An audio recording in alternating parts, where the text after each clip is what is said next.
there's a dedicated button here. You press this button here, and then it preheats, but it keeps it at, what's going on here? It keeps it at 100%, you see? But it's pulling 1.9 kilowatts from the charger.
By the route planner. But look here, if I navigate to, or I just set up a plan, right? When I go to Hollandsåsen in the back again, and then just let by the route planner pick the stuff.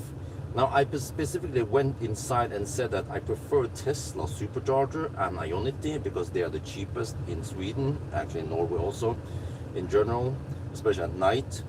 Then you see, okay, we start with 100%. There's no live connectivity here, but it's good enough. We're gonna drive 1,000 kilometers, right? 998, close enough.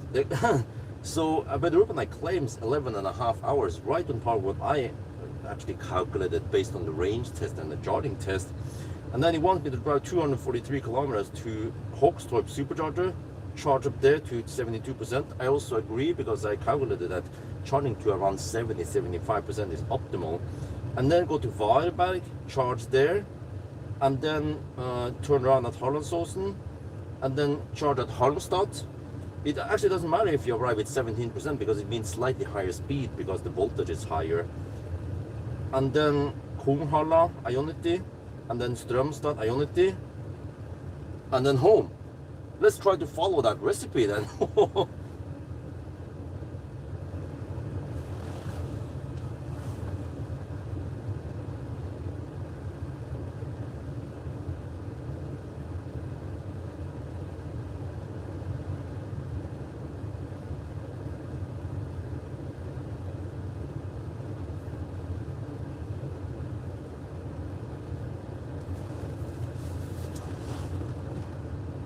No, it's getting nice and toasty in here.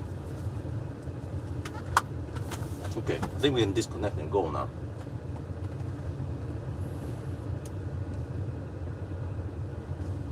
Yeah. Hola. Okay, get ready.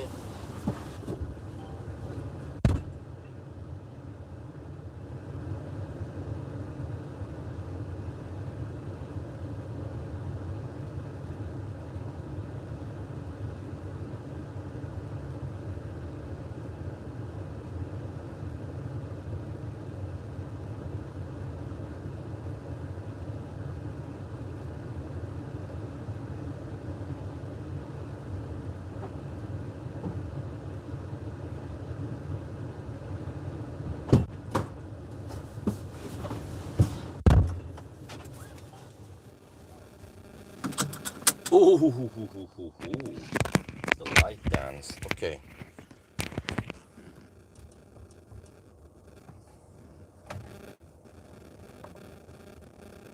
From start, from reset this, from let's see, distance, there.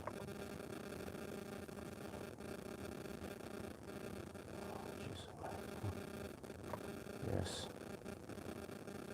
Oh, Achtung Electric donated 59.99 euros. Okay, let's go. Yes, let's start at 21. Not sure which time. I have to check here. Let's get out of the garage first.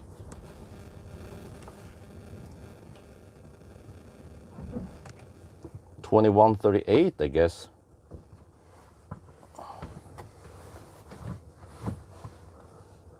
A little bit odd time.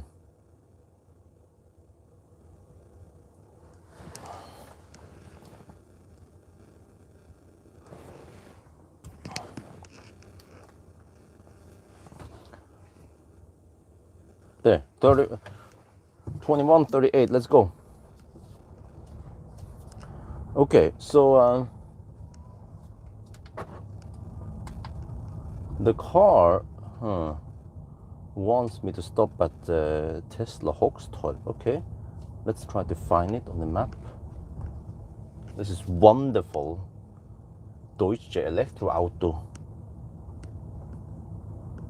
Okay, Uddevalla Hogstorp. Yeah, there, I'm pinpointed. There, I found it. No, that's Uddevalla Torp. No, wait. No, that, what? Circle K. Yeah, Hogstorp. Yeah, that's the one. What? Dude, the heck, man? Circle K. Okay, oh, there, I found it.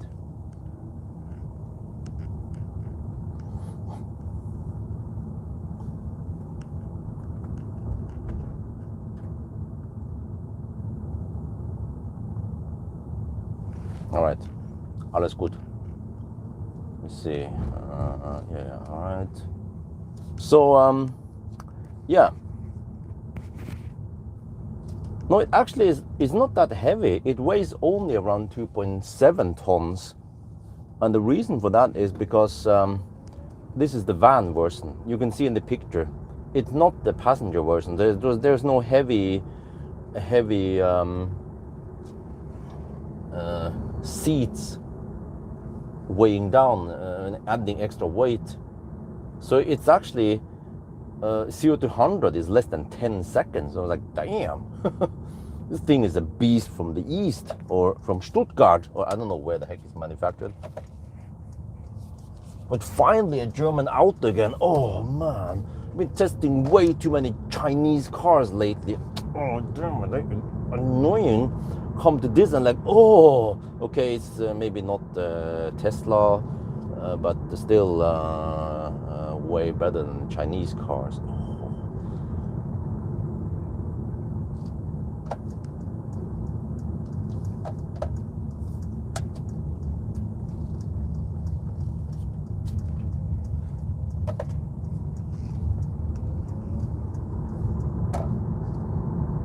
Well, it's the 100 kilowatt hour battery. It's supposedly the same as the EQV I measured exactly the same net capacity, 84.6 kilowatt hour, just like 5 years ago.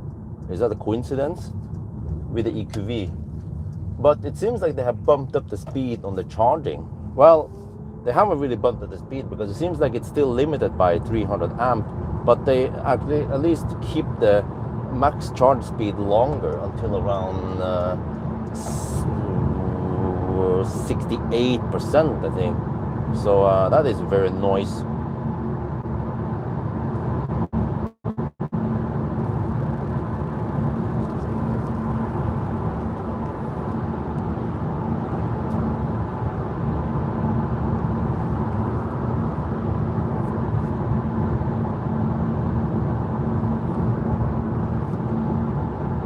Yeah, it's a huge buffer, but the actual charger is pretty fast to 100%. Even at 98%, you can take around 30 kilowatt, and at 95%, it was almost 50 kilowatt.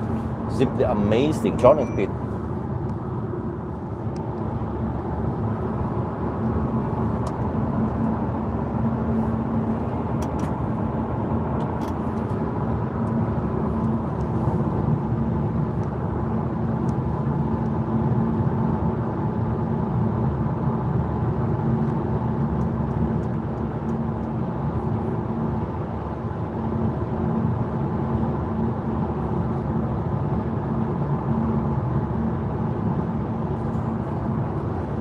But there's no auto steer here. It's just auto steer-ish, some kind of lane thing. Car scan is not working, unfortunately. Actually, I haven't located the OBD port. I don't know where the heck it is.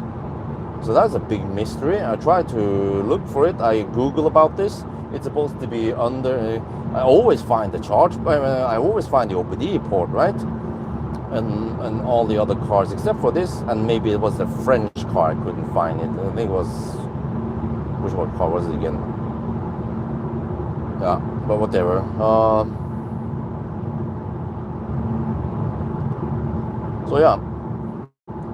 So yeah, how fast do you guys think it's gonna be? The EQV in springtime did it in 11 hours and 55 minutes. What about the eVito? It's basically the same, well, the same battery, but just slightly faster charging. The same motor, well, it doesn't matter, but it's actually a little bit lighter than the EQV.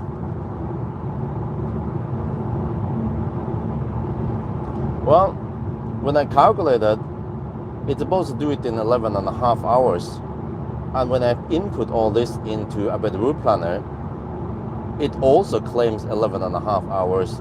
And I chose in a better route planner that I prefer Tesla and Ionity. And then, I don't know if this is a coincidence, but it wants me to charge at Hogstorp, Varberg, Halmstad, and then, well, it wants me to go to Kunghallam, and I'll probably go to Spekerød, and then Strømstad, and then home. I'm like, okay.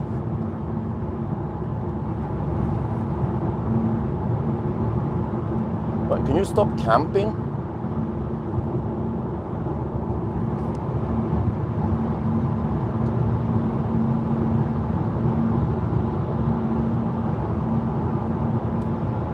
Well, another woman. I don't know why women tend to camp in the left lane, but I see that way too often. Millennium Falcon funds. Oh, thank you very much. 9.99 from yeah, Andy.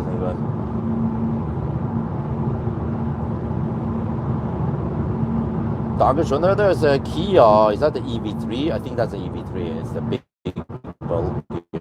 Yeah. And of course, next week, iX3. Man. Unfortunately, I have some event on Friday. And then also I have to go to Valdemar on Wednesday to get the AC on the Soul fixed. Takes a bit of time, but I realized, dude, I need to do Sunday drive with the iX3. I must do Sunday drive with him.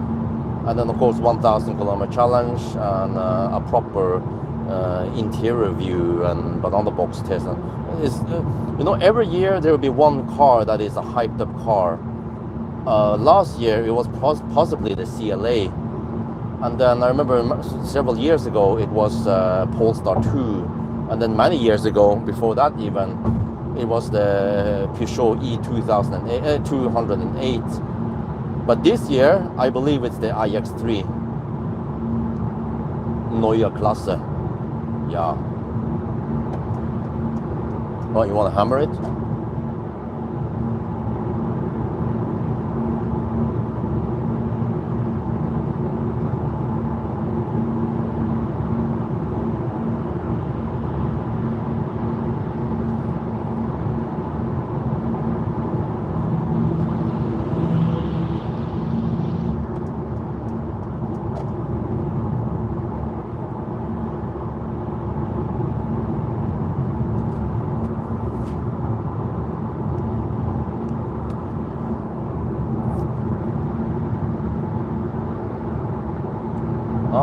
I haven't met Nasir yet. He's been busy, man. So I'm still waiting for his friend to set up the EV workshop, so we can take a look at Millennium Falcon. But I was at Valdemar today. Pleasant visit with him. We did some repair on the Model S, and then the owner, he will drive it back to Göteborg tomorrow.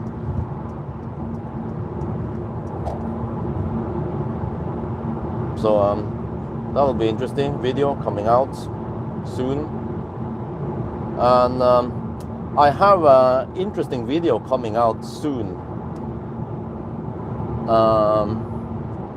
which is I did the SEVA report on Millennium Falcon.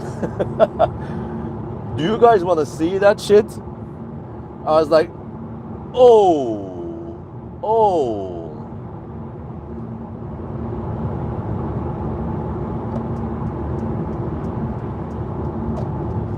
There's been some boring videos, yeah, so I don't know, I find it interesting. I wanted to see how far the Soul can go, and it can actually go 200 kilometers.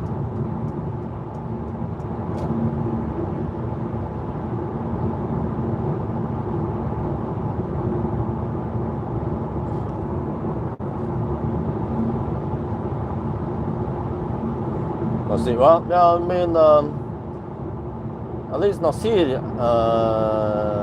approved that they will be a sponsor. So soon enough, they have to. Someone needs to write that contract at eVito and then send it to me, and then I'll sign it about sponsorship. And then there will be, you know, this video was sponsored by blah blah blah, and then also eVito.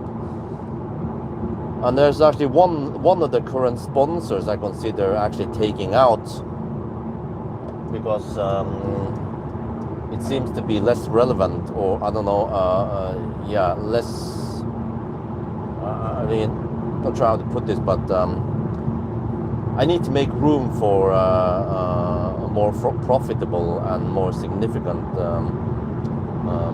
sponsors or slash partners.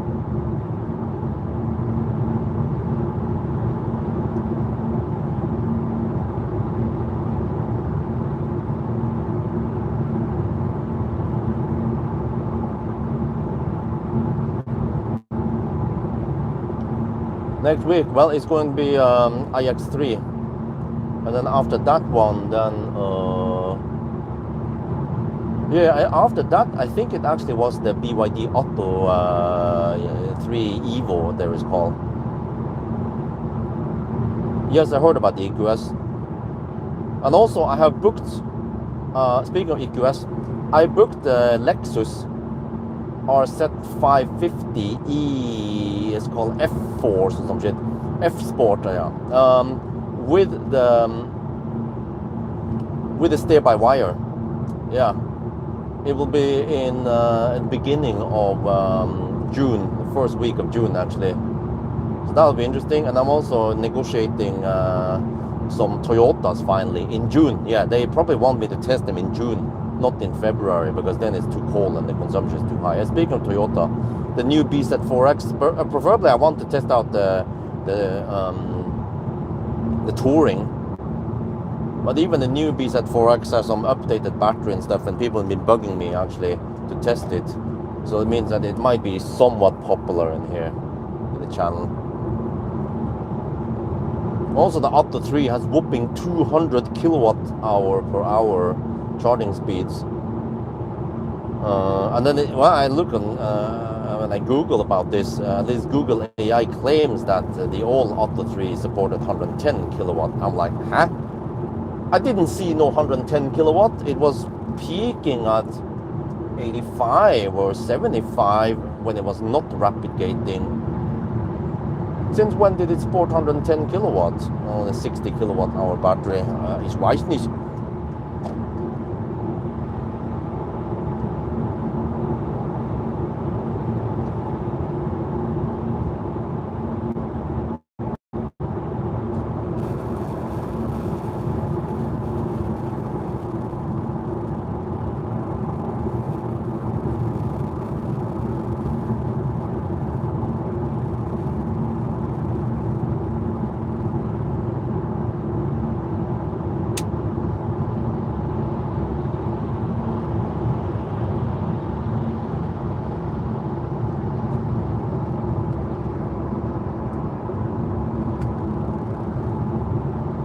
Densa. What is that a question? Or, but they are not in Europe yet, Norway yet.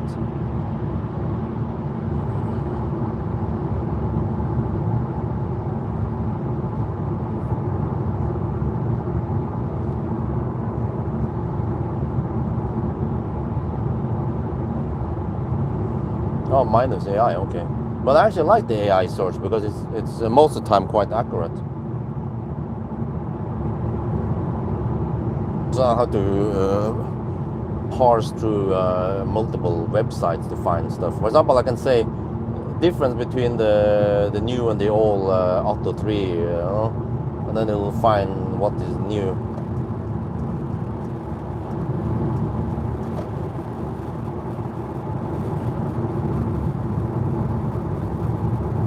Manager? No, not really.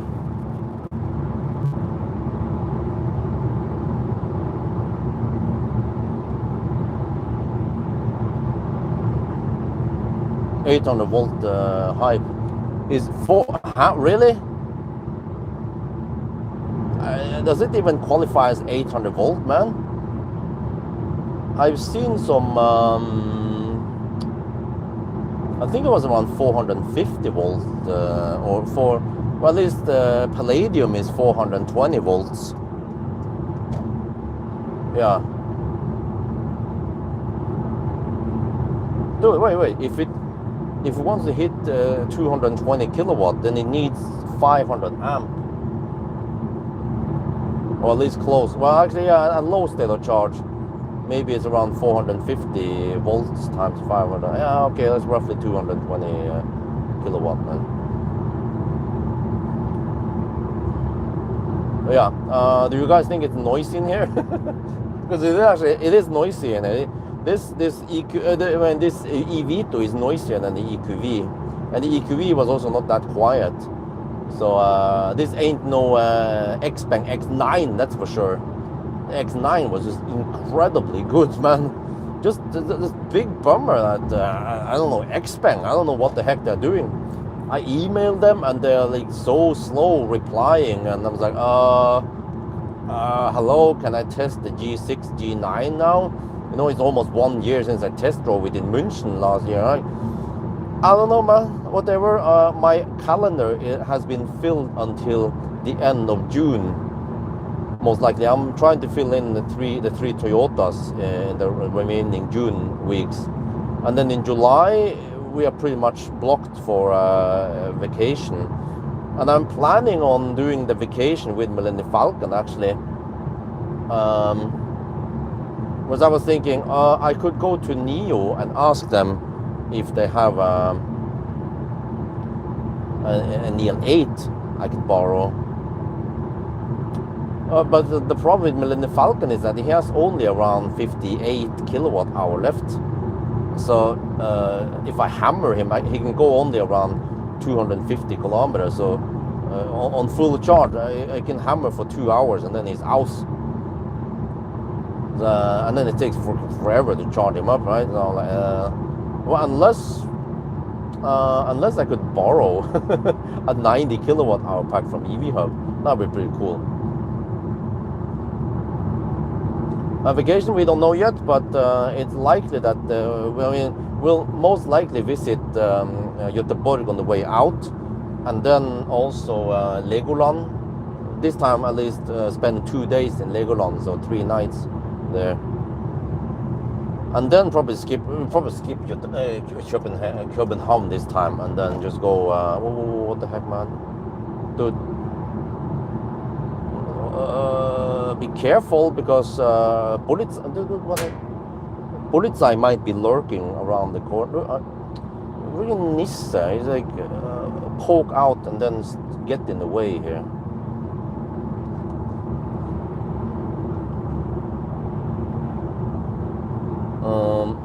But I want to go to Deutschland, or I don't know, can we at least try to reach Netherlands, Belgium? But it might not be that interesting for the kids to visit Bruges or well, I bet they will love Brussels for the sugar waffles, but that's actually too sweet for the kids. But yeah, also I was thinking Keukenhof, but Keukenhof is nowadays, and it's almost too late now to go to Keukenhof. So yeah, I'm not sure where to go. Hamburg? I'm not sure if Hamburg is the nicest, but maybe Lübeck. We didn't visit Lübeck last time, right?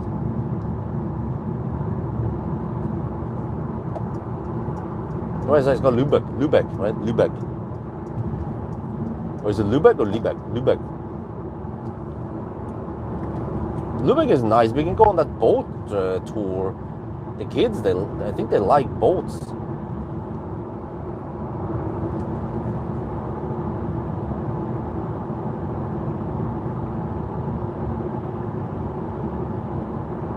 Anytime now, freaking police gonna show up from nowhere, like, oh, you're doing 120 kilometers per hour.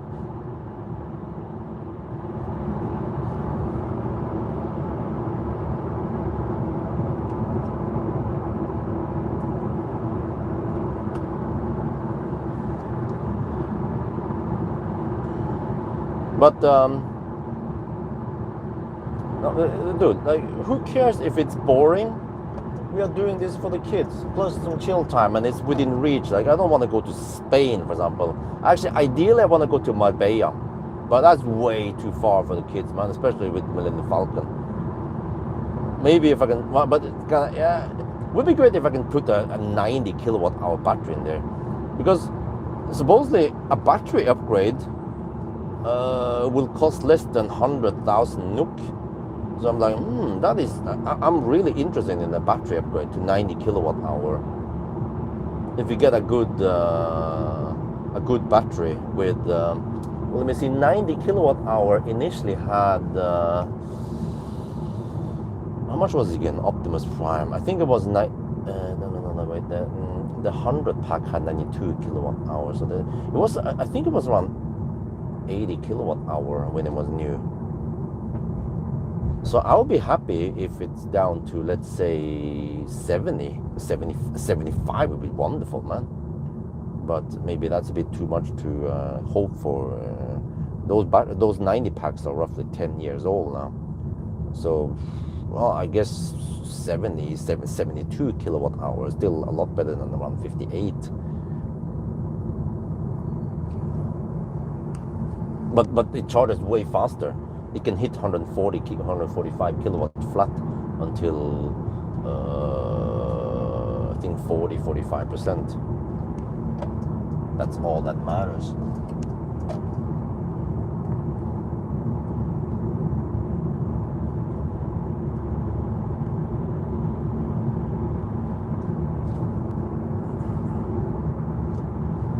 Kids go to Hamburg, okay?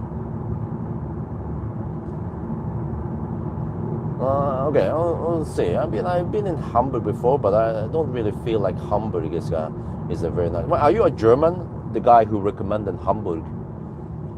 Because Ralph, who's kind of local, not far from Hamburg, and also Amadeus, who lives in Nürnberg, they are like, Hamburg, meh.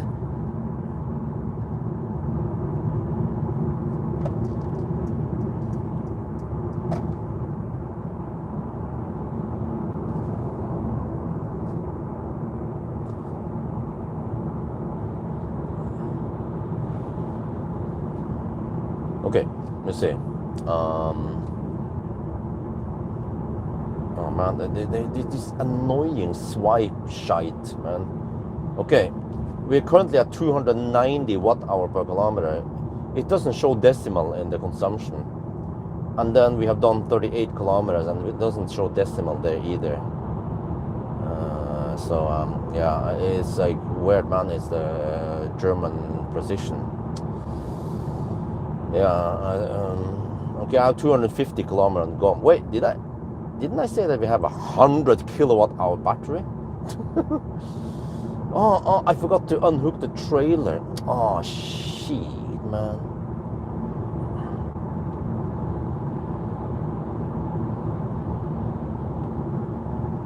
Well, I'm not sure if Amsterdam is very child-friendly, so I'm not sure. I kind of need to choose a direction, right? So we went to Berlin last time, and I was like, well, we went to the zoo, but other than that, I'm not sure if, yeah.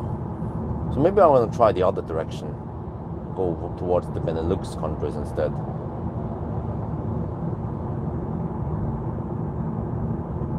But I mean, I was thinking, well, if you have an efficient car, even a Neo EL8 would work. I guess I could ask Neo if they have an EL8 available during that time, and I'll consider it. But I also want to try to borrow an ID7. Yeah, I can ask those guys. But I wonder if we can drive at night with the kids sleeping in the car seat. But based on my past experience, Isabel, after just 2 hours in the car seat, then she woke up. She felt like it was a bit uncomfortable. So I'm like, okay, there goes her claim that she will be able to sleep 10 hours in the car seat. I'm like, okay, you don't know what you're talking about, lady.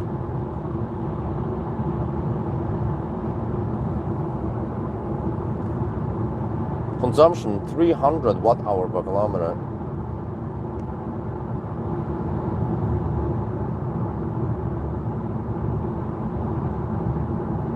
Yeah, ID7 is very efficient.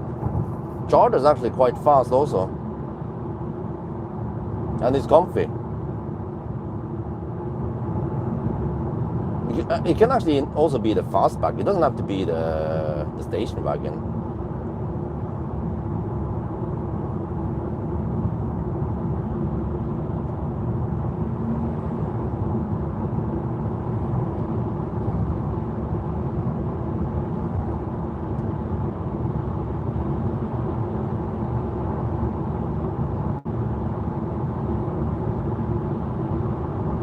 But I mean, kind of want to go to Marbella, but it's really far there, and I don't think we can drive at night with the kids. And also, if we drive at night, then what happens in the morning? Then I'm fucked, right?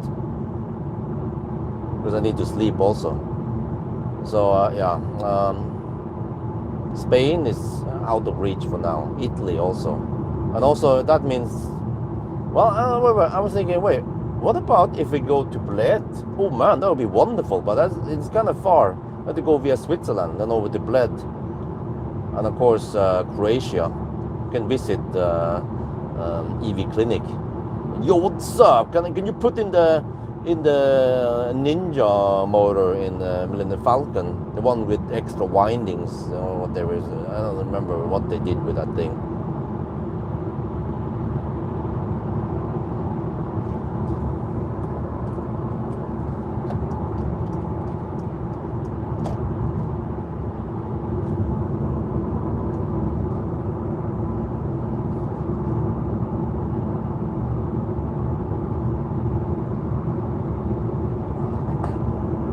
Yes, I'll consider Netherlands or the Benelux countries. But I don't want to spend too long in Scandinavia because it's freaking expensive, man.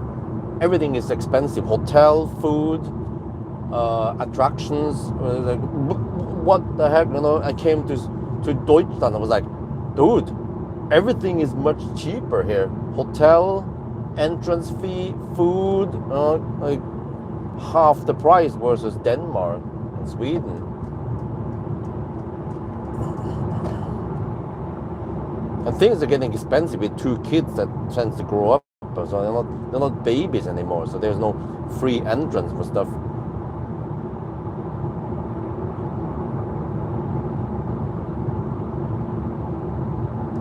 No, I still have plenty of free supercharging. I'm getting close to around 600,000 now out of 2.1 million. So it's draining fast, but it in a good thing because it means that the guys who are draining it, they need to pay for now. But eventually I will just whatever. Like previous month now, some people I bill them like 1.9 euros. I'm not kidding.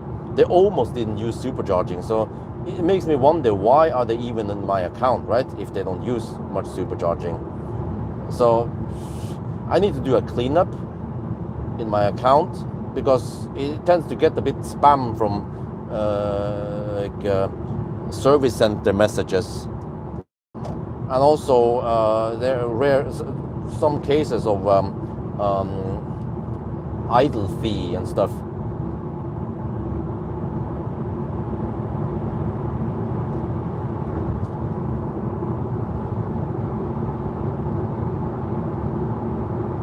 Train, okay, but we actually prefer going by car. Also, my friend in Göteborg, he recommended me to take the train or trick, but then I ended up taking the car because it was more practical, because we have clothes and other things in the car, and we tend to go to ICA or somewhere and buy some food and whatever groceries afterwards, so it's kind of hassle to carry all that stuff on the train. Plus that we have multi-point destination during the day, so well, we could buy a day ticket, but at least the places we go, like Leos, it's a bit out of the city, so that's why it's more practical to take the car. Maybe if we go to Seoul or Tokyo, then I will use public transportation, but yeah.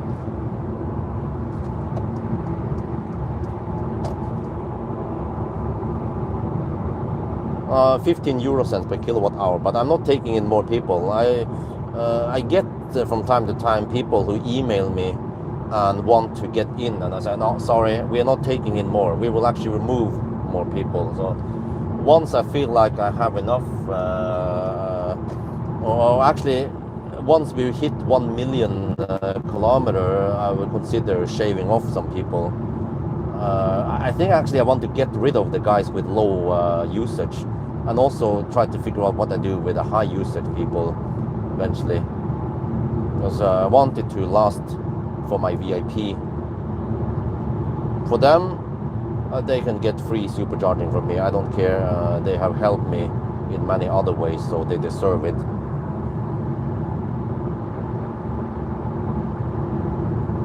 Actually, the guy who helped me in the worst time, who helped me bail out during the house crisis, he has several Teslas in my account, and he's actually been using, I think I checked on one car, it was over, it was like 1,200 kilowatt hour this year. I was like, okay, great.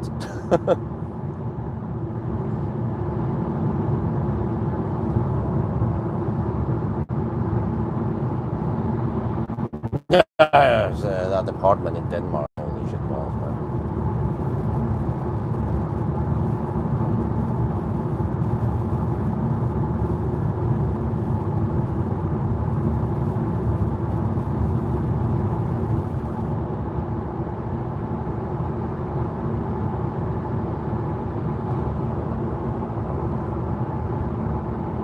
Oh, long story. Basically, higher cost than expected, massive delay, 1 year delay, and run out of funds. Really bad timing also. One thing people keep forgetting is that I got way less for the old house sold because of really high interest rates. So people didn't dare to go that high, or they couldn't get a loan, or it was really bad timing. Quite unfortunate.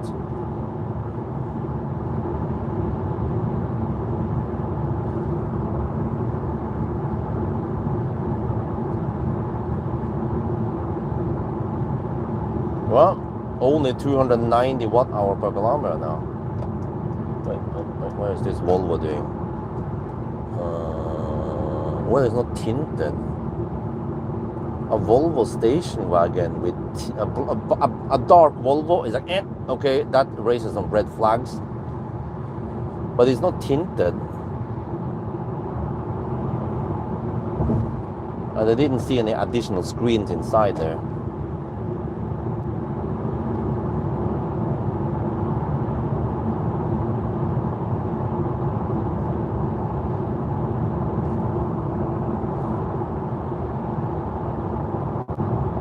Also the COVID time, but I actually decided to go buy that lot after COVID cleared in 2021, 22. I decided for it. No wait, how is this again? I bought the lot in 2021, and then 2022 we waited, and that was the damn delay, and then they started building in 2023, and then they finished. I mean, the building started around during winter, like February, something, March, and then it was finished around October, and then we moved in November. So there was like almost 2 years of idling. Well, the first year was more like planning and on the drawing board and stuff, design and back and forth about what to go for, and then there was 2022 that was fucking wasted because they fucked up.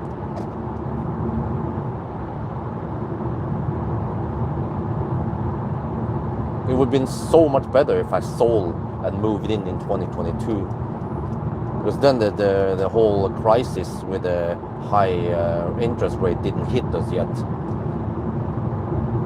Like, who knows how much I'm lost in that whole delay. It could have been 300 to 500,000 NOK.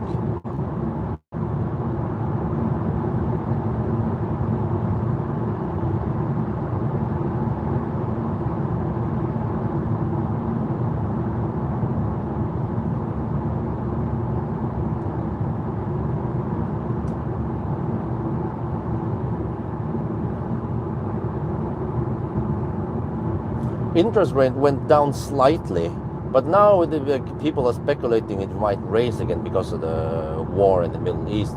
Dude, heck, man. I was now at say, wow, 7 years. But I'm more and more interested in solar, because okay, it made me realize if I'm spending 30,000 per year in electricity, then solar should be worth it for me.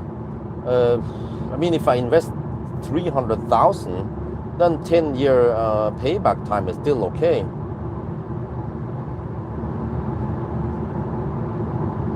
But I don't think I need to invest 300,000. Maybe I can get away with 200,000, and I might also get some Enova support, right? Not sure how much that is, 30, 40K. So which means that the payback time might be only 6 to 8 years, which is heaven. I don't think I need batteries immediately. I've because I have some cars, right? Usually have one or more cars available, so I can just suck on some available juice most of the time in daytime. Well, it depends. Some days, but yeah. But I don't know. I don't have an insight. But do you guys know? Like, I haven't Googled about this, but how big system do I need? A 5 kilowatt would actually help. But I say I would start with a 10 kilowatt system. And I'll probably start with the one that gives the most profit, which is the south wall. And then eventually I want to cover the shed, parts of the shed wall also, and the east-west roof on the house. But I need to check with the Dehus if you can take the weight or not. But I mean, they can take the weight of snow, but maybe that's already calculated in the total weight. So if there's solar plus snow, then it could collapse, right?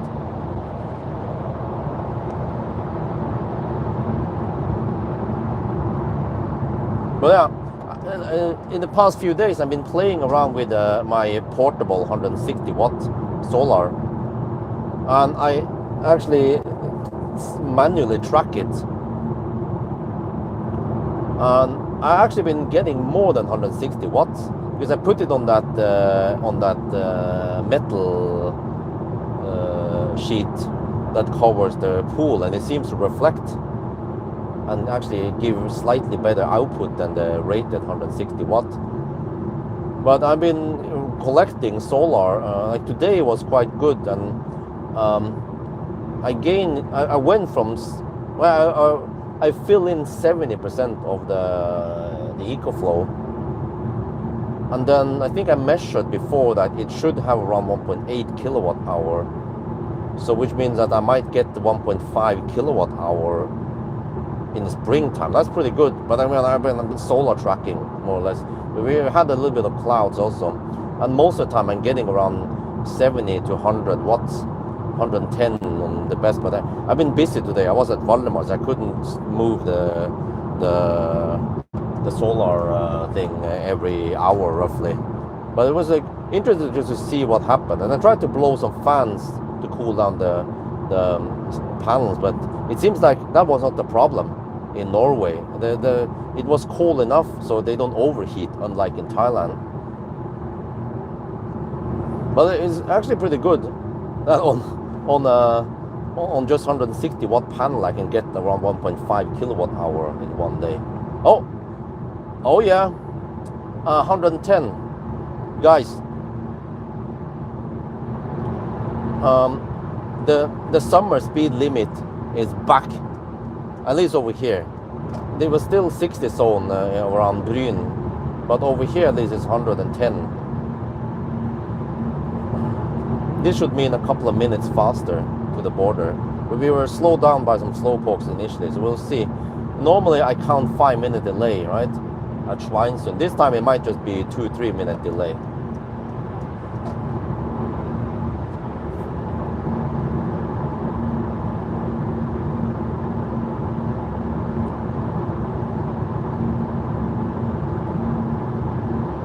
But I've also been looking at the,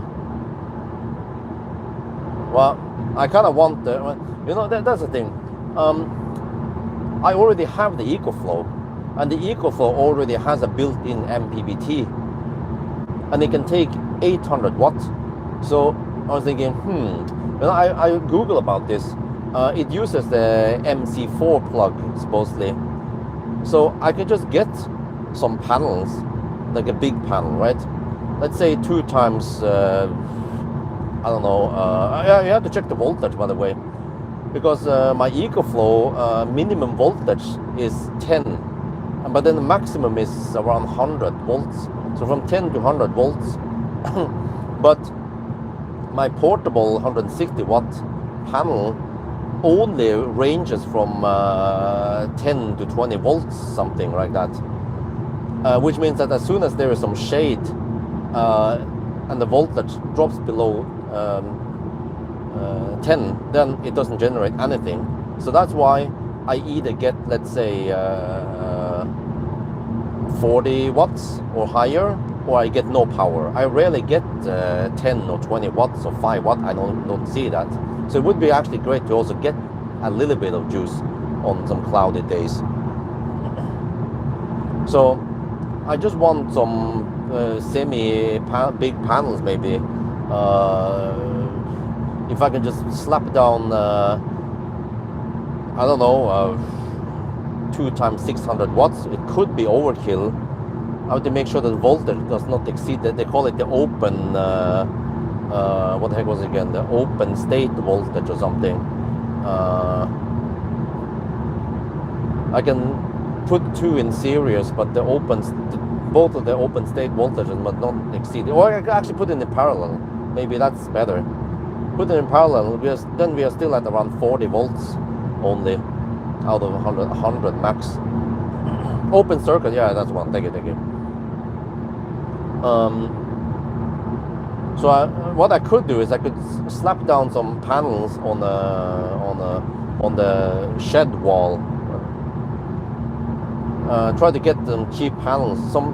If someone has some leftover, I've seen on Finn, they sell them cheap. They usually buy like a pallet, and then they have some leftover panels they sell cheap. And I need maybe 2 of those, 2 times 450 watts, for example. And then I can put the EcoFlow in the shed, and then it will generate some, it will try to charge something or charge whatever, and also run the pump. That's my idea.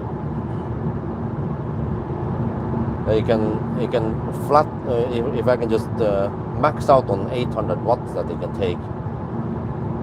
So that will actually give me free juice for the pump during sunny days at least. And then I was hoping that even in cloudy days, I could at least generate, let's say, I don't know, 300, 400 watts when it's some sunlight. But I also noticed that I was observing what happened that when I had perfect angle on the 160 watt panel, I would usually get around 110 watts, right?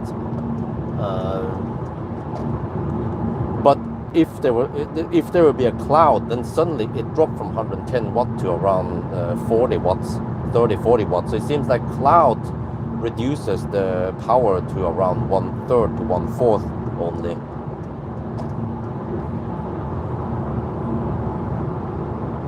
But cloud is also a diffuser, which means that instead of being in complete shade, if it's cloudy, it could diffuse things, and instead of getting, let's say, 10% power, you might get 20-30% power, right? Which is still okay. So maybe I could just oversize the thing so that I get, let's say, 1200 watt combined solar, and then it caps at 800 most of the time. And then on cloudy days, I might get 500 watts. That'd be great.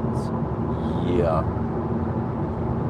I already have the equipment. I invested a long time ago, and it can take 800 watt. It's not a lot, but I mean, it's like it's actually the 800 watt is what you are allowed to feed into your own grid. I will also get that eventually. I also want to experiment with balcony solar. But do you guys know? You know how my house is, right? Fortunately, I have all 3 sides available. Well, north side, nobody cares about that. But where do we get the most sun? I think actually the east roof is more important than the west roof, right? Or I'm not sure. Or south. South is best, right? If you have to pick the first. But then what? Because nowadays we get many hours on the east wall until around 2 in the afternoon, and then it goes a lot on the south, and then around 4 in the afternoon, then most of the on the east side of the house is in the shade. But there's probably some calculator out there. You can just put in the well, actually I've seen it. The ads, they look up on my house, and then you just click on which roof it is, and it will calculate some stuff for you. But what that website doesn't know is the angle of the roof, and unfortunately the house has somewhat flat angle. I think it was only 10 to 12 degrees, and I want it that way because I want to utilize the space in the house. But then for solar it's actually bad. Ideally you want around 30-40 degrees in Norway, at least. In Thailand maybe 10. No, actually even in Thailand I think you want around 20 degrees.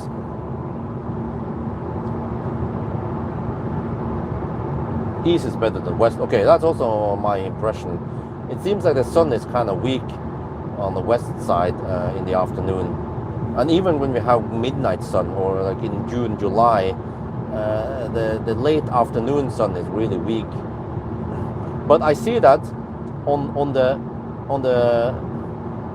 east side, on the very east side of the garden, right? That is a perfect location for a solar tracker, but it might not be that powerful. But that side, like during spring, summertime, I could get maybe 12 to 14 hours of sunlight. It can track in the morning and track all the way until around 4, 5, 6 in the evening. It can get solar on the ground level. But I tried to Google for solar tracker, and it's like, oh, it's kind of expensive. Plus that I don't know if putting a solar tracker there would ruin the aesthetics. And eventually I want the fence there, so that also ruins that part. So I'm like, okay, whatever, screw it. But I kind of want, wifey wants a hedge on the south side of the garden for privacy eventually. But I'm thinking, how about a solar, a bipolar, no, what's it called again? A biface solar panel fence. Bifacial, I mean.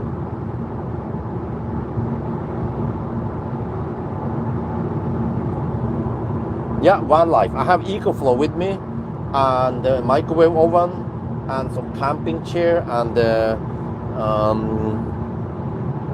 the mattress.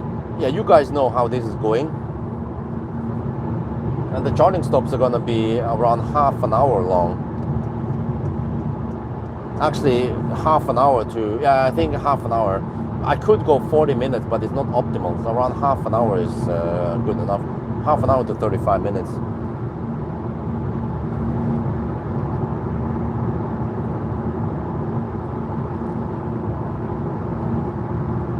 Yeah. I mean, the roof is fine. The black solar panels, they will kind of blend in with the roof.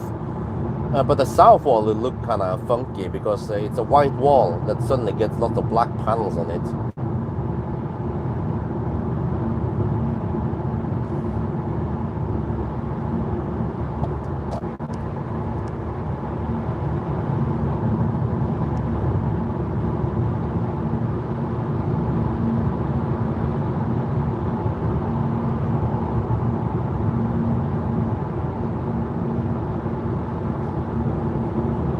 Yeah, but it's only this stretch here. It's almost over this stretch with a 110 zone. That is 100 zone during winter times. What is this? What do they have? Wait, let me see. What is that? Etter Patterud, Vega Bay. Oh, really? There's roadworks now? Dude, this weekend. Yeah, eventually, hopefully I can get some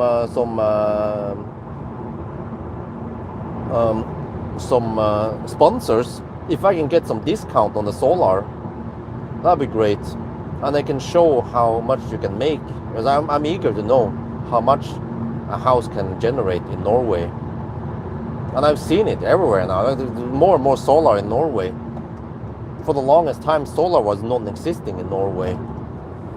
But just for the past 2-3 years, there's been more and more solar on farms, on business, office buildings, or shops and whatever. Lots of solar.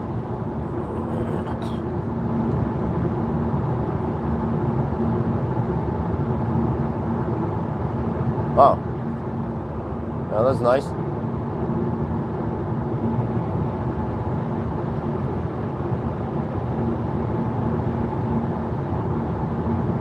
So what I can do is that I can say, hey, I need help from an electrician, and in return I can give you free supercharging for a couple of months or whatever, right? Or it depends how extensive it is, that work. So that's one way to trade off some supercharging for electrician, for installing stuff. And then I can just buy the solar panels myself on Finn and transport them with me in the Falcon. Well, he can take 2 meters, or this one would be perfect. Well, I think I should be able to squeeze in 2 meter panels in the Falcon.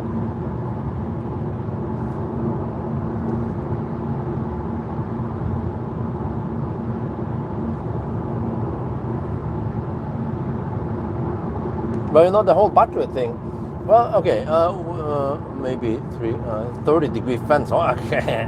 No, it's going to be vertical, but it will be, yeah,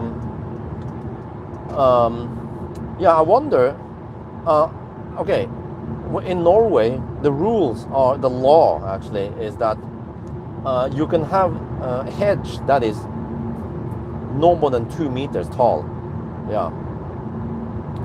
But for me, it's like, man, the freaking hedge. First of all, you need to plant that shit. And you could. No, but if you buy 2 meter hedge, it's gonna be freaking expensive. Or maybe I need to import it from Poland or some shit. But I don't know if I can take in that much, import that much, or bring with me, right?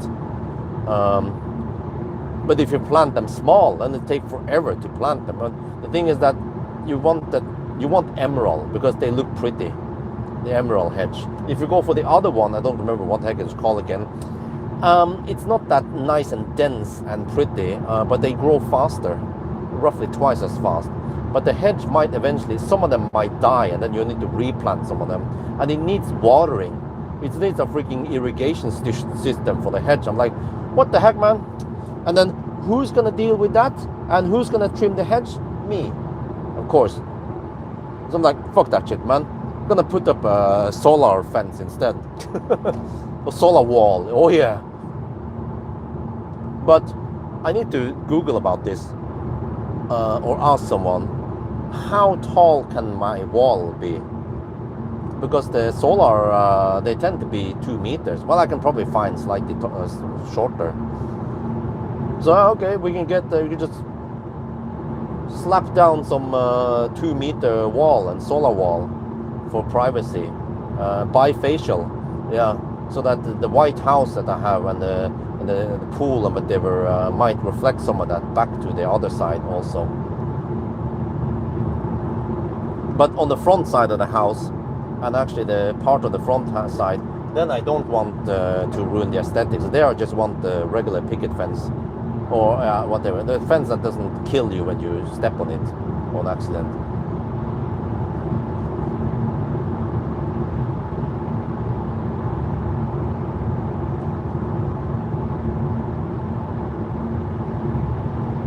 Okay, consumption is only 300 watt-hour per kilometer. Why is that? Oh, it seems like a leaf with a broken tire. eVito, well, it's kind of loud, but practical as a van. It's okay, but it's the poor man's van. It's a poor man's EQV. It has analog gauges. It sounds a bit low, but that's because we're on Norway side. But Rupland estimates that the consumption is going to be around 337 or 340 watt-hour per kilometer. So we're going to see about that.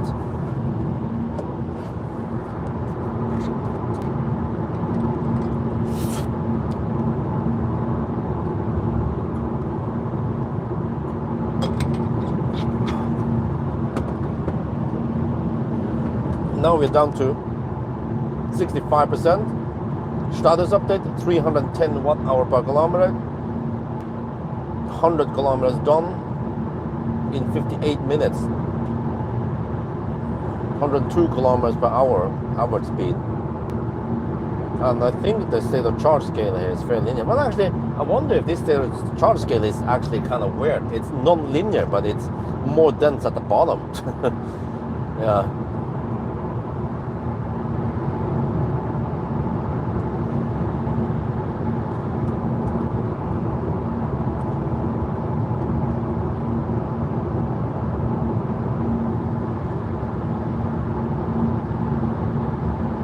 This is so weird because normally I drive smaller cars, right? But now for once I look down on the other cars when I pass them.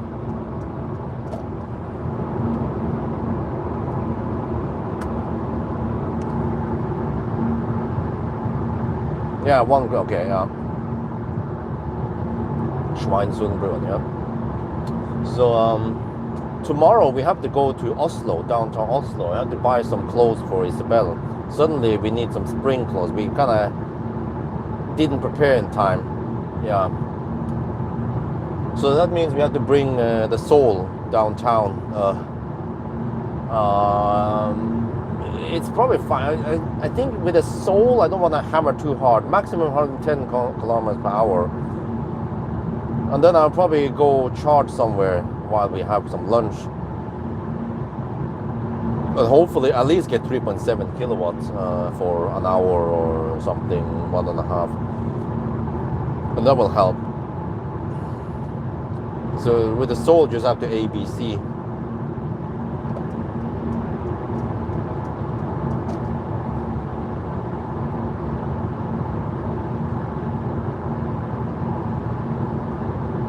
So in that regard, I mean, the Falcon's battery is still okay. He's down to 80% state of health. Let me see, 80% out of 73 kilowatt hour is 73.5 actually. That is almost 15, 3rd. Oh wait. Yeah, around 14 kilowatt.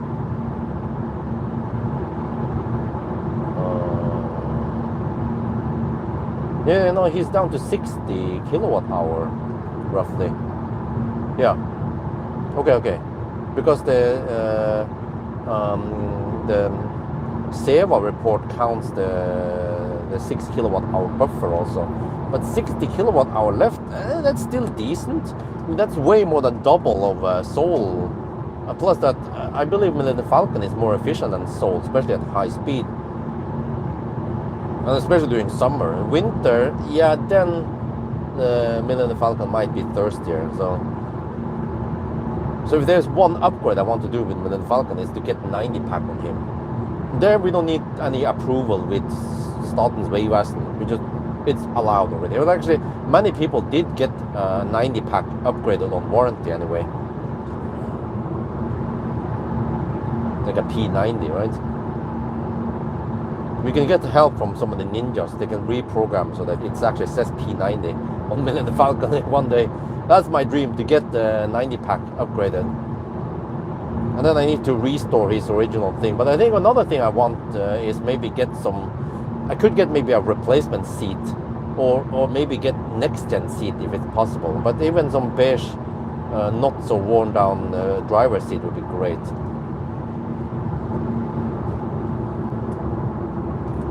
So yeah, there's plenty of videos I can make with Millennium Falcon. And there's a couple of guys who said, no, Millennium Falcon is going to be a money thing. I'm like, well, yeah, but I'm gambling for some cheap or sometimes free repairs from Valdemar and eVito.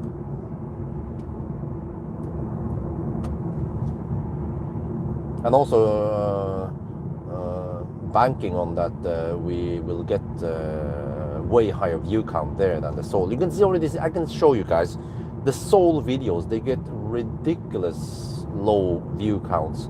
even though I think it's interesting, but it's just that people don't want to see them. But it's weird because if you look at the brother from the same mother, almost, Ioniq, if I post the same thing with Ioniq, like 2, 3, 4 times more views.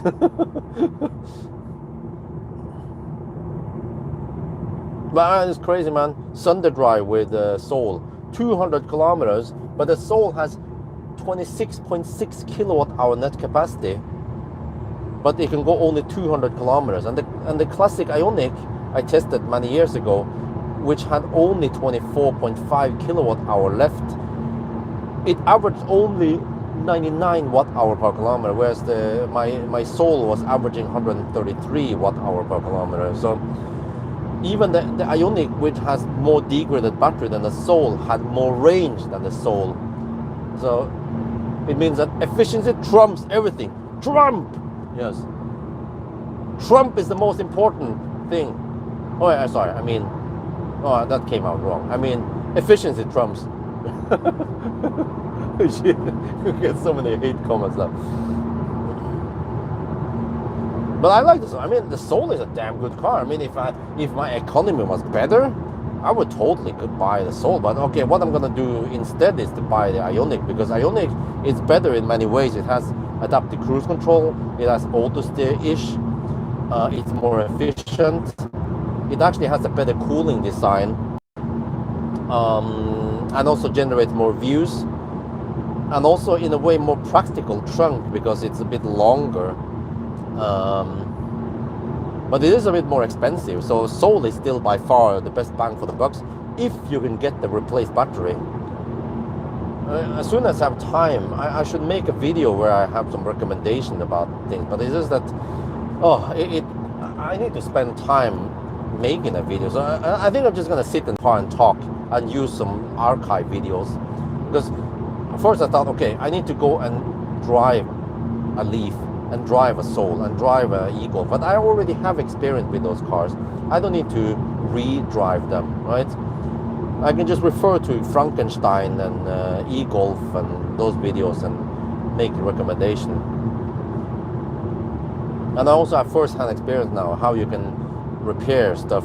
And also, supposedly, you know that my Soul has a replaced onboard charger. It was replaced 4 or 5 years ago, but they didn't buy a new onboard charger. It was a second hand for 5,000 NOK only, and then the job, who knows how much, but let's say 10k only for the OBC repair, and it still works many years, right? But it's like more like Russian roulette. It could work 1 year, or it could work 5 to 10 years, who knows. But I asked Valdemar today, how much does a new onboard charger on the Soul cost? He told me it cost 42,000 NOK. I'm like, are you fucking real, man? 42k for a freaking onboard charger. Yeah, that's why eVhub, that's why Nasir made eVhub, because he was tired of that shit. The damn importers and dealerships who's taking the Valdemar said that he get the impression that the car industry wants to make money, big profit on spare parts. I'm like, yes, absolutely, man. It's ridiculous, man.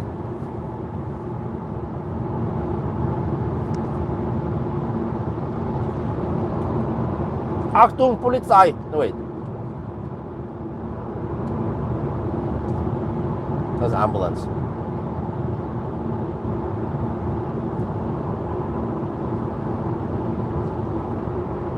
For me, you know, why is so difficult to dominate some super chat, huh?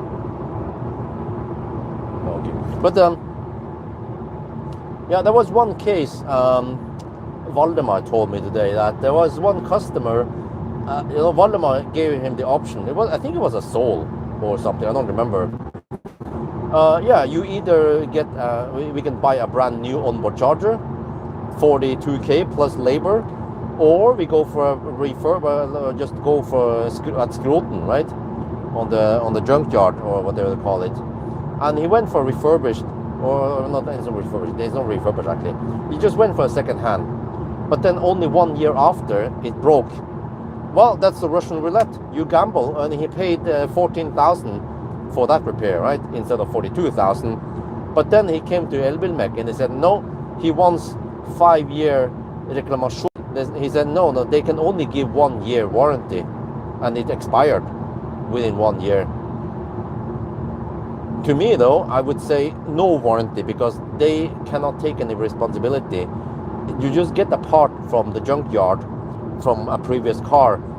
You just have to, if I would buy parts myself, I would go for low mileage, just like that Ioniq battery. 9,000 NOK for Ioniq battery at 55k. There is very high chance that that Ioniq battery is in very good health, 100% state of health. No, but of course, if you're buying an Ioniq battery with 200,000 kilometers, you're asking for trouble. And when you go on Findel, the beauty with it is that you can see the mileage on the cars it has been on. So just use common sense and buy parts from not so high mileage cars. But I like that idea, man. If I have more money, I would definitely buy a car and then get the help from Valdemar with some discount to get some repairs done, and yeah, and then just keep the car. Because I would like to offer a free car lend out to patrons. When I had Millennium Falcon, I lent it out to one of my big patrons. Like, it was one of my supporters. They supported, I think it was over $1,000 over time. I'm like, holy shit balls, thank you so much. So it was my pleasure to lend them Millennium Falcon for 2 weeks or so when they were in Norway. It was Lisa Williams, by the way. And what was the name of the hubby again?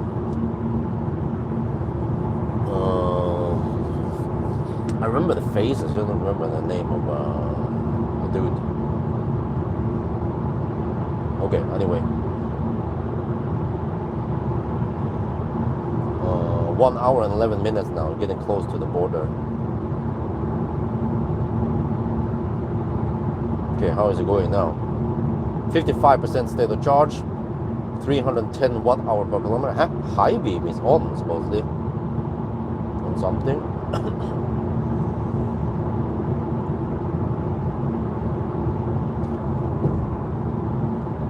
So, I mean, if I had an Ioniq just laying around, if it doesn't cost me too much to keep it around, I can use it as a backup car in case some car breaks down, or if I need an extra car, or it could be some rare occasion that I borrow 2 press cars simultaneously to do some, actually, or well, when I do those side-by-side comparison, but I tend to go to one place.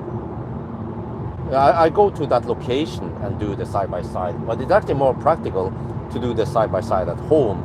So then if I have some kind of cheap Soul or whatever, right, or classic Ioniq, I could then do that.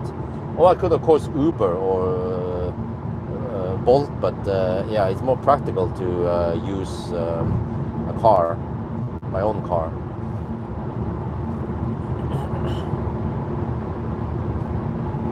Well, so for now, I mean, I'm eager to get some solar, but it's not critical because we have Norgespris. So I'm just trying to wait out a bit and see if there'll be a sponsor out there. If I can get 20% or 50% discount on a solar, that'd be great for me.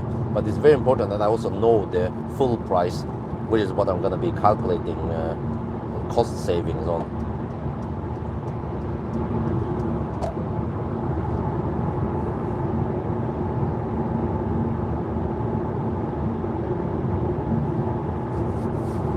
So supposedly during summer with full speed limit and so on, we're supposed to reach the border in 1 hour and 19 minutes.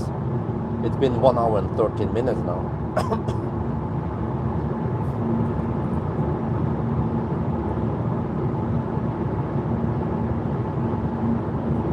I think the 1 hour and 16 minutes I clocked in before was when I went a couple of kilometers per hour faster, but then that would usually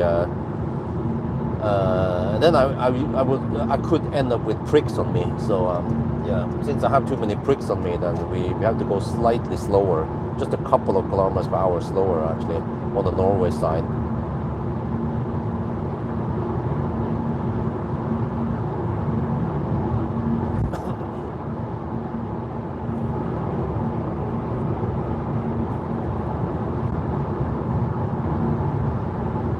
Consumption is 310 watt-hour per kilometer.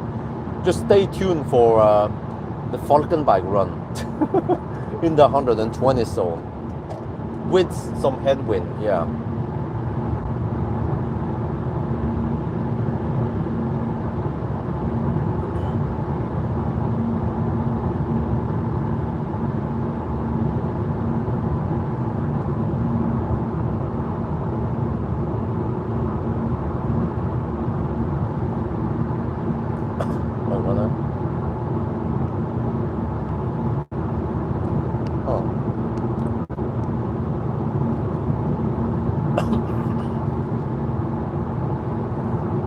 Interesting.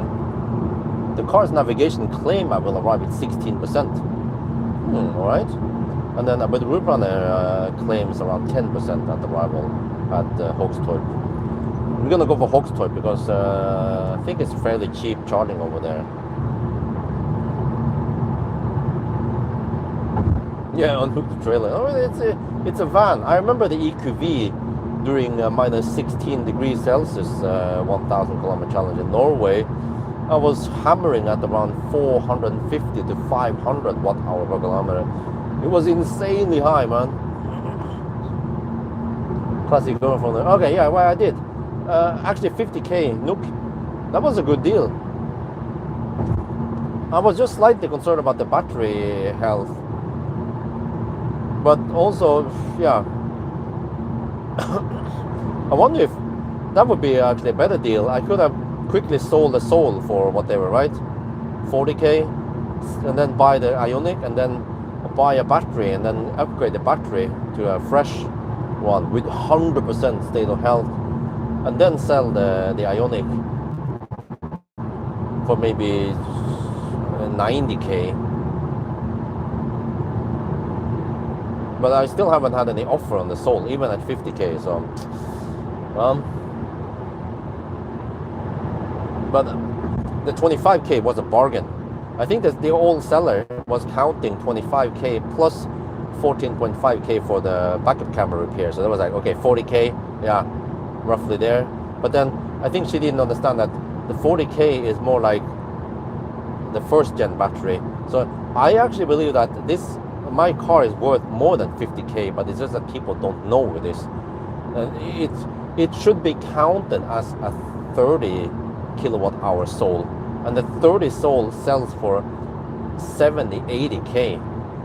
And my car has high mileage. That's what people are afraid of. But there's nothing to be afraid of. The car is in really good shape, and it has followed all the service and wear and tear parts have been replaced in time, and it has actually only 1 year old tires, summer winter tires. So the car is in tip-top shape, and the battery is in really good shape. So worst case, I would just keep the Soul and then somehow try to gather enough money to buy. Or I can just I think Kim, the current owner, seems to have okay economy. So he talked about something about that I could maybe pay him gradually. So if I can just split it, then if I can get 3 to 6 months, and meanwhile I work hard with my sponsors to sell stuff. Jovua, for example. I need to make an intro video about Jovua. Why I'm making those Jovua videos, and that I actually recommend some of the products. It's great stuff.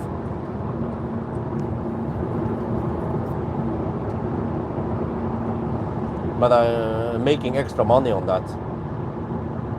And we could try. You know, if in the long run, if it's too much hassle, then I might not make dedicated Jogo videos. Or yeah. But for now, just need to make money on it, whatever they offer. But it's not unique. I don't know if they haven't any contracts. I can actually tell how much it is that I'm making on them.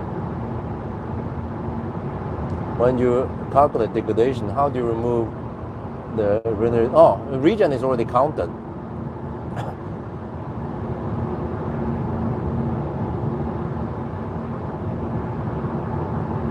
Optimus, for I don't know how much they are trying to sell it for, but I think Optimus is worth around 200k, and then Kim is willing to sell Millennium Falcon for 70k because it has some wear and tear. But I mean, I feel sorry for Kim because he purchased the car for 190k and he used it only for 3 years. No, 2 years. So he had lost a lot of money on the Millennium Falcon. So I feel bad for him.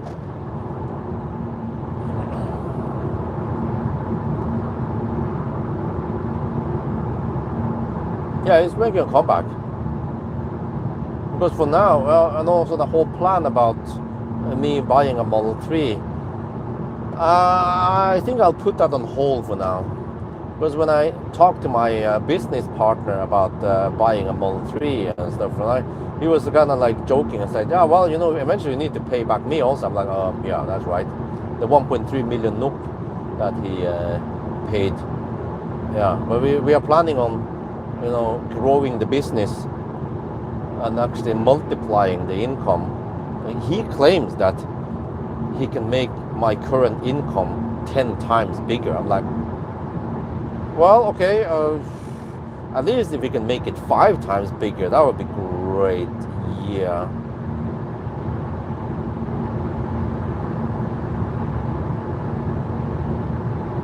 Well, it is a little bit faster. It's 1 hour and 20 minutes now.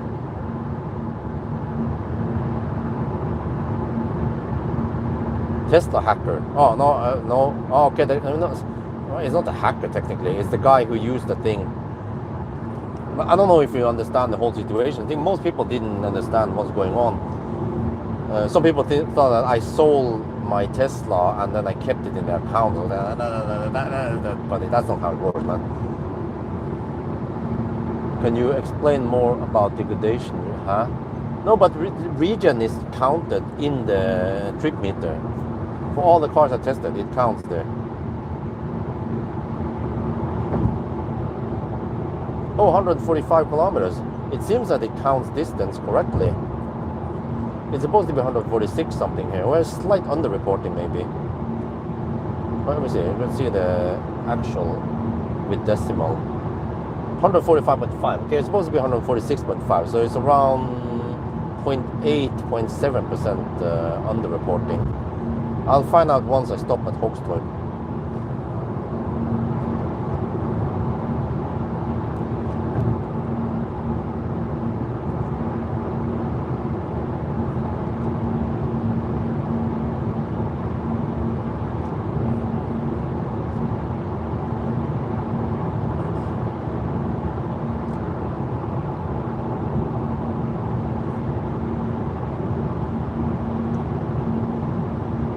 Seems like it's gonna be a 4-minute delay then.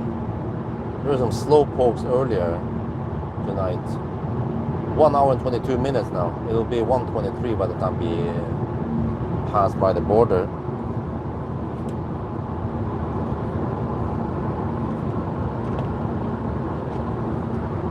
No, it's 1:23 now. Why is it be 1:24 then?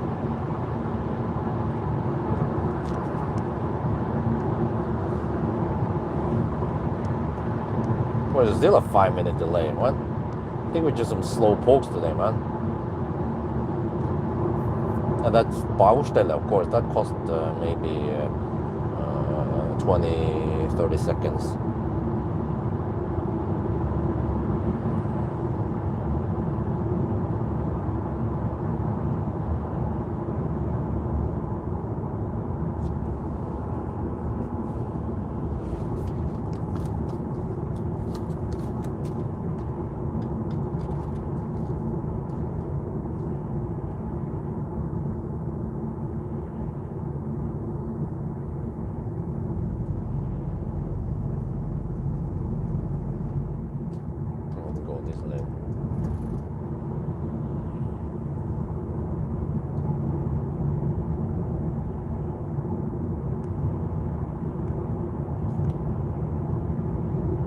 Right, we are now at the border between Norway and Sweden.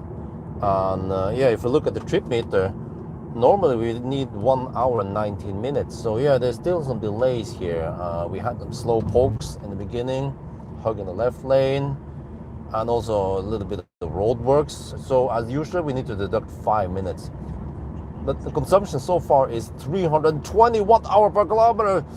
Well, it is what it is, right? A thirsty beast from the east, or actually from Stuttgart. Okay, and there's also some Baustelle here. Yeah, they are resurfacing the other side of the bridge, or the other bridge actually. But yeah, look at that. Okay, all right. Welcome to Sweden.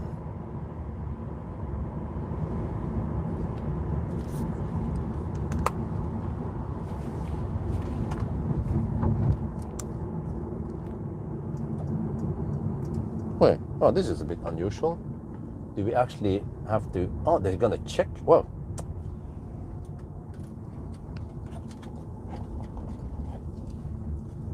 what? Really?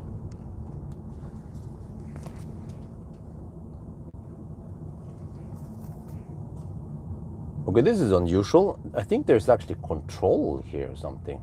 Not sure what's going on. Wait, huh? What? No, did I take the wrong turn, or what's going on here? Oh, this is just some raggere. Wait, I'm not sure where I'm supposed to go now. Is there an exit there? Okay, we just correct for this. Spend a little bit longer than I should here.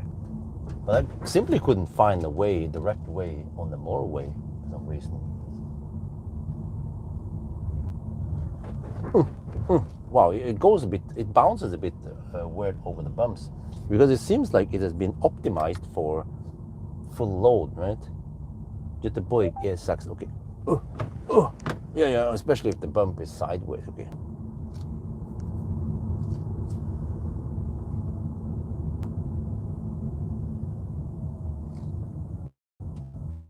Yeah, I'm pretty sure that I paid attention, and wait, let me try to see. No, I must have missed the turn or something. Yeah, because that car went straight through somehow, but I followed them. I think I didn't pay attention. I was probably looking too much on the camera or some shit like that. Okay, whatever. 8-minute delay then.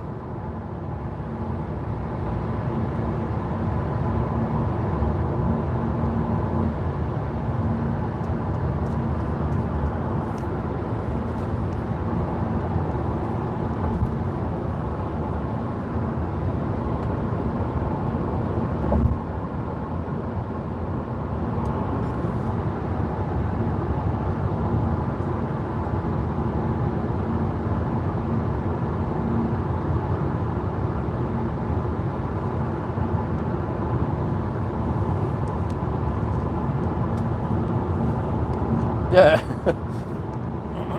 no big deal.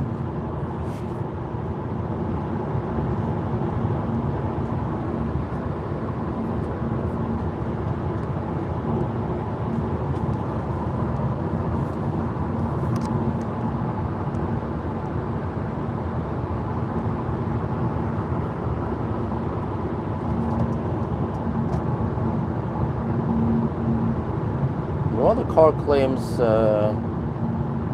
14% at arrival. Really?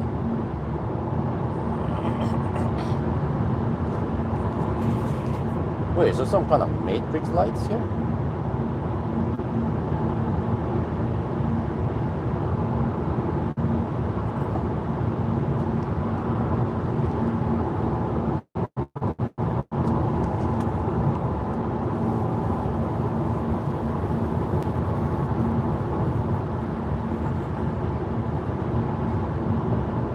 Yeah, you see, if I do this, wait, then it's off, and then it comes on. Okay, there. It is matrix, but just low segment matrix.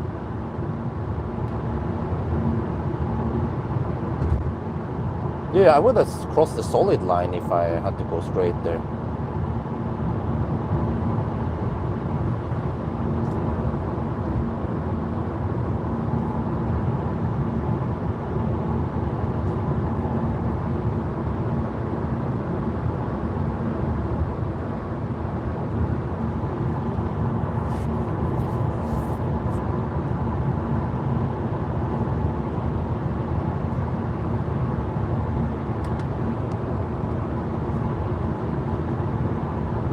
right? We are actually in the 1,000 kilometer challenge now, and I just crossed the border from Norway to Sweden, and yeah, I can see that we have some kind of matrix here, but it's not that high resolution matrix like in the EQS. So here, I don't know how many segments, wild guess around 20 segments, but right now the high beam is actually on, and you can see there, it turned it off on the oncoming truck. Right, we need to test this around Varberg then. Shit, I'm gonna get so much blitz on my face. Shit. But yeah, okay, we'll see. There oncoming traffic, yeah, so it blacks out on the oncoming traffic, but then still keeps the right side illuminated. This is good, yeah, this is good, yeah. I can show you if I turn there, that's the low beam, and then high beam on, and then it gradually comes on. There you can see the segments. Yeah, I mean, that's good. Wait, I might want to wait until we get behind a car, or a truck at least.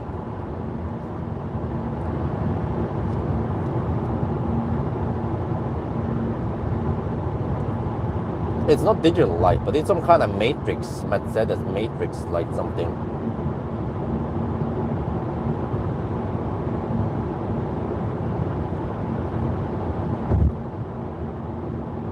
Eventually we need to catch up with some traffic.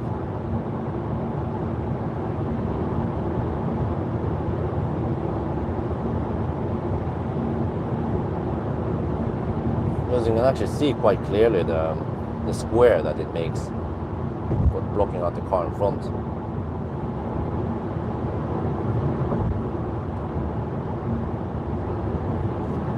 It seems to do a good job of blocking out, but well, things might change around Varberg, Falkenberg, Varberg, where the road is really straight.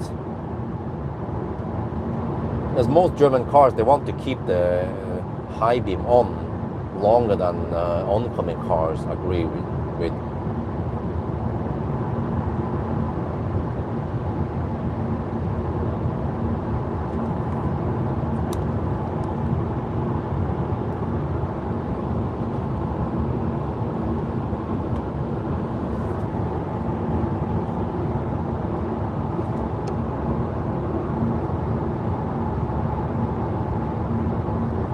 E-Golf, yeah. Well, I mean, these are good headlights, but you know, I get the impression that the EV4 had similar strength and wideness on the headlights. I was blown away by how good the EV4 headlights were for an Asian car. That EV4 possibly has the best headlights in an Asian car.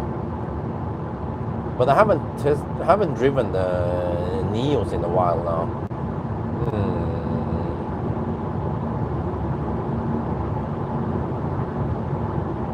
I remember also the EL8 was quite good.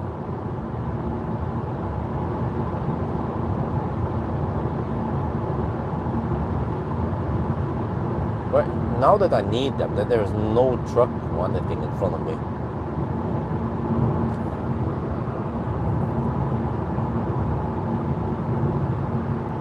It's 100 kilowatt hour with 84.6 kilowatt hour net capacity. Lol.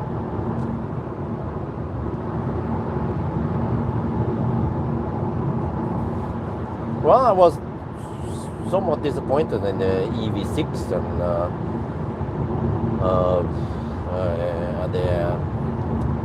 whatever Ioniq 5N, or the next gen. And well, I was gonna borrow the Ioniq 6N line, but it went to the repair shop. Maybe someone crashed it, or it went kaput. Maybe the ICCU went kaput. Yeah, I heard the news. Hyundai, they are extending the warranty on the ICCU to last 15 years or 300,000 kilometers. They acknowledge that is a problem, and they actually want to take responsibility, which is great. What about all the poor souls owners, huh? Gee. How about extending that battery warranty retrospective for, let's say, 150 or 200,000 kilometers. They're not going to do that. That's cost too money for them. Fuck that shit. And then they expect that Kia will apply the same warranty update. And this at least applies to Norway, UK, and it was another country in Europe. And then hopefully other countries will follow.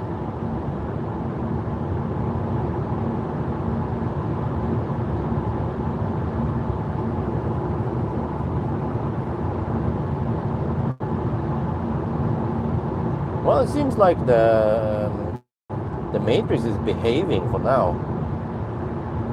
I don't get the blitz in my face yet. Are we down to 36%? On 330 watt-hour per kilometer now. 169 kilometers done.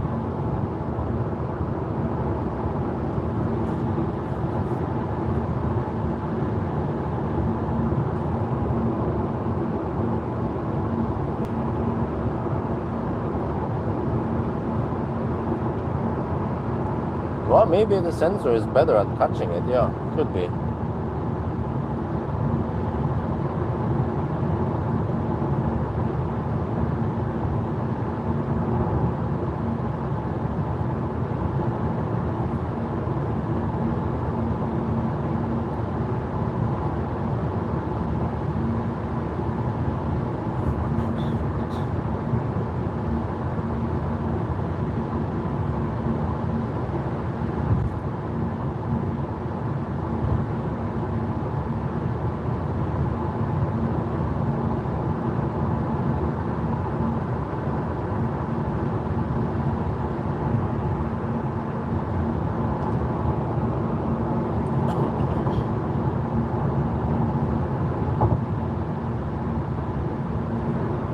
It's actually doing a pretty good job.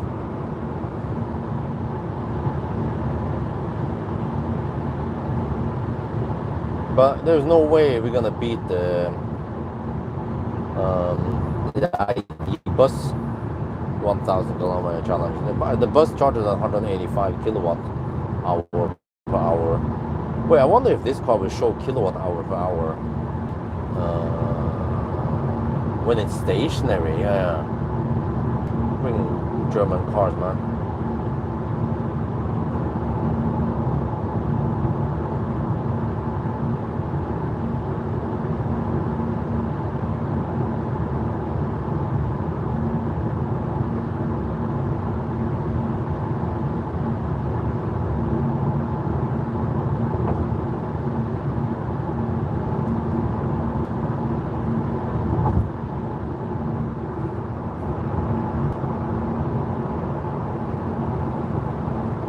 Passenger EV van now. Oh, X-Spec X9. Well, actually, until I have tested it, then we can't say it's the best yet.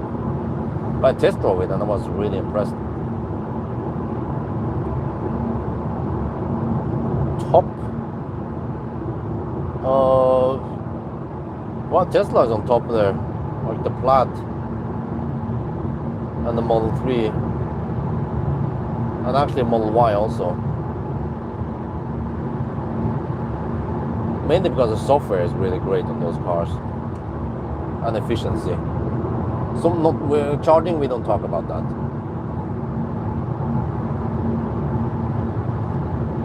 And then the Seeker 7X, I love it.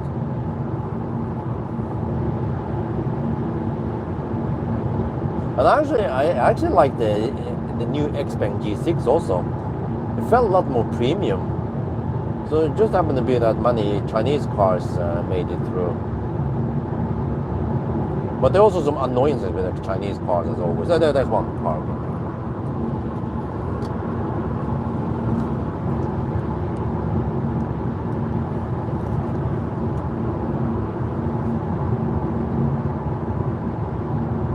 Okay, we're actually doing the 1,000 kilometer challenge right now.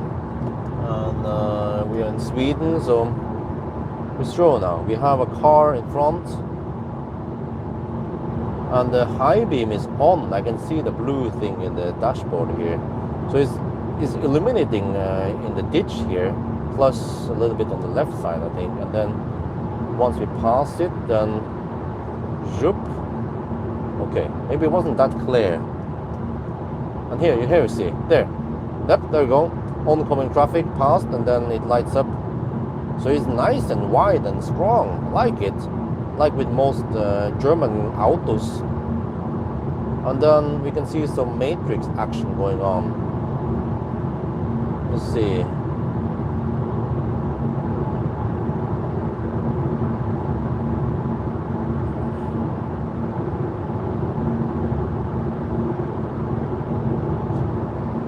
There. Oncoming car. Okay, it blocks the oncoming side there. Passes. And then, yeah. So I've been driving now in the dark roads here for a while, and I have not been flashed yet.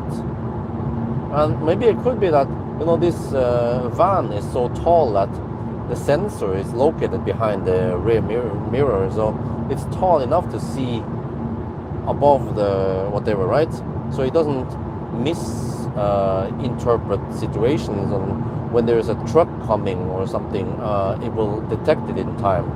So it doesn't fire up the high beam against them. So at least for now, I haven't been flashed at, but we need to see around Falkenberg where the road is really straight. Over here, it's kind of, well, I wouldn't say it's lots of sharp curves, but slightly more curved than further down the road. And then we see what happens once we enter the lid area with the intersection. Okay, the blue icon is still on. Oncoming truck passes. There, it went, the blue is off now, so it went in low beam. And then, there, high beam is on again. Okay, that is where there could be a moose on the road and you wouldn't be able to see it in time. But then this van is so tall, so you would just crash into the moose and then smash it, right? And I will walk away unharmed, yeah. Okay, we can see another situation here. We have a Model Y in front of us. The Model Y is actually driving kind of fast, but we're still gaining on it. But you can see here, if I move a bit, you can see there is like a square around the Model Y, but it's somewhat big, that square.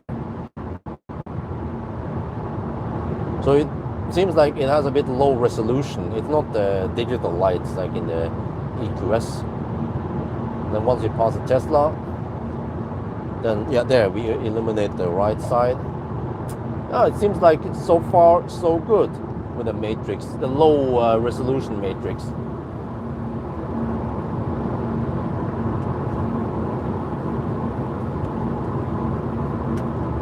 Yeah, I had to record that part of the headlight test. I recorded yesterday night actually, around Jesholm.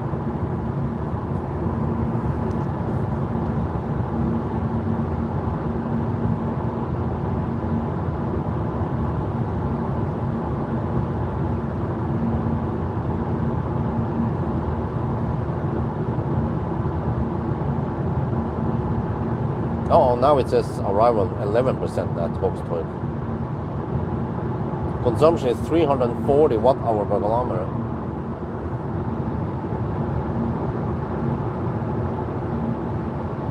After the charge, less than 50% and go, huh? What?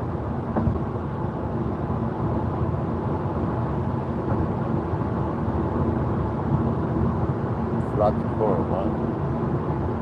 Yeah, but I have 300 amp flat charging curve, or slightly racing, until around 60, I think it was 67%, then it throttles, but it has a gentle throttle. So, or was it 63%, I don't remember. So, going to 65-70% is optimal, but actually going to even 75 or 80%, I only lose around 20 seconds in that charging stop. Or for the whole challenge, if I kept doing that for the whole challenge, I only lose 1 or 2 minutes. So it has quite flat curve, at least until 80%. Even past 80%, it's Okay, then it goes a bit slower. But I could even charge to 80%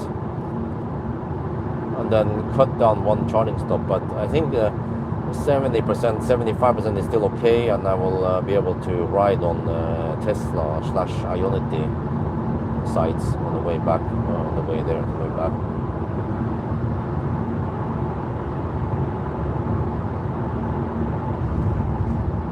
Well, many car manufacturers nowadays optimize for 80% because because that has been the industry standard nowadays, right?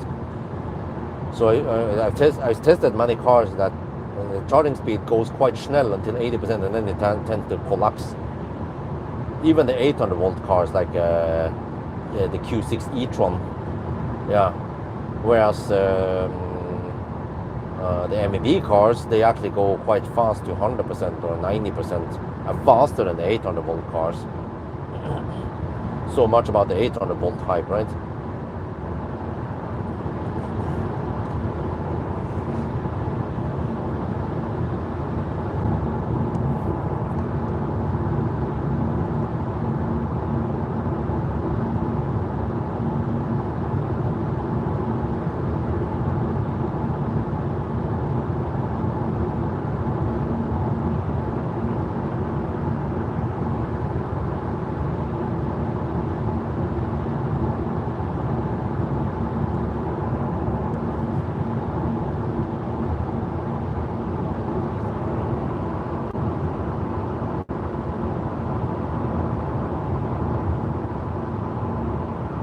XC40,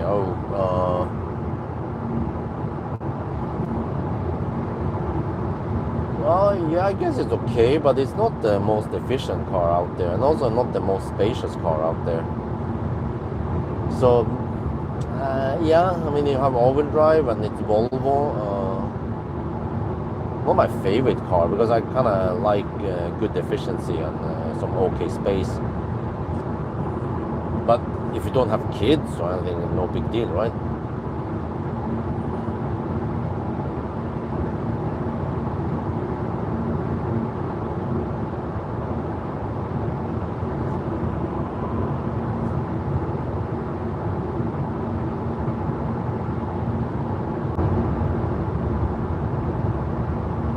There's Tandem.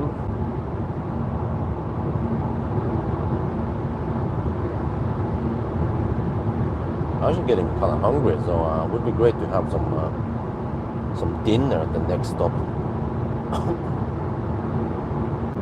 I think I need to microwave my whether it's soup. I was gonna look for something else, but I got a soup, so okay, let's go for soup then.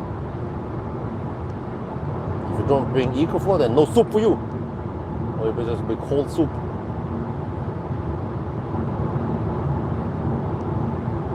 But yeah, guess what?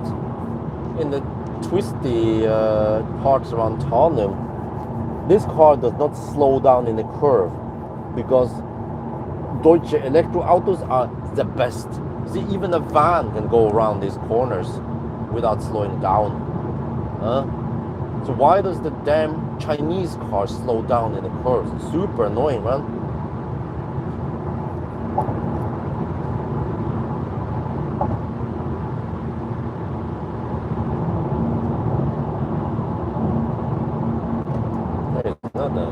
Kia e-Niro, recognize on the taillights.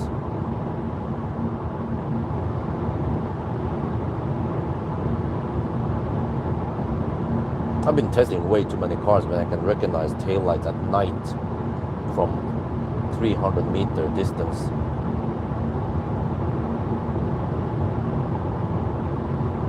Yep, that is a Kia ED75949,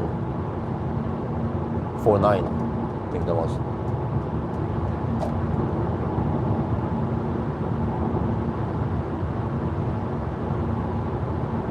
That was the previous gen e-Niro, before they call it Niro EV.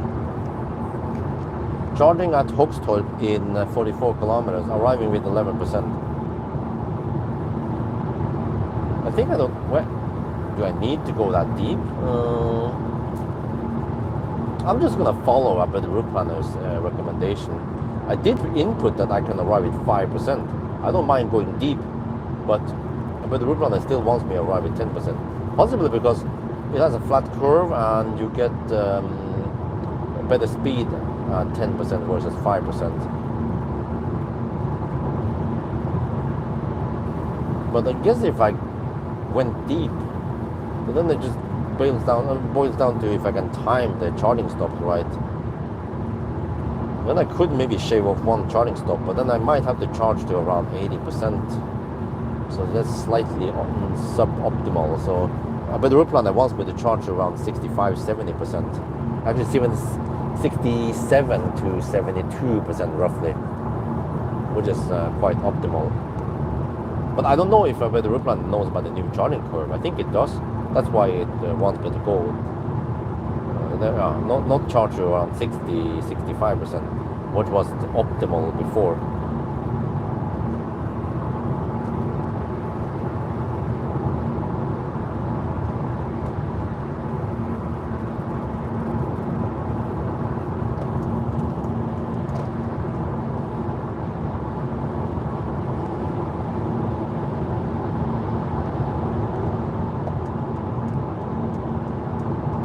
Let me see, let me check something here.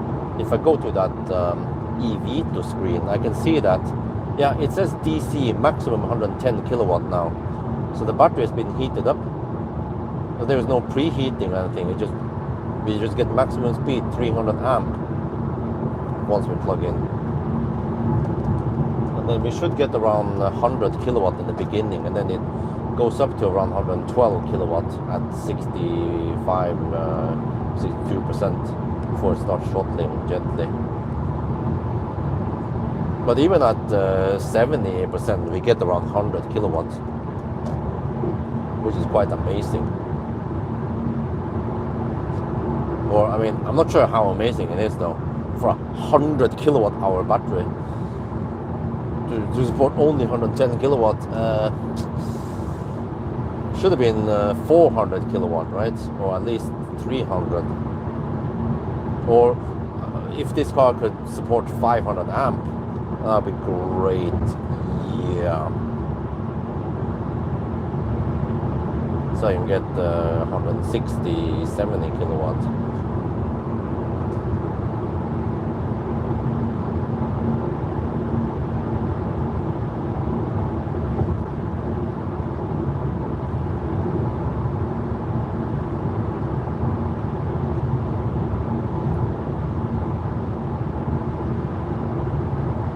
Well, if I don't stop at Hogstorp, I could stop at Uddevalla, but it's a slightly longer detour in there.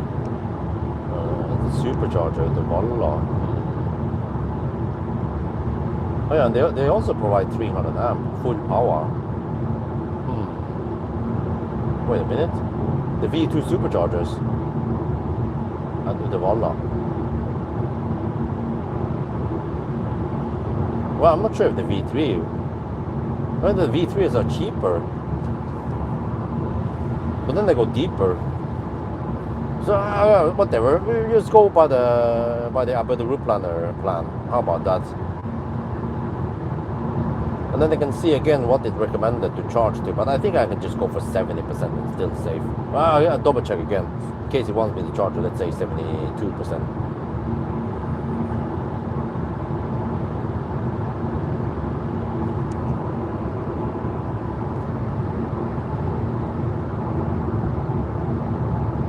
Oh, Uddevalla is 3.7 sec and Hogstorp. Huh? Hogstorp is 4.7? Really? Huh? Even now at night? That's kind of expensive, man. I would expect it to be lower by now.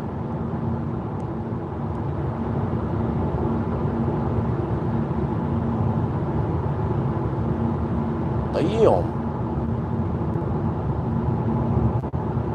Oh, wait. Is that with membership pricing? Wait, am I gonna get flashed at now? Dude, it's 4.7 sec. There. The first flash. The first blitz. It's always the deepest. Oh, this is 4.7 sec per. Whoa, that is kind of expensive. In that case, I want to go deep into Uddevalla.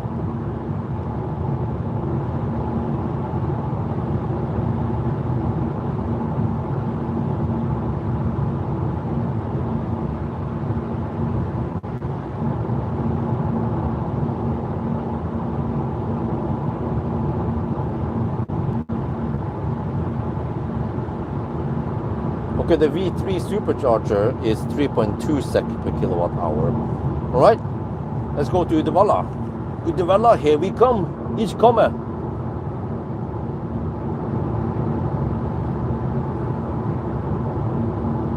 Oh, now it says 7% at the Hogstorp.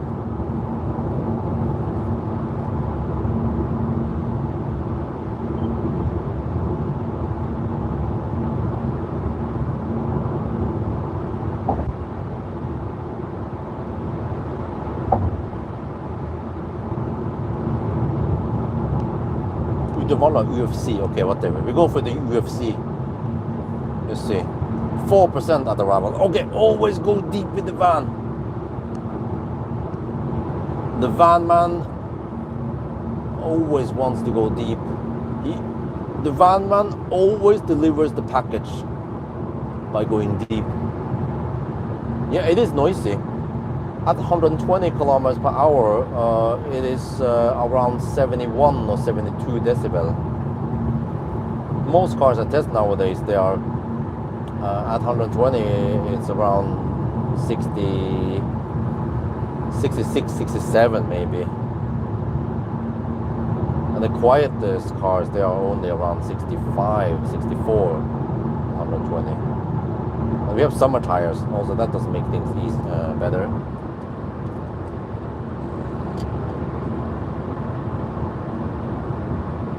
Well, if the car claims we can make it there with 4%, then yeah, that's it. Well, I could go for NEMA energy, but that's 4.7. Yeah, so, okay, 3 sec per kilowatt hour, 3.2 sec at Uddevalla. Yeah, that's fine. And I think even at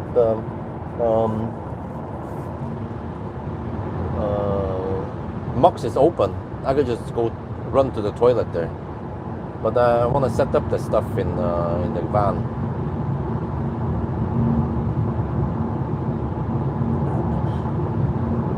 Well, if I go 80%, I could maybe go deep, and then instead of stopping at the Varberg, I could stop at Falkenberg or Himle. Until 1. Okay, that's great. Oh, I'm gonna get almost flashed that now. Wait, if I go 80%, could I then shave off one charging stop, which actually could cost 2-3 minutes?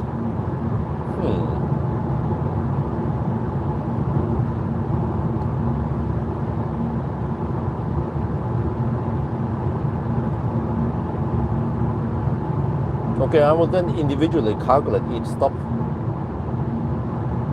But I haven't done the stop beforehand to check.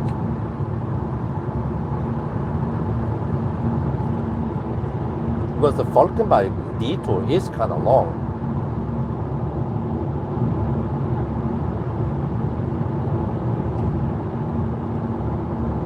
Yeah, so if I can go straight from Uddevalla to Falkenberg, that would be great. Yeah. And then from there, I'm not sure. Maybe back to Falkenberg or maybe Himle. But then I kind of need one more stop, and then I could go from Himle all the way to Spekkerud. No wait, yeah. But then I'm not sure if I'm saving any stops or not. Let's see. The car, but the Ruplanet calculated I need. I'm gonna get flashed at. Dude, turn down. That was really late. It was counting on Hogstorp 1, Varberg 2, Halmstad 3.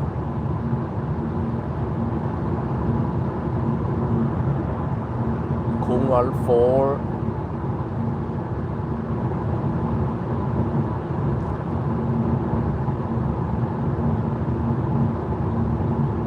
Strömstad 5. 5 stops. Okay. If I'm gonna do it in 4 stops, then Uddevalla 1, Falkenberg 2, Himle 3, Strömstad 4. Okay, something like that.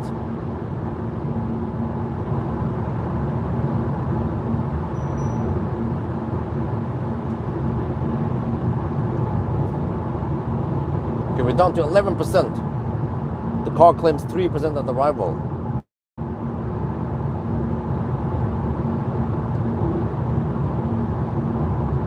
We got 27 kilometers on GOM and 26 kilometers to go. Oh shit!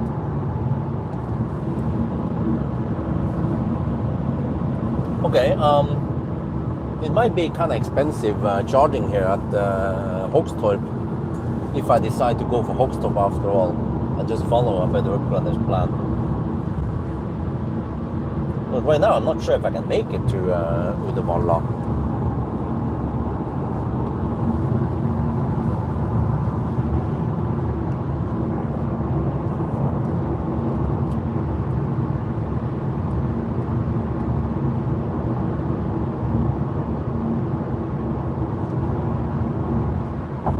Need to calculate here. 11%. Okay. It's about 10%. Okay, 10%. That is 8.4 kilowatt hour. Divided by the remaining distance, 24 kilometers. I have a budget of 350 watt hour per kilometer.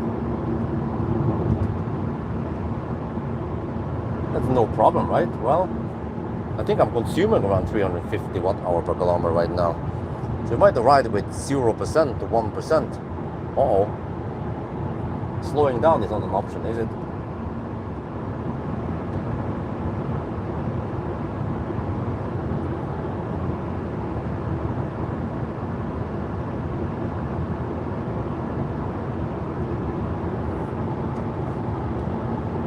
So I have to decide to stop at Hogstorp or not.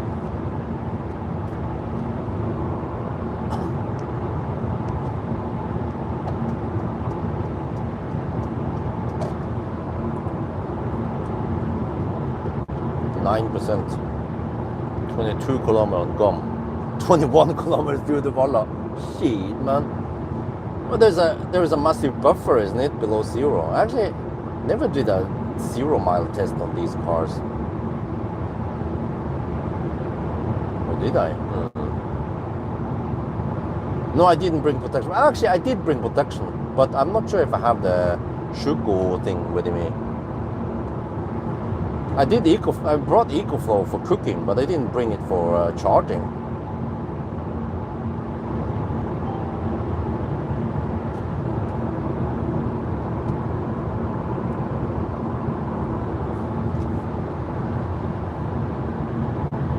Okay. You know, ancient Chinese secret, if you just slow down a little bit on the boxy car like a van, you'll be saving a lot, right? And we are not losing that much time, so I kind of want to go for Uddevalla.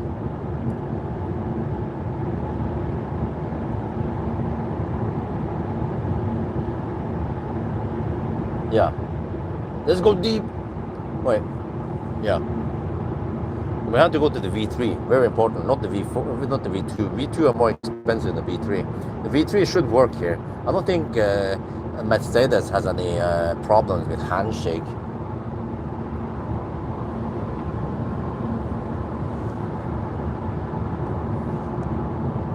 Okay, do we YOLO it?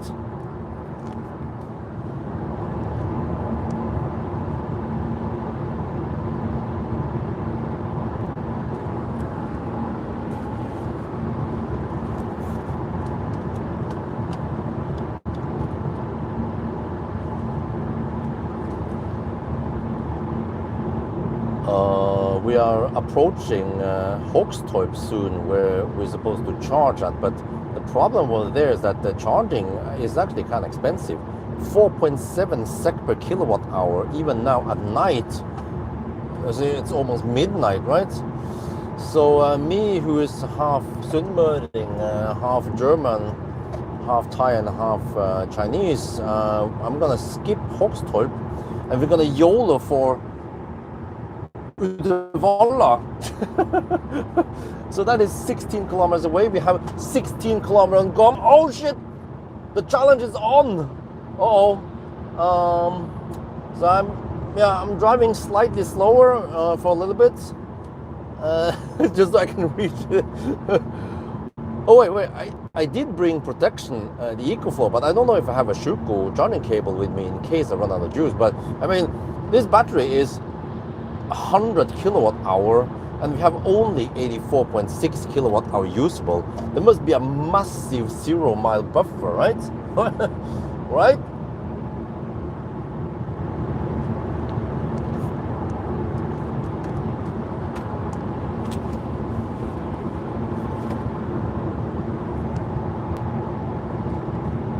Okay, let me see. Here it is. 6%. It says 15 kilometers of range left, 15 kilometers to go. But the car claims 2%. Wait a minute. It could be because, like I said, the state of charge scale is like, it's non-linear at the bottom. So the bottom counts more than the top. So I have 6% left, but the car claims 2% at arrival. And I'm like, okay, well, the car knows best, right?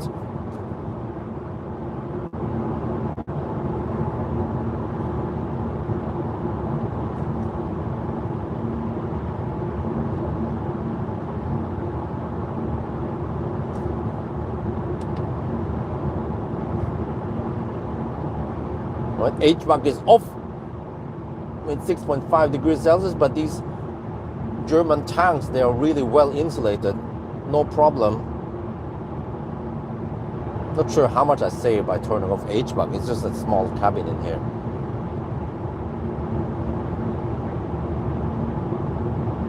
And then once I see that I can make it, I can actually speed up a bit. 6%, wait, it's so small that letter, man, I'm in trouble reading it. 6% still. 6% left.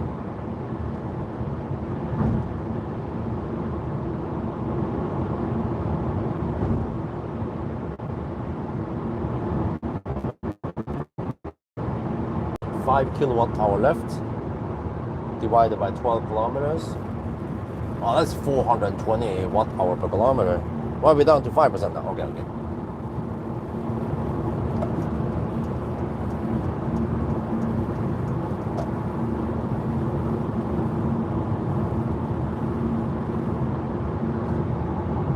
11 kilometers. Okay, our remaining budget is 384 watt hour per kilometer. So we lower the consumption by a lot, so I'm gonna speed up a bit. Okay, well, so I went the deep route. All right, okay, we can try to go deep then. So from here I could leap over to Falkenberg. Just have to calculate how much I need. Yeah, it's gonna be quite intense in the 120 zone. I could bail out at Himle. But to check the prices on Himle also.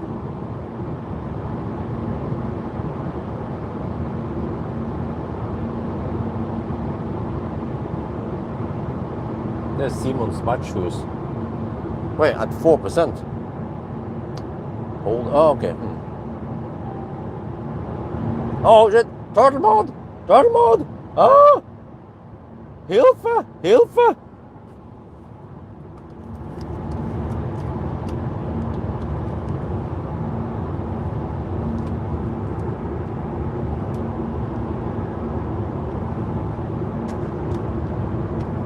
Oh shit! Oh shit! Turtle mode is here! Hilfe! Hilfe! It's the red turtle! It's serious, man! I'm down to 4%! 9! Can we make it then? No, the thing added the charging stop here. Wait. Let's slow down a bit here, man. let's turn off that charging stop thing. No, wait. Come on, where to? With the Volla UFC. Let's go. And then I need to stop the 7.4 kilometers. Okay, we can make it there. Let's proceed.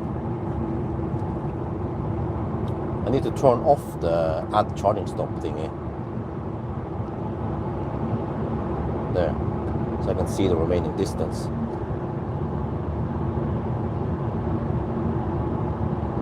I have around 40% power left. Still have to go 6.7 kilometers. I have 8 kilometers on GOM, 7 kilometers on GOM. Okay, slow down. No.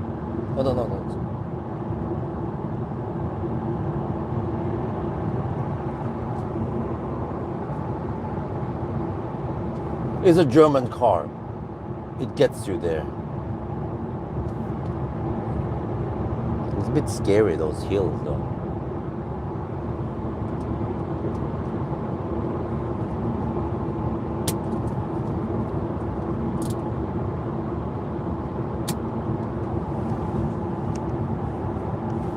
Six kilometers on GOM, 5.4 kilometers to go.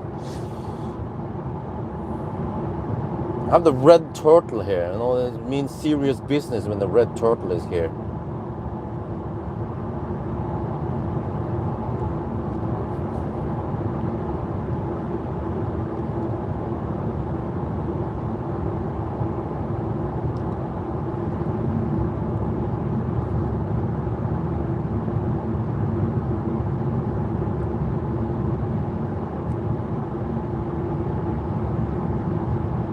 I'm at 40% power still, at 3%.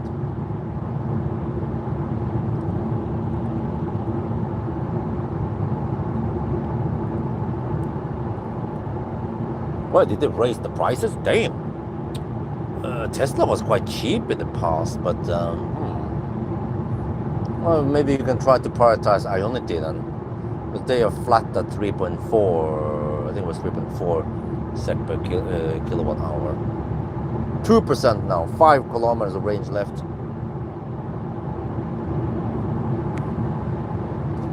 Here's the last uphill before we start going downhill.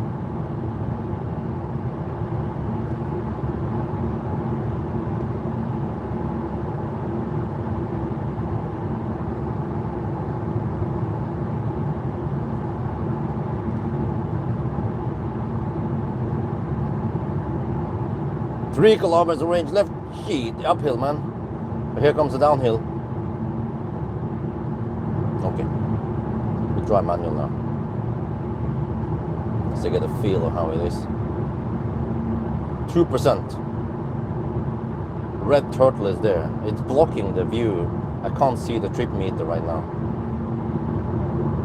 I think I need to check it before I plug it in, because I'm not sure if I can see it once we are plugged in. It's kind of silly, man, in these cars.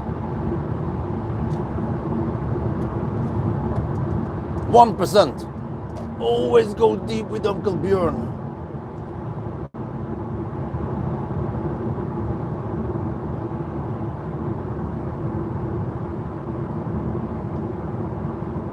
Oh, back to 2%. Oh, it regenerated. I forgot it has so high kinetic energy. Holy macaroni, when you have 2.7 tons regenerating. 2.7 tons going at 120 kilometers per hour. That is some massive energy storage right there. Okay, we're down to 1%. Okay. Calm down, cowboy. 1%. It feels sluggish, like a TDI without the T.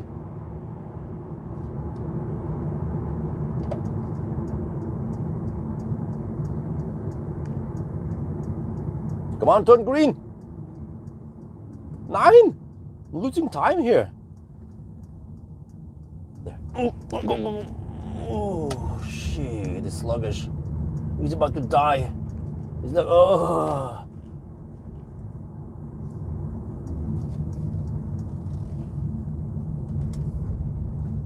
Okay, so the charge port is in the front. So I can just take one of these. I can actually go by the end of the thing here. How about that? Hopefully that port works. Okay, let's see. Oh, you can stop this. with the voila. Okay, how about I take this plug? Wait, which plug is there? Okay, let's try that. Okay, but for now, let me. I need to check the whole thing. There, let me see. Wait. Da. With the voila. Okay, I need to check the distance. 247.9.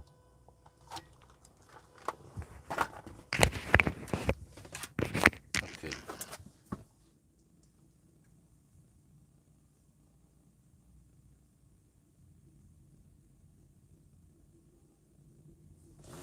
Man, freaking ragger.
Oh yeah, we're charging now.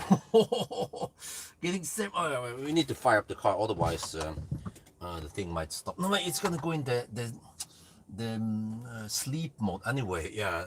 Okay. If you click here, we can see the eVito here. Okay, stop bugging me. Yeah, this is good. Getting close to 100 kilowatt. Yeah. Always go deep. I actually didn't go by the recommendation of by the route planner, but we might actually go in 4 charging stops instead of 5, and then yeah. Okay. Anyway, all good. Wait, let me see. And there. Okay. I need to also calculate the distance error based on the reported distance here. ABC, thank you very much. $11.99. Okay, euros. But I need to go set up some stuff in the back now.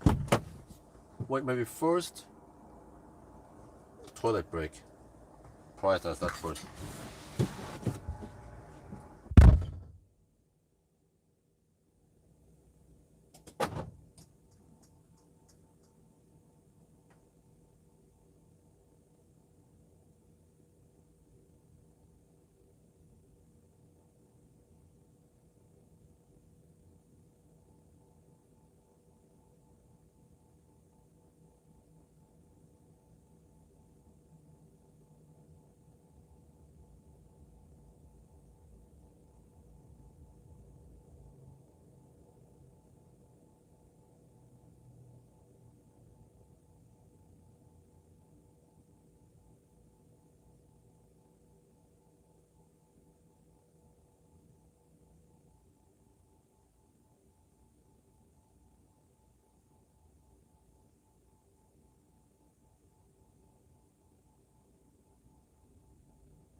Let me see. I need to turn on that. There.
Can bring you guys. I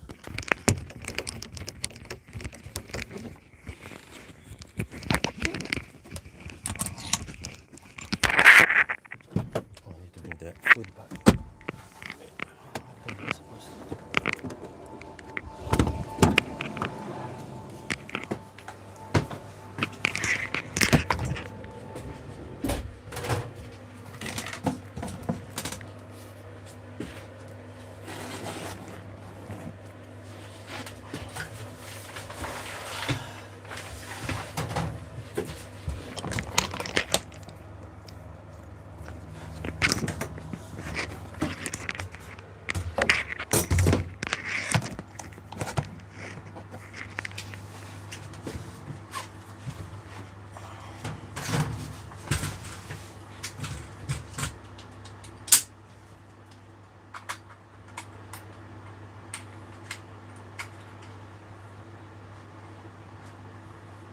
Well, I didn't bring the charging cable for EcoFlow. So once I'm out, then I'm out.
Tesla Bjorn's camper van. Oh yeah! So here we have the EcoFlow pumping out 650 watts right now. I'm using a resistive heater there. We have actually some sleeping equipment with us here and over there. We have the microwave oven ready for action. I have some food with me here and more food later. And then if you feel like exercising, you can also do that. Here we have the live stream. And then of course the camping chair there.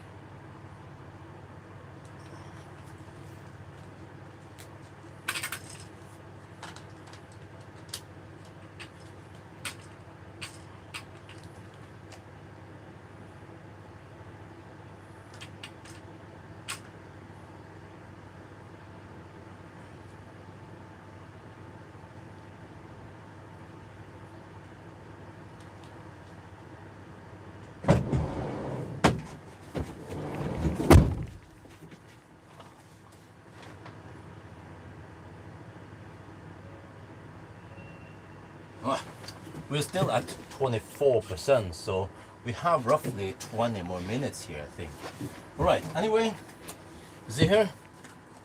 Beta soup. Yeah, if you don't bring EcoFlow, then no soup for you. Well, actually, there'll be soup for you, but just cold soup. But tonight, I want some hot soup. Oh yeah. Wait, can we run the microwave oven simultaneously? Yeah, I think this pulls only 900 watts, and then this pulls 600, 700 watts. So they should be able to run simultaneously. EcoFlow can output 2.4 kilowatt. Yeah, no problemo. Man. Remember to always pump your right hand. Pump your right arm. Oh man. You know, it's hard to believe it, but many women don't understand this, but this is exactly what men need. They just need a place, the man cave, you know, where you can exercise. Just have a microwave oven, simple life, without children, without wife nagging at you. Can you change diaper? Can you throw away the garbage? We need more bananas. No, I need to pump it. Wait for the food to finish here. Shit, man. This is caveman. You know, it's good stuff, man. Oh yeah, it's finished. Oh yeah, let's see. Oh yeah,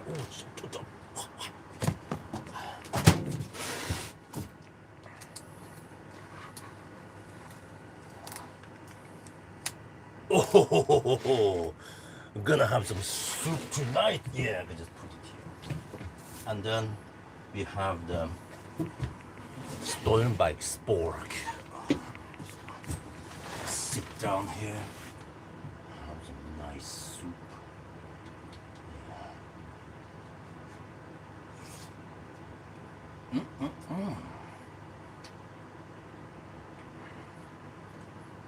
Good to do this more often. The only problem is I need a van. Yeah. How about E-Craft? It's big. How about the Tacoma? I need to do more 1,000 kilometer vans. The Toyota van. Wait. I should have brought flatbrød. Okay.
we're back here.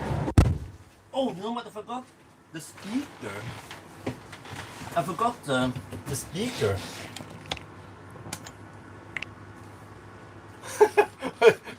Okay, let's see.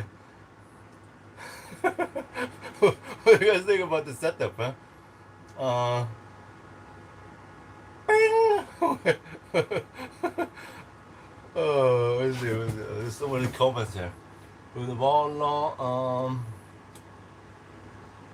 Microwave lasagna, okay. Oh yeah, this is proper setup, man. Yeah, there's a mattress here. I'm gonna show that later. I have a mattress with me, with blanket and shit. We need to do more van challenges, man. Camper van, yeah. But dude, like, there are some really big vans, like the E-Crafter.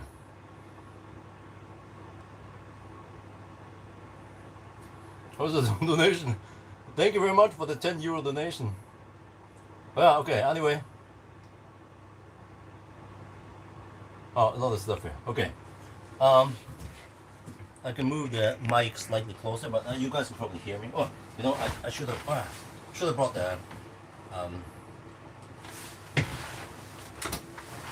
trash bag. But it's nice here. There's no heater from the front, though, so I need to bring my own heat. But I only brought one battery.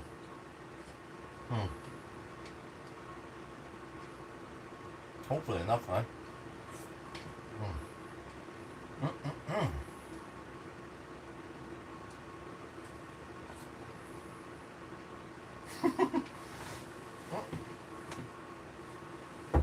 Nice interior here. They actually padded some of the stuff.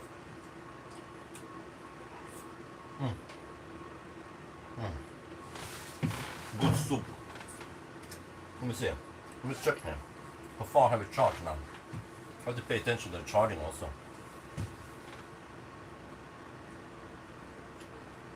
37%. Oh, still plenty of time. Wait, can I put this somewhere without it breaking?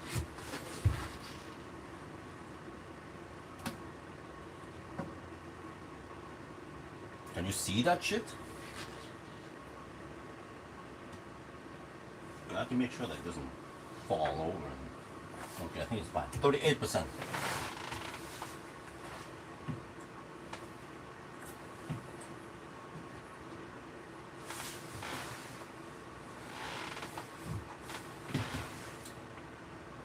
Taking 108 kilowatt. Noise! I haven't dared to fire up the heater yet. I'm gonna do that soon. Yeah, according to a better route planner, we need only 66% or something to go to Falkenberg. Okay. Where can I go to? Halmstad.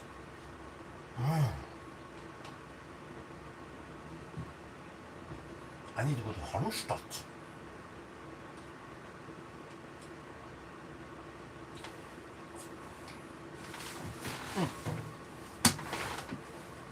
Sorry, I had to just check the phone. Can we go to Halmstad?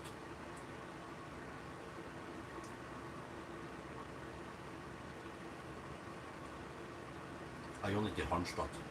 You see. Then I better run. Oh, I need 84% to get there. Okay, Falkenberg then.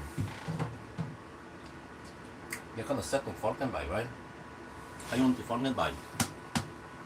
Then we take it from there. 40% now.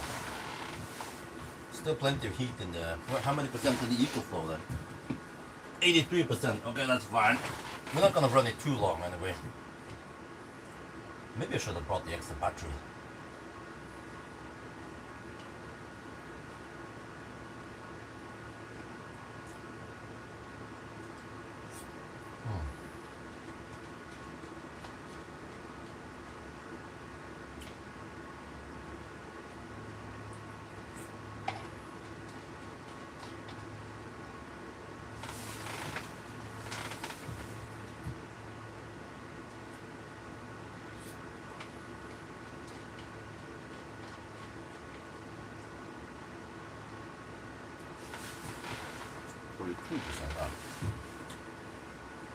So I might go 75 just to be safe.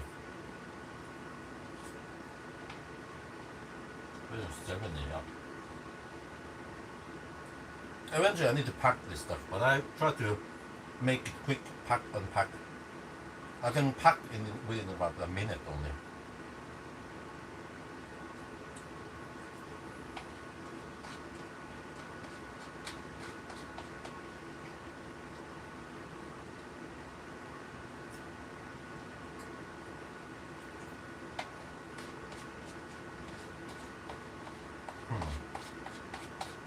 Only problem is there's nothing at Falkenberg. Yeah, what I could do is I can heat up the food in the back and then I can eat in the front. Yeah, that also works.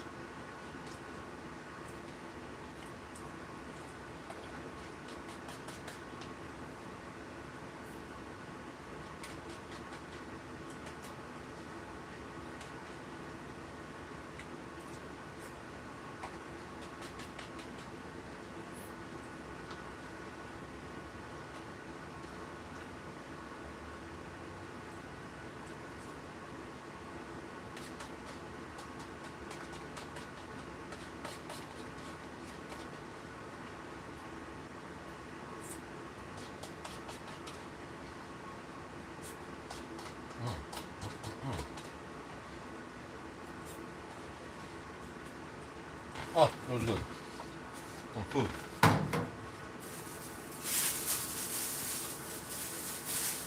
I'm still at 46%. Okay, now maybe I can move it a bit closer. Let's see, I need to throw away some trash eventually.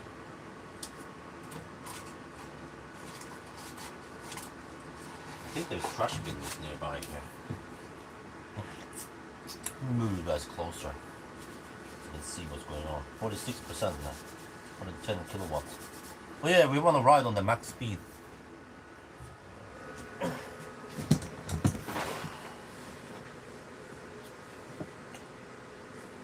Yeah, I brought 2 banana boxes with me.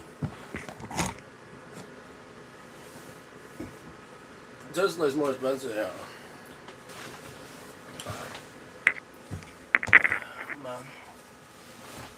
Sometimes just pump it.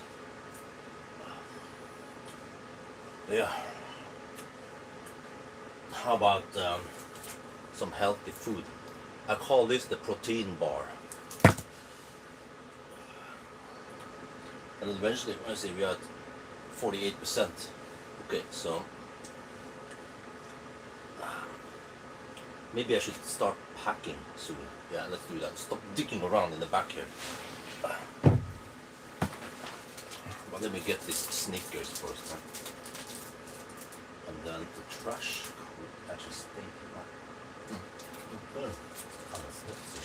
I wonder if they have trash at the chop chop.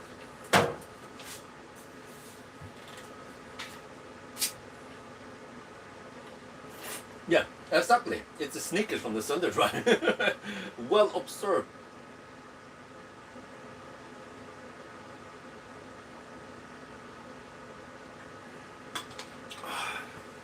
$49% now. Okay, now you guys don't see them percentage thing. Just keep it here for now. 50%. Okay. So I have roughly 5 more minutes, I think. I'm not sure. Just want to have Snickers.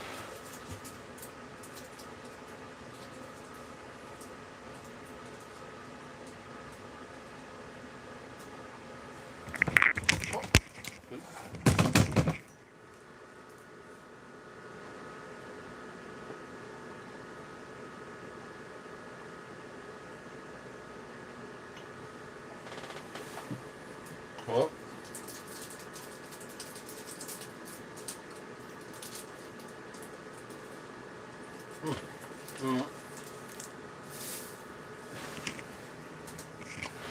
just turn on the heat now.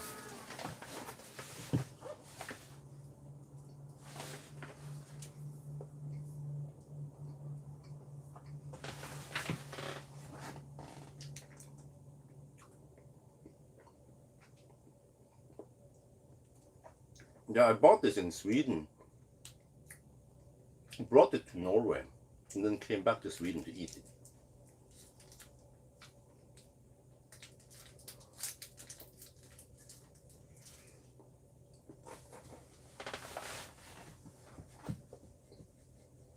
Mm. Oh, Ecoflow. Mm.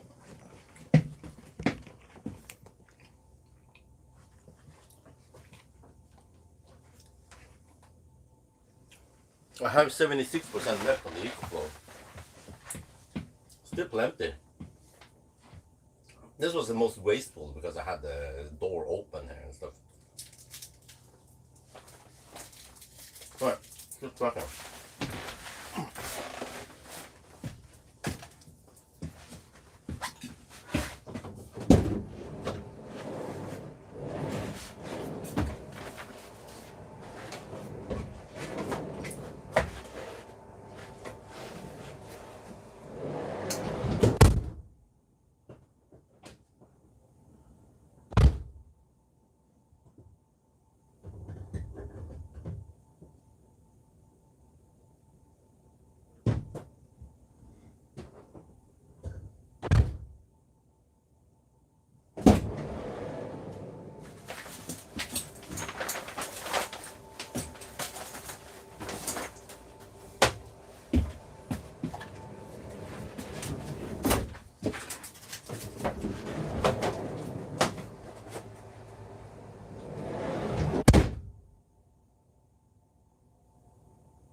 Okay, I'm back.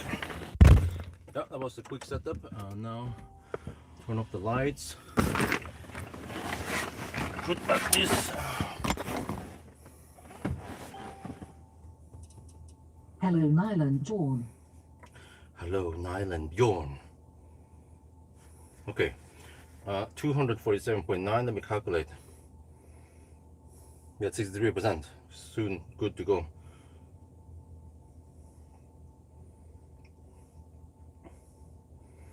249. Wow.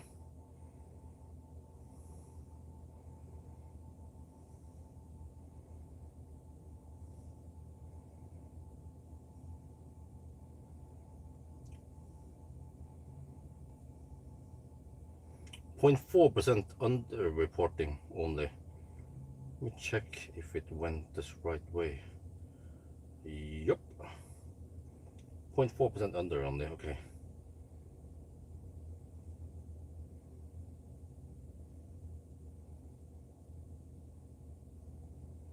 So it go to 996.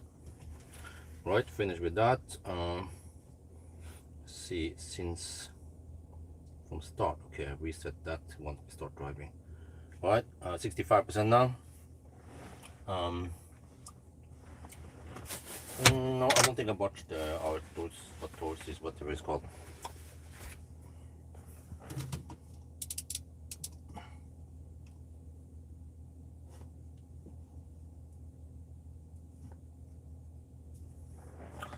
Let me navigate to the next stop. Well, let me fire up the heater. Oh, almost forgot.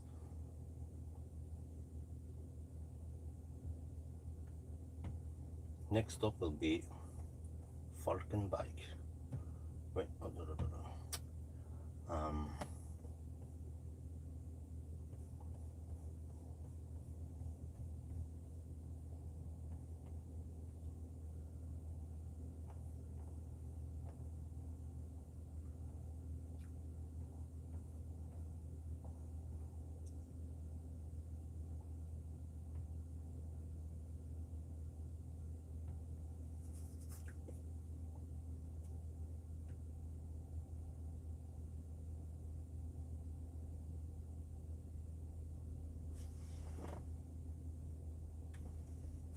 10% of the arrival, okay.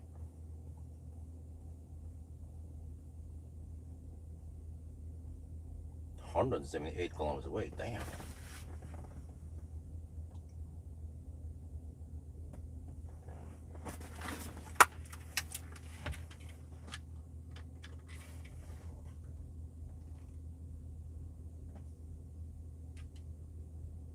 Well, we're at 68%. Next stop is going to be Ionity Falkenberg, 178 kilometers away. The car estimates 10% of the arrival, meaning that I need to spend 58% of the battery. That is kind of optimistic. If I look at the route planner, the route planner claims that I need to spend. Oh, that was another location. Oh shit, that was Halmstad. My bad. Need to go to Ionity Falkenberg. Okay, plan again. Reshoot.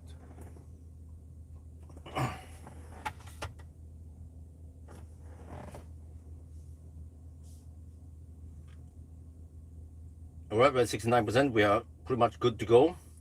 We'll check here navigation. Next stop is going to be Ionity Falkenberg, 178 kilometers away. 12% the car claims at arrival. Let me see. That means it thinks that we will spend 57%. But the route planner claims that we will spend 59%. Whoa, we should go now. Yeah, okay. Let me check here. How long have I been charging here?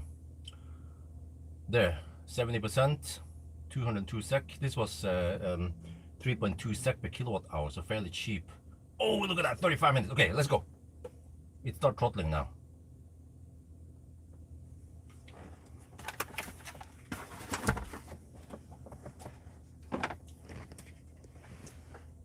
Oh, Mats donated 119 NOK. Thank you very much. Good too. Yeah, thank you. Okay. Yeah, we're good to go. The thing didn't fire up the heater. Wow. Okay, low set as well. Okay, let's go. I'm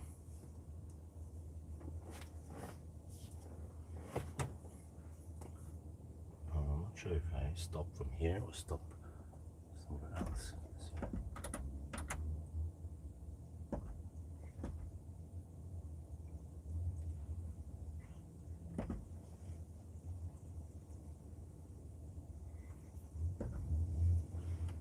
There, okay.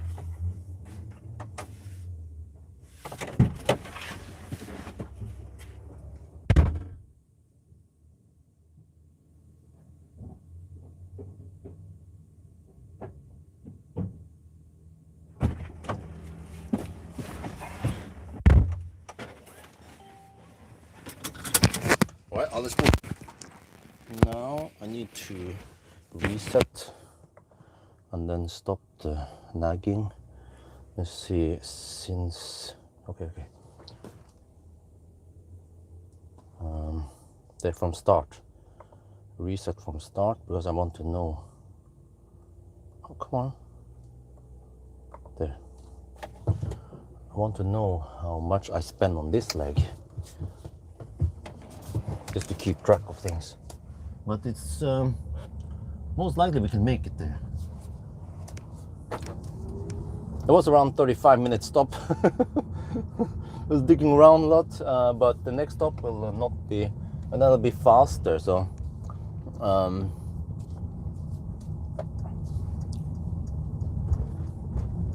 that'll be at Falkenberg. There's also nothing there at night. Yeah, this is good. At least on the way out, we don't have to follow the LED light. We charged to 72%, but it's actually fairly fast. When I unplugged, I still had 96, 97. No, I think it was 98 kilowatts when we unplugged. So that's still very close to the maximum speed. And that means that if we arrive now, even if we arrive at 10, 15%, no big deal, because then we get higher max speed. It's capped at 300 amp.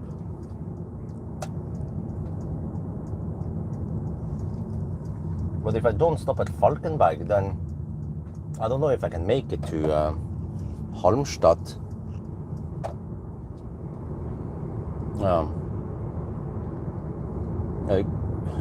If I went for 80%, could I then have made it to Halmstad? But the route planner claims I need 84% to make it to Halmstad. There's a quite long gap between Falkenberg to Halmstad. This feels like it.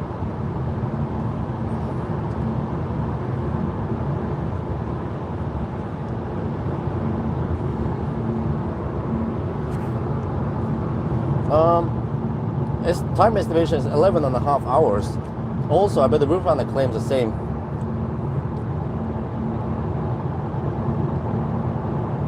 And each starting stop will be around half an hour. Oh man, I'm gonna get blitzed. Almost, well.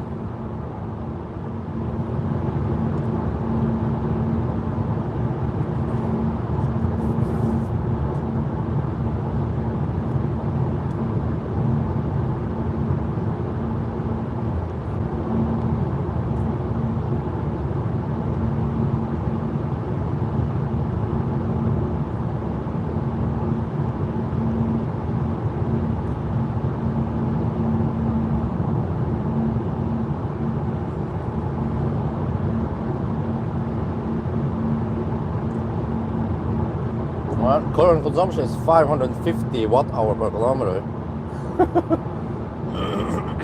At least it's not lying about the consumption.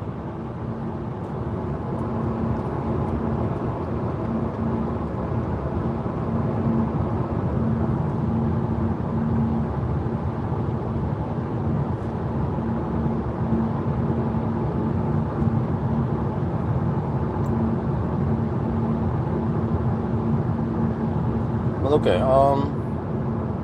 even if I make it to Halmstad, then what? To Falkenberg. Would have been great to make it to Halmstad. Okay, Falkenberg, charge there, and then we see charge around 70% again. I have to calculate once I'm there.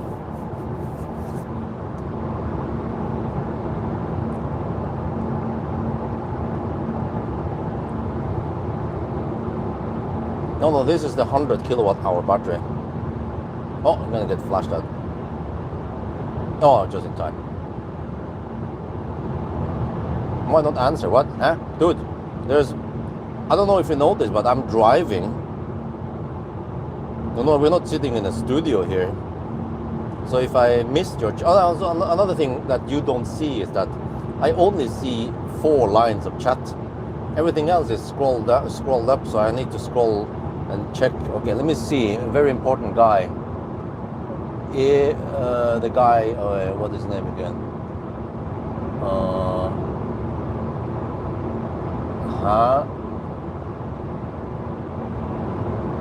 Oh, okay. That is Viking language. The guy asked about have a weird plastic Huh? On the phone. What? To the left? What the heck, huh? What the heck are you talking about?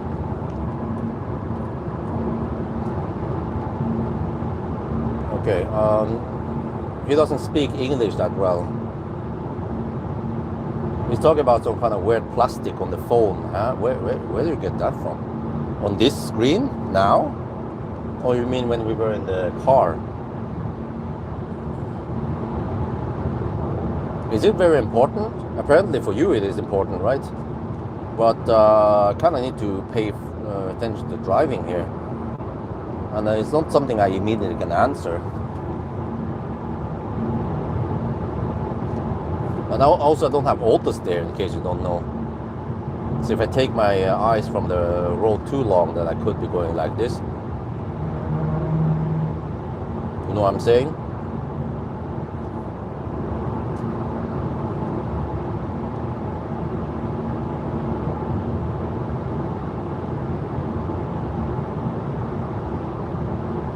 Oh, are you talking about the other phone, not the live streaming phone?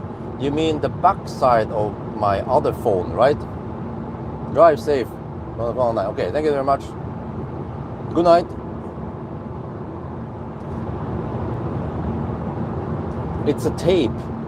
I don't know, you answer so late, but you mean on the back side of my Samsung Galaxy S25 Plus phone. I dropped it on the floor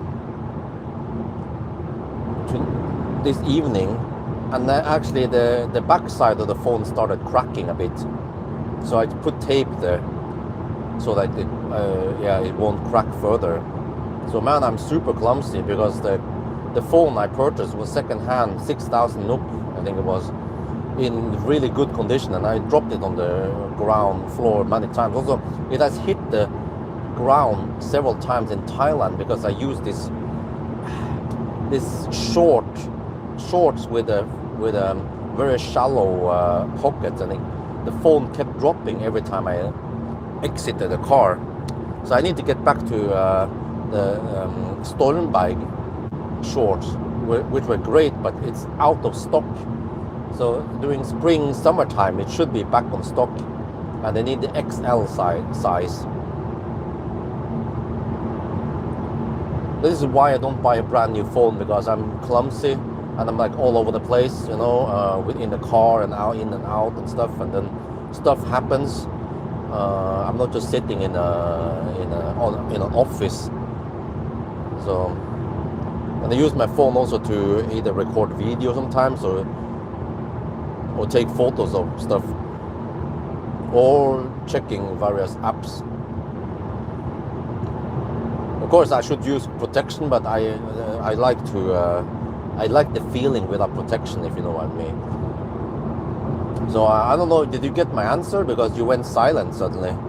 I gave you lots of answers, but you didn't reply, so that's kind of disappointing.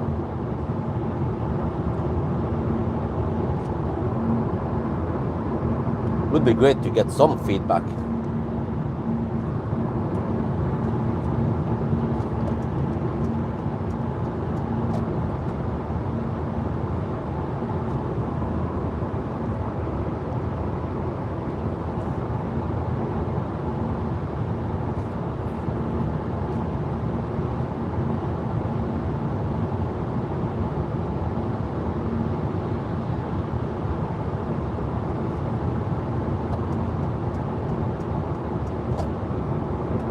I'm not sure who was being salty here in the beginning. I was just minding my own business. And he was like, why don't you reply? I'm like, excusez-moi.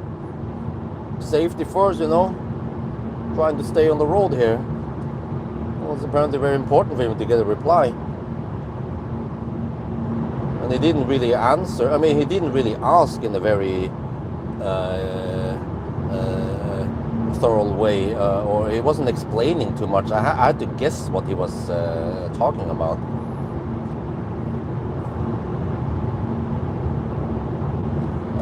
Well, whatever.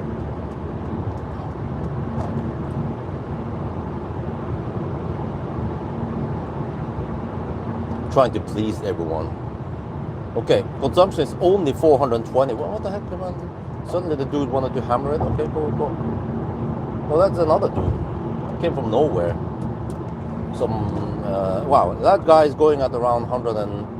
Yeah, he came out from nowhere.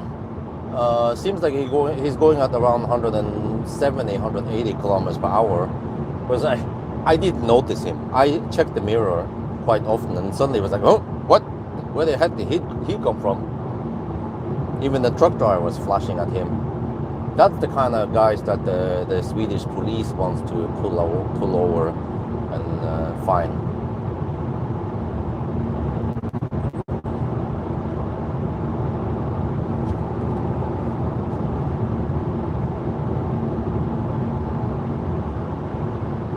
We actually didn't get that cold in the cabin here while we were camped. It was running without heater for around half an hour, plus the 5 minutes before I arrived. But I did lose a little bit of time by going slow in the beginning.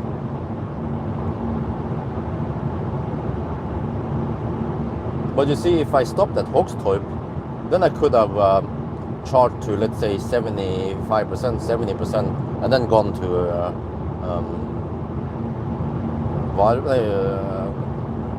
Falkenberg.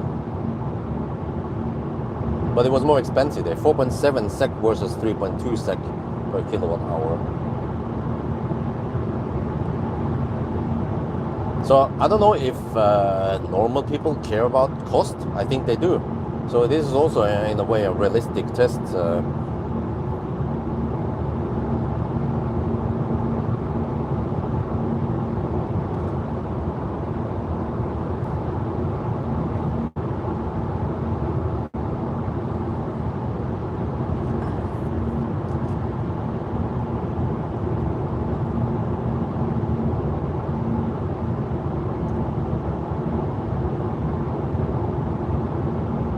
Well, at least the consumption should drop a lot once we are in Göteborg. So the car is quite boxy. I'm actually planning on doing a Sunday drive on Monday, since I have one more day with this van. But yeah, I haven't done any banana box test. But maybe if I have time on Sunday, or I don't know when, I can do an interior view. But it's not going to be that long. This car cannot take any car seat, child seat. And also in the back it's like, oh, okay, here's the back. I can measure some stuff, but it's actually, I'm not sure if I would bother measuring stuff, because you can already read about that in the spec. So I can just show, well, it has the Lafinto interior. Yeah, I think that's the Norway specific stuff, since Lafinto is a Norwegian company and they retrofit the car interior, custom made them, actually quite cool. I visited them many years ago.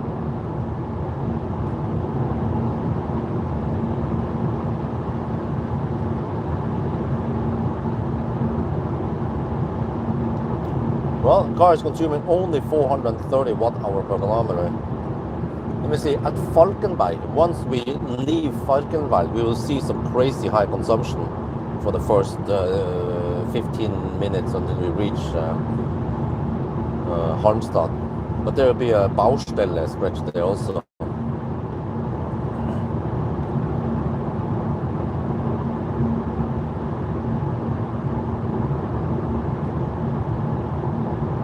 Wow, this thing turns down there. Wow, it was really late. I saw the light a long time before the car reacted.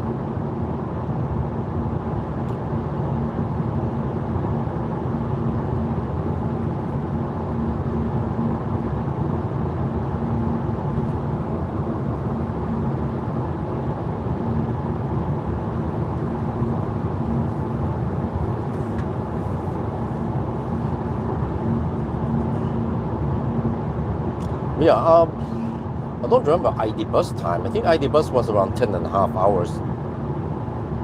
10:20 or something.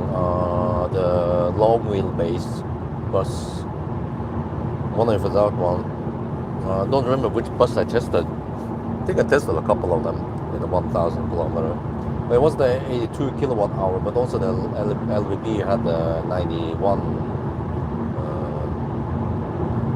Wait, but actually the 91 kilowatt hour overheats. So you want the 82 kilowatt hour MEB battery. That one kicks ass for the Lord. So if I can choose, I would want a rear-wheel drive ID7 fastback with the DCC and then the goodies and the massage seat and all that. That'd be great, yeah, for the summer, for July. I can ask, you know, it doesn't hurt to ask. I have a few good candidates, which is the, okay, new EL8 again, I don't mind borrowing it. Or maybe I can go for EL6. It's a little bit smaller, but still good space. And not so thirsty. Slightly slower charging though. But I'm planning on, well, I can do a little bit of charging, a little bit of swap. Maybe I should also try to incorporate some swap, but I'm not gonna like avoid charging. If it's convenient to charge, I will do that. And then, yeah, or if it's ID7, then, well, that one is just a beast when it comes to efficiency. What else is it? Well, the only minus is that the ID7 max speed is only 180 kilometers per hour if you want to hammer on the Autobahn. I did actually hammer at 200 on the EL8, yeah.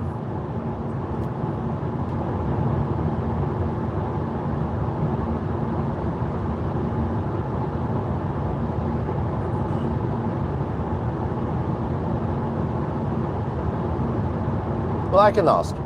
EL8, EL6, ID7. Also, I'm actually also interested in the ID bus passenger version. Oh, holy shit balls, that thing is smelly. What the heck is in front of us here? It must be Dieselgate in front of us. It smells I mean, it smells like bad chemicals getting burned. Oh, freaking raggere, yeah. Some Amcar. Man, why is that shit even allowed? No, it's a classic Volvo, of course. Wait, is that the one that the guys that camped at the Volvo? Yeah, I think so. No, it's not. It's a different one.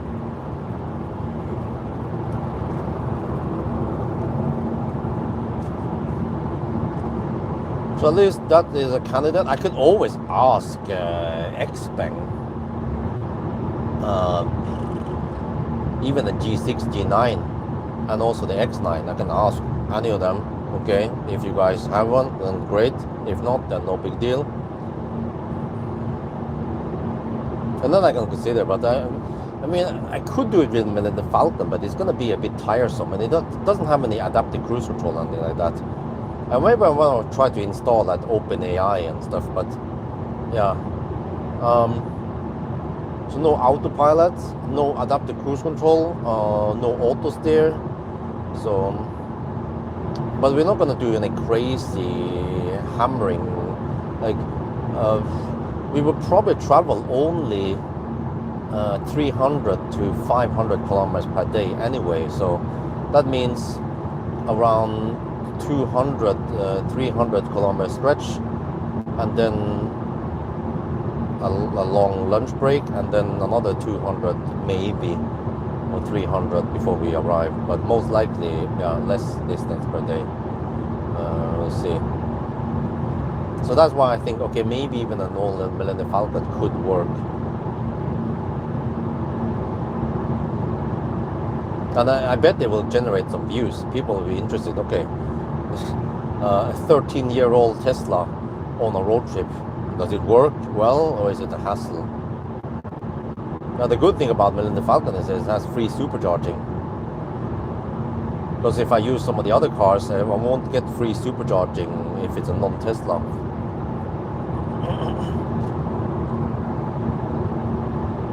So I'm trying to cut the cost down, because traveling with family, man, it's getting costly with Airbnb and food and entrance fee here and there, amusement park and stuff. So if we can shave off some cost on charging, that'd be great. Yeah.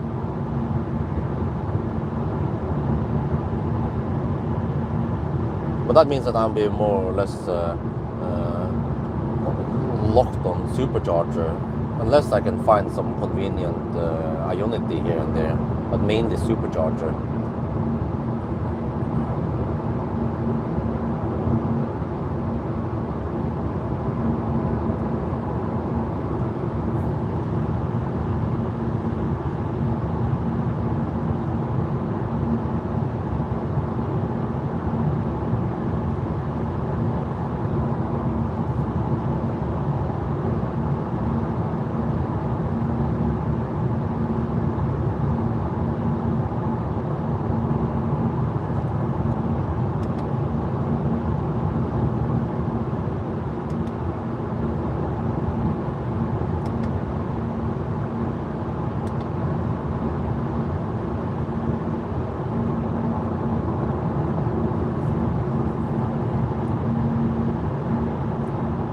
Well, consumption is still 400 watt-hour per kilometer.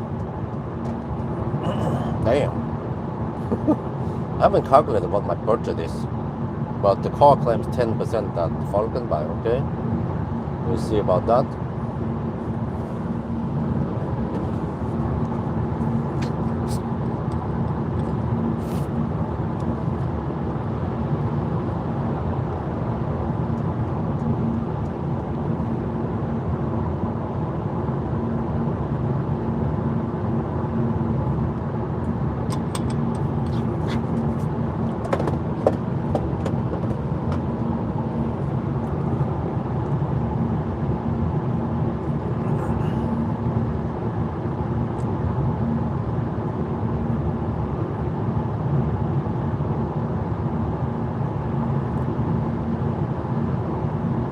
Well, actually, I mean, what other cars could I borrow? Well, I can always ask.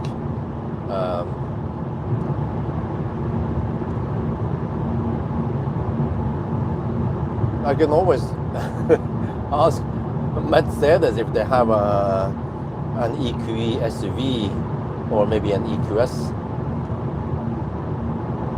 And then Kia EV9. Not sure if EV6 is spacious enough. Maybe even EV6. There should be okay space. And then when it comes to Tesla, I'm not sure. I know that they don't lend out for too long. But I know that Volkswagen did lend me a car for, I think it was 3 weeks when they went to North Cape. So I'm not sure if they are still up for that. But I'm not sure about other brands if they are up for lending out more than 1 week.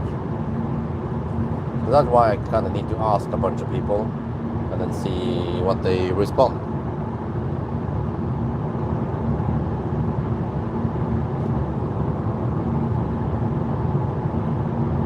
Man, there's another dirty car in front now. Shit, man, I have to recirculate again. What the heck is that shite? I can't even see the car in front here, just smell it.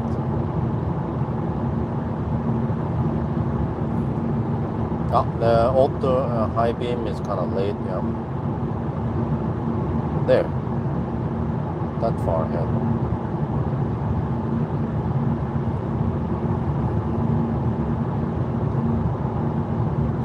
No, it's a chat boat. This is unusually... Nope. Chat is just quiet. But it's very annoying that the YouTube app always defaults to face cam every time I start the live stream. I mean, why? Why assume that I want to live stream myself? How about I want to live stream with a back camera instead? I mean, it should remember the previous state, which it doesn't.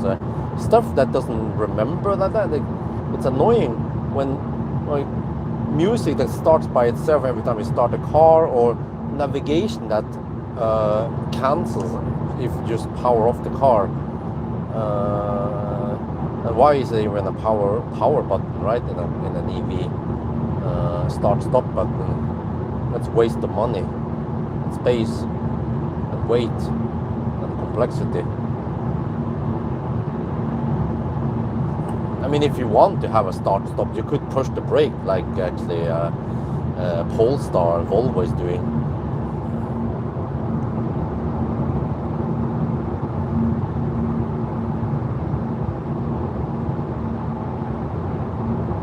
Yeah, it feels like YouTube is not focused on making the live stream feature good. Or they probably realize that the Streamlabs are way better.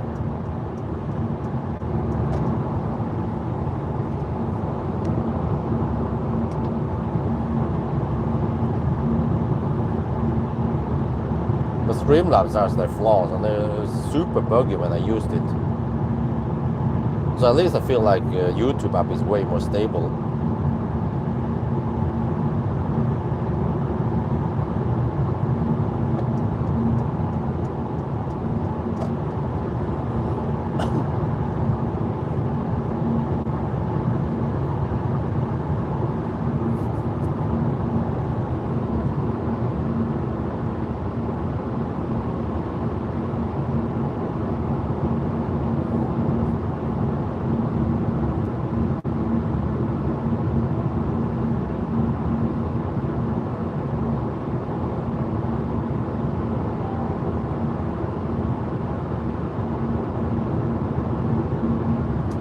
Oh, the bus actually did it in 1020. Wow, impressive. But you can turn down the damn lights now. Oh man. It's a Volvo. Of course, always a damn Volvo. Way too aggressive lights. Well, consumption is still 400 watt-hour per kilometer. We're gonna roll in at Kongalv soon.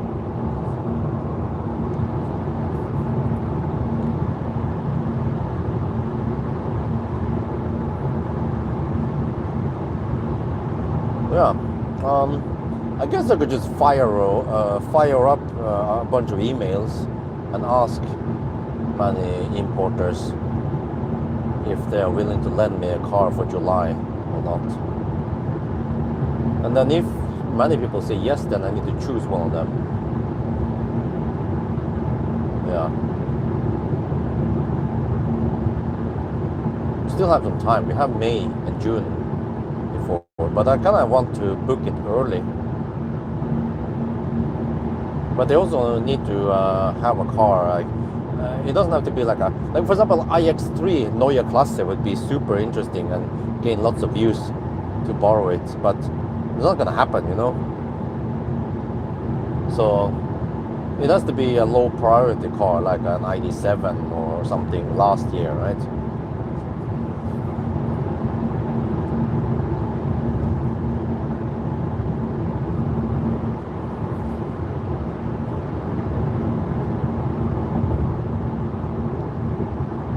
Well, I'm gonna ask Neo first, okay? They'll get the first dibs. Neo, I asked them first, wait a couple of days. Hopefully they get back to me quite quickly. And then if they say no, then I continue to the next, and then the next. Maybe I can do that, yeah. Spend less than 1 week on each party, whether they have or not, or whether they want to lend me or not. Some of them might have a policy that, no, sorry, Mac, it's only 1 week. I'm okay, no problem.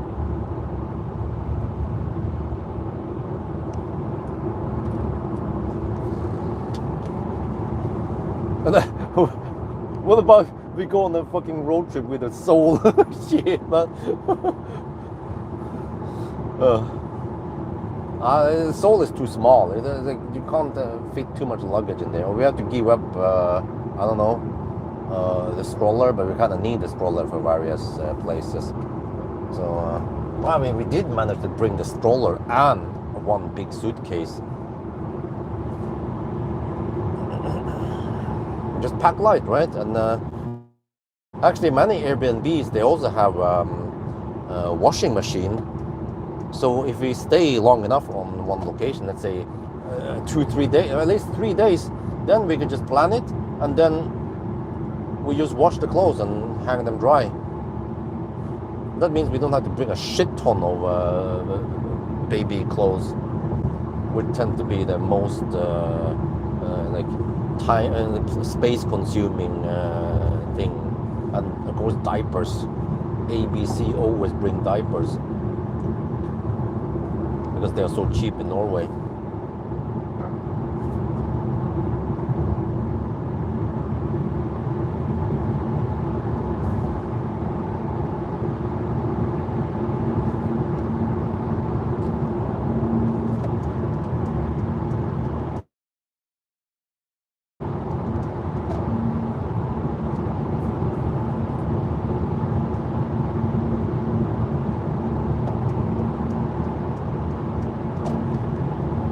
Well, we're down to only 390 watt-hour per kilometer now.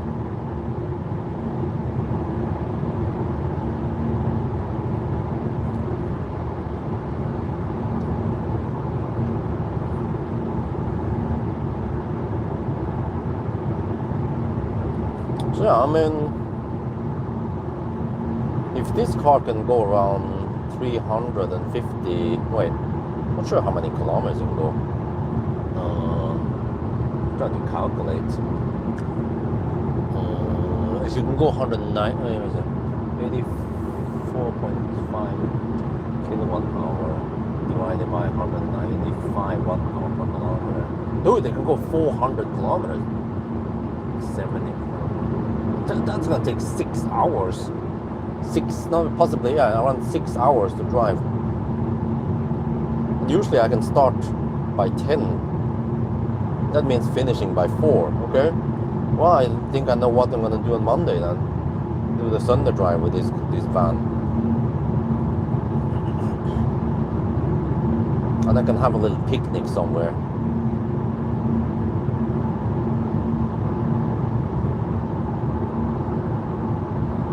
No, I don't have enough boxes.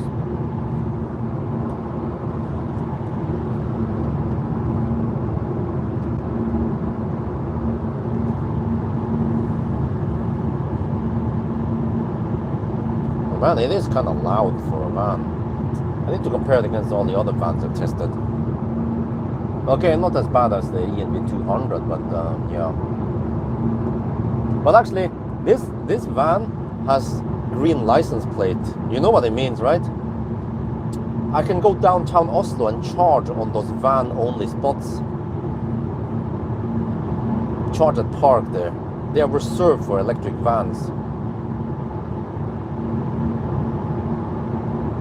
Comfort, yeah, it's nice seats. I mean, it's Mercedes after all, just a little bit plastic fantastic all over the place. No rear passenger. This is the van version, cargo version, whatever you call it.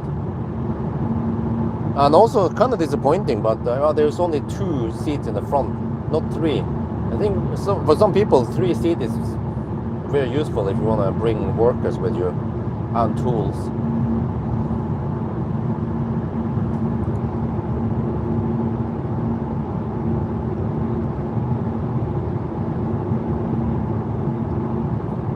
Okay, the car says 10% at arrival. Alright. Consumption gonna drop now. We're gonna hit the 80 zone.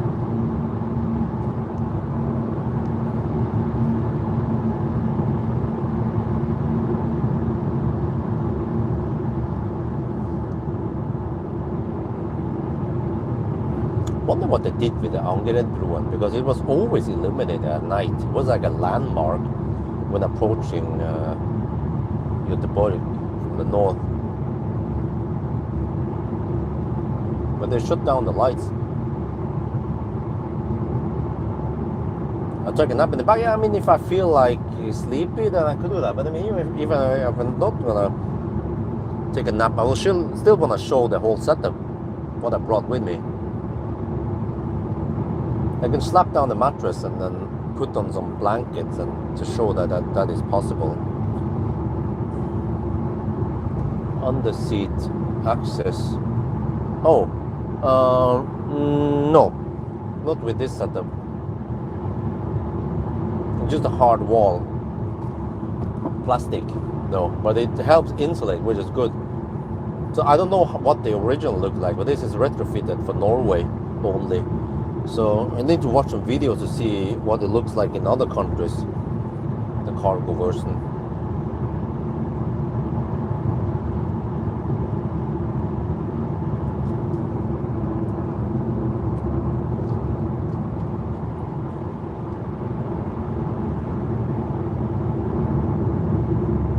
holy crap, man, on the rough asphalt it becomes kind of loud. Wonder how loud it is at the Valkenberg on the concrete surface. Sommer på Liseberg, 18 April. Oh, really? That's only in 2 days. The summer season in Liseberg starts. Man, if you want to buy season tickets, it's going to be pricey. But actually, Lilleputthammer, there is a season ticket. Well, for øyerværinger, people who are registered in Øyer, we can't get that. But there is a season ticket for Lilleputthammer that excludes July. And to be honest, the whole July thing is kind of not that important.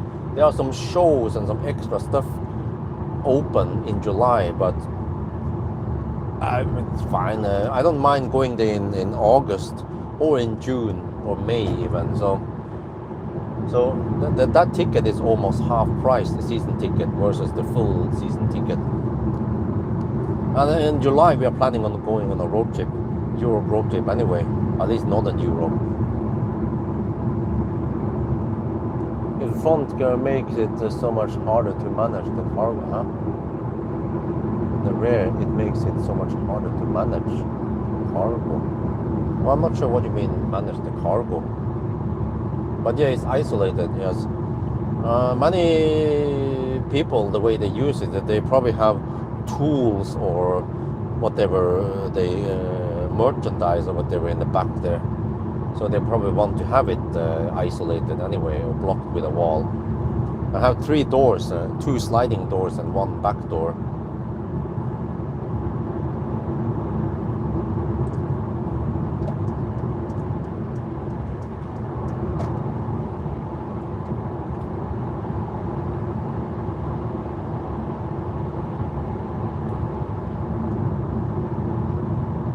So maybe I should borrow the Toyota van also.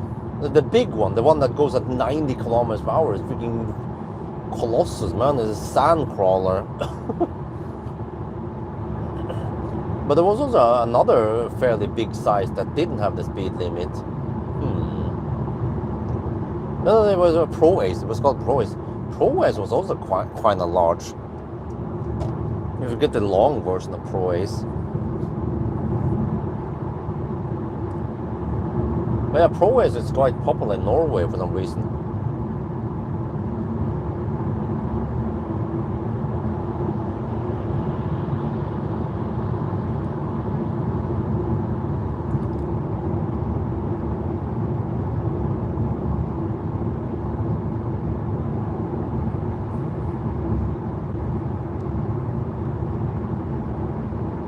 What is this? Nordleden S in Kjølfeld, stengt, avstengt. Okay, I think we're not going that way. The Pro Way? No, Pro Ace. Toyota Pro Ace, it's called. It's a van from Toyota. I guess you haven't heard about that model before.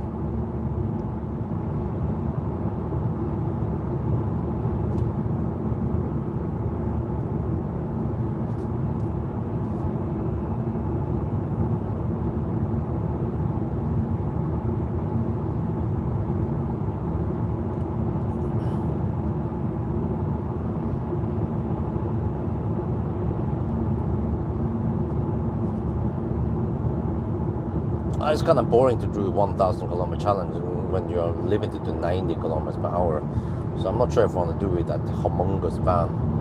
But maybe like the Fiat Doblo or some of the other ones. But Fiat, what is that? Is that Stellantis shite? Well, if it's popular, I could do some vans maybe.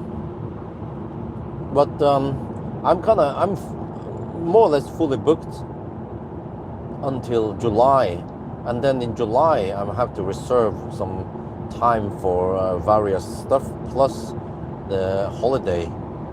So which means that the next available slot will be in August. Like, dude, I'm booked. Now we have May, June. I'm booked 2 to 3 months ahead now because of holiday also.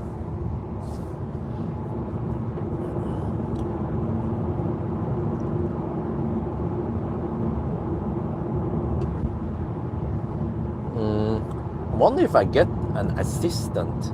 Well, I kind of need more money, but let's say if I could hire an assistant, what the heck can the assistant do anyway? If I want to increase production, what is it?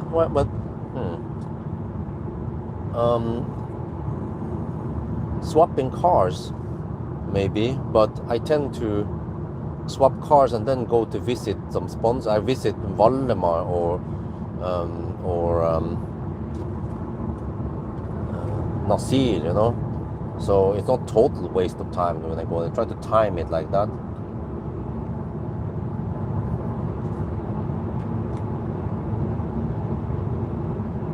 Well, I have the slack days, that's true. The days when it's raining or something, but then I'm not sure if I could push through more cars, double up with cars and then do, pretty much double it up so that I can push through more cars. And then I kind of need to either borrow each car for just 3-4 days instead of 1 week, or I borrow 2 cars. Yeah. But that means double up the 1,000 kilometer challenge, and I'm not sure if I'm keen on doing that. I'm fine with doing 1 per week, not 2 per week, especially because I need some rest after, and actually a little bit before, a pre-rest.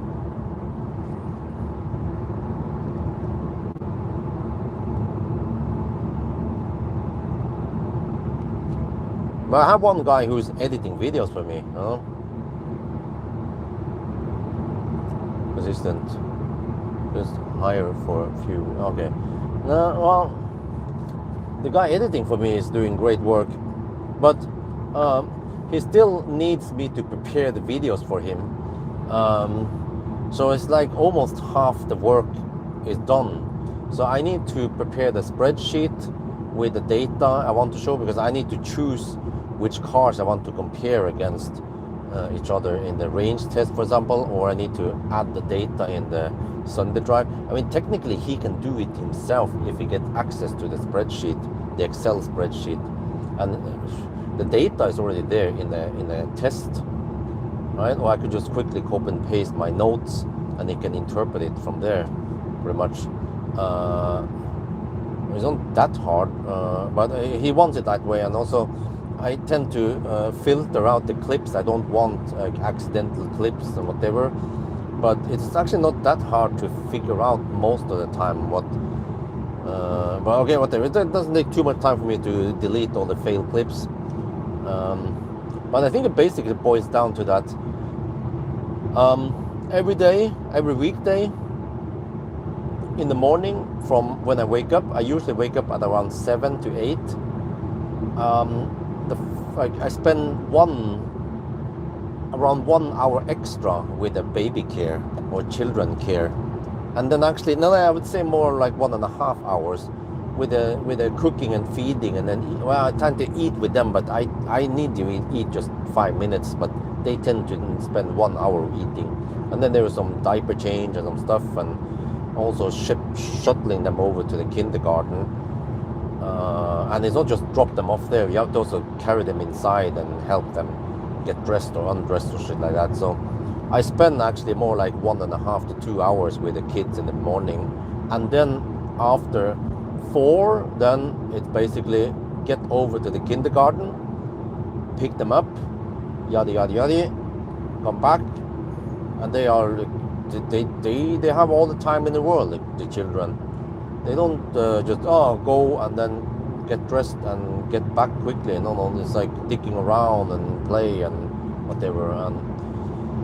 And then basically from 4 until 9, 8, 9, then I'm busy with dinner time, play time, and just watch over them when I shower, and then when wifey take a shower.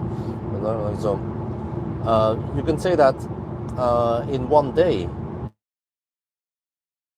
I spend possibly 4 hours for the children. We just spend time with children, but it's quality time also, but it's also taking up precious time.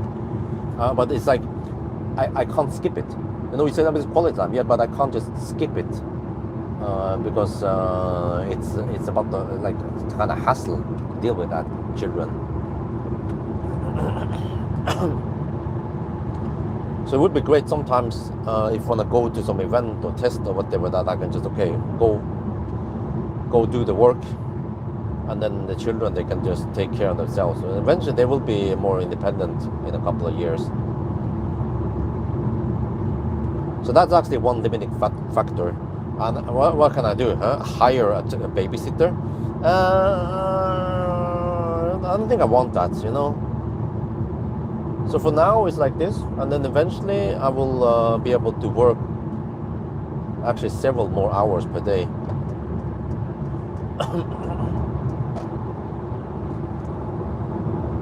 And that will basically mean increased production by 20% maybe.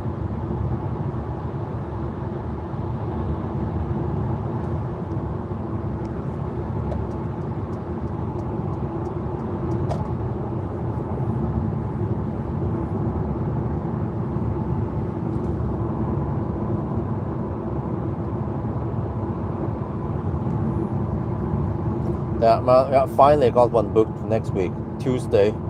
I don't know why some car manufacturers, I mean some car importers are so slow with handing out press cars, man. You just have to keep bugging them. Like sometimes I feel like I'm nagging them too much, but it seems like it's not really. It's more like they just don't have a good system, and you have to be like, oh, are we there? Are we there? Do you have one? Do you have one? Do you have one? You know. When I email them, they don't put you on a spreadsheet keeping track of who wants to borrow that car. It's more like, we don't have it yet. And then come back in 1 month. And then, oh, now we have. We got it 2 weeks ago, you know. They don't just, oh, now we have the car, okay, send email to a mailing list.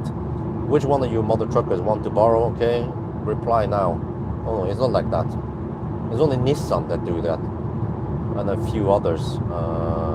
I think it was only Nissan and maybe Kia, or I don't know.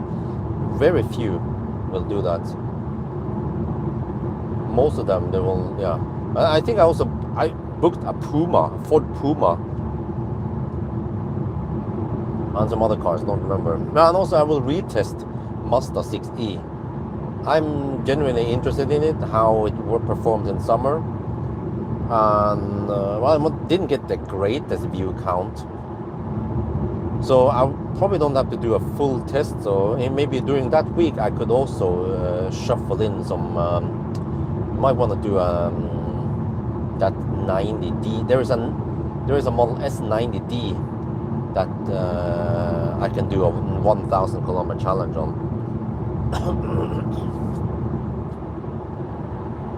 That will only take 1 day anyway.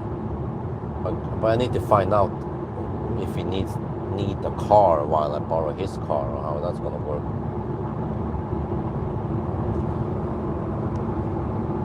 Good morning. Oh yeah, good morning to you also. Oh, in Down Under, of course.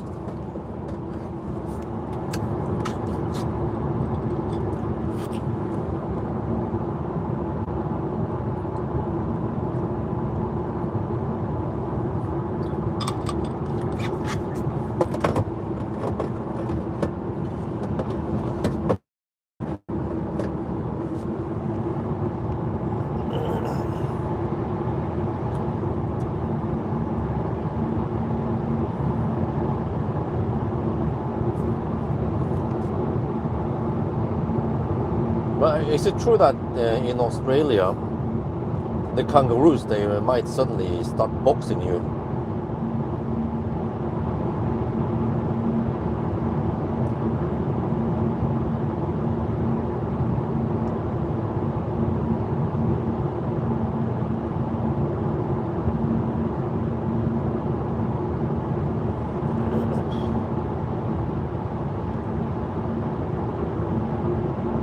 Okay, consumption dropped to only 360 watt-hour per kilometer, but now we are going schnell, well, at least a little bit faster.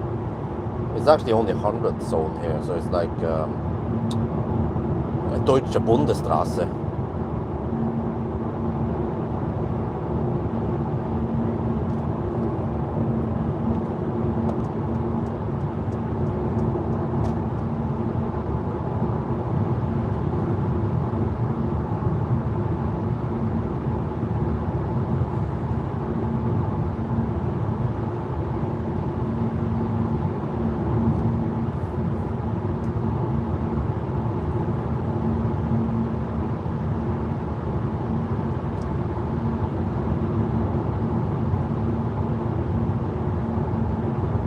Well, the car claims 6% on arrival. Oh, let's hope we have enough juice.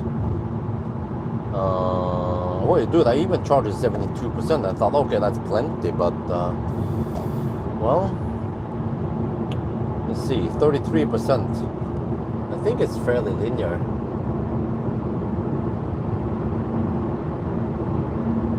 Okay, I have almost 28 kilowatt hour left, divided by 80 kilometers. That is a budget of 348 watt hour per kilometer. Dude, shit, is that even gonna be enough?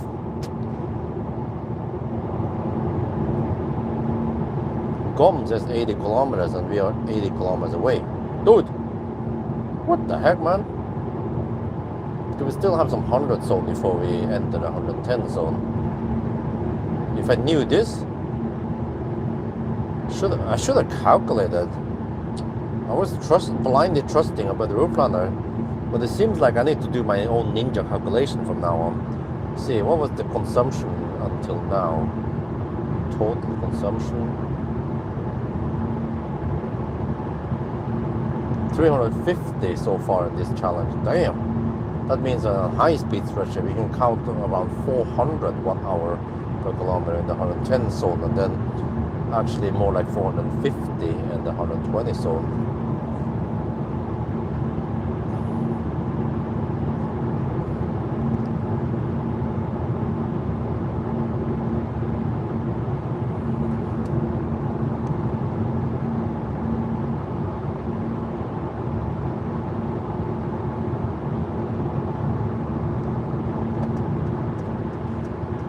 You can kick on balance and tail. Okay, shit, man. Those kangaroos look like a kangaroo is just a deer that has spent time in prison. Looks really badass, man.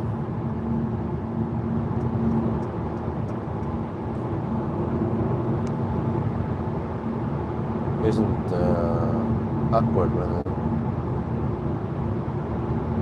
fat. Well, no, but it has eVito there, but I wonder if it was in like alpha stage, so they don't have good enough numbers on it. They might not have good enough numbers for higher speed, or I don't know. So it seems like it's spending slightly more than expected.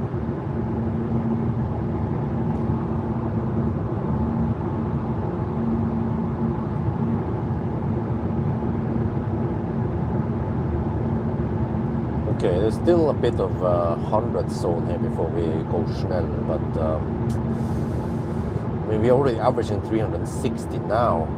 It was 400 in the 110 zone, so now we are probably spending around 350 or 60.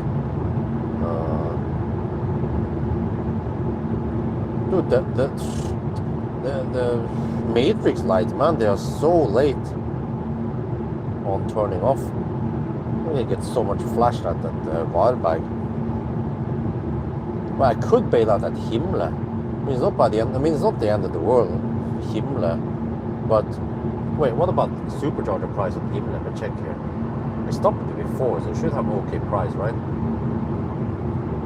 In case I need to bail out, because I don't want to drive dog slow, especially not in the 120 zone.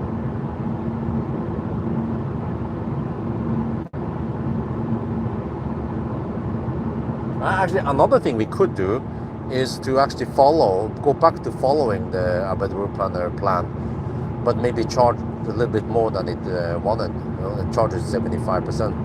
Then we could just stop at Varberg and then Halmstad on the way back.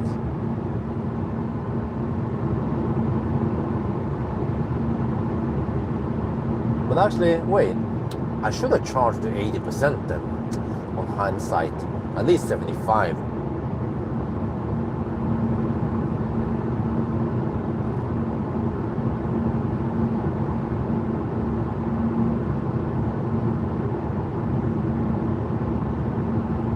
Oh, damn.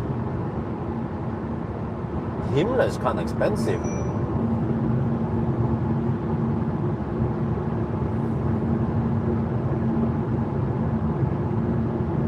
It's mostly 4.7 sec per kilowatt hour. Yeah.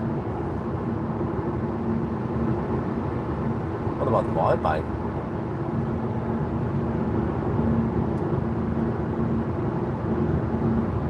$4.7 also. Ionity wide bike then. What about? Yeah, okay, but Ionity, that's flat curve, flat rate. Yeah. I like flat curve. I like flat rate. I like flat ass. I like flat earth.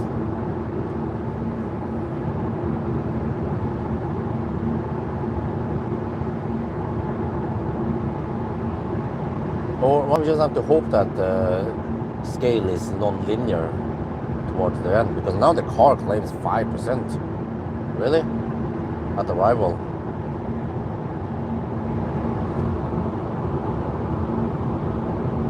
Falcon bike, really? Not sure about that. Still kind of far away from Falcon bike, man.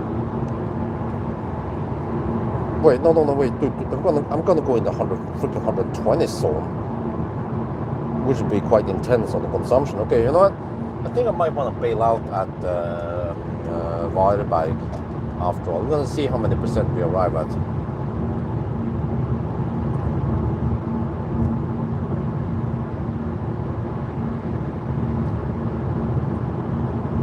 Yeah, I think we might go for 5 charging stops after all, and then charge around 75%. That should yield the best time. Actually, 70 is supposed to yield the best time. And 5 times charging, yeah. Just went a bit deeper first time, and then we go back to the plan, more or less.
Gonna get flattened. Blitzkrieg! Ah! I'm blinded at that.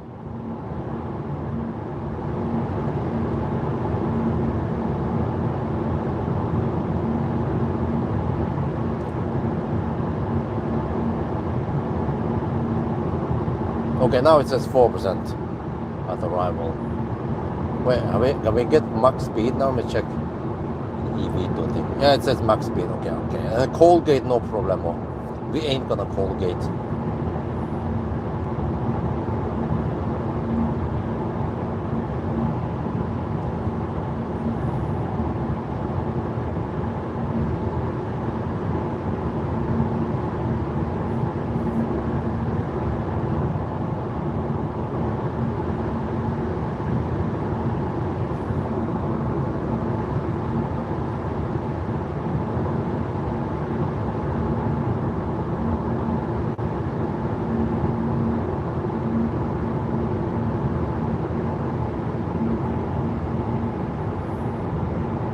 LED bar, huh?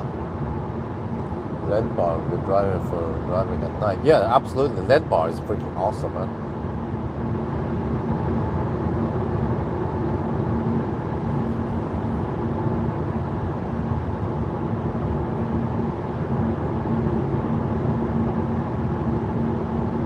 think nowadays it gets bright early, maybe around 5, which means already in Norway, before we enter Norway, it's going to be kind of bright. Well, also depends on if I need a nap or not. Oh, they started fertilizing around Varberg. Oh, the smell. It's the smell that kills you, not the fart.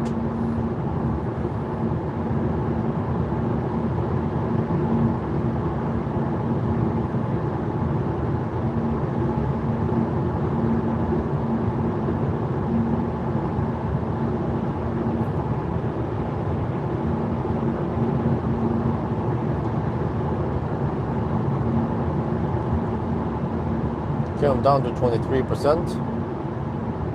I mean, arriving with 10% will even be okay on this car. But I want to avoid Himla because it's Himla dyrt over there. Tesla has become quite expensive in Sweden, man, dude. And also in Norway. Like, I saw there was one location in daytime. I don't remember, it was Cleavage. Yeah, I think it was Cleavage. And daytime, it costs 6 NOK per kilowatt hour, even with membership pricing. But at night it becomes only 2 NOK per kilowatt hour. So Cleavage is quite busy in daytime, but at night then it becomes quite empty. But I see lots of taxis charging around Cleavage, Home or Gardermoen. And I wonder if some of the taxis that I pull sometimes, they camp around there. So they need around 5 or 10 minutes to arrive at my home. A few times I use taxi, Bolt. Well, I never use taxi, or technically. I use either Bolt or Uber. I think I just checked Uber, but I never use it. I use Bolt always. End up using Bolt.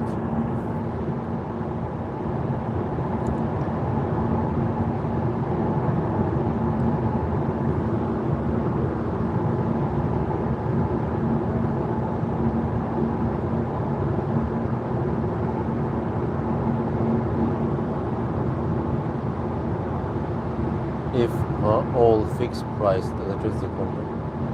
Well, I guess by the end of this year we'll find out. There should be in the news about Norgespriset expiring. What's going to happen? I can go back to spot price, but spot price tends to be a bit higher than the awesome Norgespriset. Hopefully I can get some kind of solar up and running to start shaving off the electricity cost.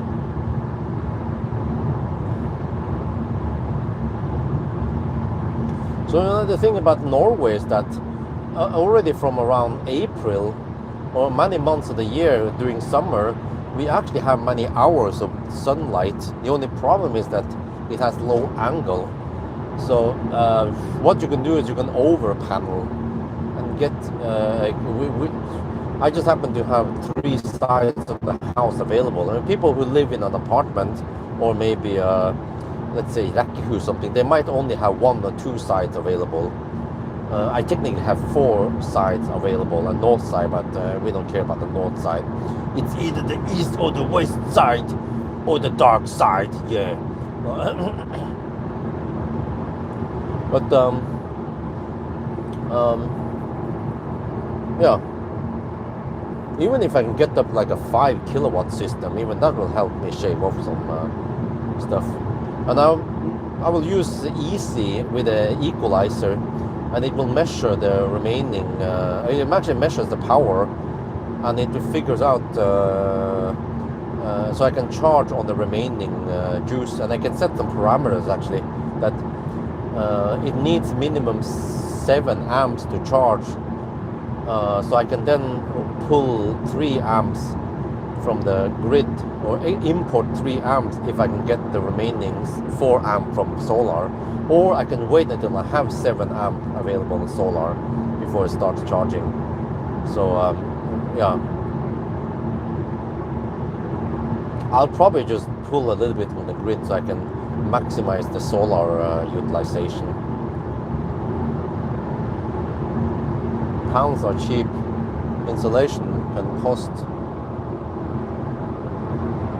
Well, I'm planning on getting discount on installation, also by trading some free supercharging.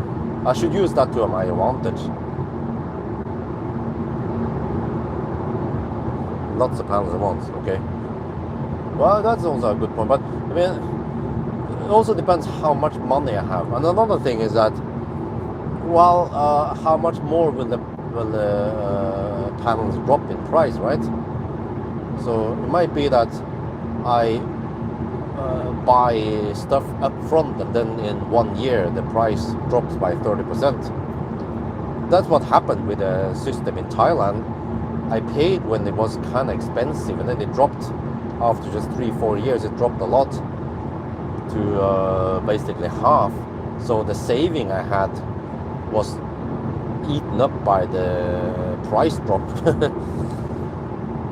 Yeah.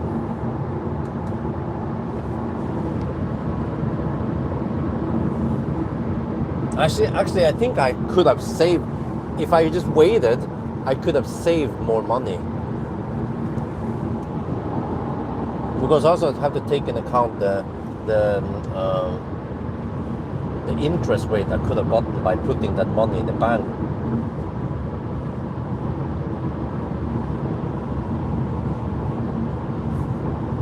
What they call it, the top rentekapital or something. I don't remember what the heck it's called again.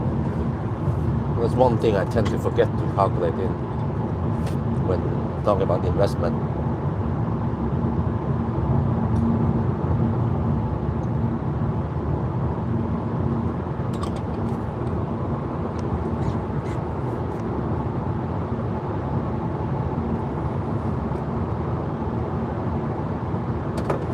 But one concern I have, I've seen it now over several winters, is that, well, first of all, during winter, that's kind of when I need some solar, because that's normally when we don't have Norgespris, then solar is kind of, I mean, no, sorry, electricity is expensive, spot price is high during winter, even springtime nowadays is kind of high.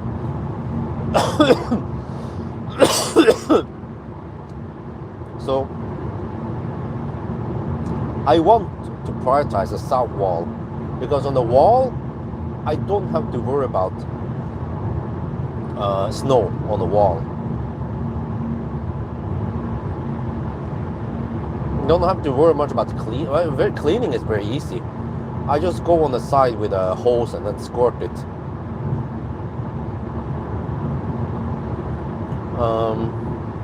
But since it's vertical, then not much, I mean, dust will stick on it, but not that much, nearly as much as if it's horizontal. So I like that idea in Norway, the south wall. It's actually very nice.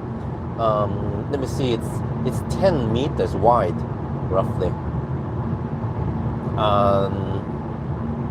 Maybe 10 meters. So we're talking about freaking 100 square meters. Wait. How much could be? Well, okay, there's a few windows there, okay, but if we cover, let's say, 70 square meters, I mean, maybe the lower part might not get that much sun. But in general, how many watt per square meters are we talking about here? Usually those 1 times 2 meter panels, they are 600 watts. So it means that we are talking about, is it 300 watts per square meters? So 50 square meters should be 15 kilowatt. Wait. Well, at least the panels are 15 kilowatt. I might get 10 kilowatt there on a slightly off angle. Dude, that's plenty, man. I only need on the south wall. We can just screw the rest. We only need on the south wall.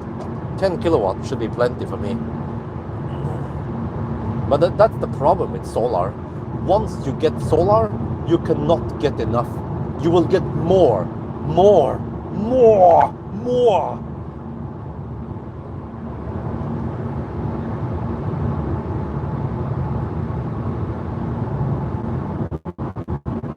It's addictive, right?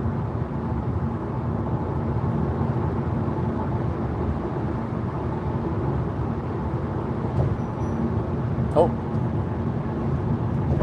I'm down to 15%. That means that it's likely that I will arrive at 10% at now the car added a charging stop. Okay, okay, you know what? We're gonna go for Ionti ride bike. We changed our mind. We follow that original route. It's a nice route. Let's go. Let's see what this car is saying now. 7 kilometers left, 12% of the mile. That's fine. We get full speed more or less. 105, 100, yeah, something kilowatt at plug-in.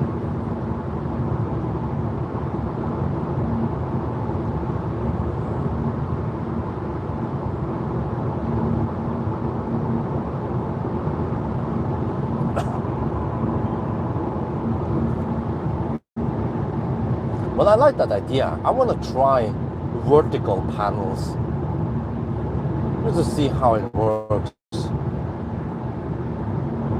Yeah, just cover that wall, a south wall is worth a lot, and there's not that much stuff blocking it. Well, I'm gonna at least use the upper part of the south wall, a big square, some shit like that. Well, I don't know. Yeah, at least the higher part of the south wall is more valuable than the lower parts. I actually need to take a time lapse. Well, I actually don't need a time lapse, but just take several photos during the day and check what it looks like if there's stuff blocking the south wall much.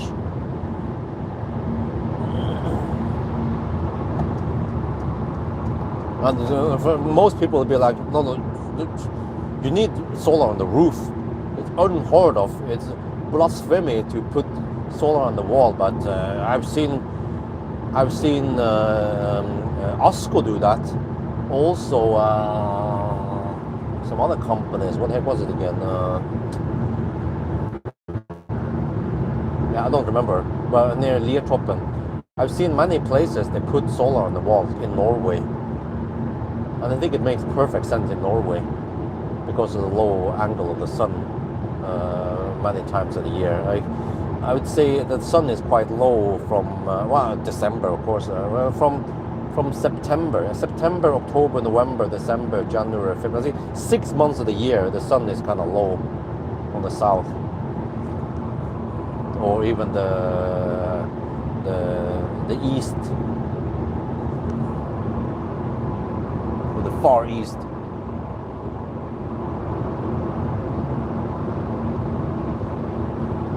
Okay, need to focus a little bit here.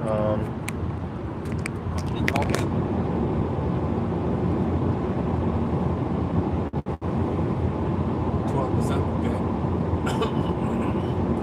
Stop here, go for the okay. 370 consumption. There, okay, total consumption 350 watt hour per kilometer, 391 kilometers done. 12%.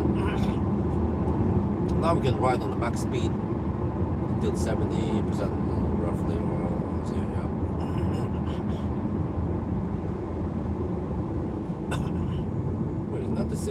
Is that the same ED we saw earlier? It has a Norwegian license plate. Oh, that's Swedish. Or it could be a fossil hero here. Oh, still full power at 12%.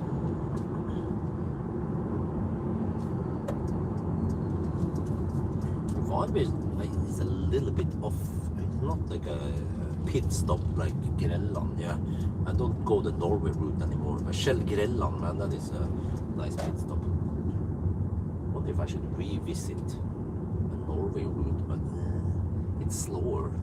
I know that Norway route is slower. Oh, is this gonna work with the Ionity though?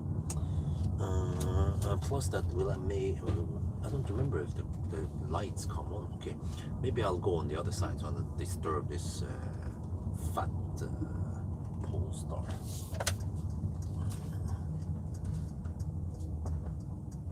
I'll go on this side. Okay, how about that? Other.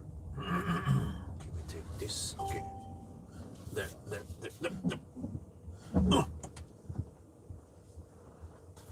All right, let me see.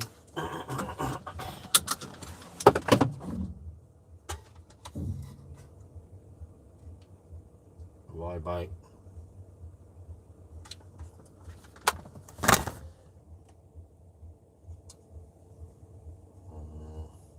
don't remember if I had to turn off the heater or not. I'll keep it off for now.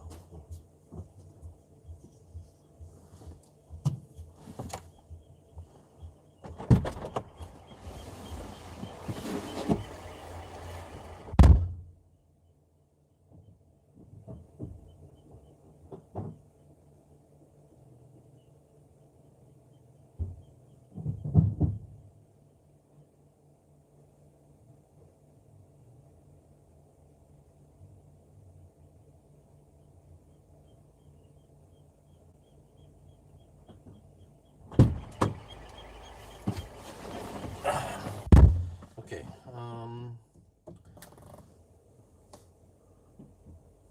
Yeah, I unplugged the mic. For you guys who are new to the live stream, once I get close to a charger, I will usually unhook the microphone beforehand so I don't accidentally pull it. Okay, let me see. Can I do this? I think I can because it's a tie can. You can do this. You can totally do this. Wait. Pump it. I think I'm not hungry yet, so I can just wait. Yeah, you see, I'm not gonna burn that EcoFlow juice every time I stop and charge. This time I actually have gas station support if I need to buy something. I can totally do this, you see. Wait.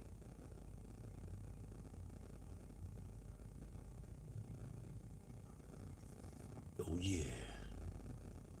Wait, and then can I change the exposure?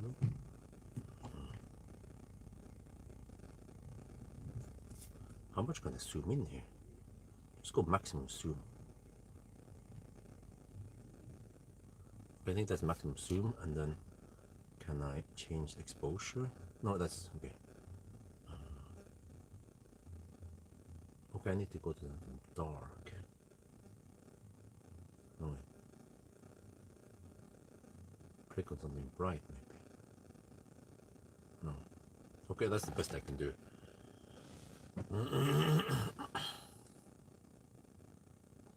The van has probably some diesel heater.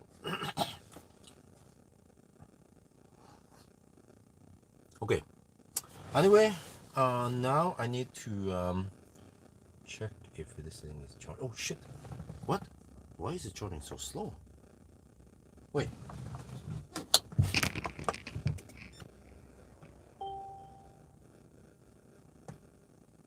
That's a bit weird. Shouldn't it be fast? 12 watts. Okay. Right.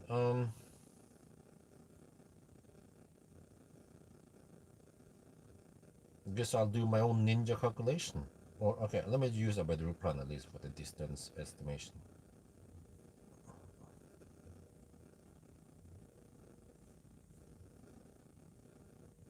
Run Sourcen and then add stop.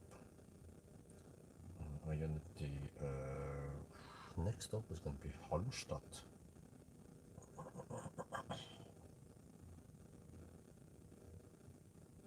That will be 135 kilometers. Oh, that's quite intense. The car, a better planner claims I will spend 57%. Okay, no, let me take that with a pinch of salt. 58 kilowatt hour divided by 135. 380 watt hour per kilometer. Oh, no, I think it's more than that. I bet 420 is the answer.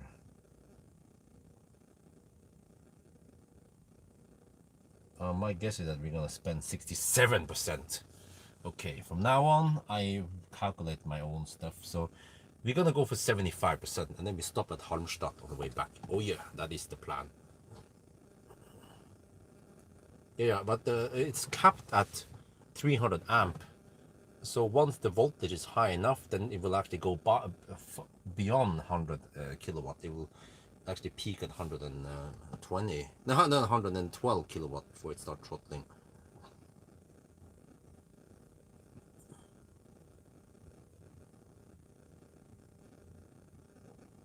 Well, in the old days I used to go to Helsingborg, Angerholm. Nowadays I don't go there. Okay, whatever.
Oh yeah, I was of course out of juice. I mean, I was not charging for the longest time when I was in the back there digging around.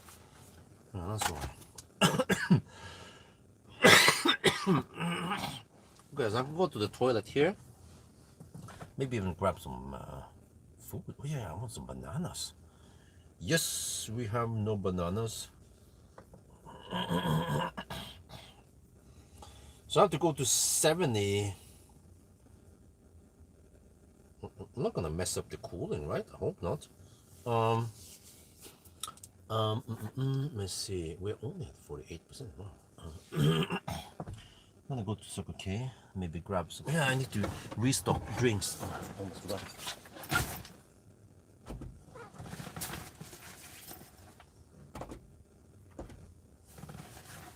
I like the light in Mercedes. Nice warm tone and also bright inside here. No, okay, so then we restock. I have that food with me for later. I have the drinks. But it's nice and flat.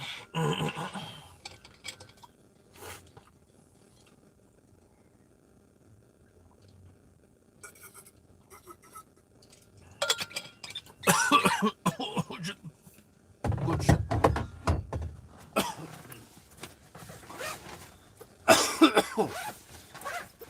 I'm gonna go get that banana at so okay, but let me see. I'm trying to charge the thing, the phone here. 48%. Man, it's taking 6 watts. What the heck, man? Charge is so slow. Come on, let me borrow it. I'm gonna charge my main phone for a bit here. Let's see how far I get in here. Let's see here. My, oh, you see it? My main phone. There. Oh yeah, that's that's more proper. At least 22 watts on the phone. Okay, anyway, I'll go back here.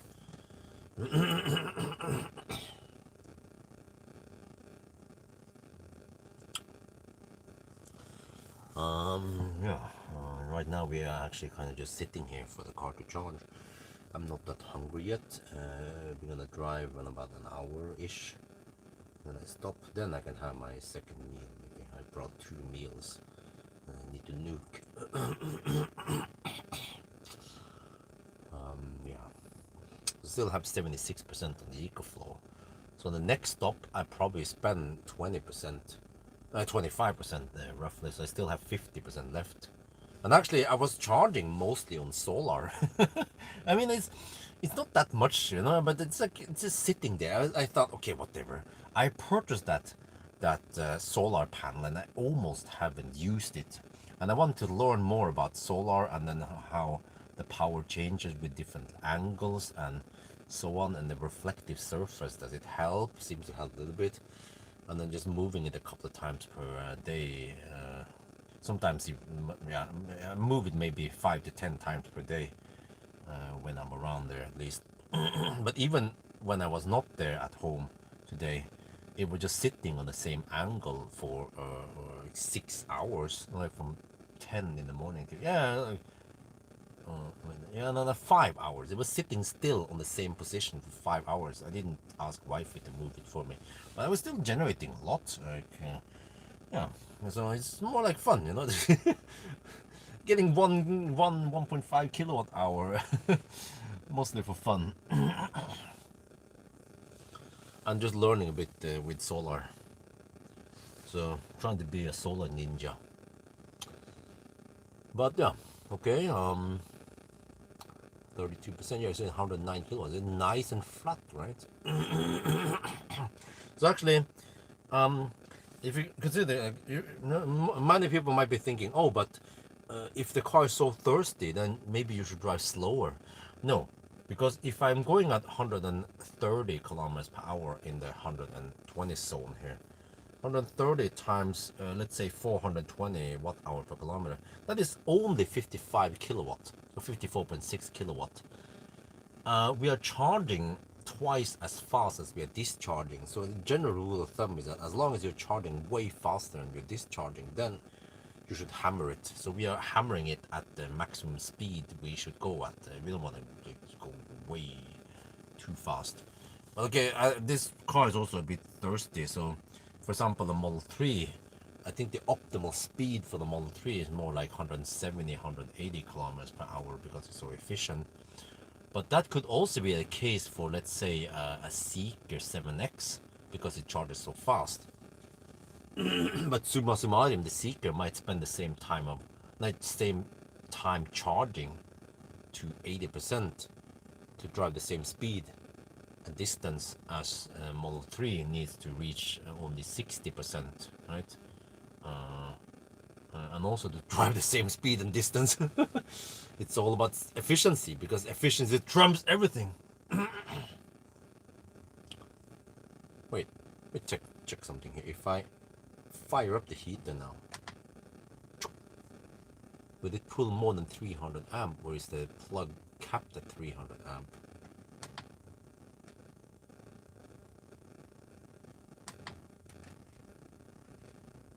Wait, not really. Oh, that's that stupid thing. Blower setting 2. Let me see.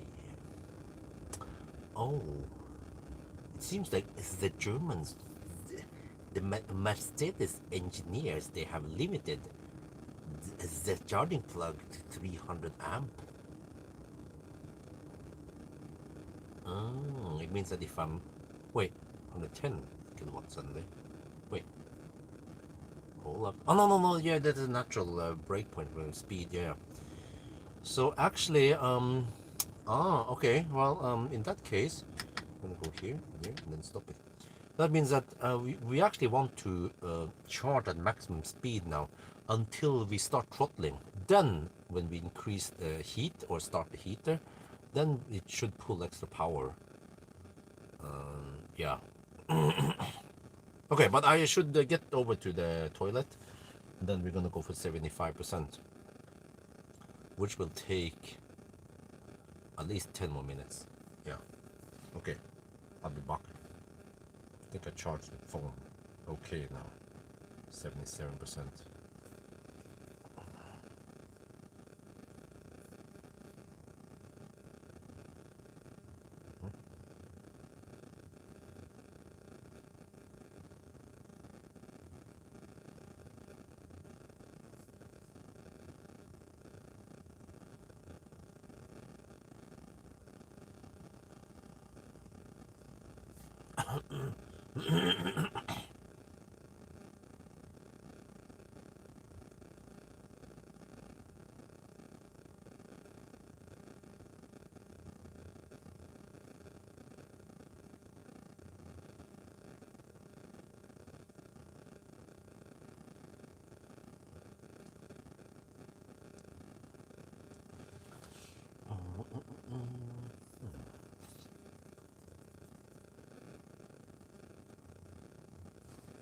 Okay.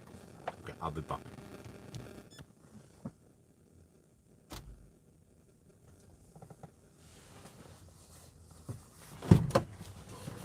Wait, I need to power up the car.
Oh yeah, I'm back. Okay.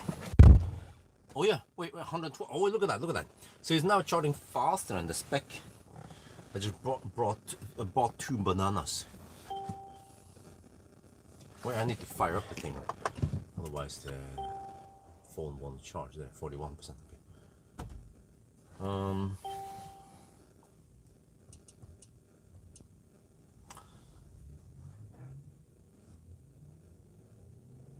Okay, cooling started, which means that, okay, not sure what's gonna happen now, but I'll probably record it at around 60%, right before it starts throttling.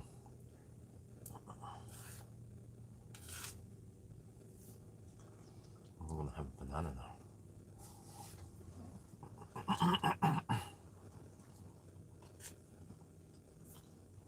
Oh yeah. And before it would throttle at around 50%. Or even 40, I don't remember. 45 maybe. This time it's nice and flat.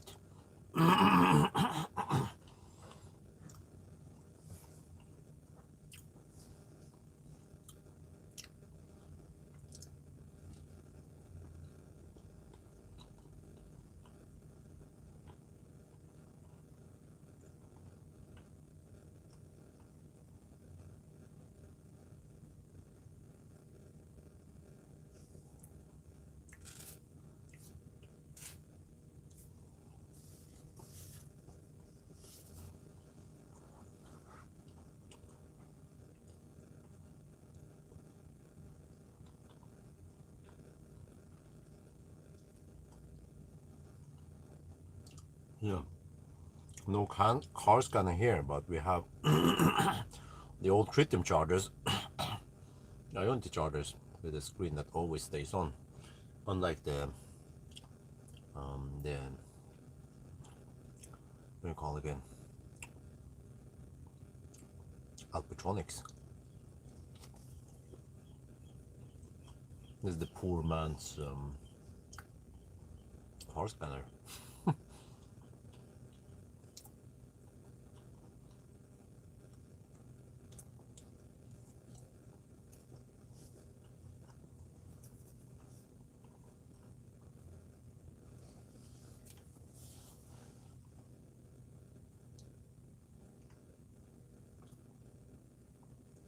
Oh, interesting. The car shows 112 kilowatts, but then we're pulling 113. So I wonder if there's 1 kilowatt of cooling here. And of course, the car is on now with a little bit of light and stuff. Okay, anyway, throw away the garbage.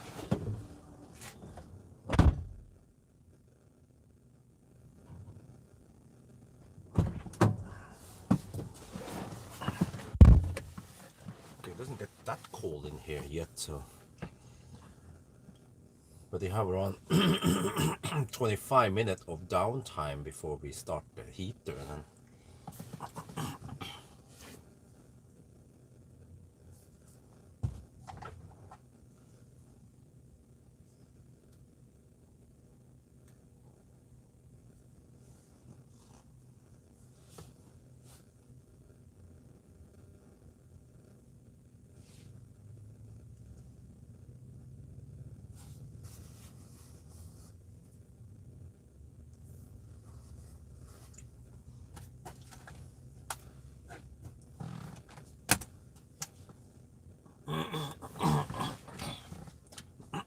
oh yeah, and the car goes off. Yeah, it's kind of silly. Oh yeah, I purchased a banana. Well, actually 2 bananas. I already ate 1. Need to keep the banana stock up and running in time. Oh yeah, I went to Circle K and I purchased 2 bananas. One is already been eaten. The other one is there for some snack. But yeah, so there, I'm gonna show you. So I can maybe zoom in here so you can see. I'm too lazy to go outside, but you see, 25 minutes. Yeah, that's the name of the game. But before with the EQV, I tested 4 years ago. Was it like 5 years ago? It would throttle already at around 45%. This time it stays flat all the way until around 63, battery, I think. Look at that. According to spec, it's supposed to take 110 kilowatt, but we are actually taking 115. But you can see here, this screen shows possibly what goes into the battery, 113, and then there's 2 kilowatt or 1.5 kilowatt of cooling, and then the lights are on, the screens are on, but HVAC is actually off for now. I've already tested it. If you fire up the heater, it does not pull extra current. It seems like the 300 amp there is a hard cap on the hardware, so we have to wait a little bit now. We're gonna be ninjas. Wait until it throttles, and then we can fire up the heater.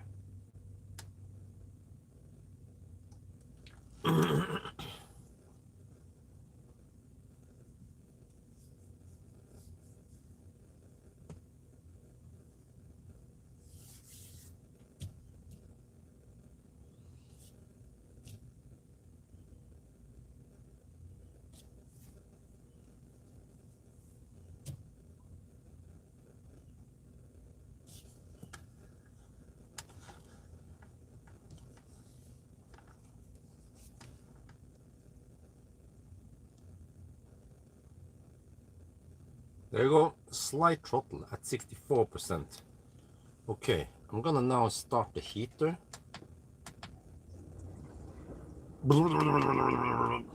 Oh yeah. Let me see. It needs a couple of minutes to ramp up the heat pump, but then it should pull extra power for the heater while still charging at maximum speed.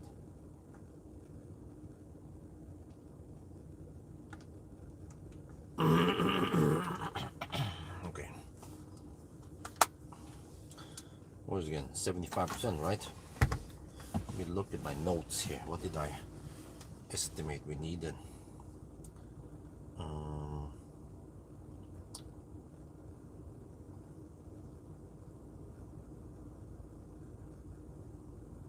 135 kilowatts. 420 is my guess. Oh yeah, I need to spend 67%. Okay, so 70 would barely be enough, but let's say 75 just to be sure. This is still okay speed, man. It's like at low state of charge, right? Yeah.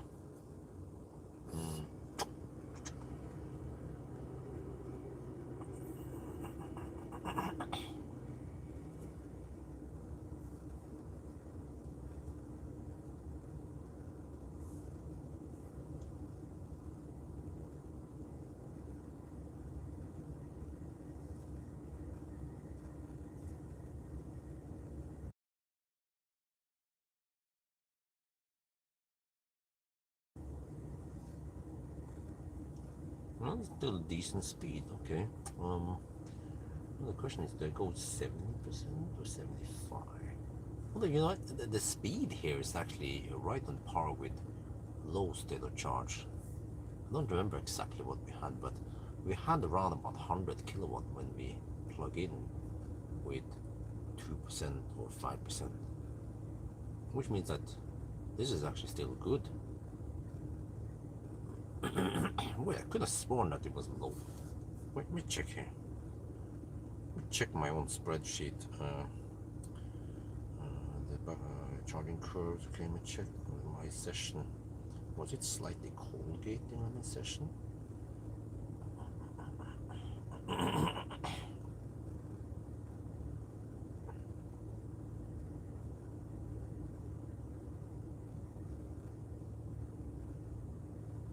Wait, at 69%. No, it's right on par with that. Okay, 69% should be 103 kilowatt. Yes, and then 70% should be 100 kilowatt. Okay, more or less. All right. And then it drops gently. Even at 75%, we're taking 94 kilowatt. That is nice and flat, man. There's more significant drop at around, at 80%, we are down to 89 kilowatts. So I mean, even going to 80% would be relatively okay, but at least 75 is quite safe. That should be enough, right? If I can't make it there, then I have to bail out. Yeah, what if I use more than I expected? But I have a hard limit, of course, 75%.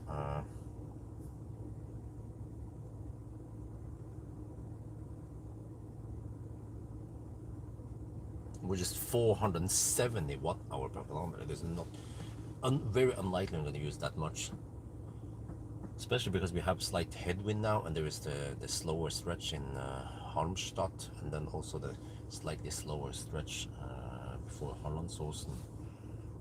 Yeah, I think it's fine. We're not going to spend 470. I think 420 to 450 is likely. But actually, yeah, there's also a little stretch with Baustelle. Seems that you guys have died out now. Probably way too late, right?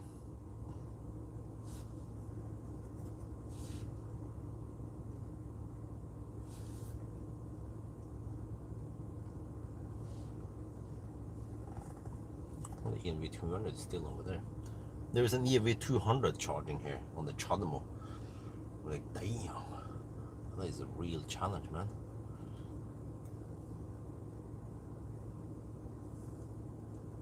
That thing is so noisy.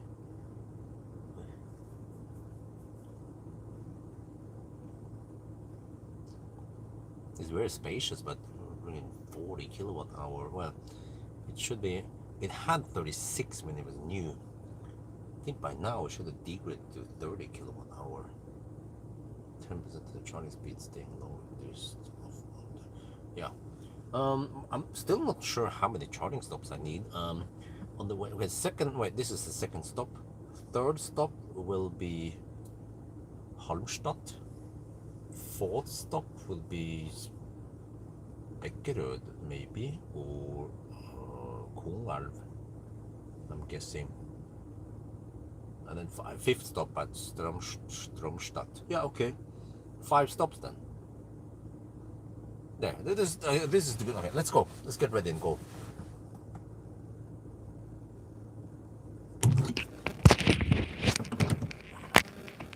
Still pretty good speed, 97 kilowatts. That's close to the. I mean, that's roughly the low state of charge, like deep discharge, 5% or 2% charging speed. Anyway.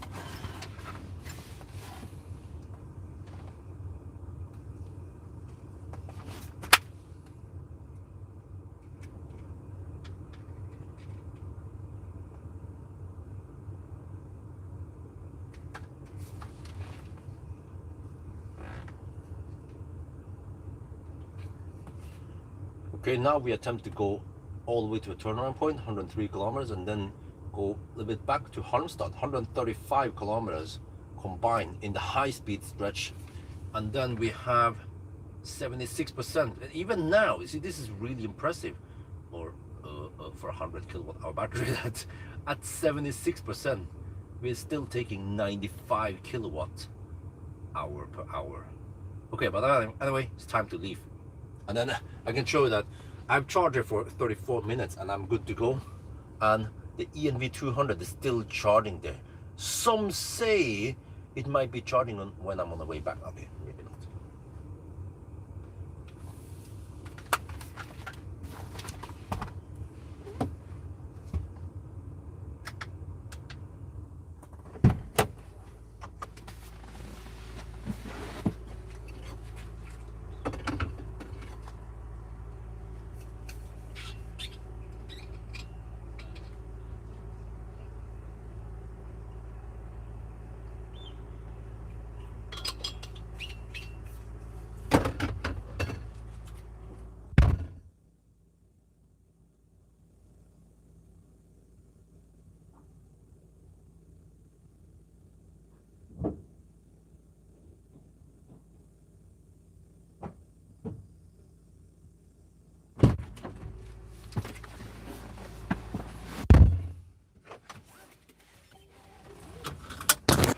I charged to 78%. Damn, 35 minutes. Like a boss. Okay, let me see. Disable that. Okay, swipe down. from the start. Yes. Okay, let's go.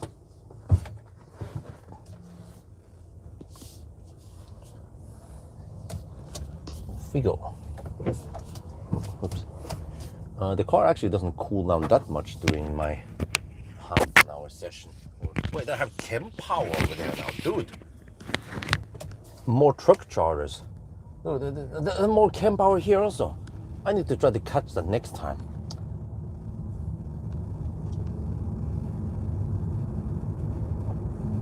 Chem power, man, kicks ass for the Lord. The charging network in Europe is mainly dominated by chem power and Alpitronics. And many CPOs use them.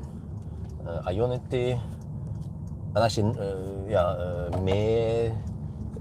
Recharge is quite big, at least in the Nordics.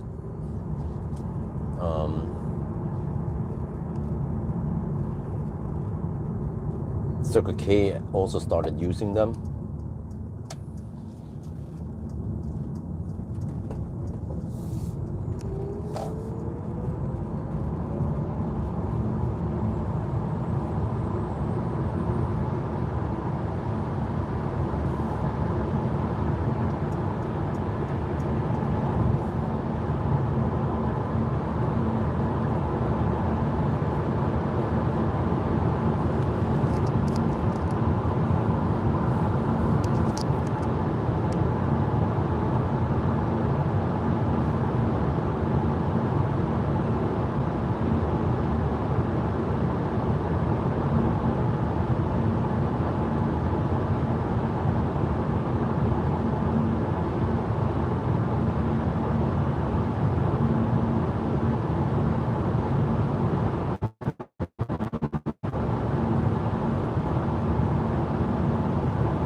Oh, 6 degrees Celsius, that's more normal night temperature during summer. Yeah, around 5 to 10 degrees actually.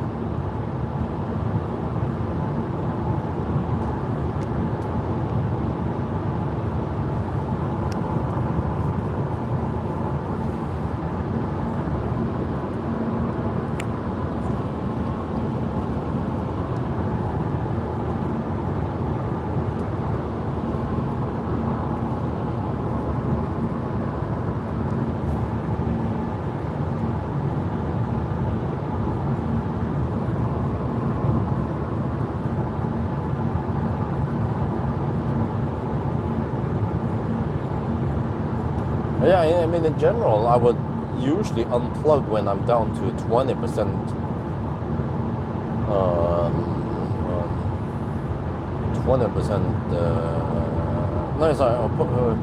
80% power of the max power. I think that I was at 95 kilowatt, yeah. And the max power is actually 115, 100, but it stayed at 113, 114 actually for a while. Yeah, 95 kilowatt to 115 kilowatts. I think the average was more like 110 kilowatt on that session. That's okay, you know. Well, we're consuming 540 watt hour per kilometer. This is kind of nice because we start hammering it right when the 120 zone starts. And then by the time we reach Falkenberg or somewhere, then we have actually driven a fair distance and they can show the really high consumption.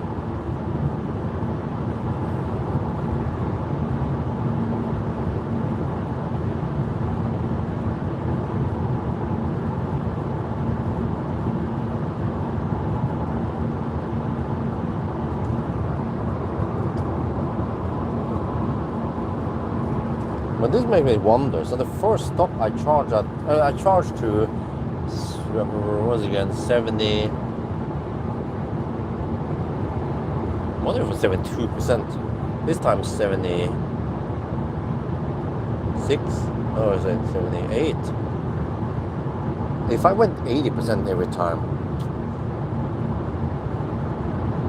Okay, I could have made it to Himmler at least. I had 12%.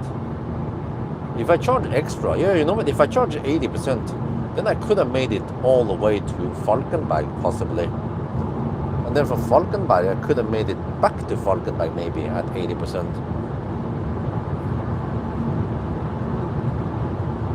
And from there, I could maybe have gone all the way to Stromstad. And then home. But I think even at Stromstad, I might have to go 75%. It seems like Rupland is being a bit optimistic. It seems it claims that I need to spend around 65% of the battery only. Well, I'm not sure it's gonna be kind of cold in the morning hours. But I go to Norway side, it's a bit slower than the Swedish side, because there are some 100 zones there in the mix, and also of course Oslo stretch.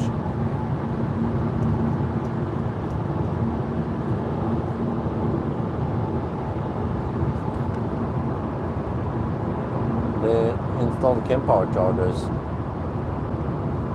here in Canada, wow, for the Ivy brand. And in fact, yeah, they're awesome. And as far as I've seen, I have not seen many broken stalls at all. But I've seen broken. I actually seen some kaput Alpitronic stalls now and then. It seems like if one or some of the power modules fail or something, you know, the holes, that stall or that plug might fail. But in the Kempower case, if some power modules fail, okay, then fine. They have slightly less total power, and then most people are not affected by it unless the full capacity is being used, which is kind of rare. And then hopefully by that time, then someone at Kempower will have replaced that broken power module. So it would be great actually to have a follow-up with some guys. I don't remember what was the name again. Joha, I think it was his name. His name was inside in the Charge Eye Insight. I want to know about reliability. They have lots and lots of data now, and lots of stalls actually. Because reliability is actually very important. That was making things worse for EV adoption and EV experience with broken like those freaking 50 kilowatt chargers, man. ABB, FSEC and tritium, the holy shit, keep breaking down all the time, causing frustration and more laderstau. So I say that electromobility now in 2026, actually for a while now, ever since around 2024, has been improving a lot in terms of reliability. Tesla, they also have kind of a high rate of stalls that is kaput, but fortunately they have many stalls on each site, and they mark them kaput, so quite easy for Tesla owners or for non-Teslas to quickly identify the kaput stalls and avoid them.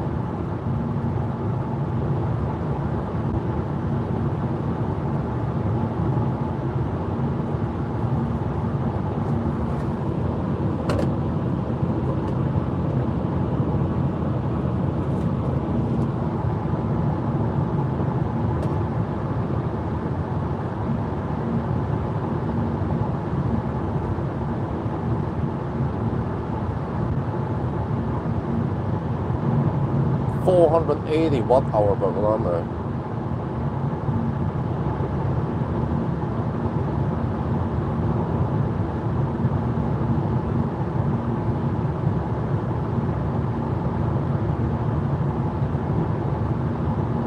Well, my guess was 420 for the whole stretch. Let's see, 420 is the answer.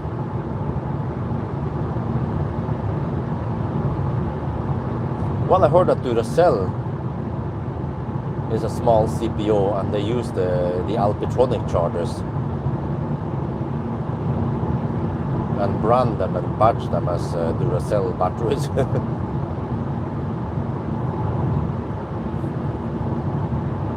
But yeah, I don't know why Alpitronic has gained so much popularity in Europe, but it's a very common brand used by many CPOs, not only in the Nordics but also in throughout Europe.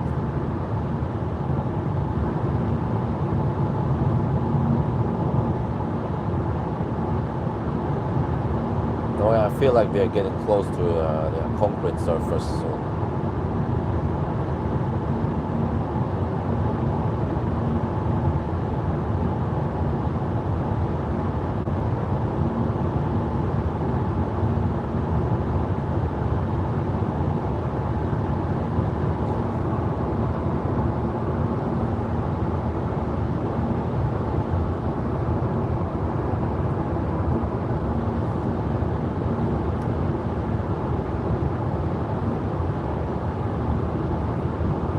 Hey. Oh shit.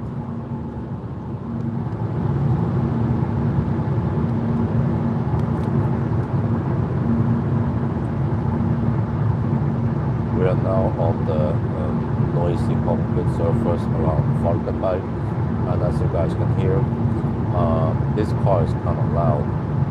Yeah, so when I measure in the 120 kilometers per hour test, it was actually showing around 60. Okay, I need to shout so you guys can hear me, otherwise the noise will be overwhelming. But this van is actually noisier than the EQV. EQV, you know, is the premium brand. This is the poor man's van from Mercedes. So yeah, if I move over to the left lane, it's gonna be slightly better. Oh yeah, Blitzkrieg has started. Yeah, it's slightly better, but oh dude, it's barely any improvement there. Let's go back to the right lane. Yeah, so lots of road noise, also some wind noise. So slightly better soundproof with it good, but I feel like maybe there's also some noise from the back, but we have that little wall, plastic wall, maybe not that much noise dampening there, but yeah. So this is the name of the game when you drive a van. In general, most vans, they are kind of noisy, but you can make the vans quiet, like the Xpeng X9 that I haven't been able to test yet because Xpeng didn't get the finger out. Yeah, fourth finger, okay. So I'll probably just hug the left lane because it's quiet there. Now actually you can hear it when I go here. Yeah, okay, maybe not that much difference. Oh well.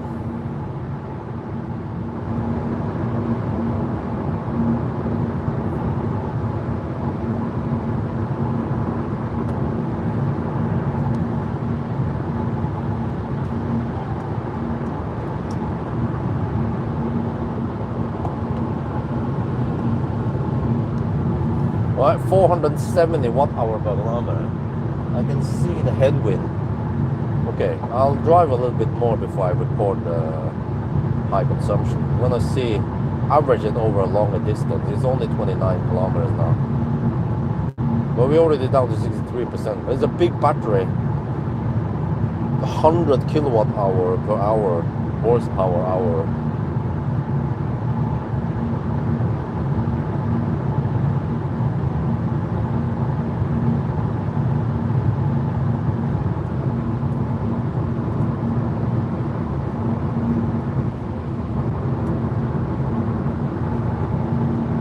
Holy crap, man.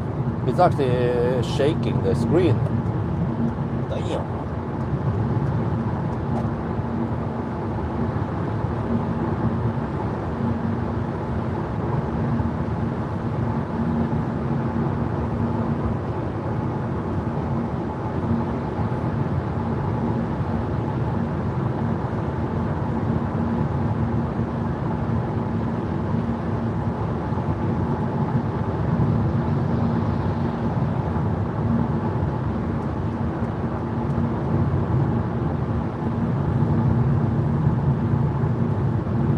if it's rumbling that much, there must be slightly more rolling resistance then. Maybe I should just try to camp in the left lane. Slightly lower consumption, right? Because it's smoother.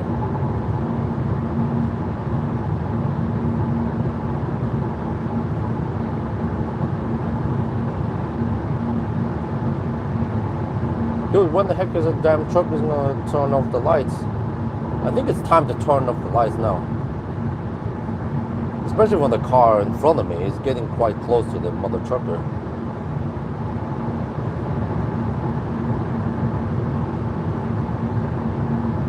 Oh, and I can smell the manure, the shit now on the fields.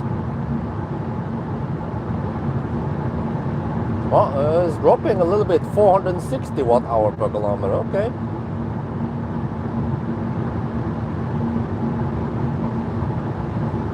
Yeah, I think I want to stop at, wait.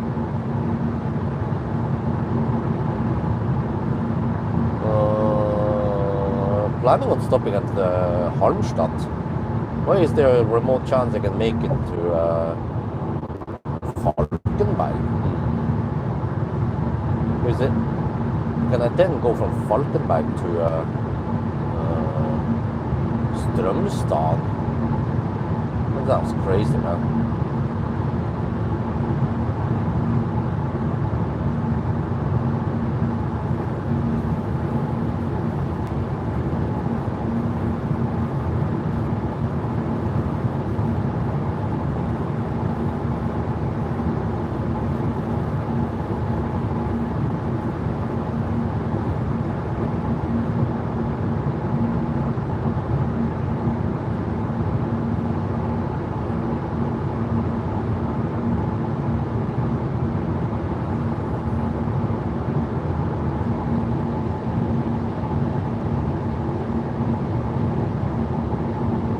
Okay, wait.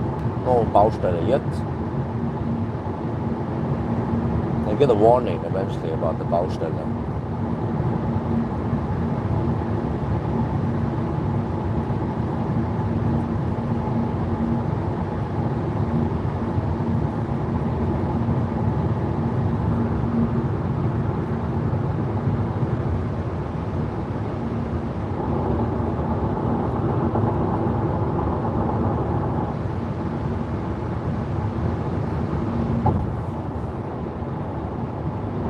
Oh, here. Okay. Wait. No, not yet.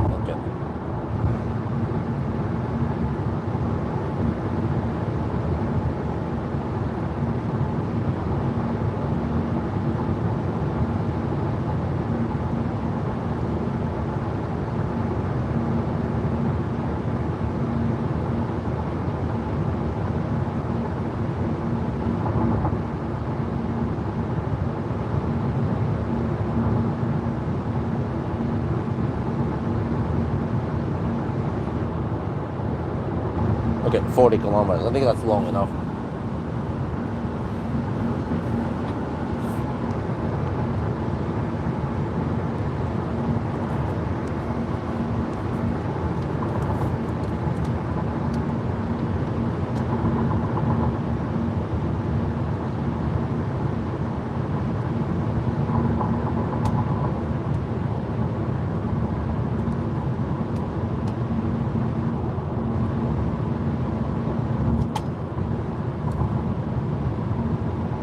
But look at the consumption since Pawel. We've been hammering in the 120 zone.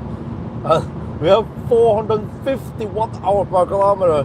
Holy macaroni, this car is thirsty. But it is a van, so, and we have a slight headwind, around 2-3 meters per second headwind. So, damn!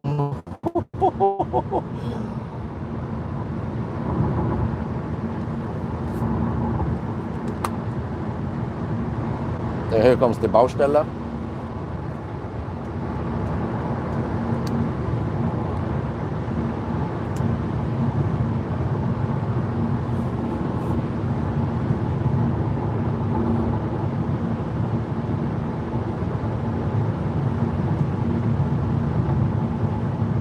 Only 450 watt-hour per kilometer right now. And it's gonna be significantly lower in the Baustelle stretch.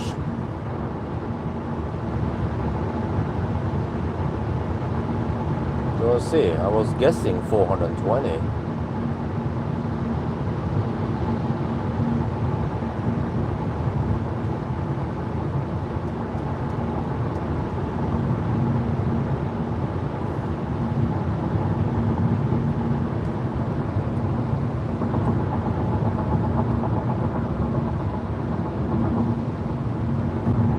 Baustelle in 2 kilometers.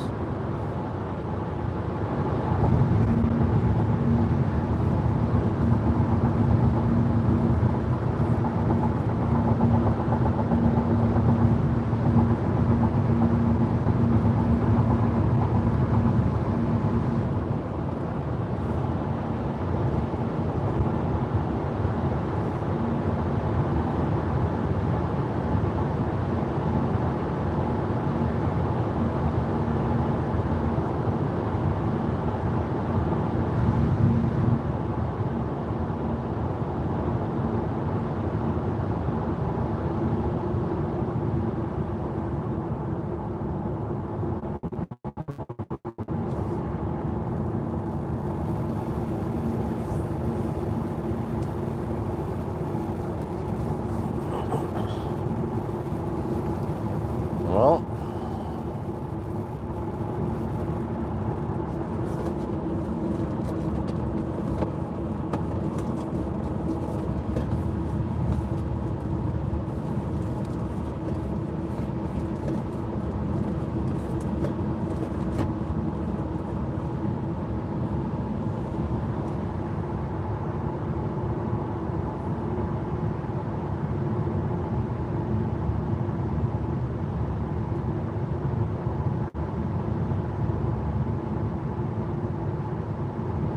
there's a 2-minute slowdown here.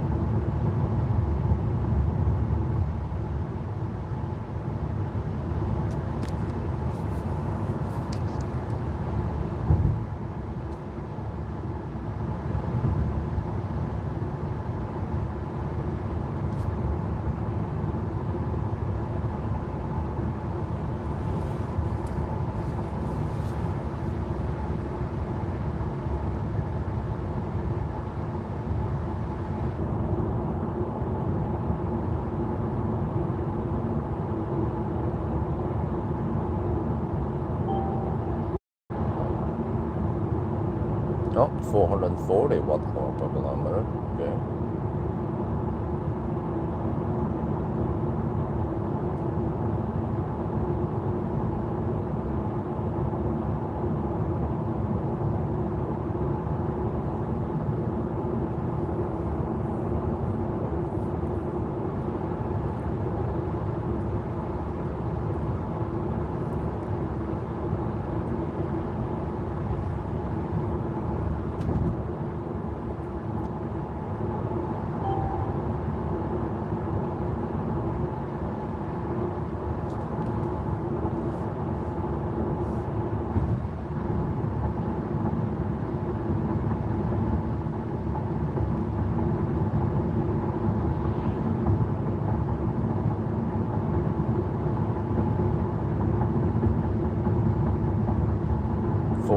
.30 watt-hour per kilometer.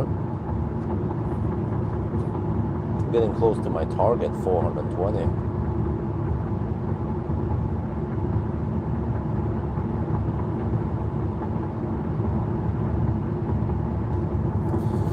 Let's hope I can stay alive, stay awake. It's gonna be a long challenge, man. 11.5 hours. Nowadays, fortunately, most cars, they can do it in around 10 hours.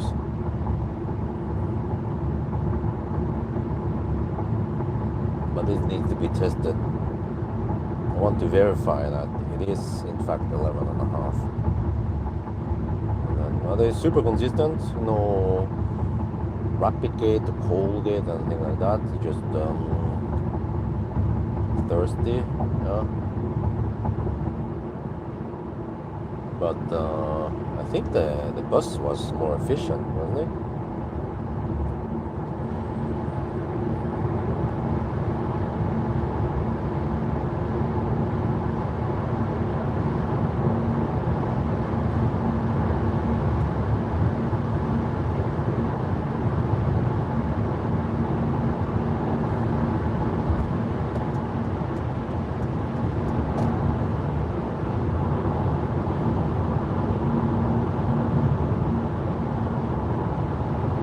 443 watt hour. No, wait, 430 watt hour per kilometer.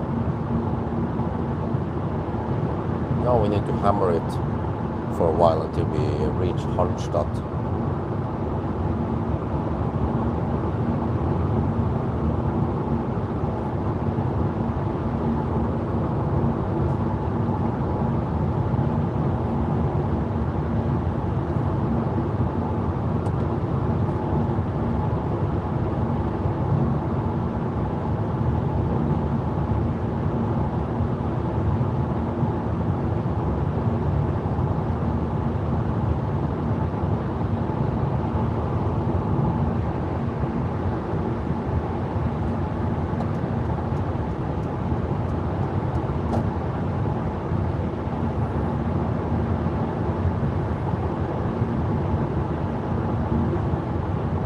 Man, there's some strong ammonium smell here. Some fertilizer, natural fertilizer. Lovely. That's actually not the reason to get the Model X or S or Y, because they have HEPA filter, and they are so good that you can barely smell. I remember on Optimus Prime, it was wonderful. I would drive through some farmland in the springtime, and it was really smelly outside. I didn't notice anything until I stopped and went outside the car. I was like, oh, what?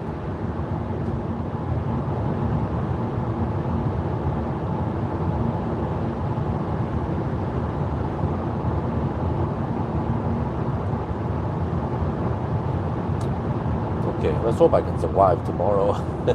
Well, technically today. Just gonna do some family stuff. Need a bit of sleep. I can survive.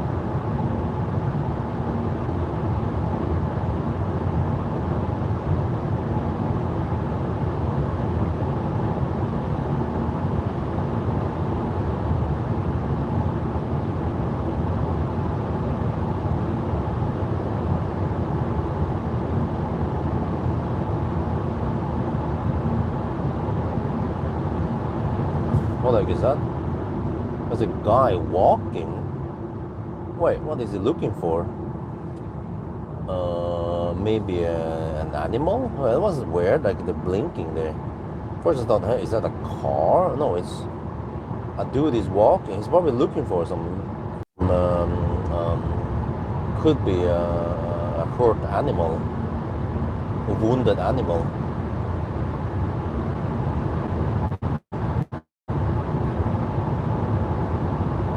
First I thought it was a car blinking at me. I'm like, huh? Wait, that's a bit weird. It was only one, not two beams.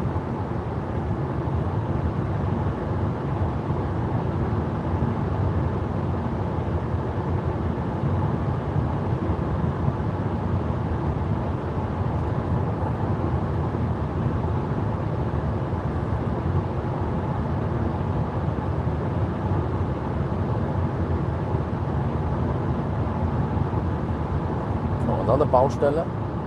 Oh, that was the one, the short one, okay. No. Tried to fire up the high beam, but then it detected, oh, there's still a light at the same place. Yes, duh. Seems like it's not very intelligent, the light here. It's more like, it's based on some variable. I mean, based on some input light source values. Yeah, like now it goes a bit on and off. Why the heck does it do that? Huh? Then it turns off, and then they probably try to turn on again. They're behind the sign, maybe? Nope. Okay.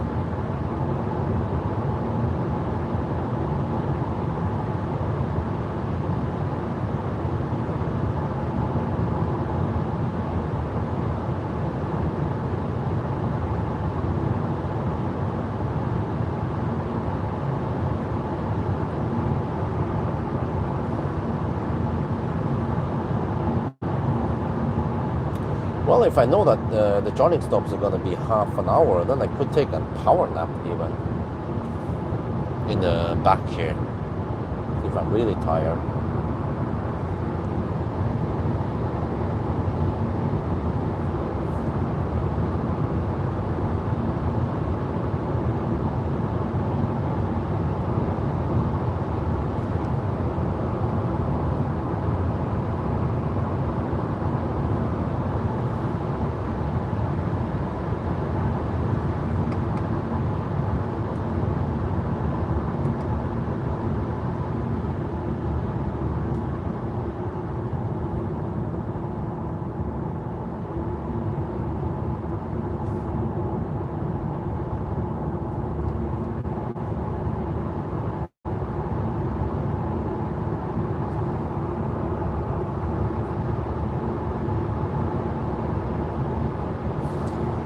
Right, I think it was the last Baustelle. Now we just hammer it.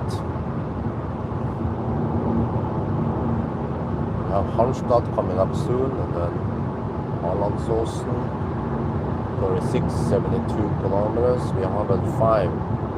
Yeah, I think the problem is that once we get back here, then we kind of need to stop at Halmstad. We can't make it to Falkenberg. It's just too far leap there. And I wonder, it doesn't make any difference. After Halmstad, I can probably leap all the way to Spekkerød. Or, well, I don't have to stop at Spekkerød. I could stop at Kronhalla if that's better. If I can't reach Spekkerød, we'll see. And I'll probably go for 75% again. And here's Halmstad. Now I need to slow down anyway. Consumption is 440 watt-hour per kilometer.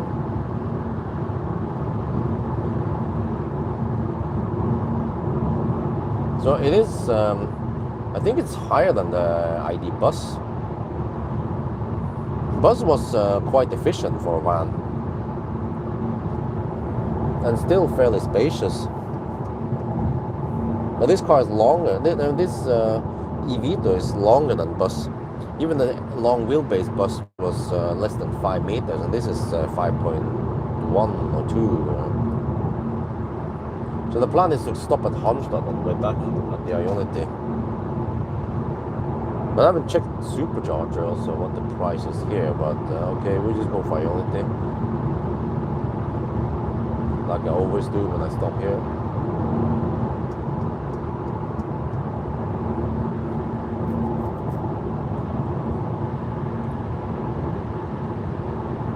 I'll probably have my next meal. I need to nuke.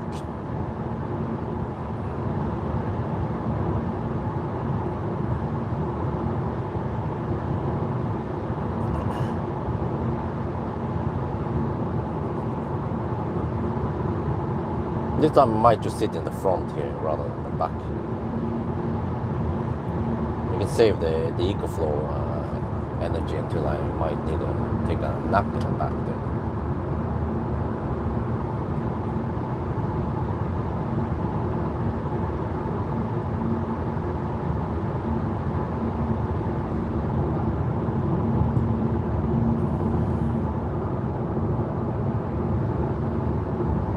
But there was one time I saw a moose getting hit over here at Halmstad, so man, you can never be safe in Sweden. I would think that this would not be a moose area, but it could happen. Even though it might be a way lower chance here than further north.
what current watt-hour per kilometer now? In this current leg, 430.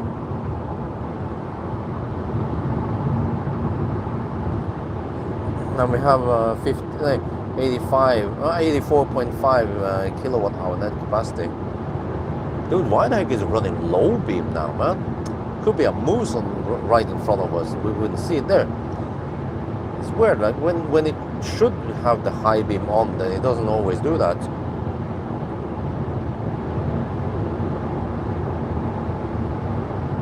Well, it's heavy, yeah. But I mean, it's a van, so you have to expect that the vans and pickup trucks, they will be thirsty. And it's only 4.5 degrees outside. But still, the ID bus was remarkably efficient for a van. I think that's the most efficient van I've tested.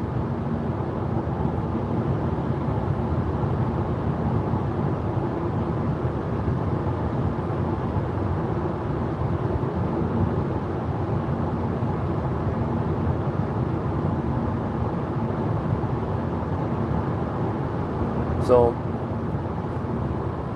for that Europe road trip, then actually the X9 would be wonderful, but I don't think they have more than one press car X9 available. So highly unlikely I can borrow it for 3 weeks to 1 month.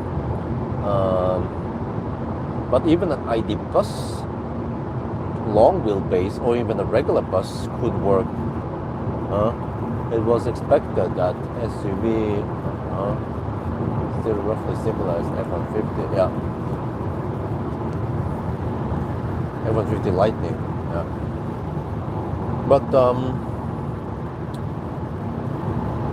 my only concern with borrowing that X9 is that it's so damn long, 5.3 meters long, so I will have problems parking it many places. And then the ID bus also, well, some places might have some height limitation, but the bus is actually not that tall. Don't remember, it was 1.85 or something. Many places might have a 2 meter limit or 1.9 meter, but most vans normal vans will be able to fit in there. And even this van kind of fits there. I could ask for an EQV. I mean, super comfy, spacious, the EQV, but kind of noisy compared to the passenger cars, right? So we don't really need a van. So I would rather try to get the comfort in a ID7 or maybe the EL8 again. Yeah.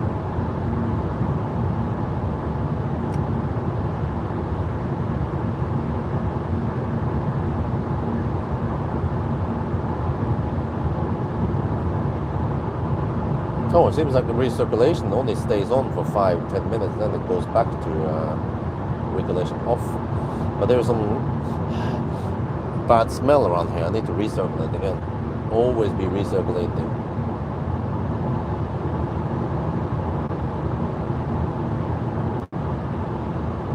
The spring fertilizer smell.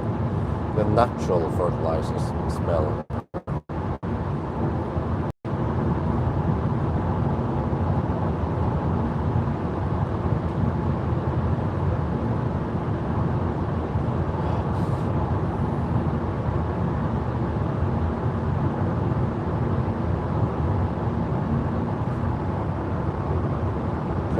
Navigate towards Halmstad now.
John. No, don't need to stop there this time.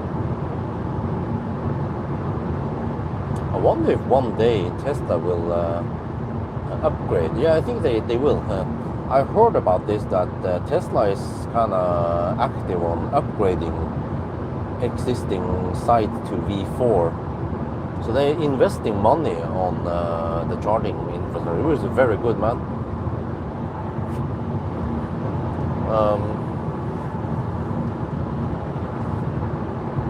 It seems like they are making the future-proof.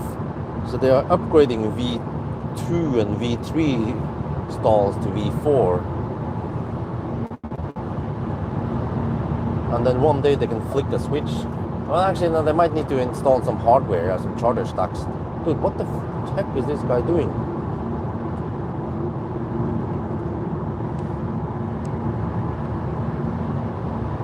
On the phone, maybe? But one day they can install the V4 power stacks, because now the V4, like in Yes Home, they have the V4 stalls but the V3 power stacks. I think they need V4 to get the 800 volt architecture, and then boom, they will just unlock 500 kilowatt V4 chargers, or whatever it was again. Don't remember. There was a few in the US, right? There was V4 800 volt. X9 in, huh? 1 to 3 months later, huh? Did you see the new ID3 Neo with fixed flaws? What talking about?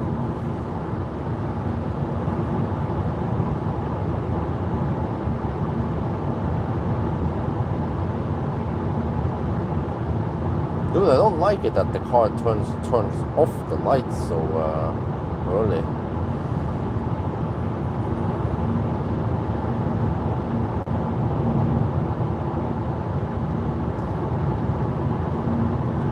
Dude, I need to record a video about the headlights soon, so it gets bright outside.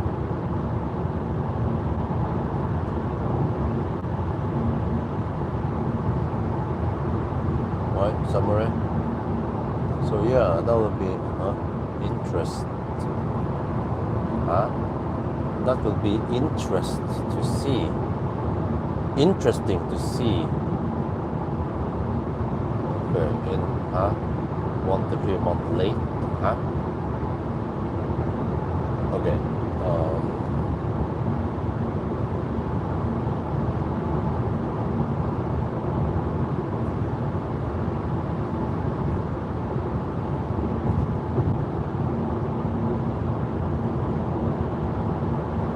Well, as I say, I've been flashed at a couple of times, but I feel like it's not nearly as bad as, or maybe people are a bit tolerant today only.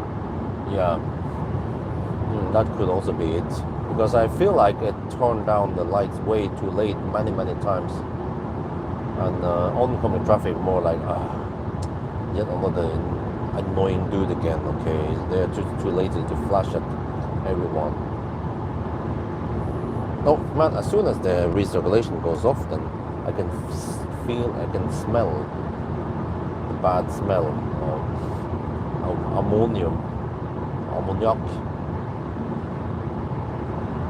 from pee, I guess, and shite.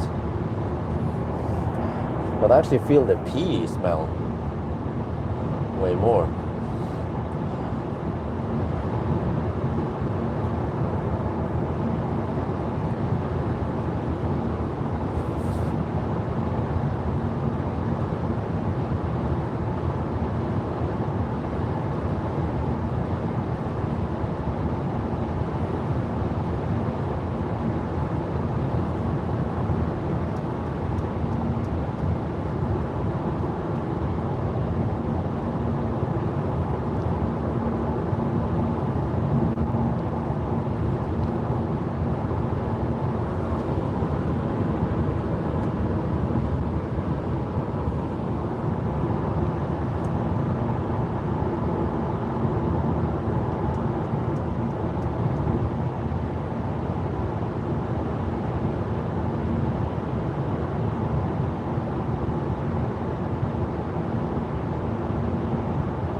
Oh, these are wonderful headlights. Look at that. Wait, did it turn it down now?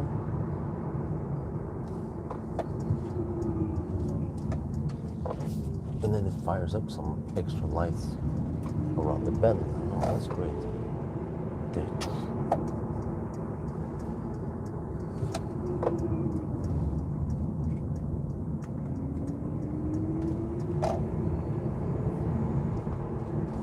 Yeah, we only turn around here nowadays. The old days I go all the way to Helsingborg. Never visit Helsingborg anymore. That would be a long detour, man. It's actually good this way because the 1,000 kilometer challenge was extra distance because I kind of needed to stop at Helsingborg back then. Now we have so many charges on the yeah, I remember back in the days it was basically Varberg and then Helsingborg. And there was nothing else fast enough in between. Now there are plenty of stuff in between. But that was what was the distance again? Varberg, Helsingborg.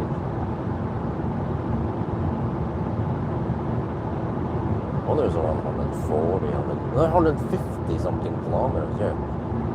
In the high speed stretches. That was quite tough, man.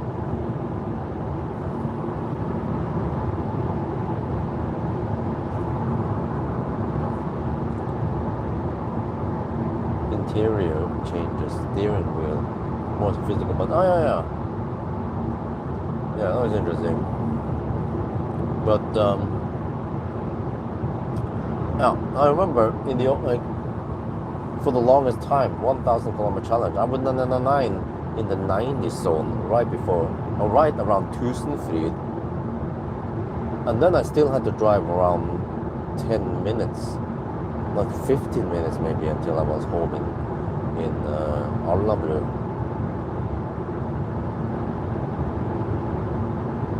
But nowadays I have way shorter. But I 9 right after Home, but then I just have to drive usually around 10 minutes until I'm home.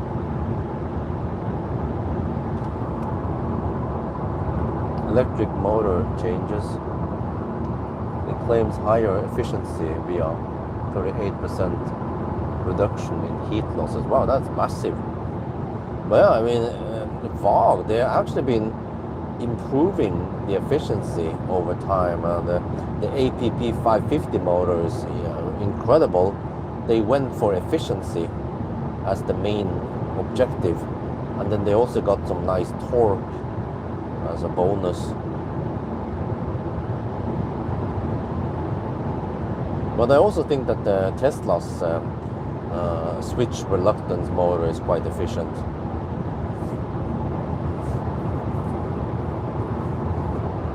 But Tesla has another trick up its sleeve, which is the heat scavenging. I mean, MEB platform also has heat scavenging, but Tesla seems to be more efficient, has more modes, and it can actually save more energy during winter. Consumption goes ultra low during winter. It's amazing. If you have fast charge.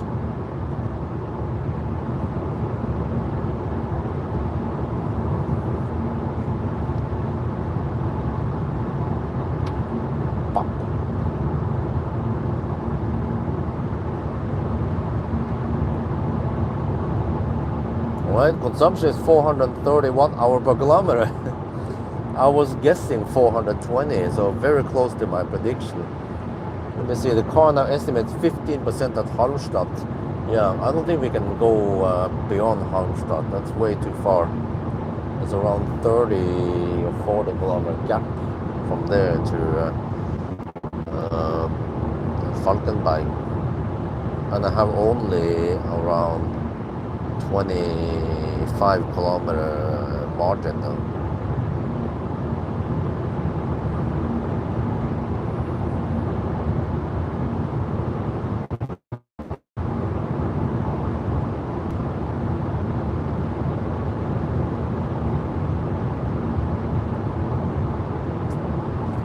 what the heck, man? A little text here. Battery charge, 58 kilowatt hour packs, 105 kilowatt, 78 kilowatt hour, 183 kilowatt. Wow, impressive. Performance version. Okay. Oh, okay. Lots of stuff to read. Well, nice improvements.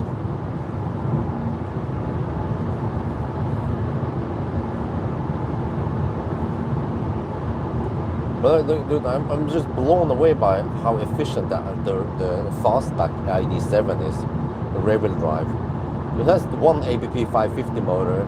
The all-wheel drive GTX seems to actually suffer from the all-wheel drive inefficiency, and also the station wagon is less efficient. So any day, man, the 82 kilowatt hour rear-wheel drive fastback.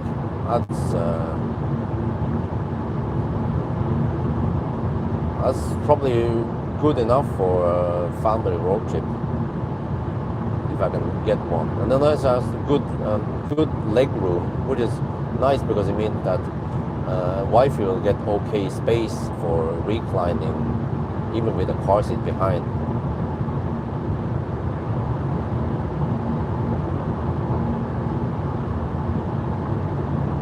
With DCC, I can probably just put it on the ultra comfy mode. Oh, no.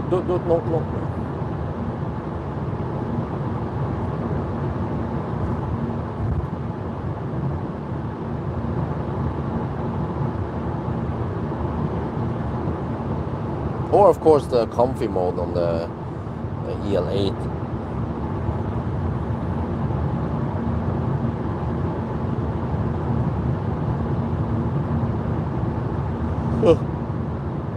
Or EL6 if Neo wants to promote EL6. I can go for EL6. It's also quite spacious. And it has the CDC, the dampers. Don't remember if I can select how soft or hard you want them. And actually it takes 185 kilowatt quite flat. So it still has decent charging speeds.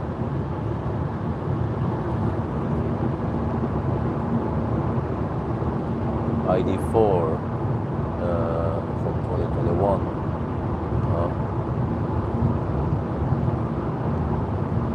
Densa Z9.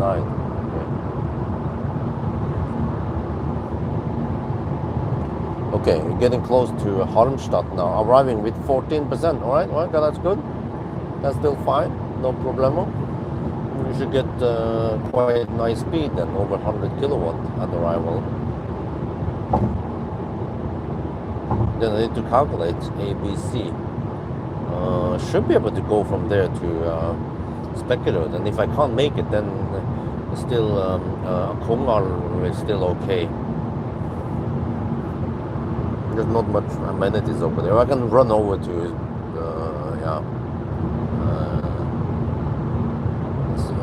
McDonald's if I feel like it.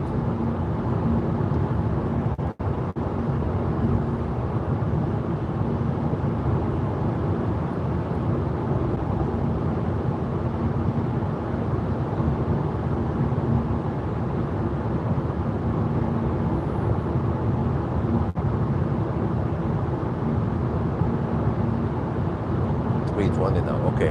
Oh, I need to record video soon, right after Halmstad, because there's gonna be some daylight, not too long.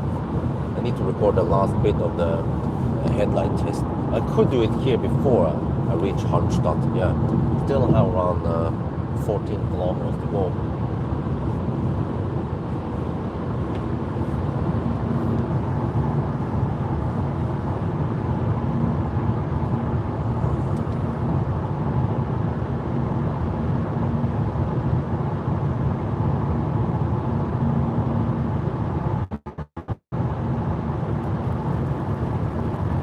Well, 431 hours per kilometer, and actually with the correction, it says 0.4% under-reporting. Barely any error there. No, the German precision, yeah. But I was guessing 420 watt-hour per kilometer. I'm not sure how the heck I managed to guess it right, or I was just lucky maybe. But I can also predict the next. No, that the next leg will be passing through Göteborg. Yeah, maybe 400 or 300. I think more like 380 watt-hour per kilometer on the next leg.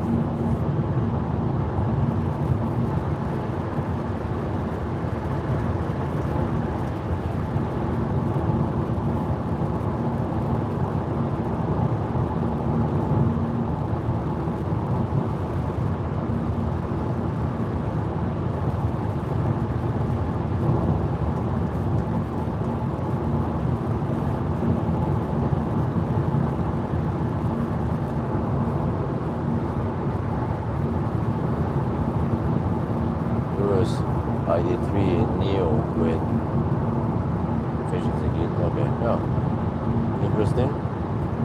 But you see, for Tesla's case,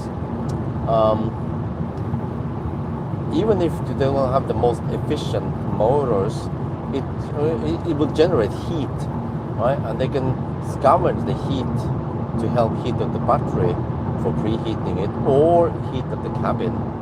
So because they have so many modes. But the other cars might not have an octo valve, so they can't just send the heat in almost any direction they want. So any excessive heat from the motor could be used for heating with the battery, maybe, if they have that mode even. Even Millennium Falcon has that mode. Well, it doesn't have that many modes. I think Millennium Falcon has a 5-way valve.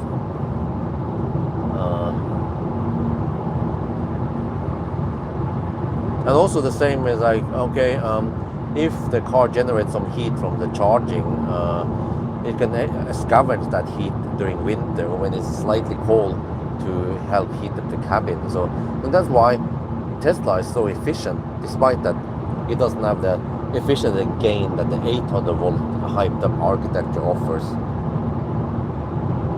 So in a way, it's like the octaval makes up for the disadvantage of 800 volt versus 400 volt. Or rather the other way around, 400 volt versus 800 volt. Of course, there's some losses in cable that the car won't be able to catch.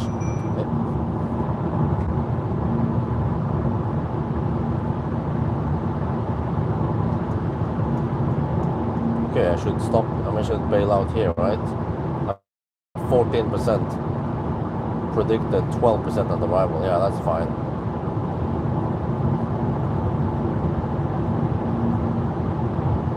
Yeah, we're not gonna make it to Falkenberg. There's no way. Even if I charge 80%, then that's still not enough. Well, that's fine. We can calculate it from here. I think this is pretty much the predicted route that by the route plan I guessed for me anyway, calculated for me. Yeah, 5-stop route.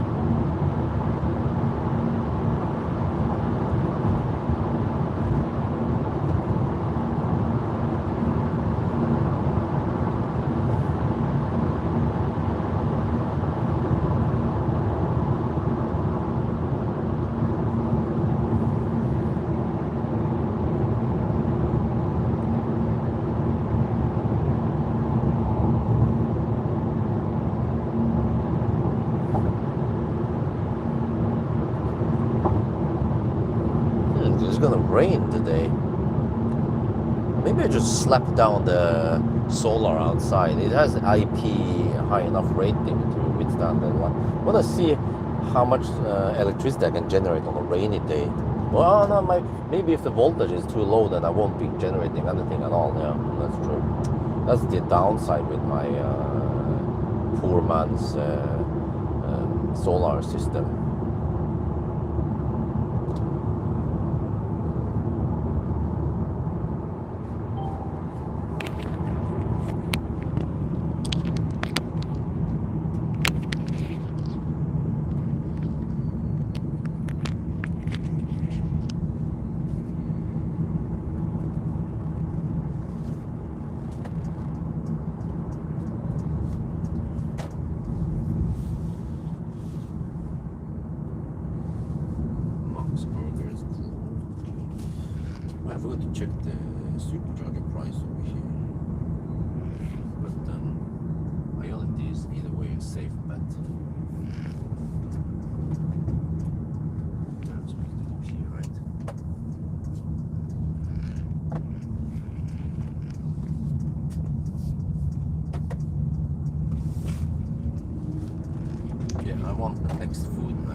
next meal now we stop.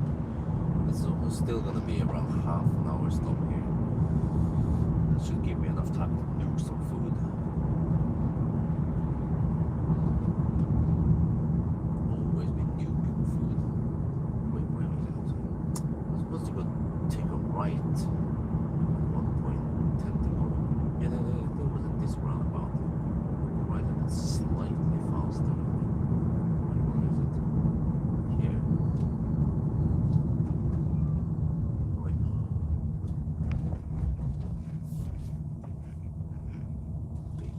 I wonder what's here. Let's see. It almost makes no difference, right? Maybe this is actually slightly slower route.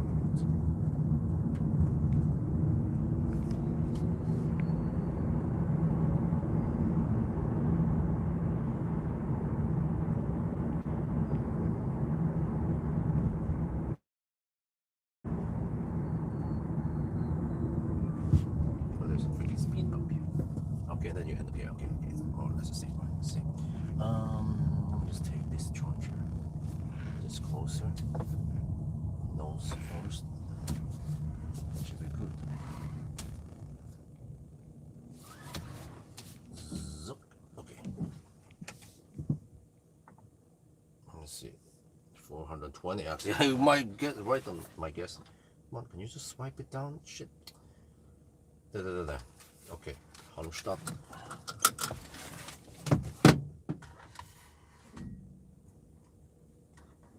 Halmstad. Alright, and then stop the heat there for now.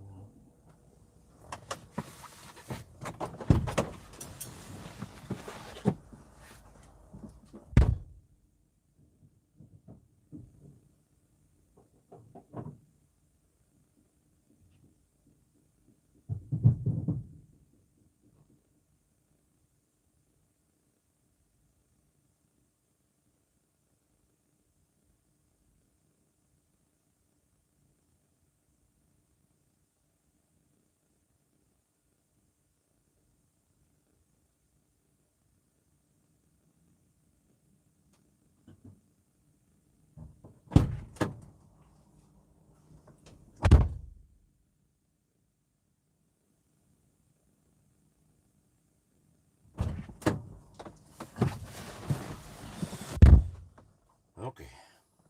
I need to fire up the car. And then okay, we're charging. Oh, reset that shit. Reset. Start. Okay. Okay. Then how do I put you guys on the thing? Well, you stay here for a bit. You can see that's good. Right? Well, you see back. There's no center console.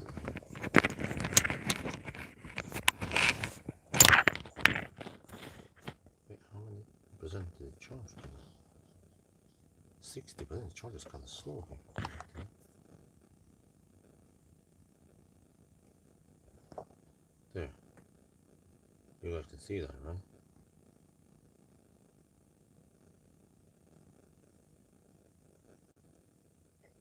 Okay. Hopefully it stays on there. Okay.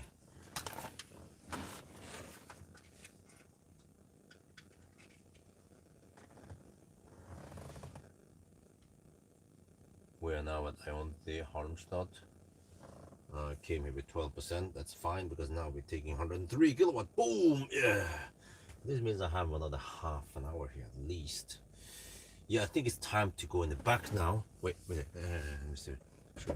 We can turn on the lights here, but there's also a dedicated light there in the back there. I'm gonna nuke some more food.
heat up this fuel on. It's easier. Oh yeah.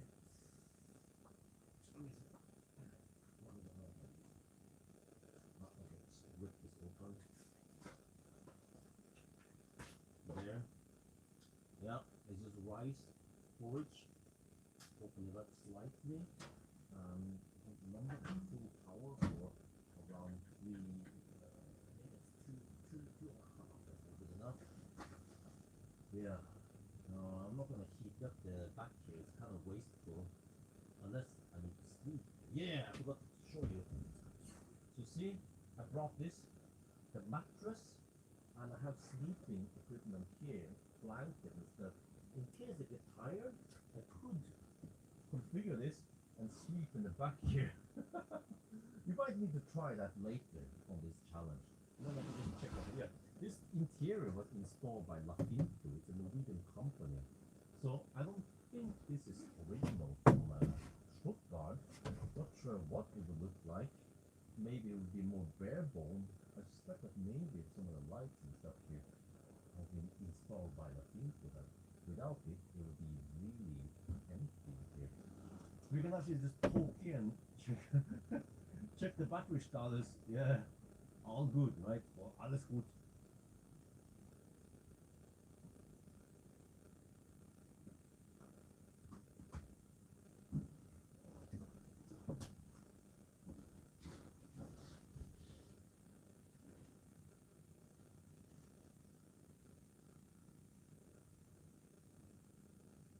Oh, the Newton process actually pulls almost 1.2 kilowatts. Oh, this is a powerful. I like that. It's workful. It's a powerful microwave oven.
This.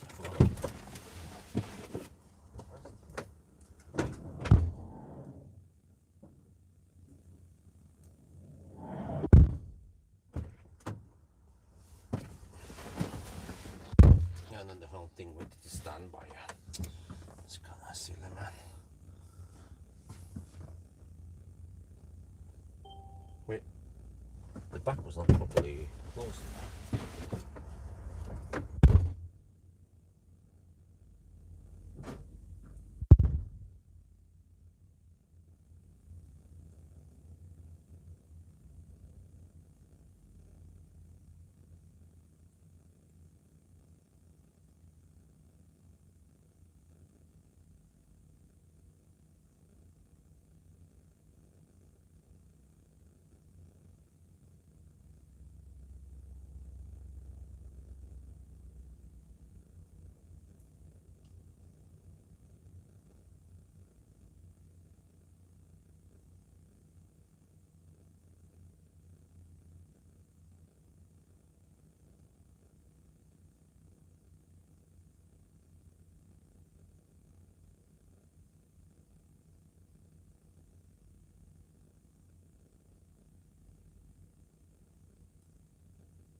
at least sense it up here, and then let me see. Is that the? Yeah, okay. Okay, now.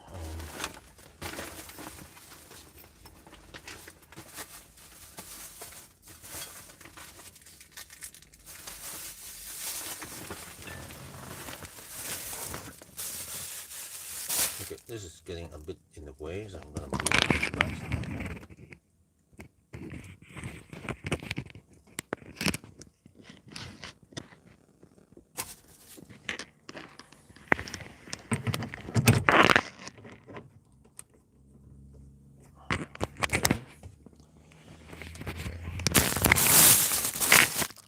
And then I need to see how much light do I have here. Oh, there's, oh shit, there's no.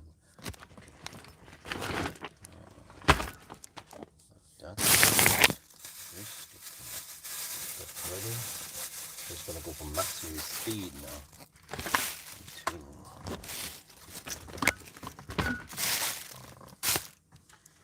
Okay, and then this ready. It's hot.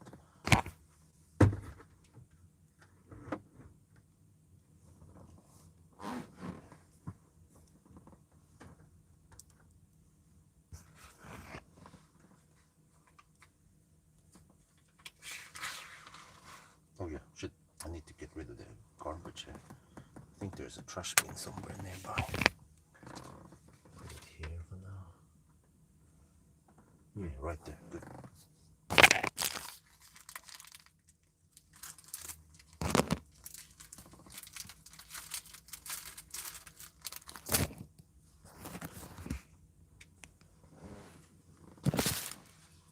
Oh yeah, look here. Nice and steamy. Rice porridge, risgröt, but it becomes kind of tasteless, right? Well, I have brought sugar and cinnamon here in the mix. So now we just add it. Well, it's a bit overexposed. Let me see if I can try to expose it correctly. You guys can kind of get the idea.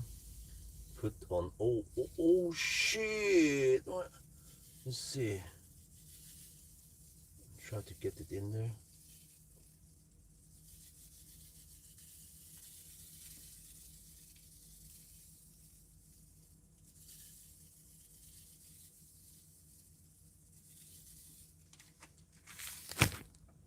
Dude, look at that. Oh shit.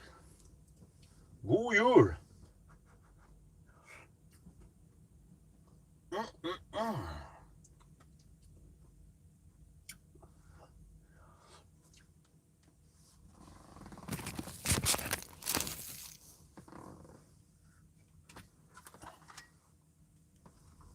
No, thank you, thank you. Sounds like the cooling's just started now. What the is this?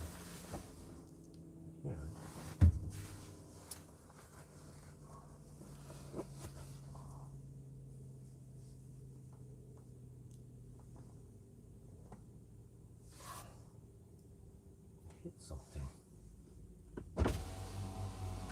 It's a nail. Or I mean a piece of wood. Something. Could it please?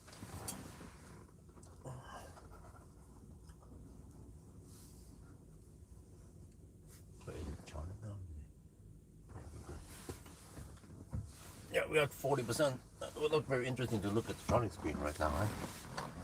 So, just gonna enjoy some gröt.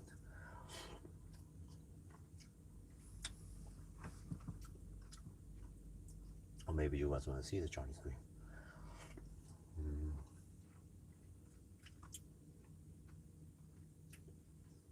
Not sure how I'm gonna do this.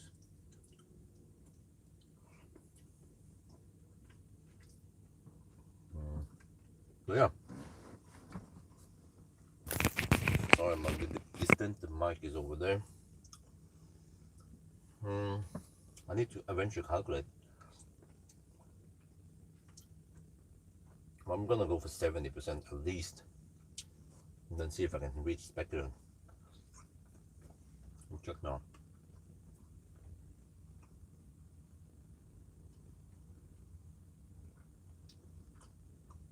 in Kongal would be okay. Spec it on, and then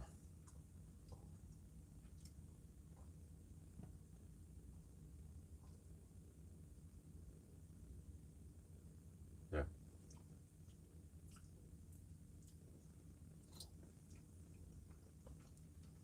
How far away are we?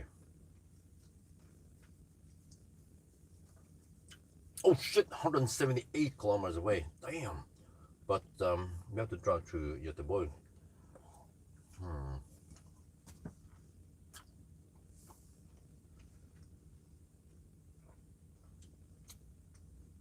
Okay, the car wants me to stop and charge somewhere, right? Huh? What? It claims I can. What?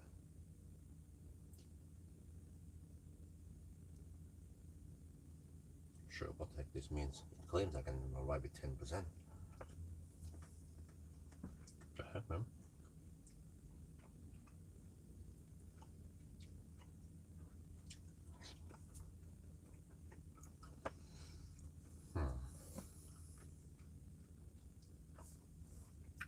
Okay, let me consult about the route planner, because about the route planner claimed that I can charge here.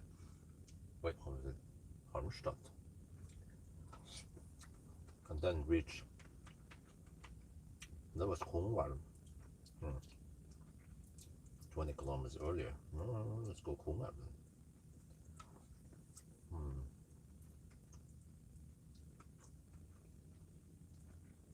And then Kongal Strömstad. Yeah, that'll be 138 kilometers. I think that's okay.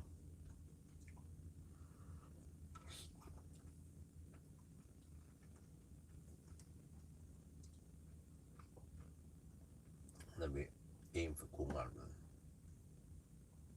Follow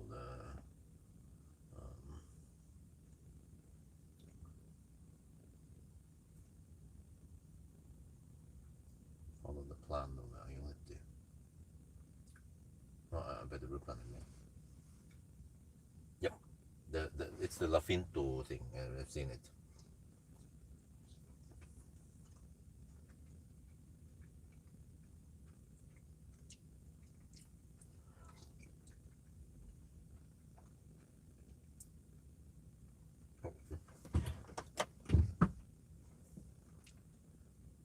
Fine, wait a minute. It's charging, right? Yeah, it's charging.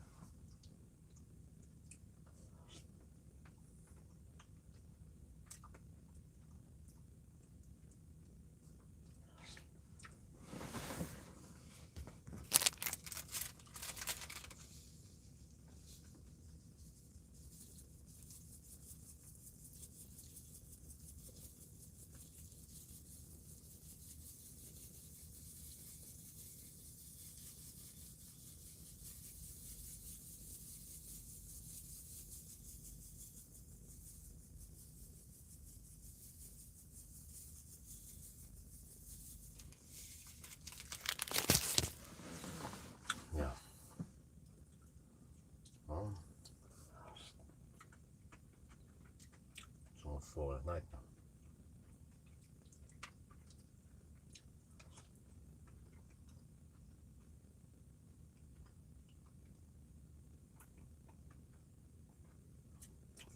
%. Okay, so roughly 10 more minutes, right?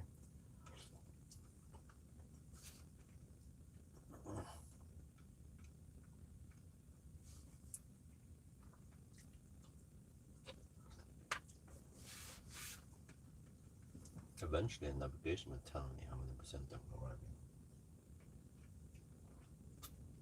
But not right now. Let's see.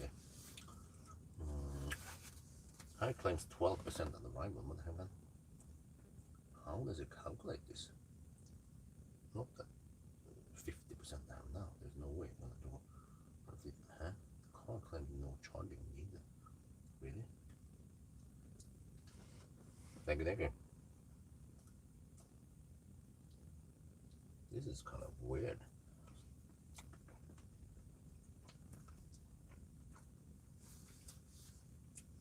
$159 kilometers. Okay, I'll calculate it eventually. But I can't trust the route planner.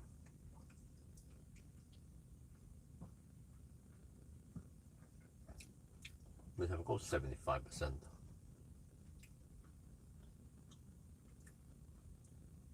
That would be 75% out of 84 kilowatt hour.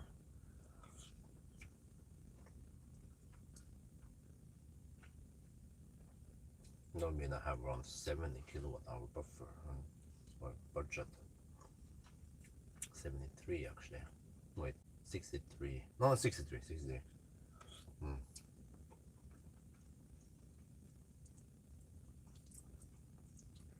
63 kilowatt hour divided by 160. 159. We'll do the math here.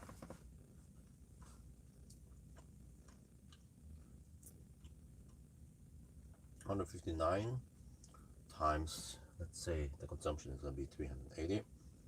60 kilowatt hour. Oh, yeah, I can go 75%, and I should be able to reach Pawel.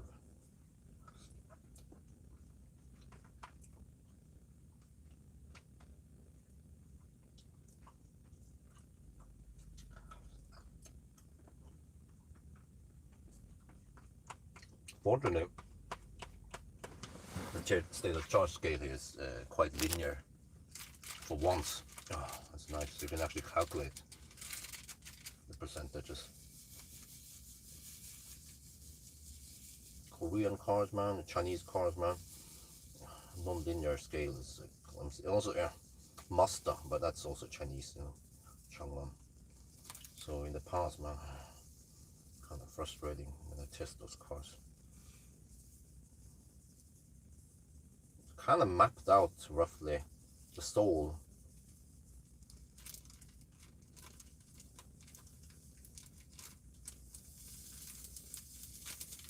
I know roughly how much it is. Yeah.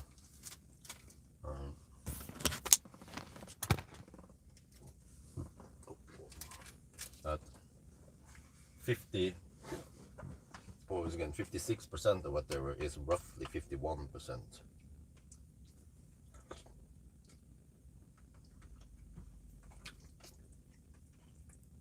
Whatever I figure out again.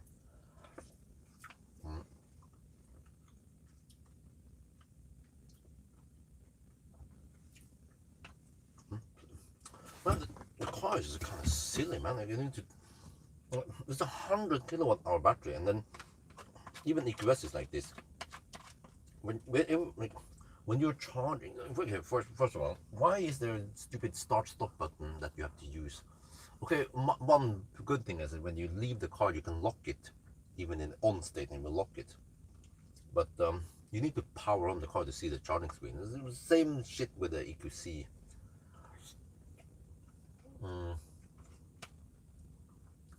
To see the charging screen longer than 1 minute. And then, oh shit, I need to wipe my thing here. And then, what was the other phone?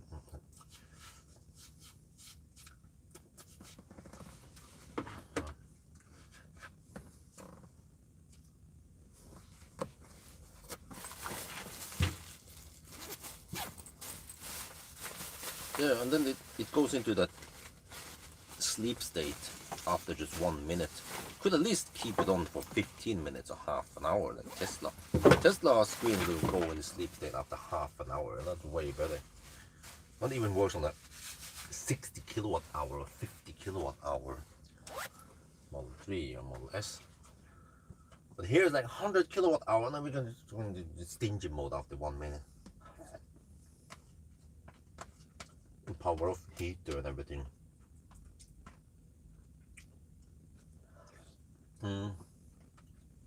60% now. Now we need to ride on the high voltage and high speed wave. This means that here now with this car you don't want to disconnect with 60%. You want to keep driving around charging until around 70% actually every time.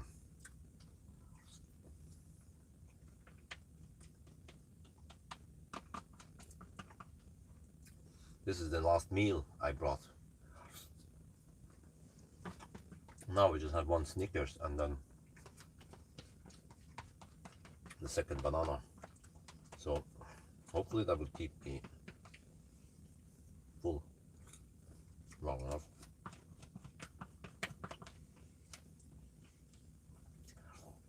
And if I'm really sleepy, I could pass out somewhere, either specular or somewhere. Have to power nap for 20 minutes. I can actually lay down flat in the back there. And now I have some garbage I have to get rid of. One thing I should have brought was clean water so I can wash myself. I actually did, I used to bring that with me with Melinda Falcon. Yeah, when I did the Nimba trips. And I kind of went out of the routine. Okay, this is also, okay, get rid of some garbage.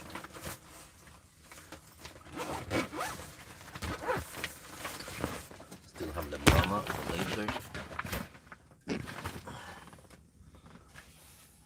Well, I can switch to the charging screen for a little bit. You guys can see what's going on. You're getting close now.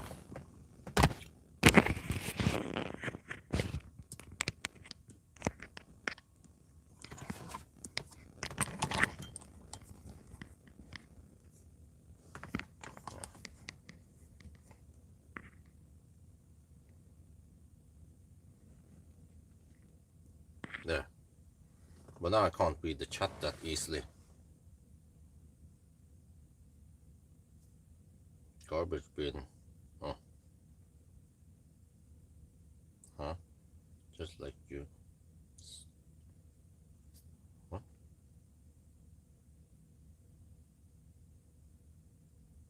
Just here. Ah. Okay. Yeah, but they have garbage bin right outside here. Just walk 2 meters and there's a garbage bin there. Very convenient. A nice location. Except for that they do it before.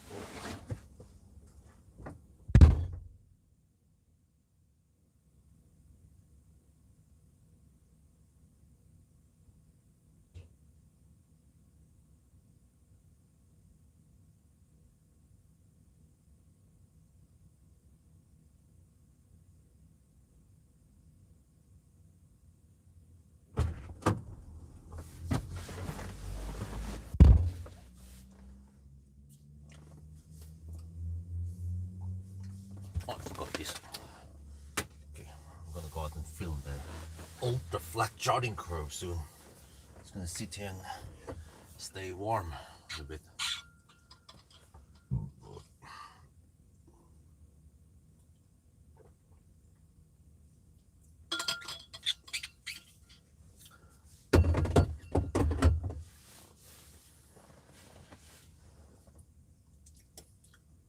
There is a thing.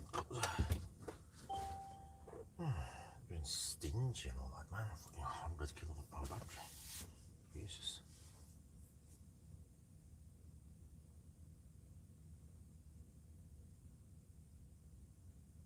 Oh, no, zoom that much.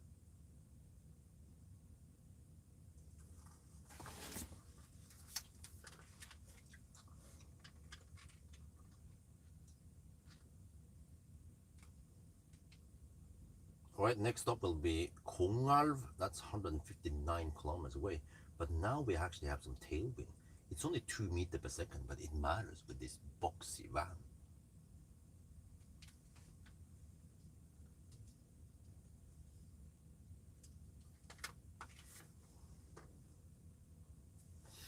%, yeah.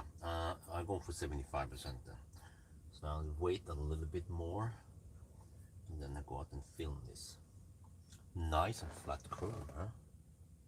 Tesla owners would dream of this charging speed at 70%. Actually, most Teslas would be at 70 kilowatt at 70%. I think, wait, what? Oh, maybe the Plaid or the Palladium. They might have some awesome speeds at 70%. Yeah. I think the MC Hammer had this speed, 70 kilowatt. Which is still okay. But at 50%, MC Hammer is pumping in around 140 kilowatt. That's amazing, man, with the Panasonic battery. that it tends to degrade. So yeah, MC Hammer.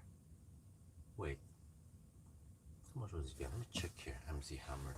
Did I save that in my spreadsheet?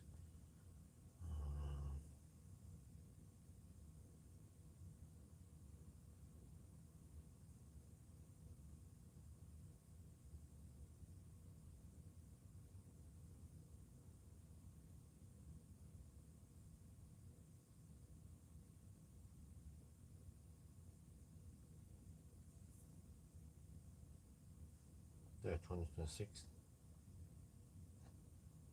Oh, it's down to 57.8 kilowatt hour. So Millennium Falcon has more energy than than MZ Hammer right now, but MZ Hammer is of course more efficient. Okay, anyway, yeah, we have to get ready now. 73, I'm gonna go at 75-ish. Don't have to be super strict, but okay, roughly there. Oh, I feel like I need to take a nap on the next stop. That will take over an hour drive. Let's hope I can stay awake. Oh, what again? This goes into the whole function not available thing. Yeah, I forgot to fire up the heater. Okay. Yeah.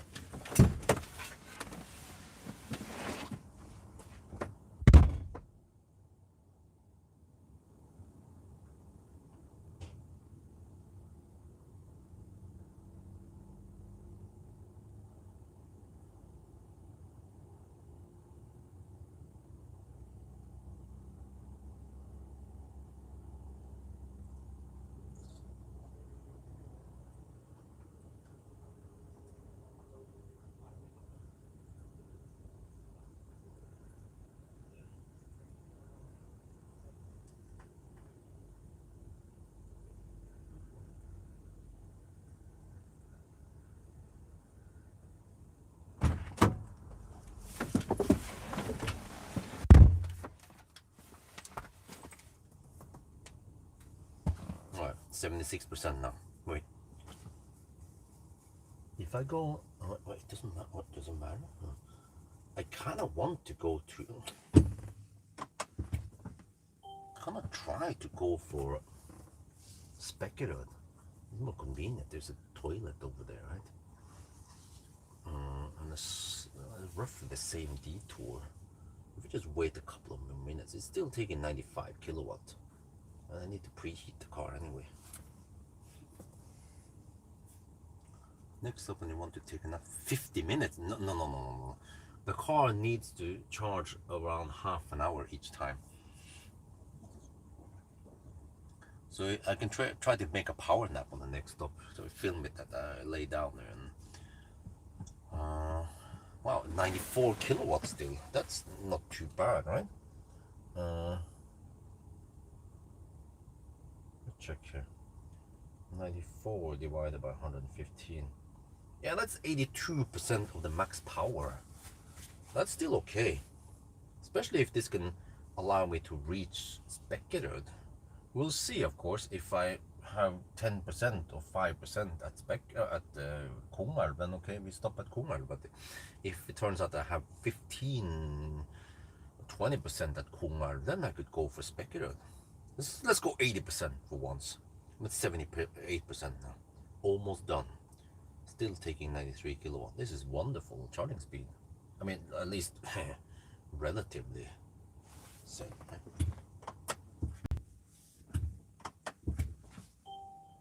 79, almost there.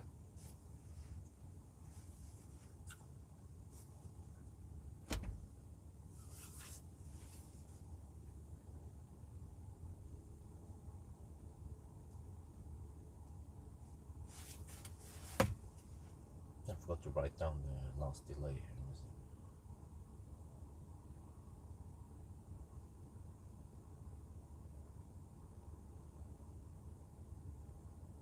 Because we have, oh, this circle, huh? 38 plus 12, 50. Okay, so 2 hours and 10 minutes for midnight.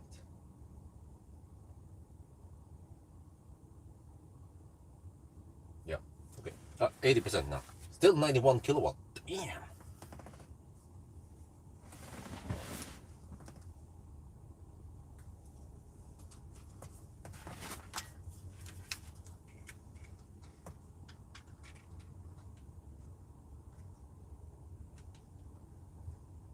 Okay, I waited a couple of extra minutes. We actually at 81%, still taking 90 kilowatt. I want to go for speculated instead of this. That means 159, 100, almost 180 kilometers. Okay, let's go.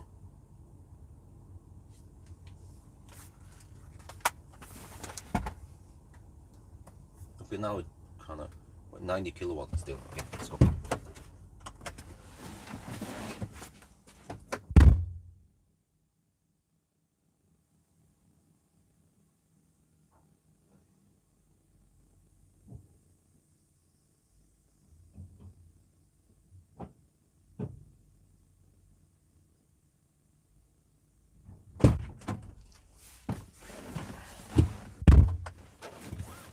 Well, it was 36 minutes, 105 kilowatt hour speed. 82%. Oh yeah, like a boss. Okay, let me see. There, okay. From start, reset. Yes. Okay.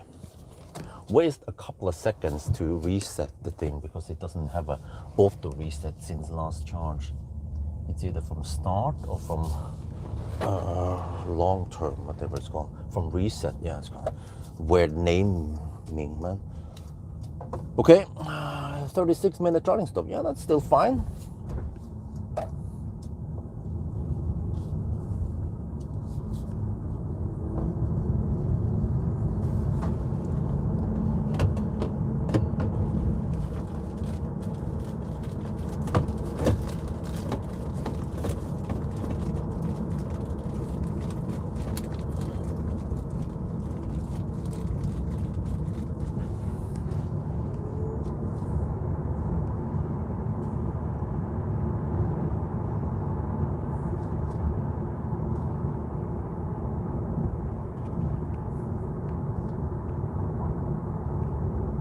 Okay, if I try on this speculator now, let's see what the car claims.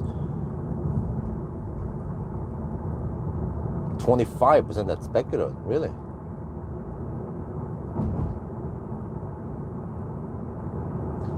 We're going to do that, huh?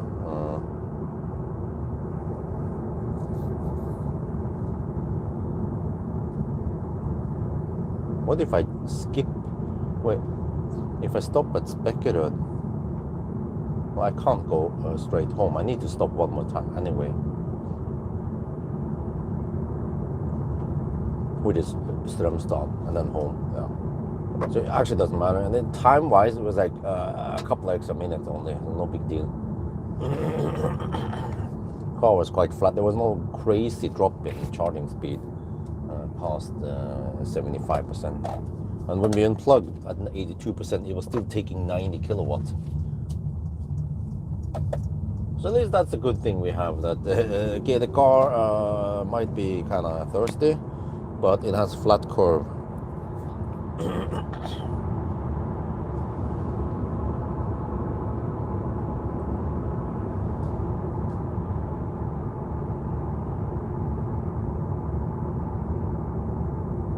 It was actually 14 to 82% in 36 minutes.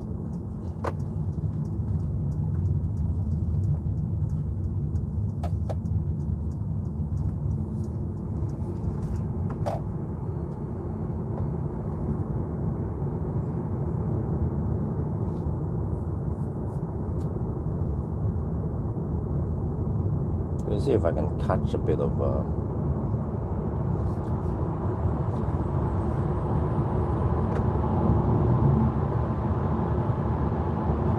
headlight test at the very end before it gets bright. in about an hour-ish. Yeah, we need to drive a while now, around 1.5 hours before we stop.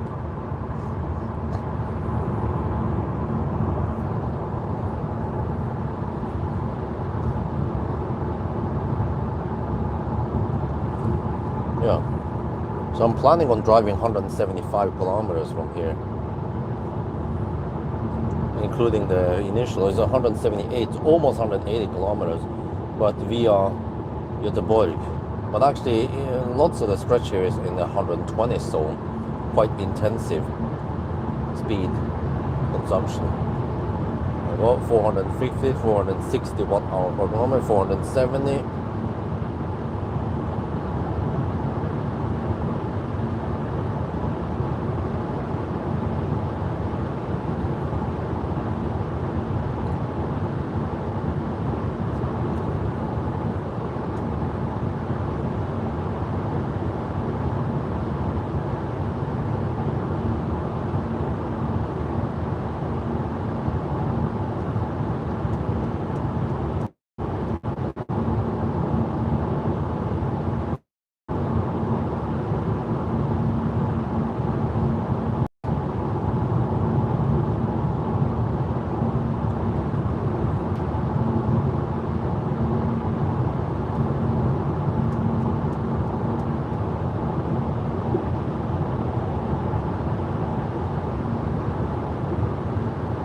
Well, good night. Well, this is a long run. Hopefully next weekend with the Neue Klasse it won't be that long. Oh, I can see some daylight coming soon. IX charger is so schnell and it has a big battery and should be fairly efficient. So I don't know, maybe. Yeah, you know, this is the thing. When cars start charging so fast, so that when you have like 30-35 minute charging stops, then you kind of just need to ride on the high speed wave until it starts throttling, right? Then you squeeze out a little bit extra so you get good range. But like, let's say you have like the flash charging or the mega charging, right, or BYD, it goes so fast that charging to 80% or waiting 1 extra minute to go to 95%, it's worth that time, because with that extra range you could shave off a charging stop. And yeah, so on. So but of course, like for this battery, then 1 extra minute is like, okay, you get 2-3% extra rather than getting like 15% extra. So you get 1 minute extra and you get 10 times more range, right? Or versus this car. So then it actually makes sense to charge to maybe 90-95% and then go.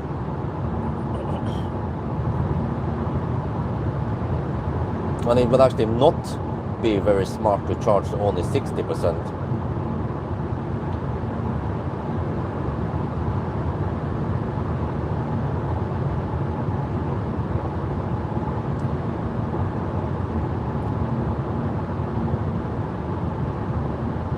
So that's what I'm gonna see eventually. I need to, I have time to do the range and charging test first, and then I do. What the heck is that? Accident?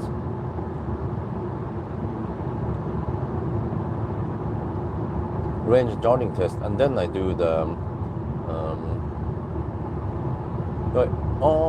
I wonder, on the way here I saw something. They were probably looking for an animal or something. Yeah, what the heck happened here? Is it an accident? Be careful, there's something there. That's a guy. Okay, he's looking for a wounded animal, I think. Yeah, he's with a dog there. Trace dog there.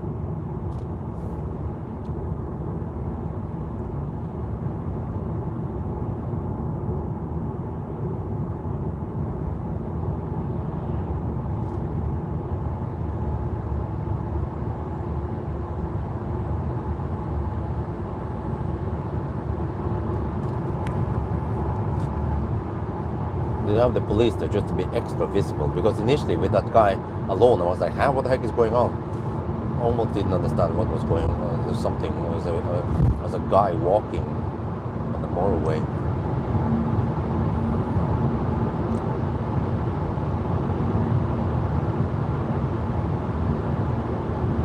So we'll see about the iX3.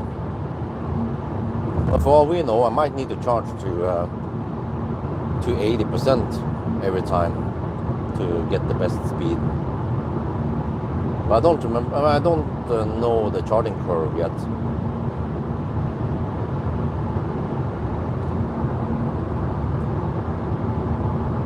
The police was helping, giving better visibility.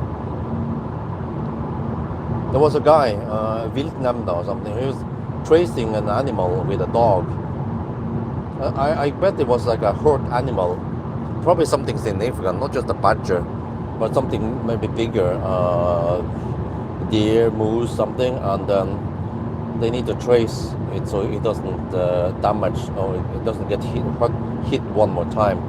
Yeah, baby, hit me one more time. Yeah. So early on the way south, I saw the guy walking by the road, looking for something, but I almost didn't see that it was a human there.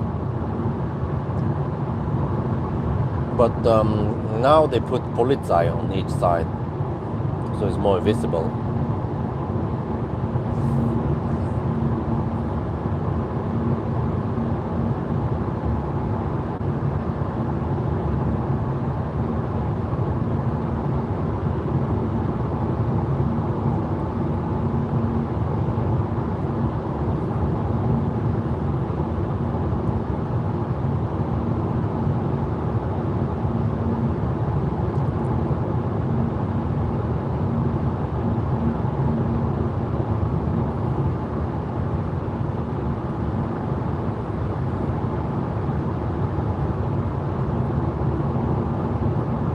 I have a little time window here before it gets bright, so I need to shoot my last headlight test segment.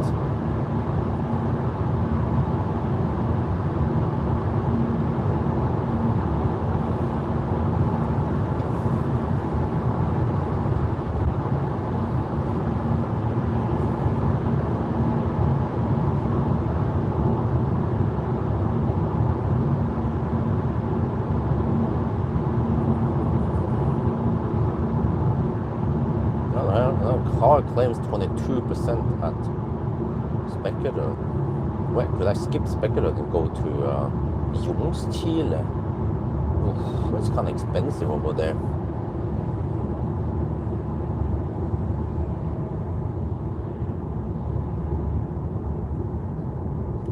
I'm not going to be able to drive from Ljungskile back home anyway.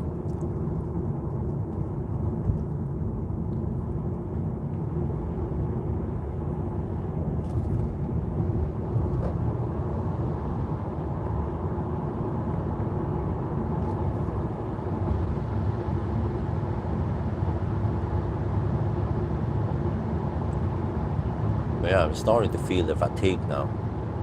I didn't get, actually, I did not take an afternoon nap, unfortunately, because I had to go to Valdemar yesterday, Friday. And then I would try to finish things early, but things took time. And by the time I was home, 3 in the afternoon, then I simply didn't have time to get any nap. I tried to lay down and try to sleep, but it just didn't work. So that's why I had to bring Monster tonight, but eventually the Monster will wear out, so hopefully we don't have to take any freaking 2-3 hour nap. So if I can just take a power nap on this and the last session, that would be great. Try to lay down with the heater on and just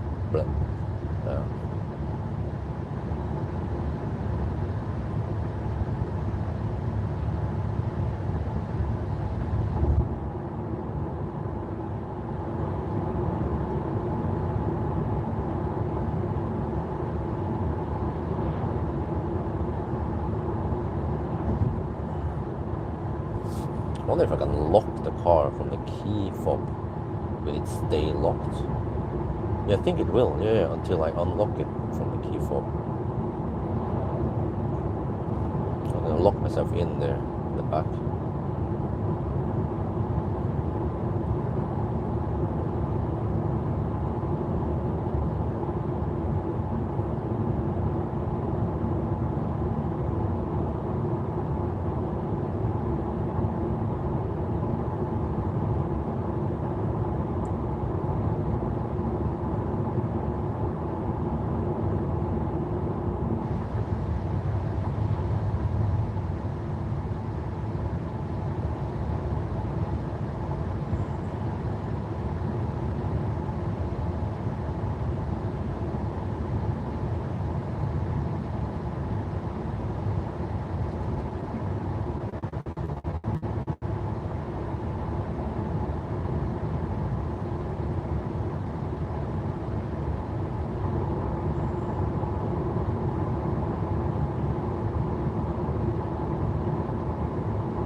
Now we just hammer all the way to Varberg.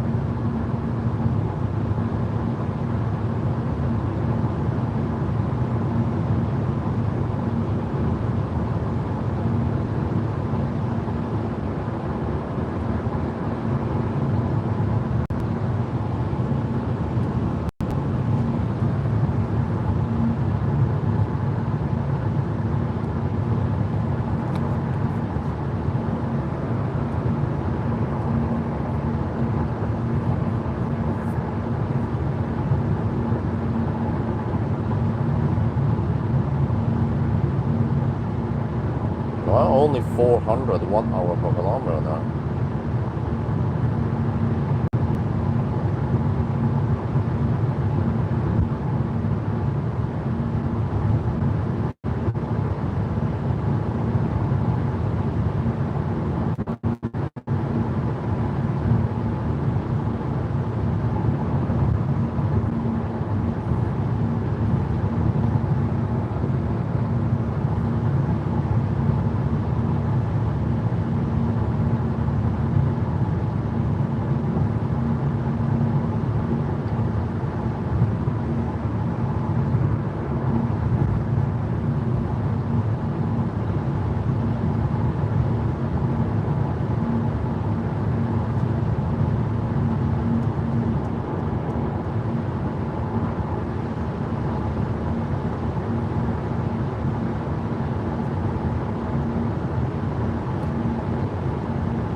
somewhere now around Falkenberg, and yeah, I've been driving for a while now during the 1,000 kilometer challenge, and my impression is that okay, the car tends to turn down the lights late, and I've been flashed at many times, but nowhere near as many times as like that. Okay, as the other German cars.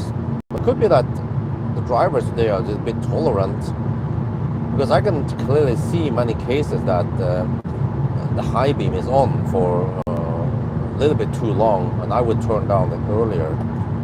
So yeah, but also many times I experience that it keeps the low beam on and waits maybe 10 extra seconds or 20 extra seconds. It feels like forever, because it could be a moose in the darkness there somewhere that I don't see, right? So I feel like, and also it's kind of dumb. Sometimes it fires up the light against a source, incoming source, and then it turns it down, and then it tries to gradually eliminate it again.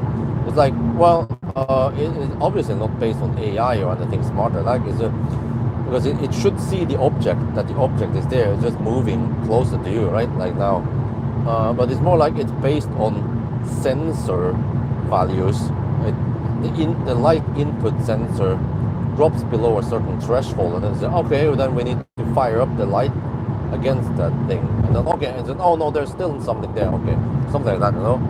So it would be great if there was more like AI or neural network based system, rather than this kind of rigid pre-program thing. But okay, again, it's too much to ask from a German traditional automaker, right? But overall, it works okay. Yeah, I'd say it works okay. Not the best I've seen in the Matrix logic here, but overall, very good headlights. So that's gonna be for now. Hope you guys enjoyed this video. As always, thank you for watching, and talk to you later. And then yeah, it's noisy now because we're on a concrete surface.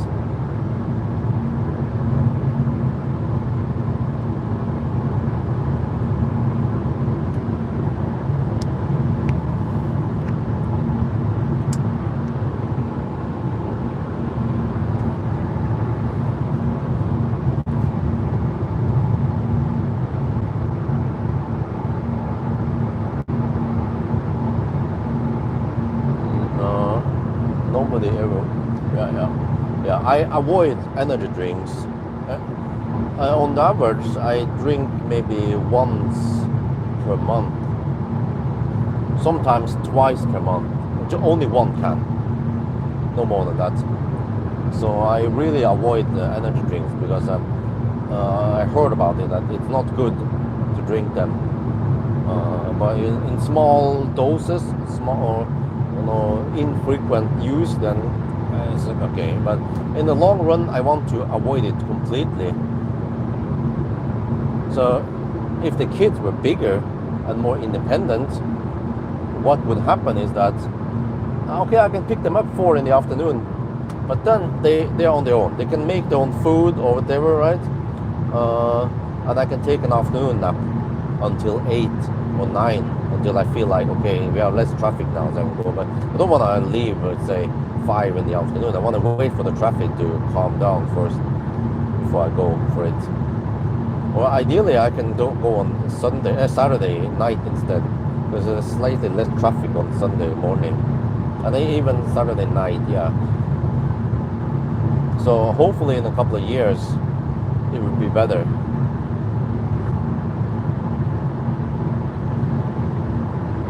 It was actually quite good before I got kids. Then I was able to sleep enough when I do the 1,000 kilometer challenge. But then, back then, actually in the early days, I did 1,000 kilometer challenge in the daytime. I would start 10 in the morning and then finish around, well, let me see, 8 will be 10 hours, yeah. And more like 9, sometimes 10 or 11 even, but it was like whatever, because we didn't have kids, right?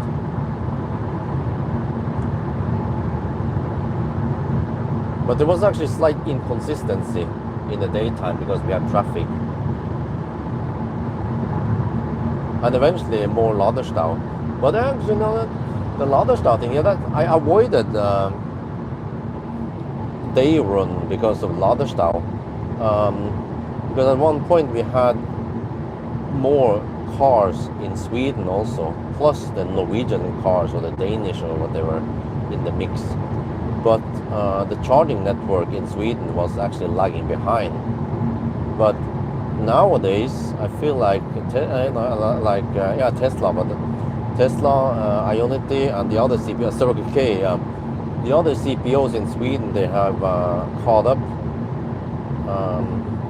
So which means that I could start the challenge 9 or 10 in the afternoon, 9 or 10 in the morning on a Saturday. But then basically Saturday is gone, right? So I'm saying, yeah, I still prefer it at night because we have less traffic, and also there could be also lower pricing on Tesla supercharger. You just have to get enough sleep before and after the challenge.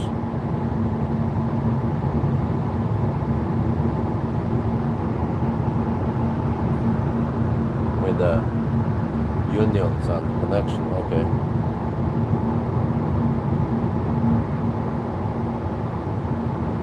So that is probably a Volvo.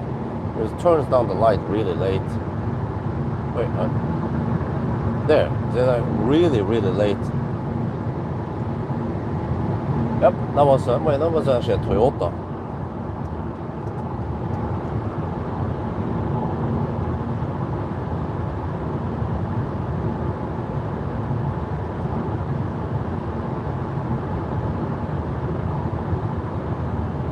Okay, the car estimates 17% at Spekkerud.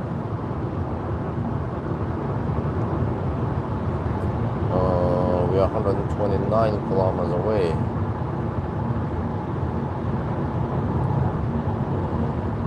Let's hope I can survive before I get to Spekkerud and try to pass out there, set the alarm clock, and then just camp in the back there, fire up the heater and roll out the mattress, and then just quickly film that I'm gonna sleep now.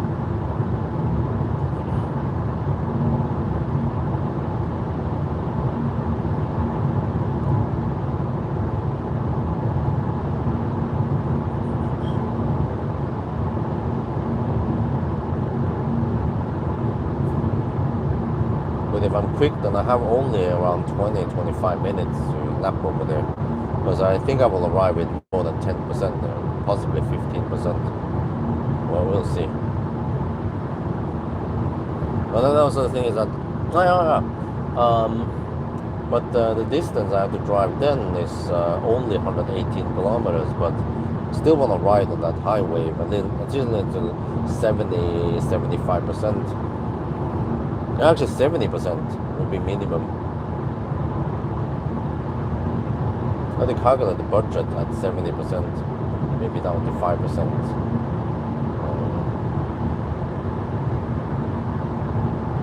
How long can you, can that van go one charge, empty, full? And with a trailer, I don't know. But it can go around 250 kilometers on the motorway at least. On the slow roads, I expect around 400 kilometers. Big increase, mainly because of drag.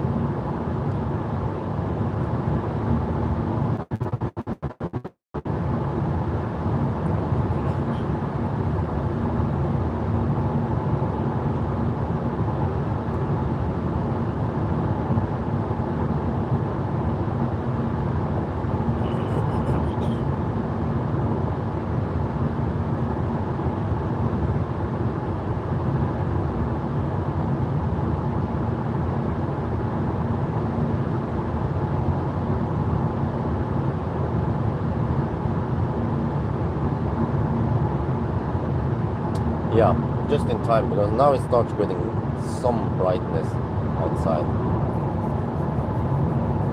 So if you want to nap, I better nap soon. Oh shit, in 1 hour it might be kind of bright outside. Well, I did actually bring some sunshades I could put on some of the windows. There's a Model Y sunshade.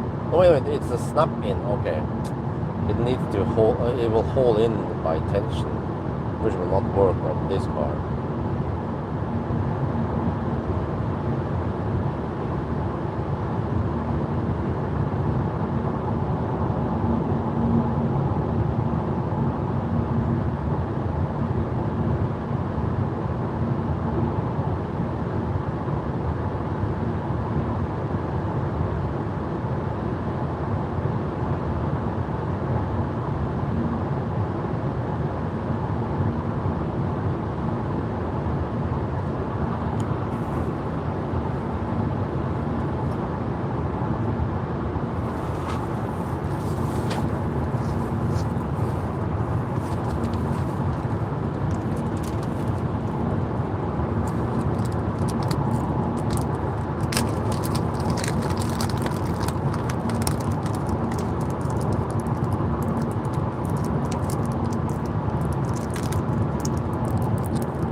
Oh, I bet it's too heavy.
Starts getting bright now in the horizon.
420 watt-hour per kilometer since Harmstad.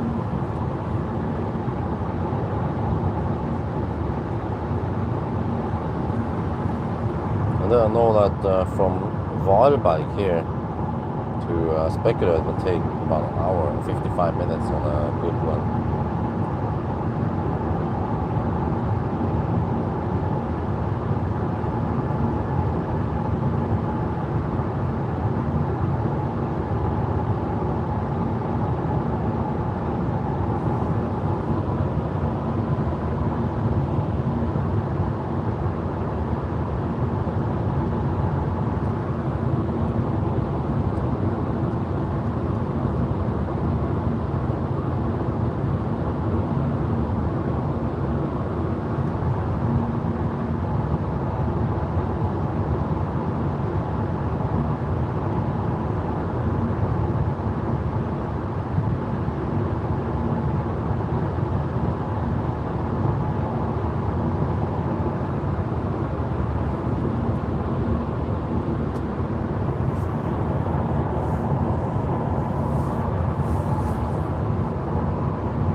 was a tour I was checking out last year.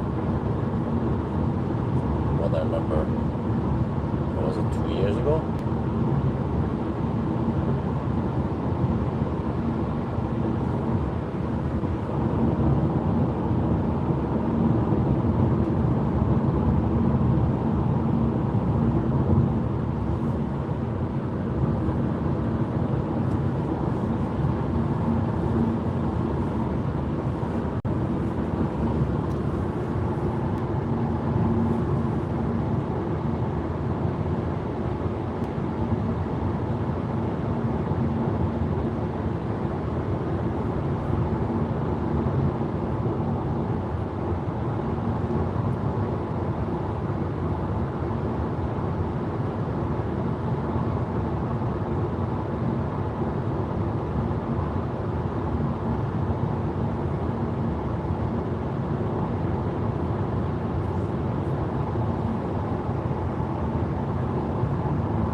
It's getting bright now.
they fire up the high beam at me.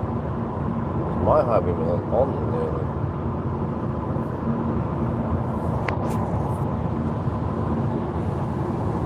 Okay, here I napped here before. I'm getting kind of sleepy, but I'll try to survive.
Oh man, took a high beam and the smell.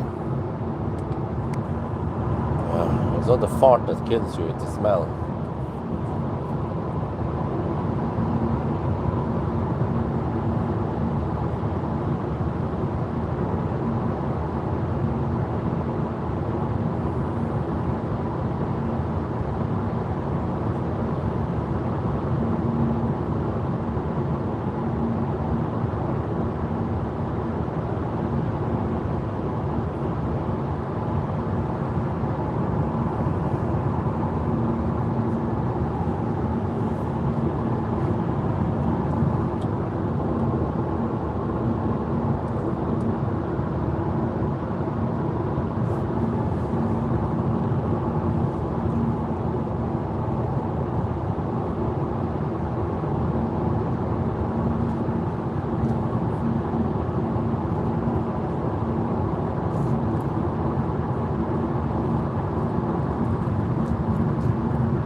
traffic now.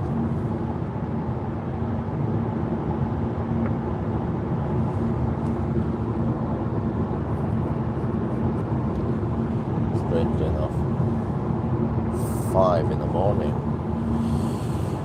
Oh, yes, probably some people going into the city. We're gonna pass through it quickly.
It's supposed to be cloudy today and also rainy.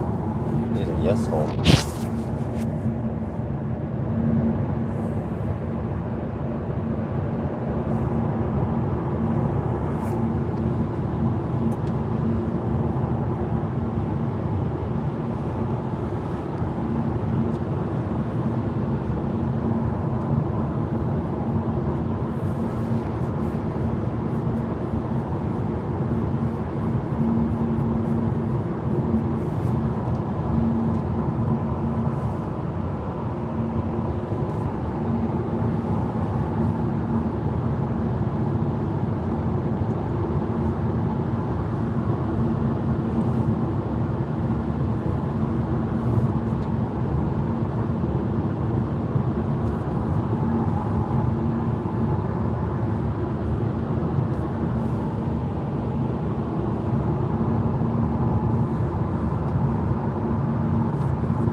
Finally arrive at the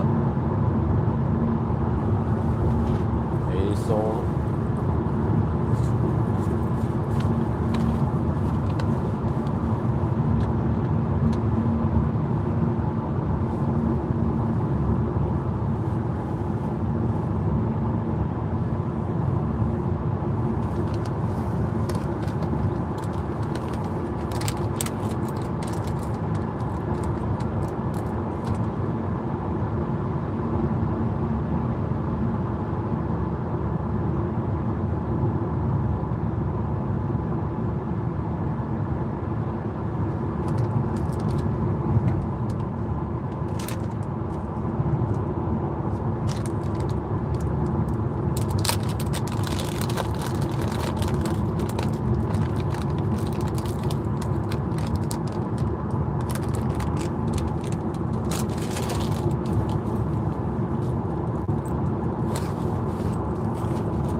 Dude, I'll be home around 9.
Well, I'm just having some Snickers.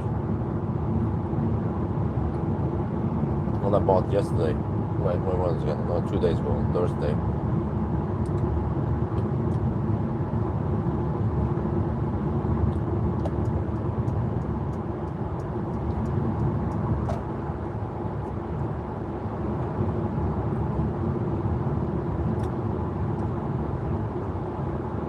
Yeah, it's starting to get bright now.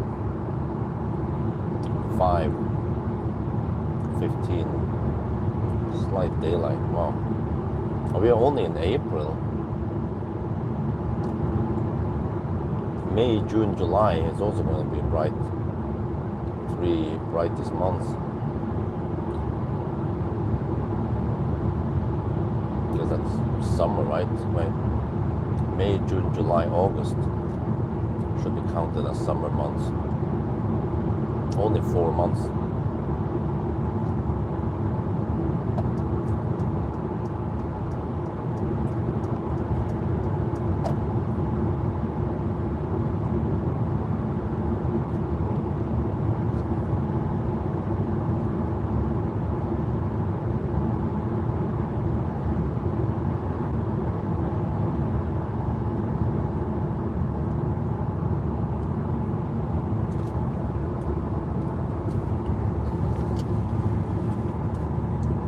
Towers.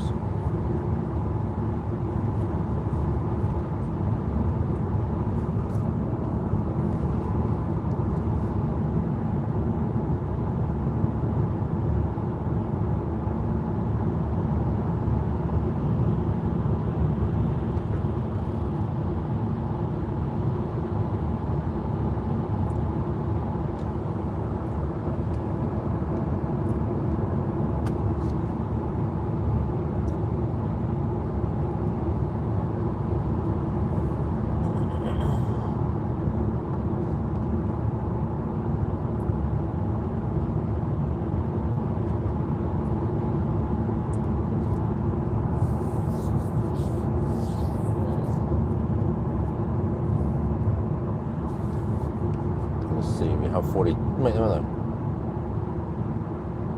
We're 20% left. Oh, really? I'm gonna arrive with 8%. Well, a good thing I charged to 82% then.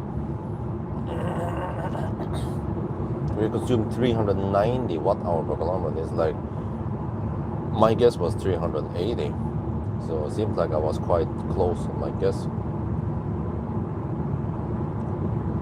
Well, and it ain't over yet. 7.5 degrees, wow. It's getting warmer now. More traffic, 5 in the morning. Shit, but it means that I'll be back in Norway around 8, 9 in the morning, so it's kind of late. Didn't start too late, but it's just that the car takes a while. Since it's so thirsty and doesn't charge that fast.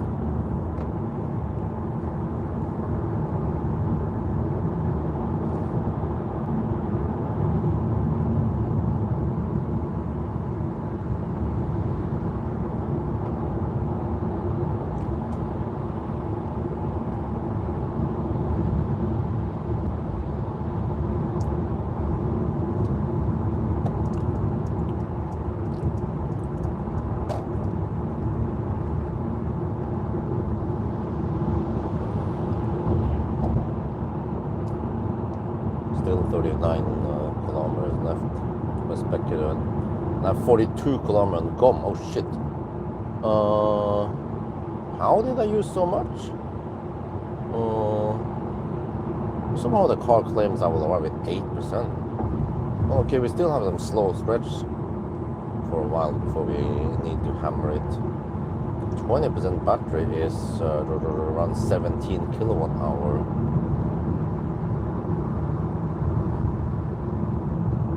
And then divided by 38.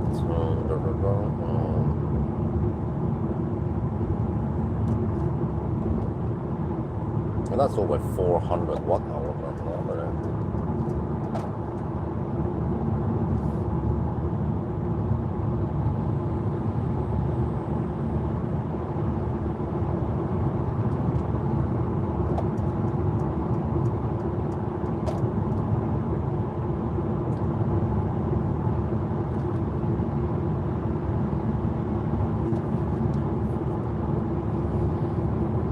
We still have the slow stretch for a little while before we need to speed up.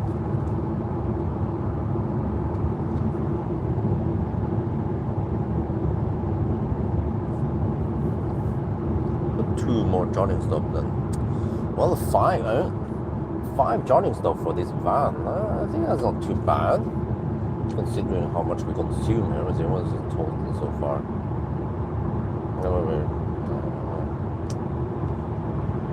370 watt hour per kilometer so far.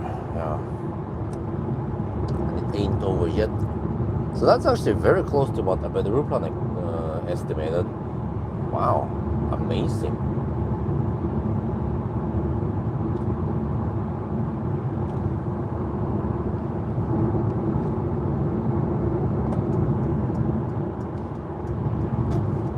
Johnny Smith.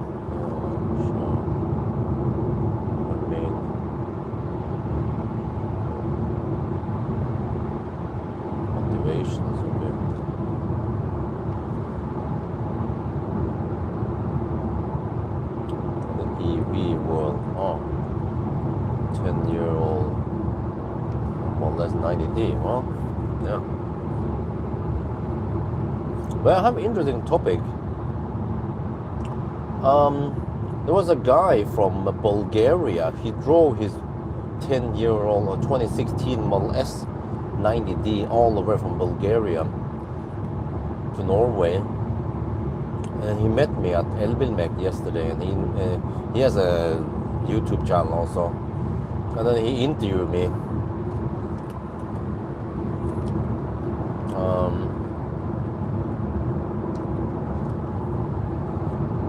Okay, and all that's great. And then he showed me that the odometer on his Tesla shows around 170,000 kilometers, but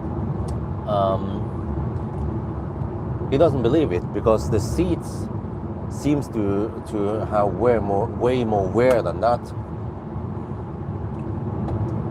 It seems to be more like 300 plus kilometers, 300,000 plus. And then he uses Teslafy, and at least Teslafy claims that the car has charged 75 megawatt hour. Holy crap! The asphalt over here is really loud. But if you take 75 megawatt hour divided by 170,000 kilometers, you get 470 watt hour per kilometer. That is incredibly high. Unless you've been camping a lot or preheating a lot, or I don't know, but it is unlikely. You can say maybe half of that, 230. So I suspect that, I heard, he claims that it's possible to modify the odometer, and that it has been modified. So I wanted to try to use the SEVA test on it to see if the SEVA will be able to detect something abnormal.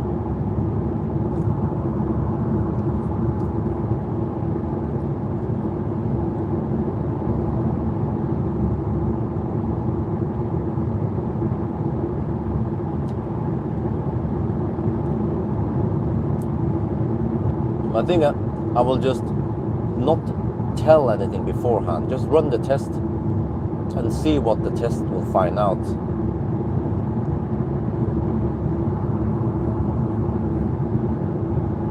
Holy crap balls, the asphalt here is rough. Okay, there. Oh, slightly better. What's next week? Yeah, iX3. iX3 should be quiet. Okay, how is it cooking now? 17%, 36 kilometers on GOM, 29 kilometers destination. Okay, car claims 7% at destination. Alright, let's back it up. How is it going? How it's going?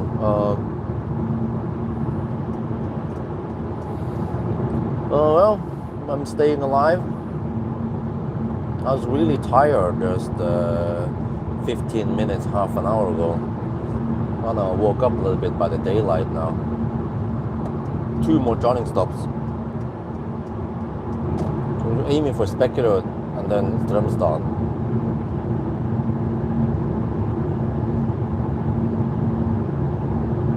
I'll try to take a power nap at the next stop. Hopefully we can make it there. 16% left. 16%, I think in general we can multiply by 2, at least say 32 kilometers. GOM claims 34. Because if 1% is 840 watt hour per kilometer, then we should at least be getting more than 2 kilometers per percent. Yeah, so 34 or 35 kilometer GOM sounds plausible, and then we're 27 kilometers away. Yeah, it seems like we can make it there. Pretty high chance we can make it there, but it's good that I charged to 82%, not just 75%. On 75%, that'll be cutting it really close. I'll be arriving with 0%. But now, car claims 7% at arrival. Let's pick it up.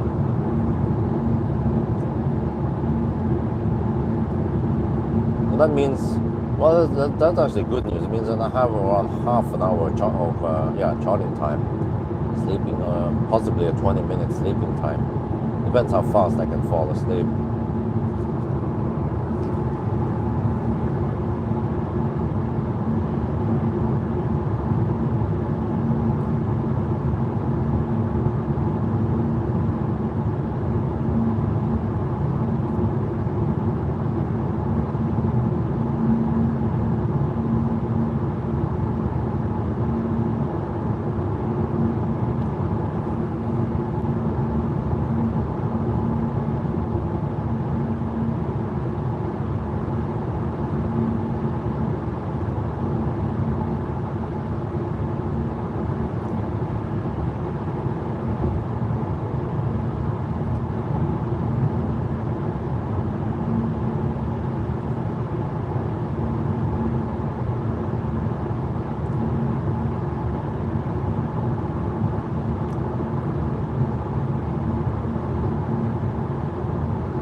kind of darkish in the back there for me to fall asleep.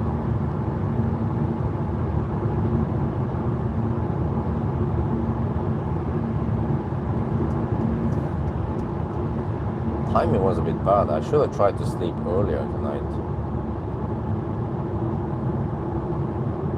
But then I was hungry.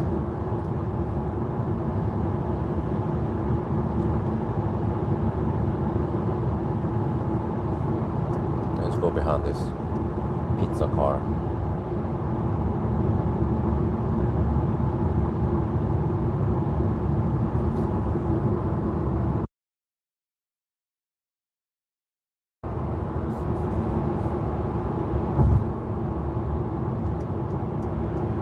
Right. So even if I hammer it, I should be getting over 2 kilometers per percent. More like 2.5 kilometers per percent, yeah. So 14% is at least 33 kilometers. We're 21 away. That's okay, it's gonna be kind of deep. 6% now the car claims, okay. Even 5% is okay. We went 2% deep first time.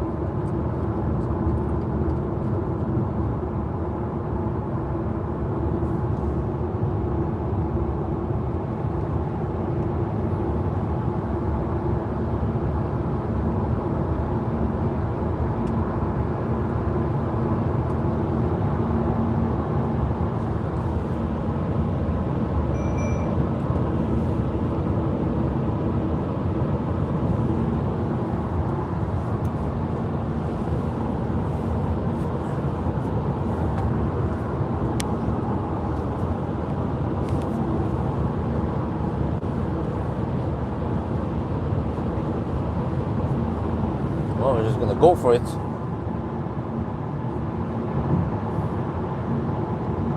We've had 30%, so yeah. Seems like we might arrive at 5%. Let's speculate. And then we should still charge it to around 70%. So you can ride on the 100 plus kilowatt wave. And then probably arrive with, I don't know, 15%. So the last stop will be a shorter, maybe just 15 minutes. But I have to calculate again how much we need to finish it. I'll try to guess as best as I can how many percent.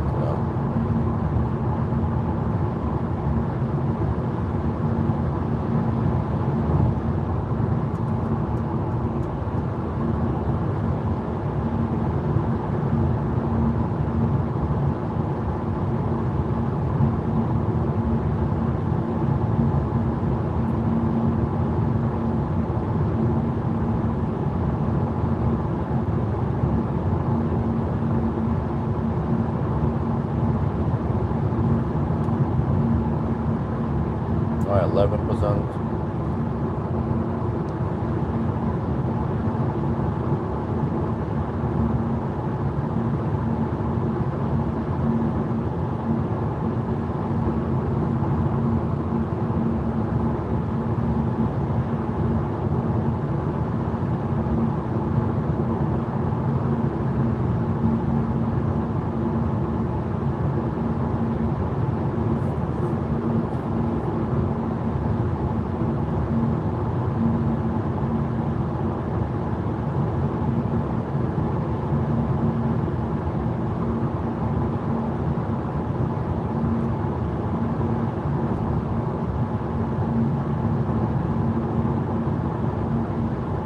Yeah, see, we have tailwind. Wow, but it is like 380 watt-hour per kilometer. Okay, yeah, we had 120 zone for a while. I have to try to guess the next consumption. But if you average 300, what is it? If you average 370 for the whole challenge now. Right? Wild guess is that's what we're also gonna average on the next leg. 10% now.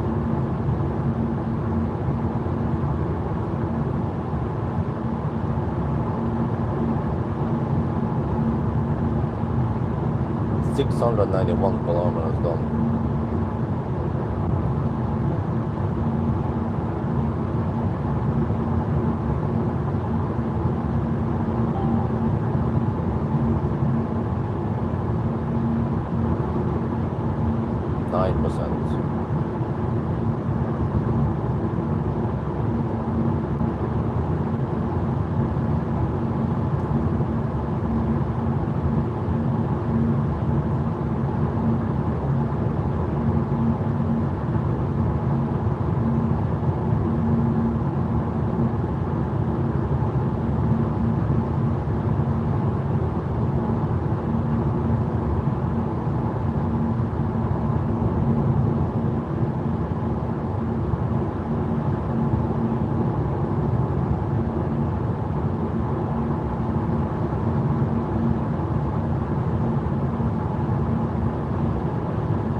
Good thing I went for 82%.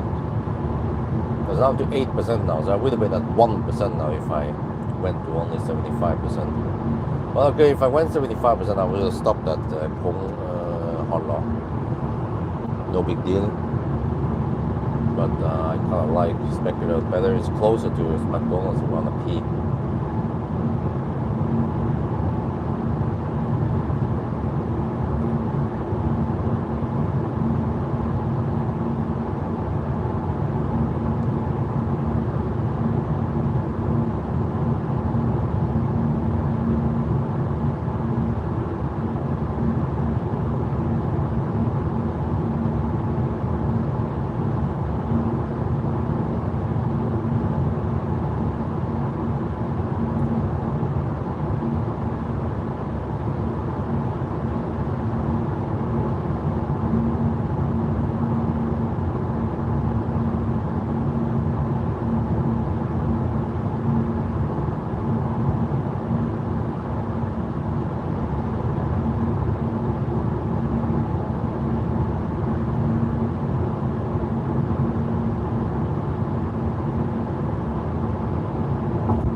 Alright, 5% left now.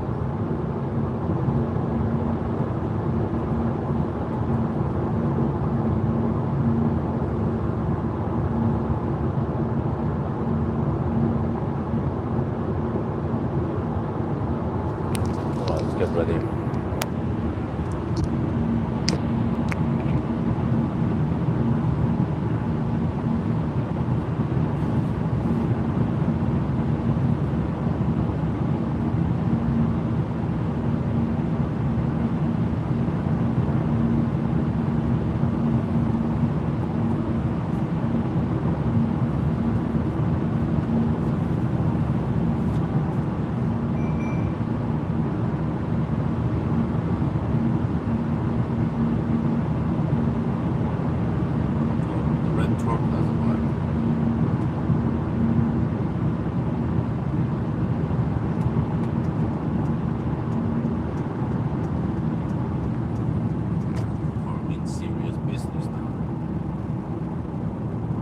just like in Volkswagen. The red turtle is, first there will be a yellow turtle, but then the red turtle is the more severe turtle. Well, I feel kind of sluggish now. Check. Back it up.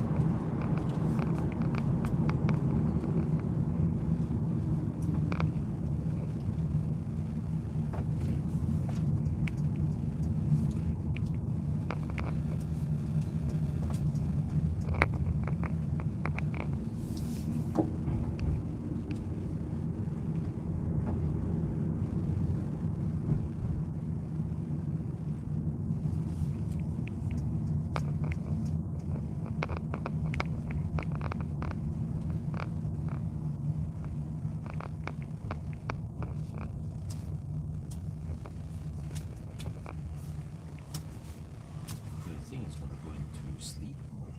Where is this? Kaput. Yeah, okay.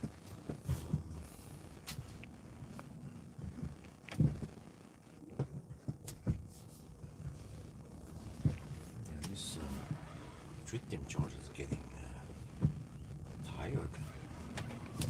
Okay, well, maybe I should take the one up there. Yeah, well, maybe that's a safe option. Let's try it. Yes, it is.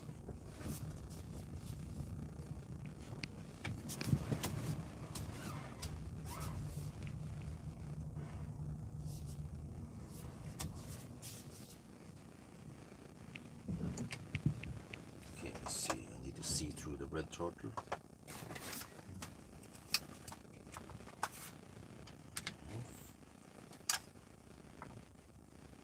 There. Check it out.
see.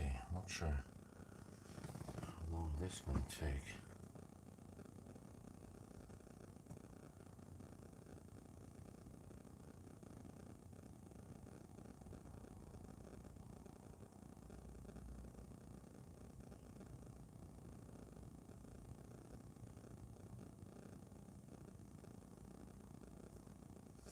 Okay.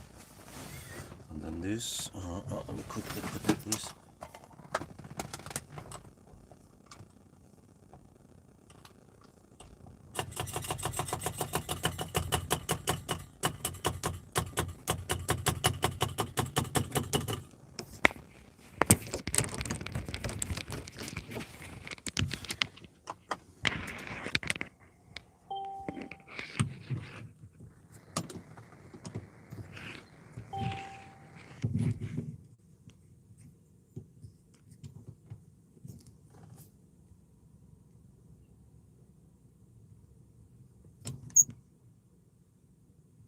There, okay.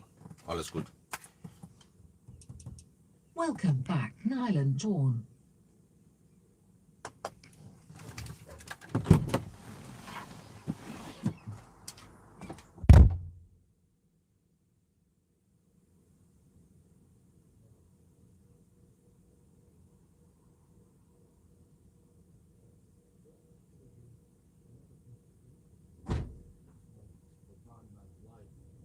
So here we have, okay, just tuck some stuff away. We have the heater, glass with the heat light only at 650 watts. That's actually good enough. And we have the bed here. Look at this, huh? Plenty space. You can lay down flat here. I'm gonna put this to cover. I haven't brought any sunshade. Actually, there's some sunshade, but okay, let's go more wide. And then, as always, I bring the Jowa pillow here. Okay, all good. I'm gonna try to take a power nap here.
68%, okay.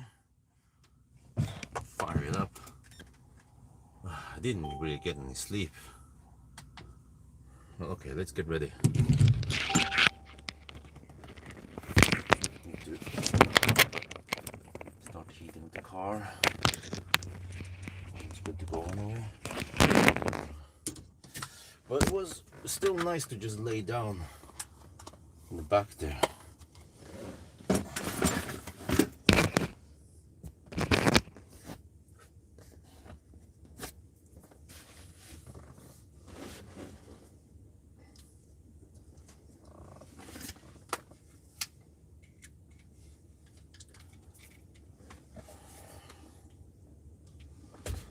Oh man, I didn't actually get any sleep, but it was still nice to just lay down flat there and relax a bit while the car was charging. So yeah. Oh yeah, by the way, I haven't found the OBD port. There's supposed to be a profile for EQV, possibly eVito, but I don't know where it is. It's supposed to be down here somewhere. I looked on Google, I looked on YouTube, but whatever. So I still mounted this, the Jova phone holder with wireless charging pad here. Just haven't connected it, but I'm still using it when I check some about the route plan and do some calculation. Okay, anyway, I think yeah, okay, it's good enough now. We should leave now.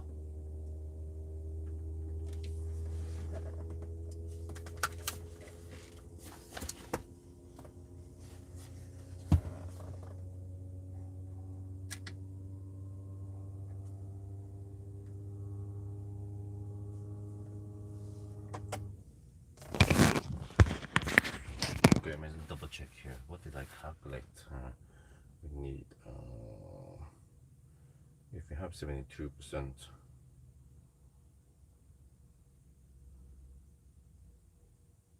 We have a budget of 500 watt output, 515.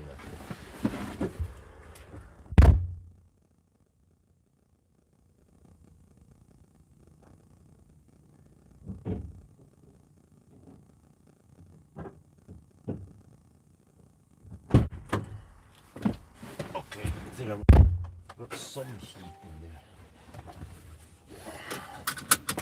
I was so tired earlier. Hopefully I can stay alive now. Okay, well, I forgot to plug in the place, but let's see. Fire it up. Stop that one.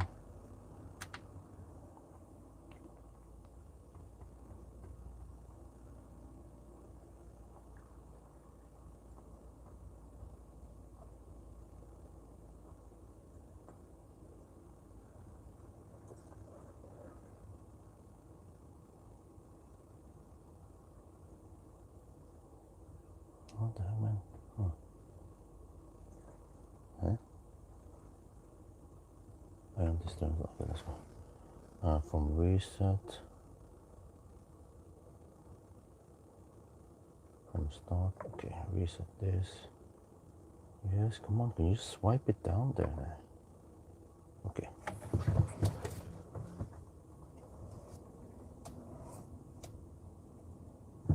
Alright. All is good.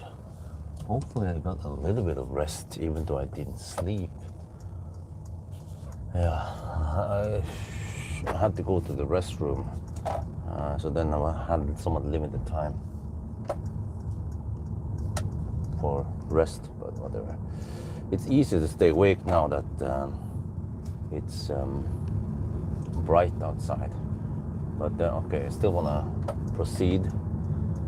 Charge with 72%. We might arrive with 15%, but no big deal. That means higher charging power. And then eventually I need to do the final calculation to find out how much I need to go the last 160.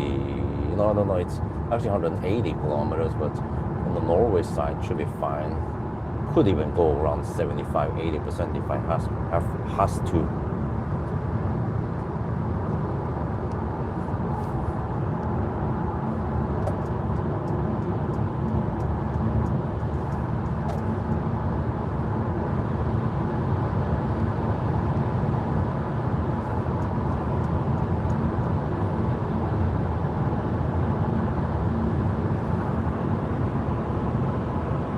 that was another 35-minute charging stop or so. I have many of those.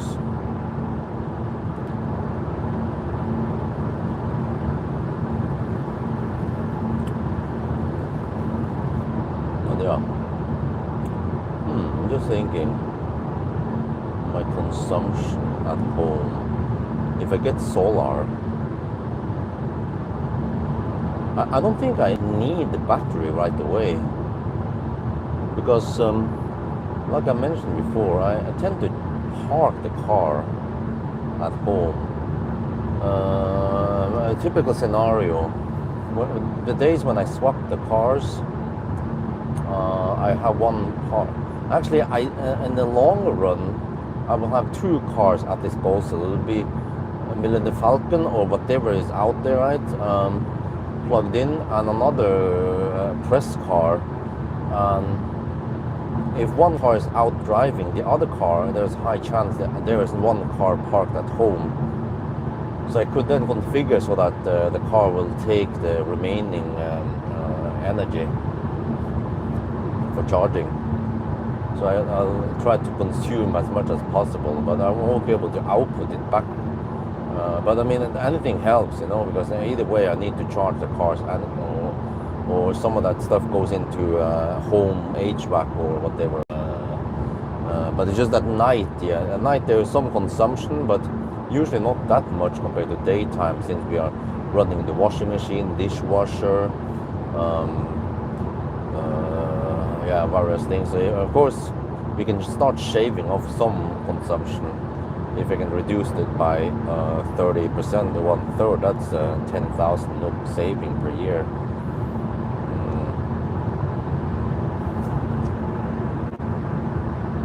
So I can see how much money I need to invest in a system, but I'll also try to find some sponsor or someone who is willing to give me some discount. So makes it easier to start.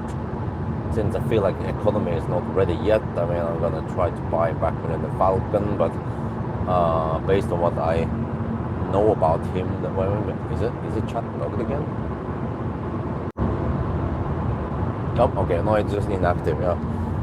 Well, what I know from the past is that videos with him tends to get higher view count than the Soul, at least. So that's also something that many people haven't considered when they claim, Soul is cheaper to run. Agree, but instead of keeping the Soul, I mean, let's say if I'm not gonna buy the Falcon, it would be way better deal to actually get rid of the Soul and get an Ioniq. It can even be high mileage Ioniq.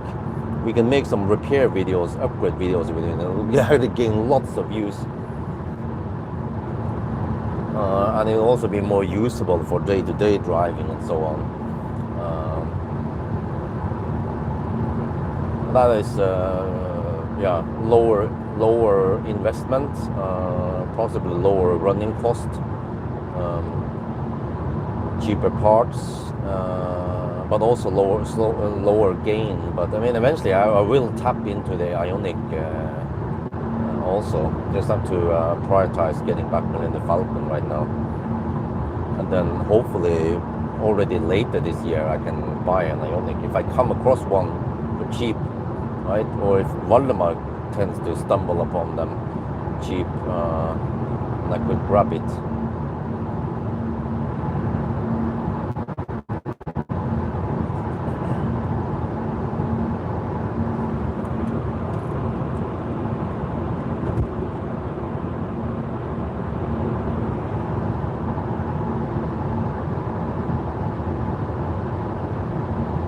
So the EcoFlow is down to around 25%. Not sure if I can get any charging done today on solar. We'll see.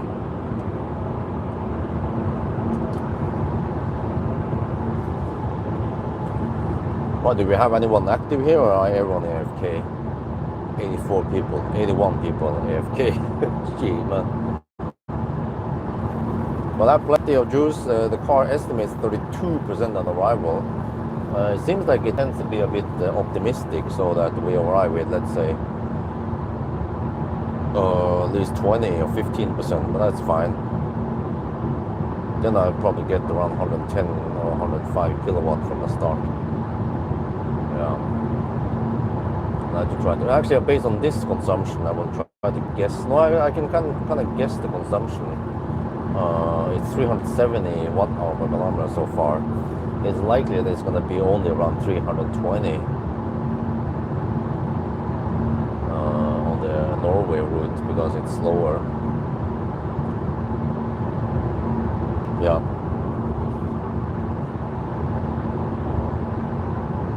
Then I put in around 10% margin just in case. And they'll figure it out at the last stop.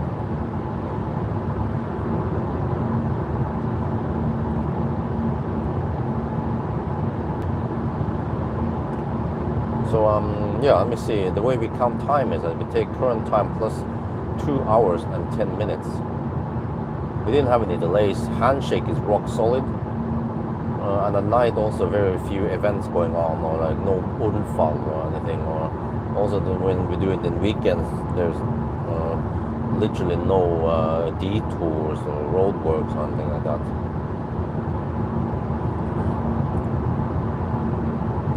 So 6, 7, 8 hours and 34 minutes now. Okay, still hammering it. Trying to do it in 11 and a half, right? As we have predicted, calculated it's supposed to take.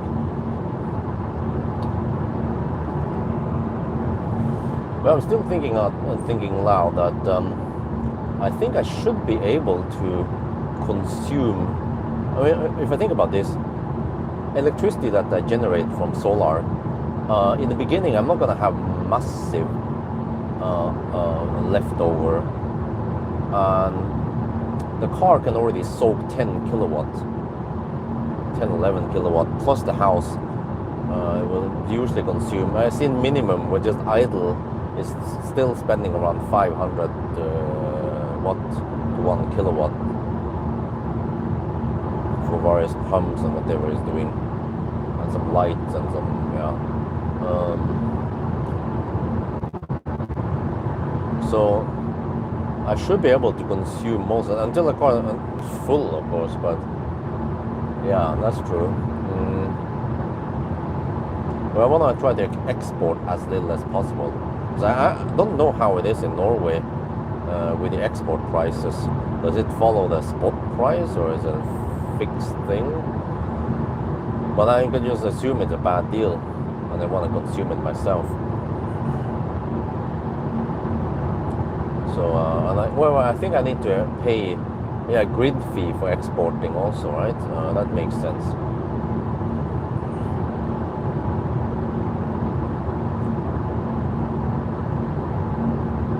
So, I might actually not make much money at all by exporting. Like 1 euro cent per kilowatt hour or some shit like that. So, try to consume it myself. Charging always happens more or less every day, and then house consumption, yeah. And we actually might not need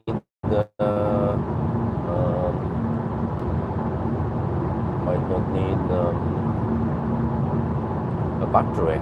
What I could do is, for example, I could use one of the cars like Millen the Falcon or whatever is out there to just soak the energy.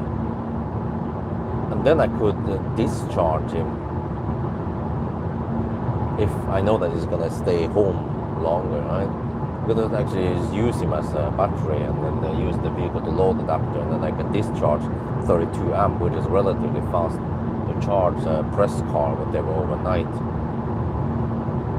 But you can see ahead if there's lots of production going on. But I could also wire that. I could take a plug over to the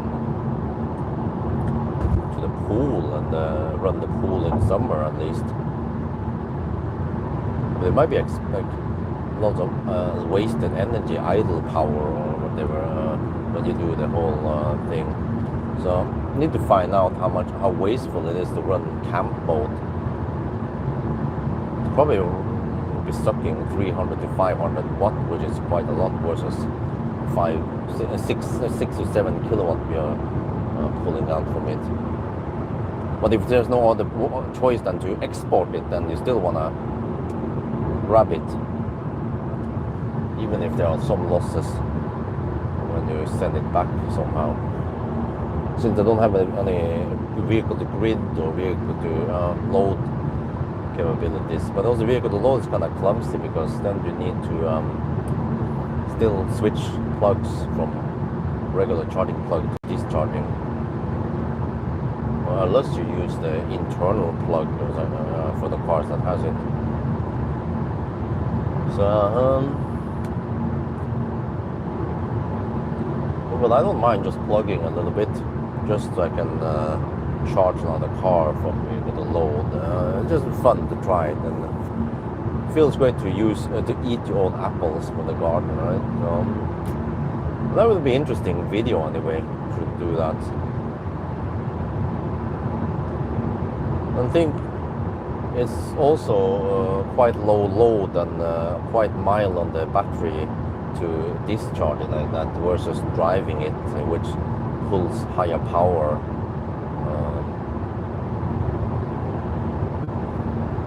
So I mean, basically I have a 60 kilowatt hour battery then in the Falcon. I can use him to fill him up, and I don't normally need that much range on him. And then I could discharge him down to, let's say, 20-30% if I know the next day I can camp and fill him up again in the daytime. Or if I know that the press car is going to be camped next day, just sitting there doing nothing, then press car plugged in and then slowly charge up. So I always need to charge up the press cars when I pick it up. Normally I get 100% from somewhere, and then by the time I'm home I might be down to 50 to 100%, so I need to top it up. And then I do some kind of range test. It depends. If I do charging tests, it will be kind of full, but if I do range tests, if I already know the battery capacity, then there is no need for charging test, just a range test, consumption test. Then I need to charge it up. Also after Sunday drive, after 1,000 kilometer challenge, or some other runs, I need to charge it up. But like I said, debris or roadkill.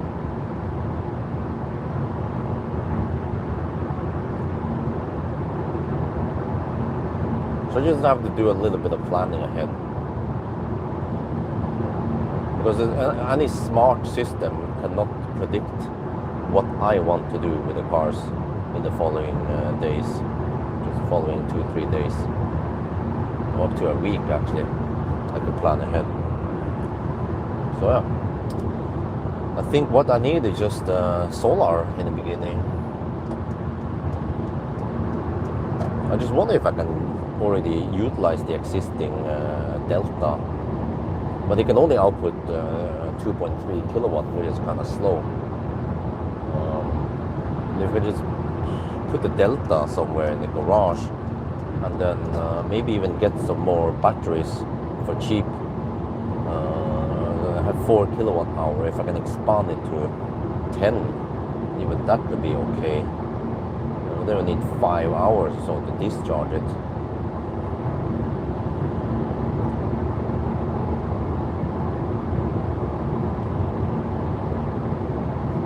But actually the EcoFlow, eventually I want to get something more modern battery, whatever.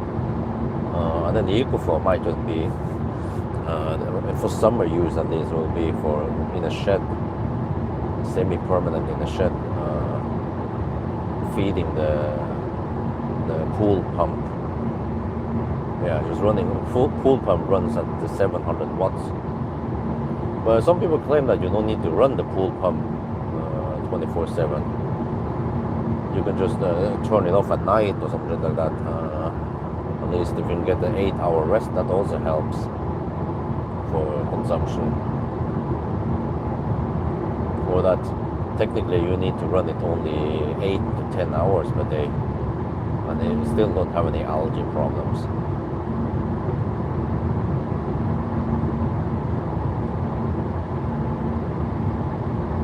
What I could do is that I can run the pool pump from, let's say, 6 in the morning, and then start solar production. And then during the day, I actually fill up some of the battery. Many days, 4 kilowatt hour. Yeah, there's a little buffer. And then eventually in the afternoon hours, I start emptying out the buffer. But then, not sure how the logic works. Because I also need to pull power from the plug if there's not enough solar.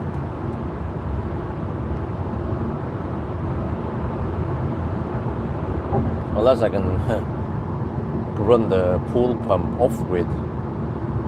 Well, that sounds a bit risky. I need big enough buffer and big enough solar.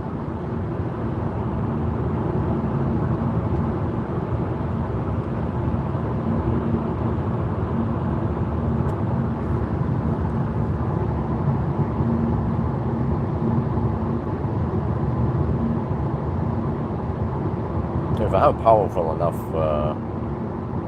inverter, I could even run the pool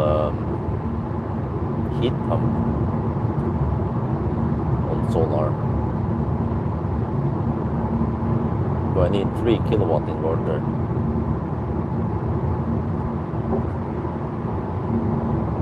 Which is the DJI Power 2000.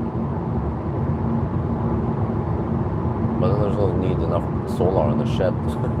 So it sounds like a very expensive investment, only for the summer month. So yeah, maybe just ditch that, just go for some house south wall in beginning with proper inverter and all that.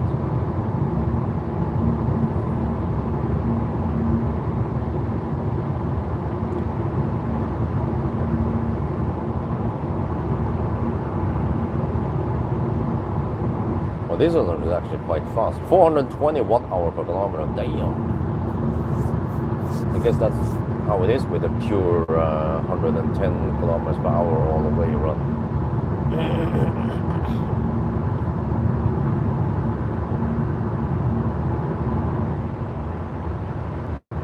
Torp köpcentrum. Uddevalla kommunen. Torp. Men det är någon kvar i Torp Supercharger. Det kallar Uddevalla Supercharger. Even though it's not the city of Uddevalla. And Torp it's called. And then Håkstorp.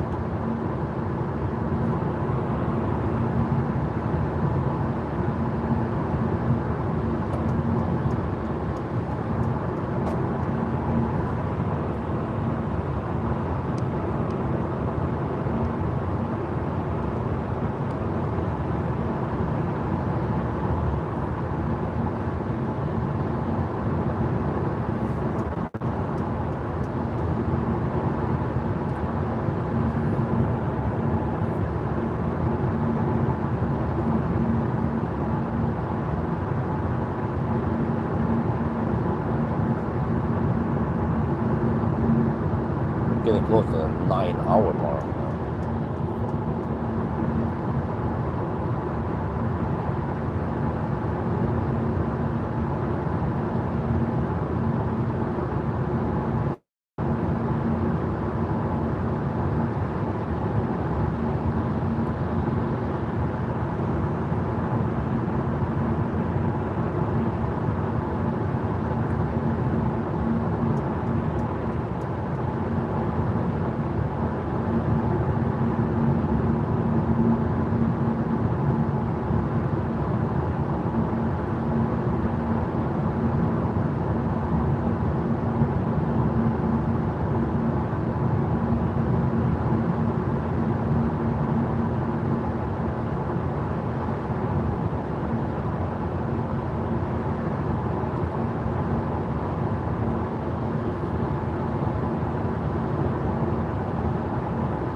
force is hammering it.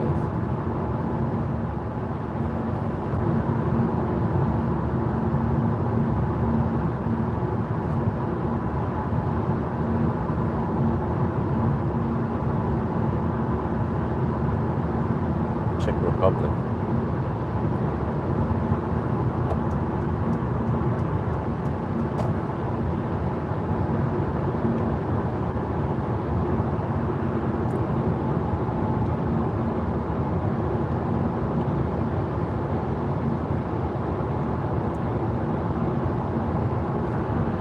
Oh shit, when was my body gonna get over? Yeah, let's see.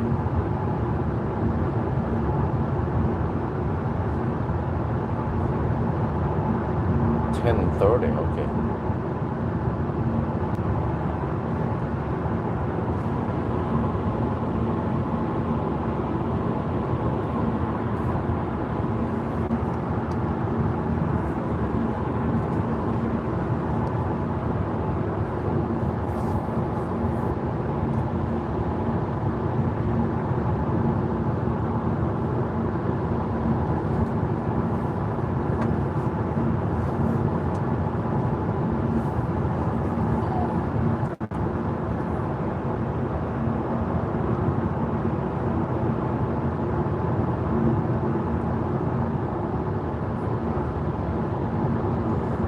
Well, I should be home by 10:30, right?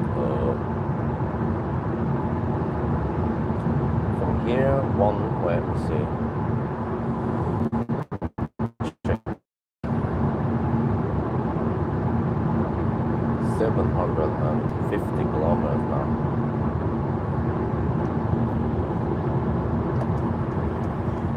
So a little bit over 2 hours of driving, plus 15 minutes, so 2.5 roughly. Oh, 6, almost 7.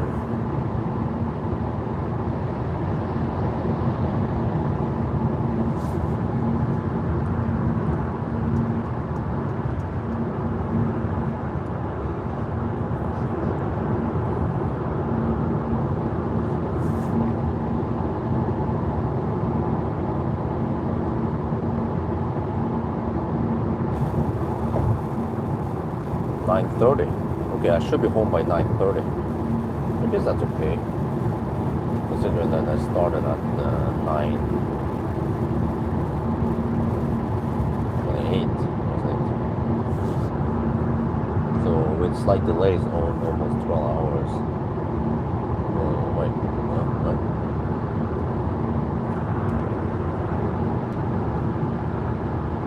Well, I might arrive at 9:20. Because I started, okay, I started at 21:38, okay. Okay, so then, yeah, if I arrive at 9:30, I think that'd be okay.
I suppose it's rain, I guess, hopefully.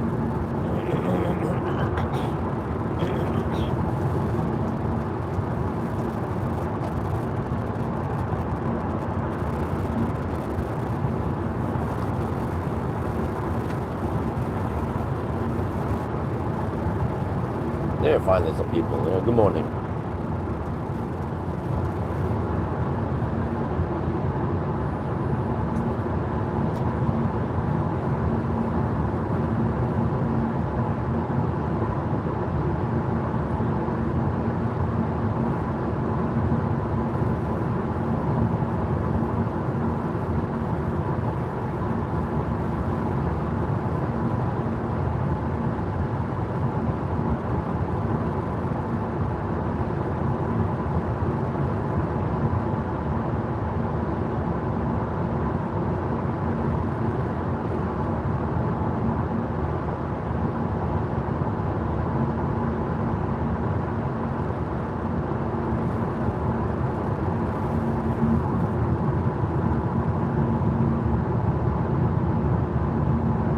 $2027.87 hardware upgrade. Well, I don't know what is the new stuff there. More buttons, the physical buttons.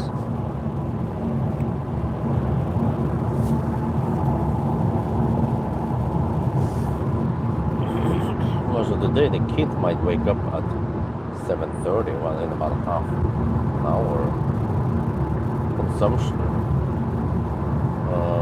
This like 400 watt-hour per kilometer. Total 370. 767 kilometers so far. But it's high, but it almost doesn't matter. Because the charge is 70%, 72.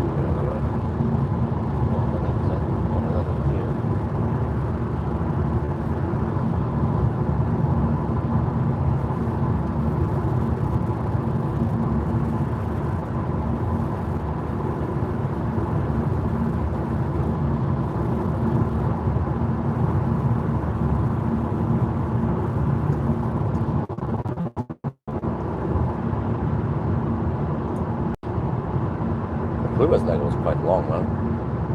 Took over 1.5 hours.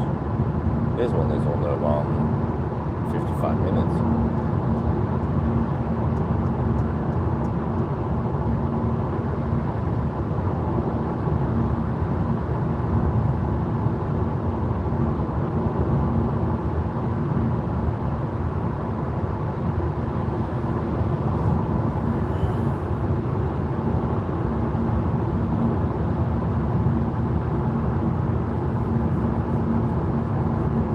Well, actually, the same in Thailand. We don't have battery. We have solar in Thailand and AV. And well, the folks over there, they try to use the washing machine, but it's like we have fog almost every morning. At least in the winter months where we have lots of sun. It's a bit unfortunate, but average dad tends to start the washing machine around 7 or 8 in the morning, a long time before the sun comes out, after the fog is cleared.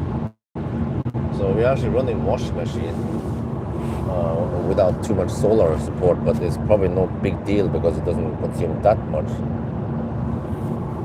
So it's mainly car charging. Then I try to consume the 20-25 kilowatt hour we can produce.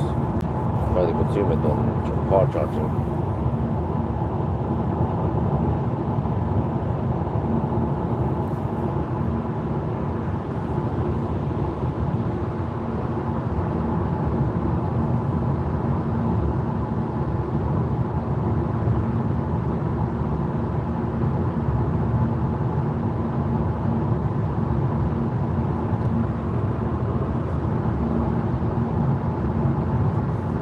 Software 6, okay.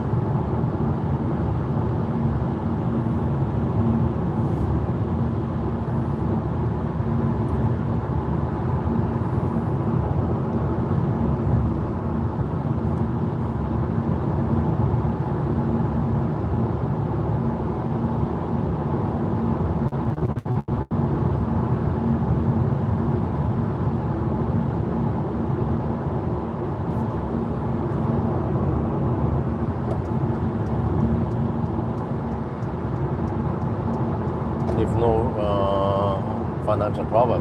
No, I still wouldn't live permanently in Norway, Thailand, simply because of pollution there. Actually, when we left in February, the pollution was getting worse and worse.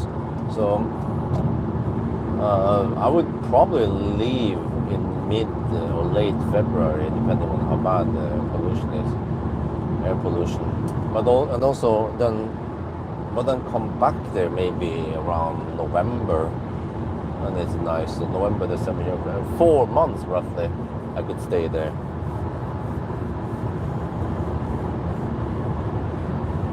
Nice weather and nice food.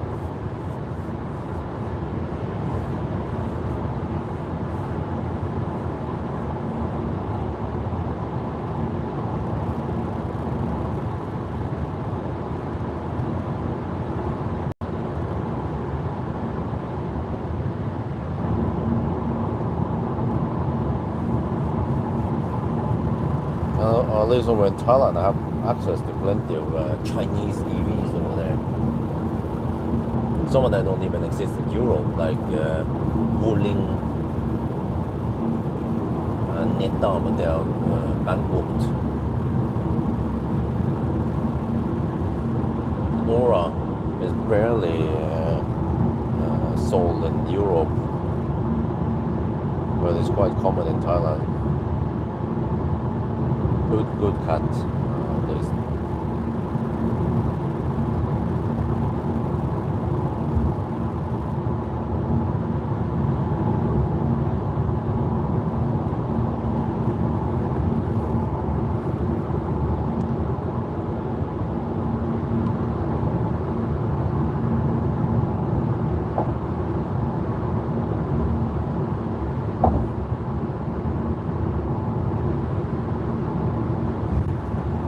Yeah, I just hit the 9-hour mark, and we are hammering towards Strømstad right now. So we'll see. It's likely that we'll end up with 11.5.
It's still nice and calm over here. 7 in the morning. Let's see. Try to get past Oslo around 8, right? Leasing EV in Germany is ridiculously cheap. Oh, really? So that's why Zoe was so common in Germany, right? Because the leasing price was good. Why don't you lease new cars for personal use instead of buying? Well, Okay, is that a question? But it's different. I can't do like upgrades and stuff and repairs on a leased car. And it's something about the Falcon.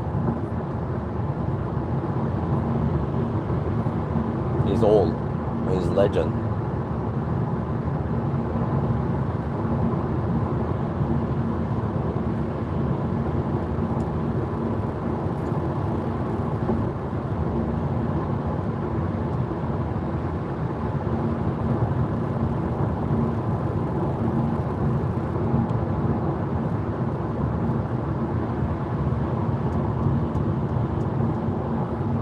But even though leasing is cheap in your country, doesn't mean that it's cheap in my country.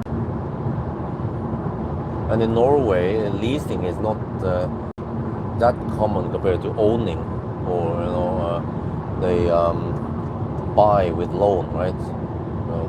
Ownership is most common over here.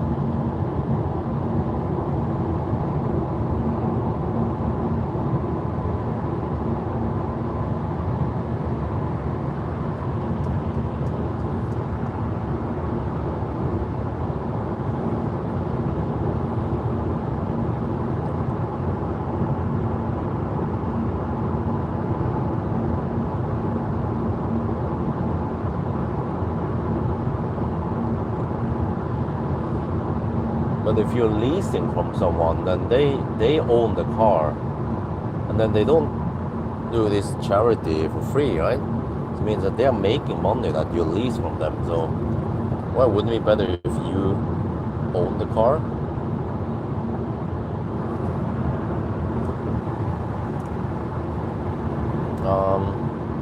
We had 789. We have to go to 996. We have 0.4% under reporting. So around about 200 kilometers left, and we are getting close to, we're 31 kilometers away from Strømstad. That will be the last charging stop. Well, actually, I could go further, but I'll just stop at Strømstad. Good enough. So if I stop at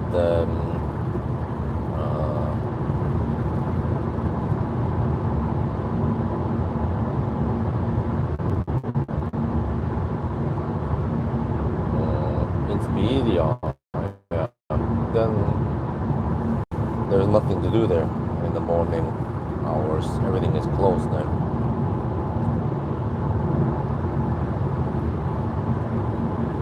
So we are looking forward. We are expecting to finish around 11.5 as predicted. There's no weird stuff going on last night. It worked on every supercharger we tried, and rock solid handshake, no deduction there.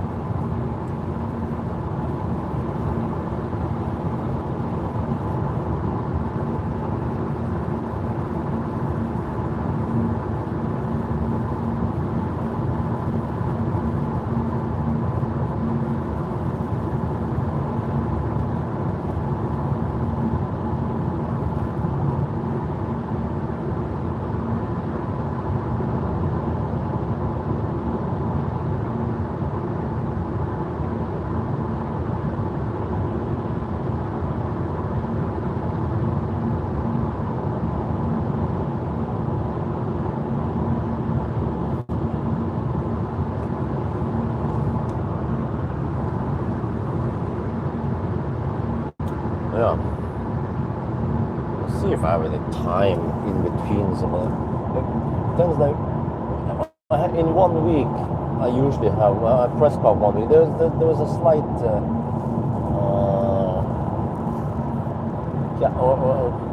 to avoid gaps.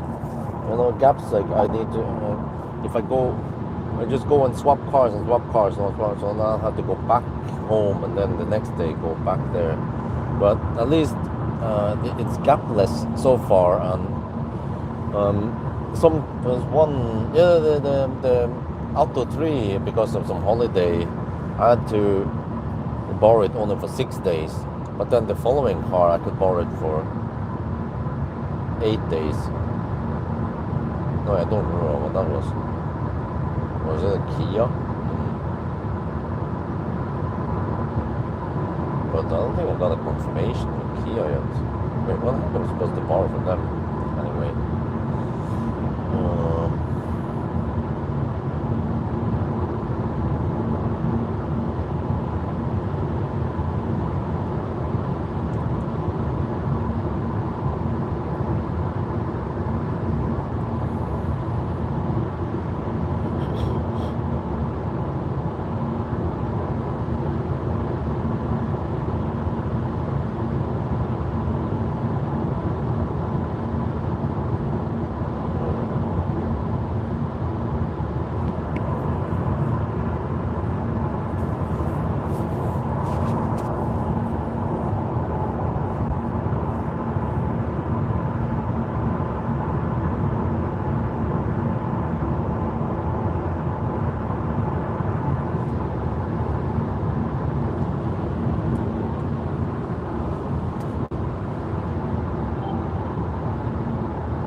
wonder if I get any solar production at all this weather.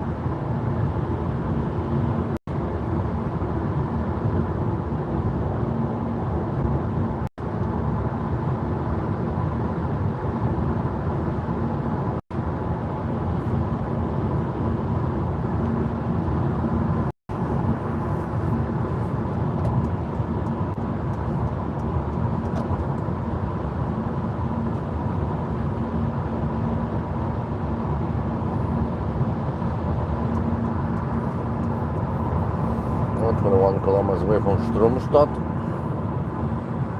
Probably low. Yeah. If it triggers at all. Yeah, well, if I get 20-30 watts, it's mostly for fun. Let's see if it works or not. Or if the voltage is too low, then it won't charge at all. Minimum voltage needs to be around 10 volts. But you know, I noticed that the solar input thingy, it's DC. It's an MC4 plug. But I don't know if this is a coincidence, but when you feed it with a 12 volt battery, I mean the car plug, it goes in the same plug, MC4 plug. And then you get hopefully more than 11, 10, 11 volts. Usually 12 or 13 volts into the plug. So I guess it just treats it more or less like a solar panel. It just gets DC, low voltage in, and then it transforms it to 48 volt to charge the battery.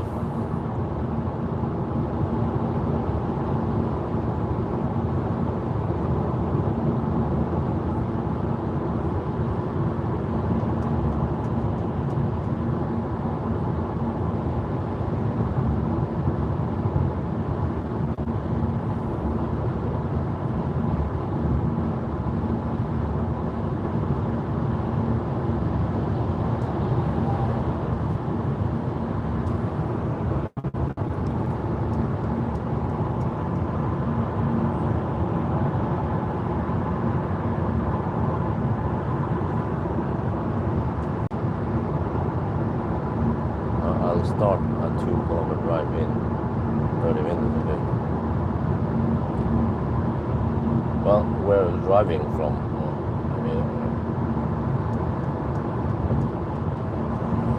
why in 30 minutes? Is it because he's waiting for it to charge up?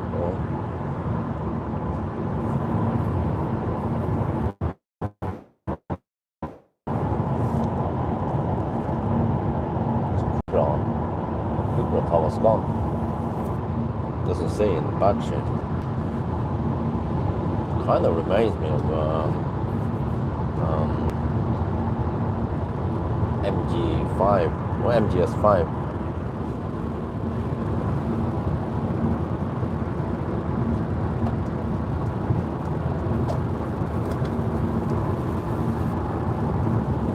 What, 15 kilometers left, almost there. Not much at all. It depends.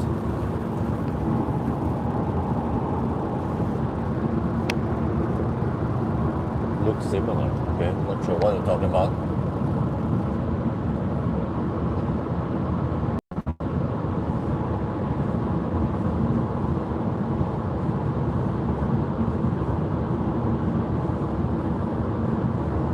Not have us gone. Oh, okay. My bad, sorry. The other guy was talking about the range, and there was a changing topic. Well, this looks similar in the back. Front might look completely different. You have a slight tailwind, but this is just supposedly just 2 meters per second.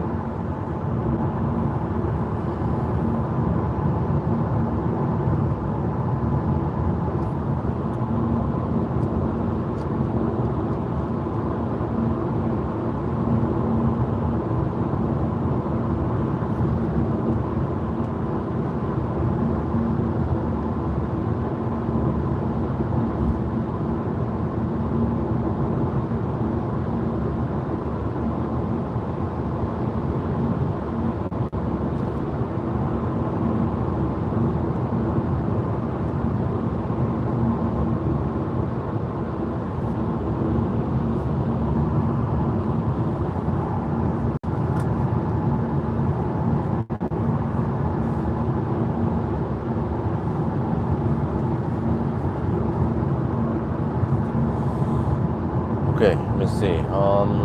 7, 8, 9 hours and okay. Take current time plus 2 hours and 10 minutes. So we are 9:17 now.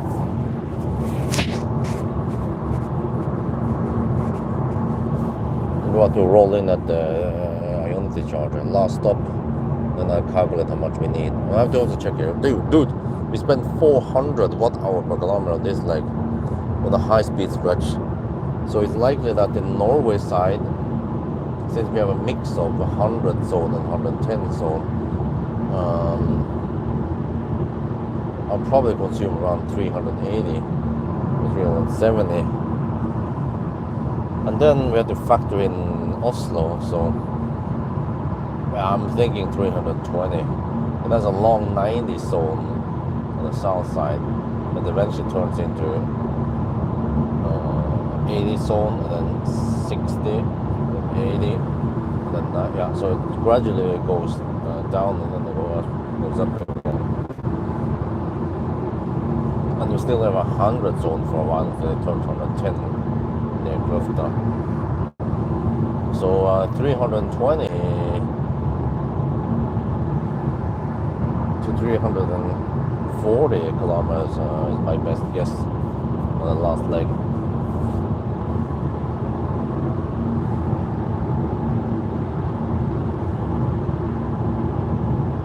Wait, if it's 330,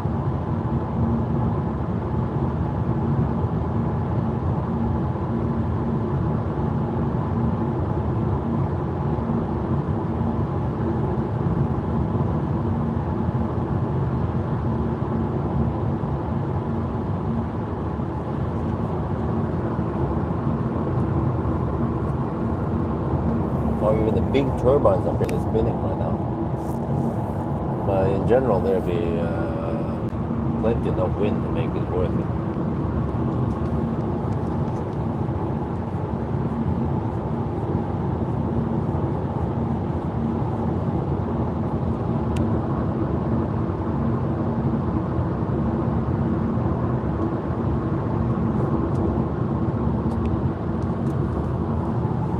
I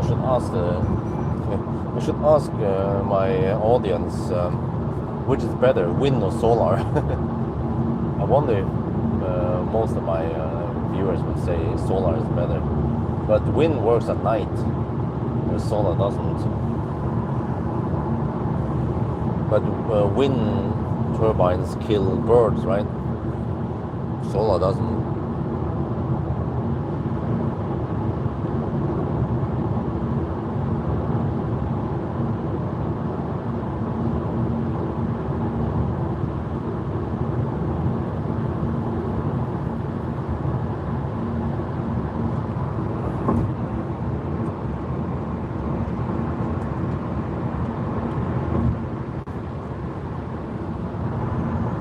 Okay, almost there. 4 kilometers left. Haven't been very windy late. Okay, yeah, it's been kind of calm. That's good.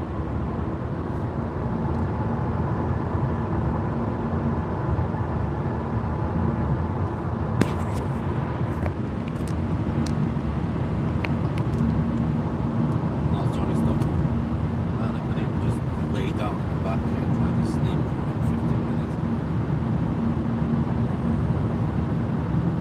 Yeah, because I've been doing solar at night.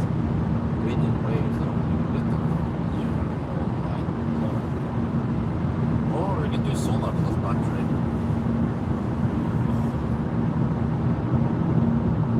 Okay, probably 20%.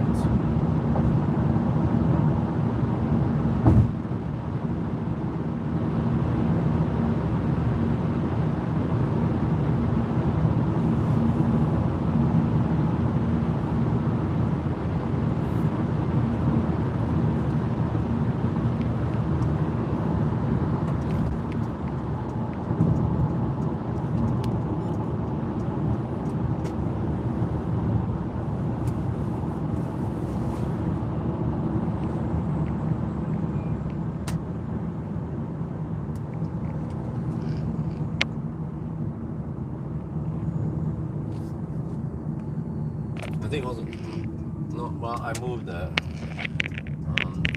commerce here. Every time I'm about to leave the plug in, I need to leave the car, and then I don't want to accidentally pull the mic with me. So then eventually it's gonna break the mic. So that's why I put it away, tuck it away gently, disconnect it from me. Yeah, to save the mic from getting pulled too much until it breaks or snaps the cable. This only happens a few minutes before I arrive at the charger. Okay, there we go. I'm getting quite sleepy, but I also feel like I want to pee. Can I just lay that nap? Or do I have time? We're at 20%. Okay, let me see. What charger should I take? I think it's supposed to be this, right? Third charger. Remember which one? Where the screen works. Like this.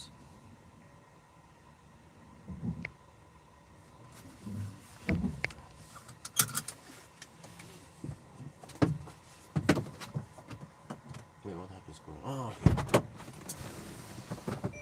Well, I should have. But I need to record the data. Man, totally out of sync here.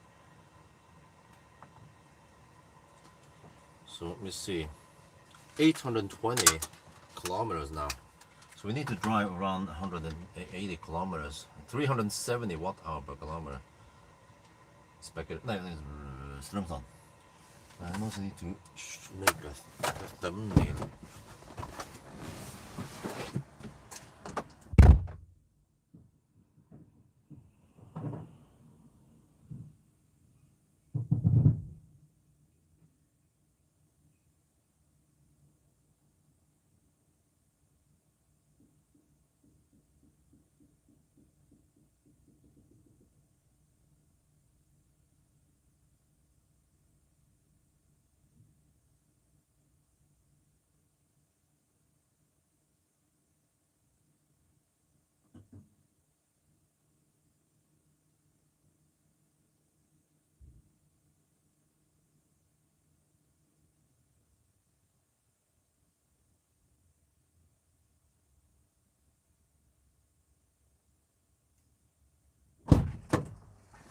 Okay, let me see.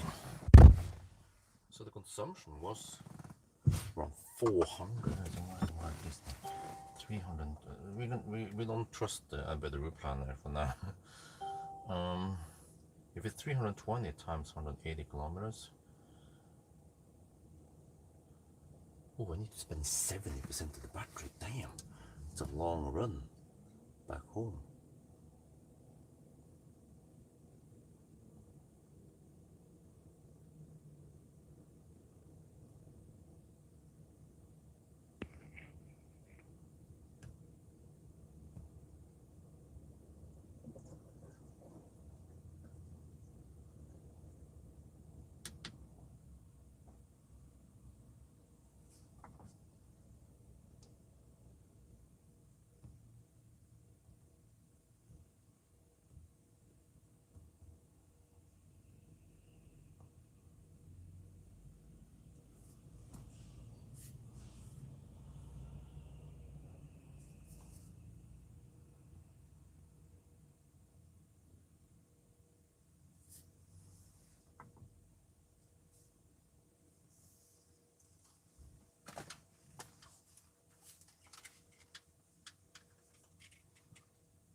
We are now at Ionity Strømstad.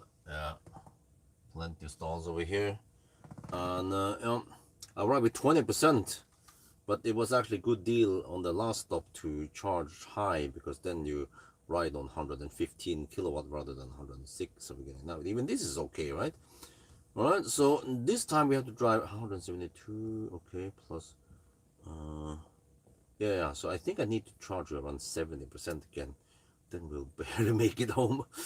Oh, well, I can show you here. So the way we count is that the car underreports by 0.4%. This is German precision, yeah. So you have to count in 996 kilometers. But we have to look at this. Oh man, the swipe here is not very good in it. it missed there, there, 820.9 actually. Okay, so that's where we're gonna count down. Oh, yeah, one more stop, but I'm also getting kind of tired, so I guess I'll. Is it, was it that? No, not that one. I guess I'll go in the back and try to nap again.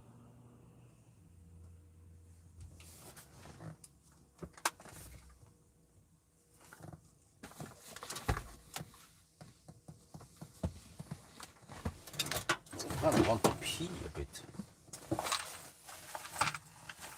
Yeah, I don't know why I didn't drink that much. Do we have another half an hour charge? No, this time I need to I need to fill in around 50% of the battery.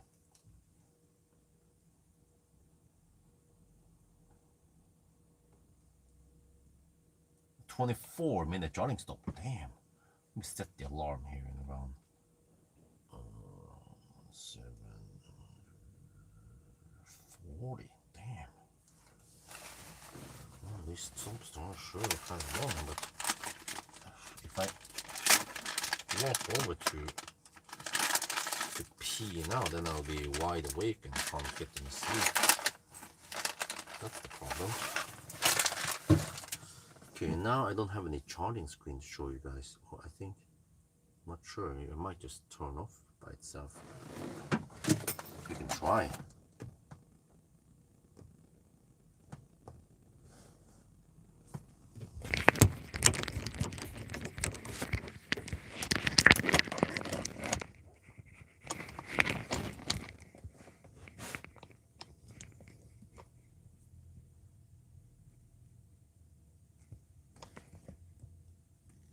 That's green there. No. Okay.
whatever, I'm back here.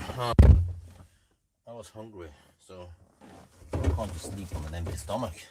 So I'm gonna munch on the last banana.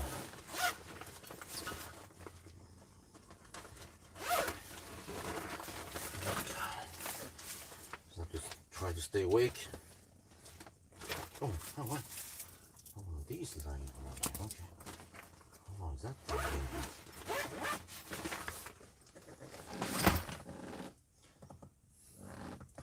Okay, let's see. How the heck do I speak with the chat now? Okay, there, I can move it over here.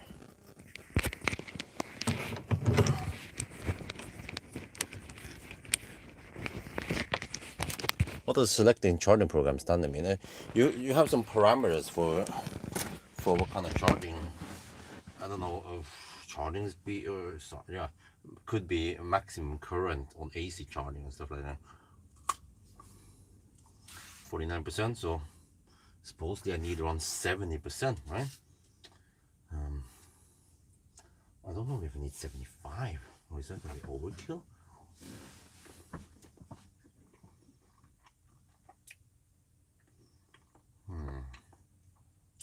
It's always kind of hard to guess since we have a long leg, long drive.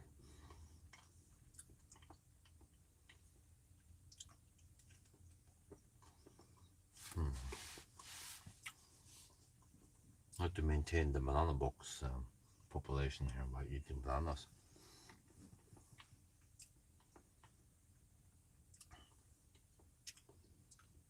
But I mean, for 100 kilowatt hour battery, it is charging kind of slow, right?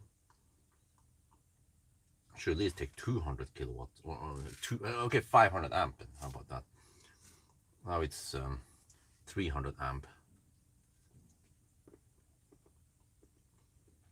So 40% more power, so around 160 kilowatt, 160, 170 kilowatt. That'd be great. Yeah. So I actually don't know why Mercedes has chosen to charge so damn slow with the EQC and EQV. It uses these batteries. EQE goes at 500 amp. Maybe they made a shortcut somewhere, so that the turbine management is not good enough, or it can't take the speed. I don't know. But it's like charging at 1.1 C on there. Is that a joke?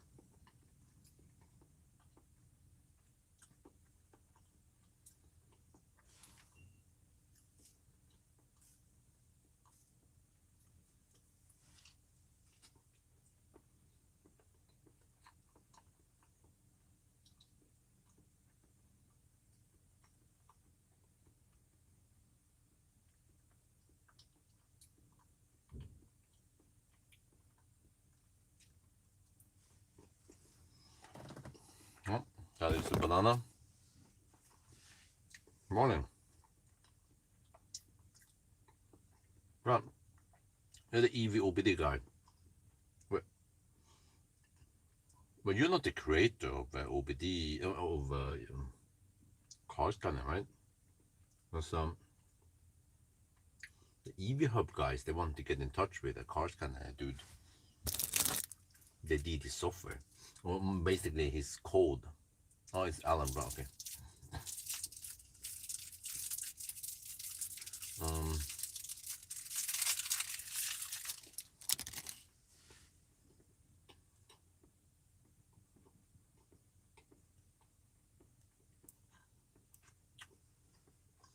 Do you know where the OBD port of this car is?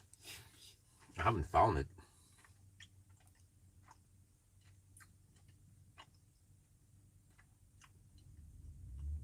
There, cooling start.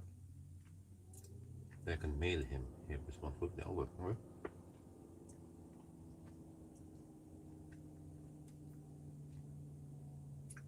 Cooling started now. So I guess the battery might stay at around 25-30 degrees Celsius, and then it heats up to 40-45 degrees before it starts cooling. Estimate the hours you spend charging in your life. Oh,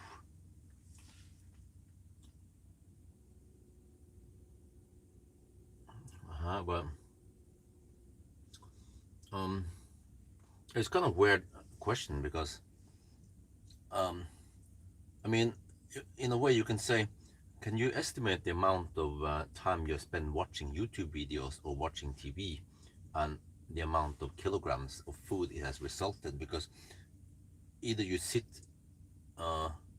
in the kitchen or somewhere eating, or you watch TV, or for me, I just happen to sit in the car, right, and eat. It's not like, I think what you're implying is that I might eat more because I'm charging, but technically no. Or in a way, technically yes, because I will be sleeping instead. But because I'm doing the test, then I'm awake, and then I naturally need more food. But it's impossible to estimate all that stuff, really. But in a way, it would be like saying that because you watch TV or YouTube, you also eat more, right? Because you're doing nothing, you might as well sit and eat. And here it's like I'm doing nothing, so I might sit and eat while charging. But no, I actually do lots of other stuff while I'm charging, like chill, check Facebook, shoot some video, or calculate stuff. But then I eat mainly because I'm hungry. I don't eat because I don't have anything else to do.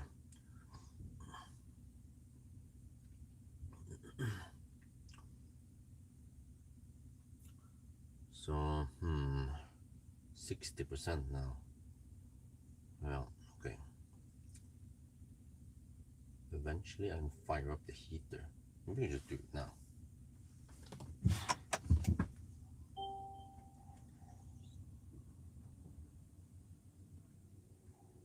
About the footrest on the left side of the driver's side facing down. Well, I think I checked it. Let's see. Menu on. Okay. Let me try to poke now since I have nothing else to do anyway. And I'm out of food.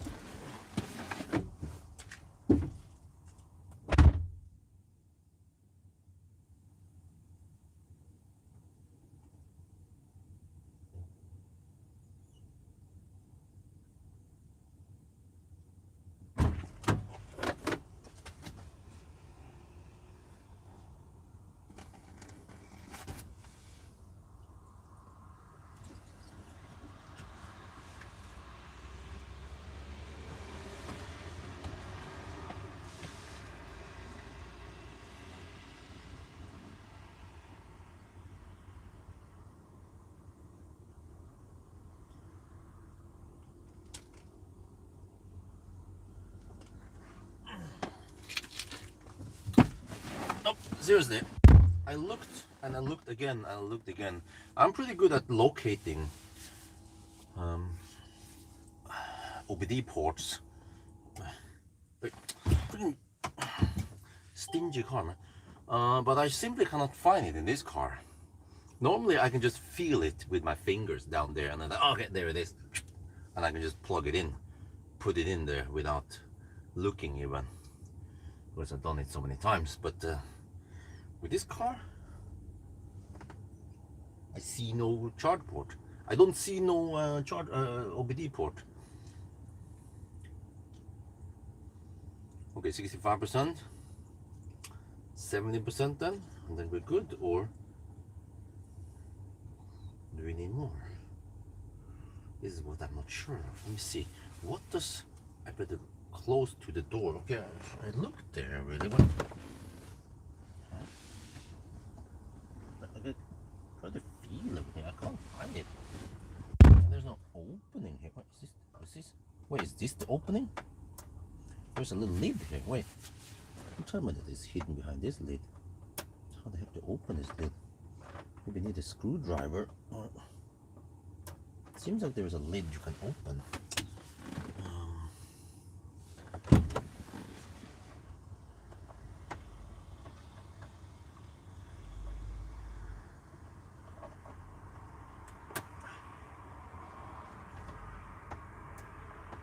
Okay, I need to get the propping tool at home. Poke that stuff open. But okay, it starts throttling now. Let me see by the route planner what it estimates. Can I trust it? So it seems like a weather route planner has been missing the target throughout the challenge. But the route planner claims I need to spend 62%. Okay, but it seems to under or be a bit optimistic. So 70% maybe. So that means that I might want to charge it 75% just in case. Okay, let's do that. It doesn't take that many extra minutes, right? Yes, I look tired because I didn't get any sleep. How was that again? Yesterday night, or the night from Thursday to Friday, I fell asleep around 9 in the evening along with Isabel. But then around 1 at night, only sleeping 4 hours, I woke up because I needed to pee, because nowadays I tend to drink a lot, and I think, okay, it's good for my kidney stones to and I also tend to get a bit thirsty after carrying Axel for a while, to carry him to sleep. And then I woke up and then I peed around 1 at night, and I was like, okay, and then I couldn't sleep. And then I was thinking about, it is good weather condition to do the acceleration noise test, and I also want to see how good the headlights are here. So I was just laying there for a little while, and then like, okay, let's go. Around 2 at night or something, I went out, and then I did the headlight test and acceleration noise test. Came back home again, 3, almost 4, I think. Yeah.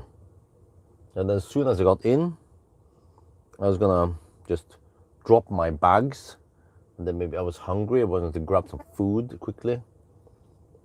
And then wifey got downstairs with Axel, and he was wide awake. He's been waking up at night, so I was like, fuck. So then I need to carry him, and he didn't go to sleep right away. Normally when it's time for sleep, he will fall asleep within 5 to 10 minutes. This time he was like, I had to carry him for maybe an hour until he fell asleep. I was like, holy shit balls. Around 5, technically on Friday morning, he fell asleep, and I had to carry him a bit extra, until he went into deeper sleep.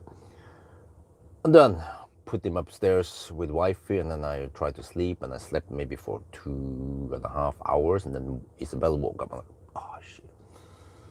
Yeah.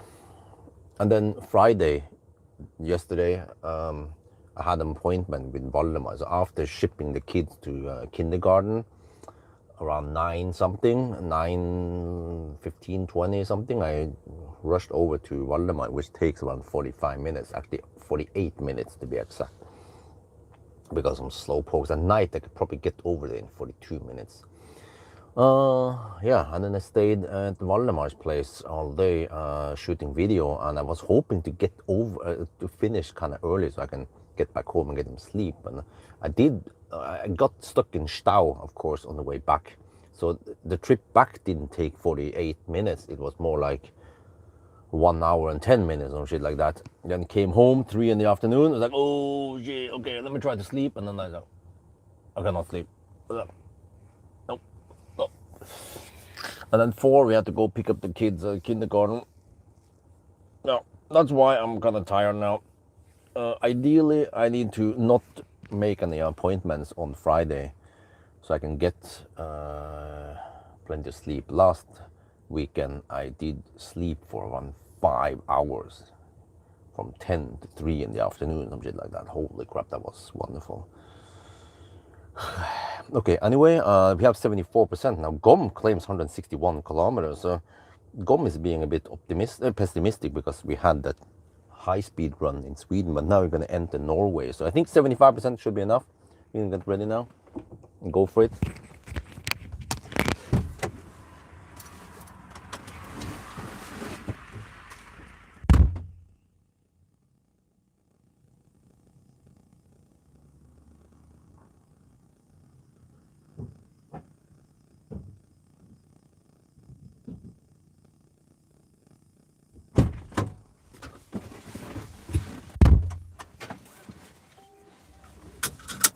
Okay. Initiate some stuff. There. Charting mode, you can select home work. Okay. Let me see. Consumption from start. Reset this. I want to keep track of how much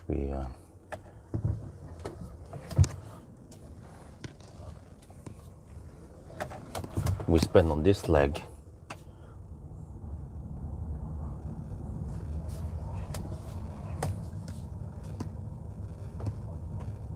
Okay. Off we go, onwards to Oslo. So already now I know that from here to the border takes 10 minutes. And then from there, actually from here to finish line is around 1.5 hours. Which means we will be finishing at 9:15. And that would be 11:25. Oh, okay.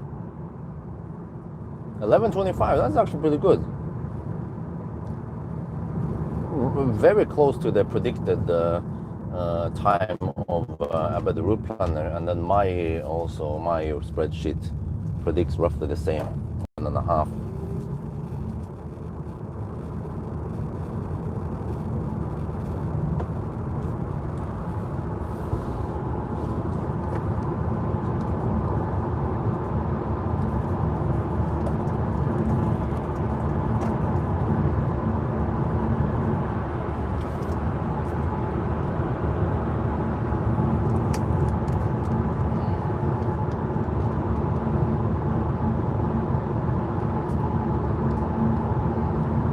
Oh yeah, off we go again.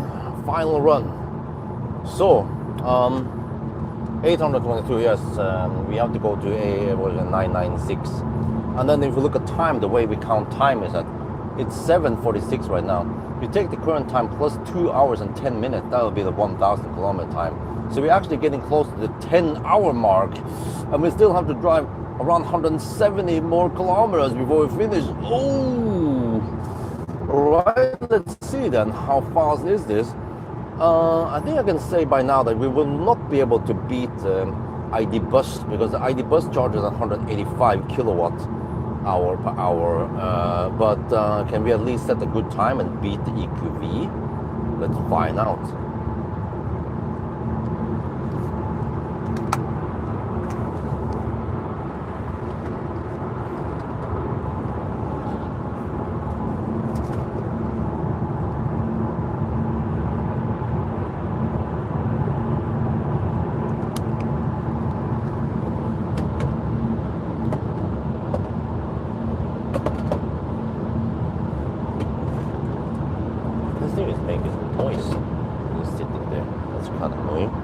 Put it somewhere else then.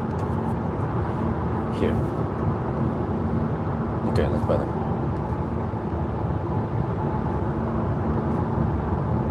It's 100 kilowatt hour. Or in other words, 136 horsepower hour.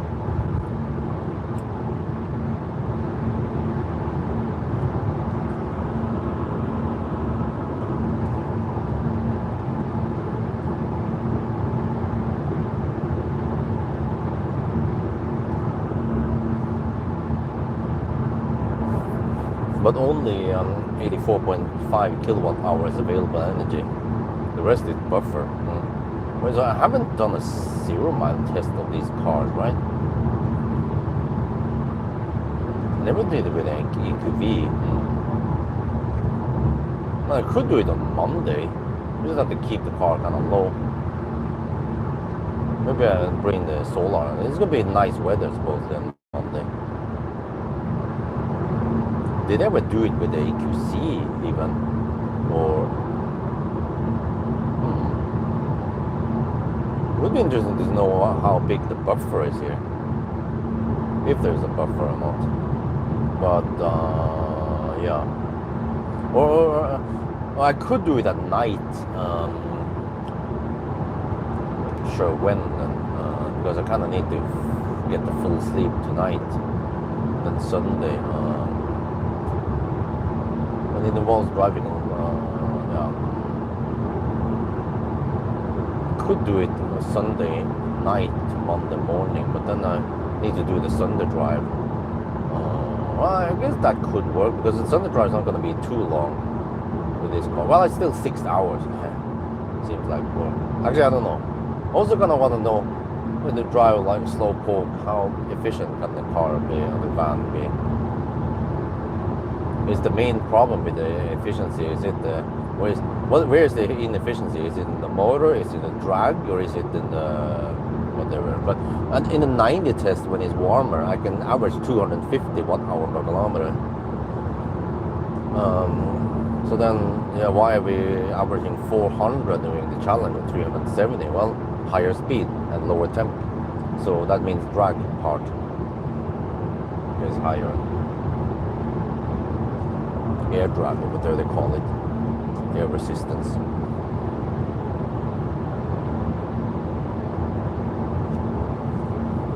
Well, next weekend is going to be interesting with the 1,000 kilometer challenge with the iX3. I think as soon as I do the range test and charging test, I will know. I could even look at some EV database numbers and some other charging curve to predict how fast it will go. But I'm going to do my own test anyway, based on that.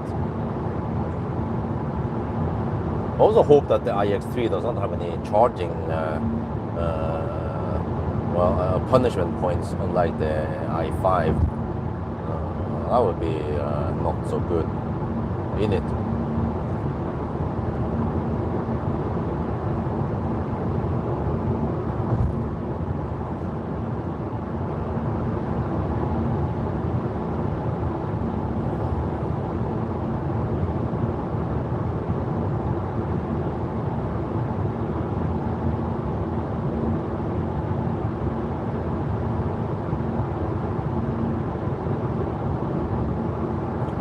Almost 8 now. Axel was already awake when I checked that Strömstad, and then Isabel will probably wake up soon, and then I'm still over an hour away, more like 1.5 hours away.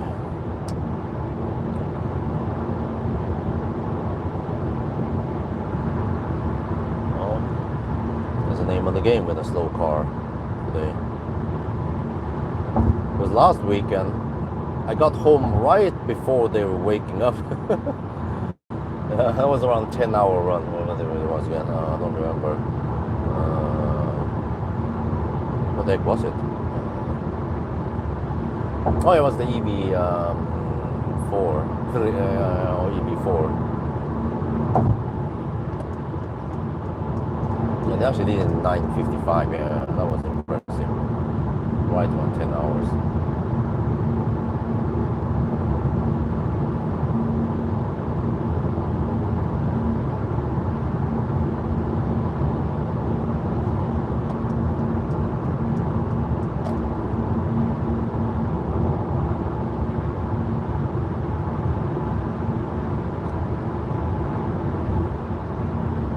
So we'll see, 8 in the morning, okay, that means around 9 near Oslo. Ooh, there'll be more traffic and more Nissan on the road, so probably have to deduct a little bit of slow pokes.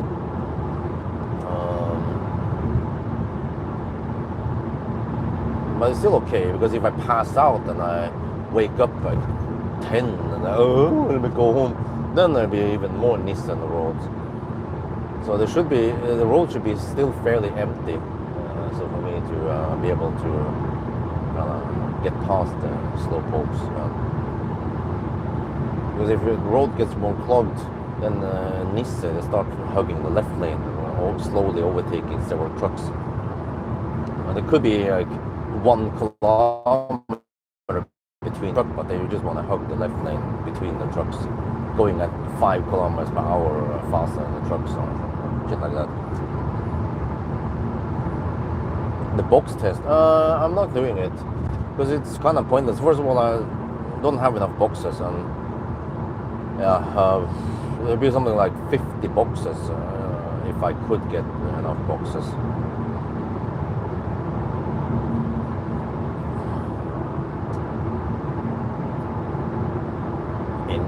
What? absolutely. Yeah, it'll be at least 50 boxes, more like 60. Yeah. Oh, ist das? Baustelle. Okay.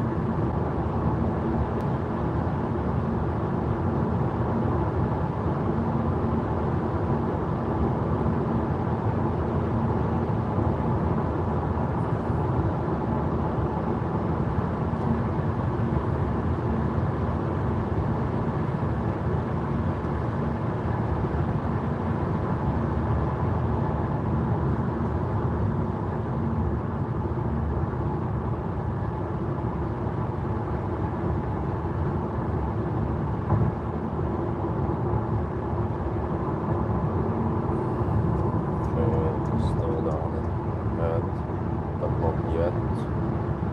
We can still hammer it.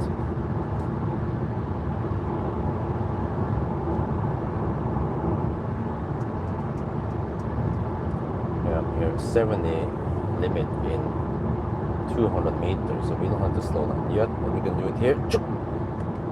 Okay, hard on the region. I wonder if it was a glitch yesterday that I couldn't find my way through for some reason. Yeah, the things they were up, what they were signs pointing towards that I have to go to the checkpoint, border checkpoint, whatever they call it. That was a bit weird because I normally can find my way through. I've been doing this many times.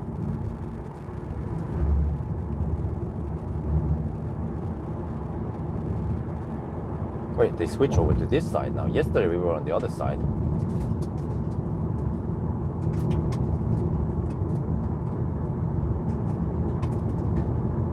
They're gonna resurface this side.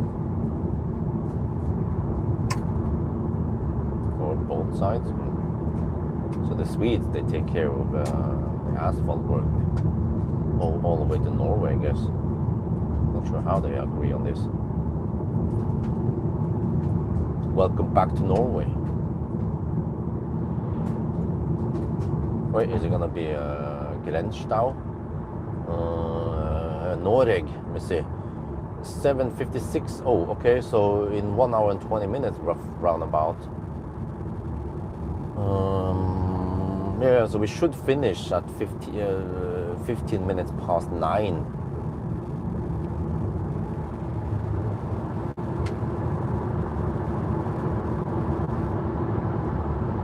Oh, there we go. The Grenzstau. Tullen. Happens from time to time.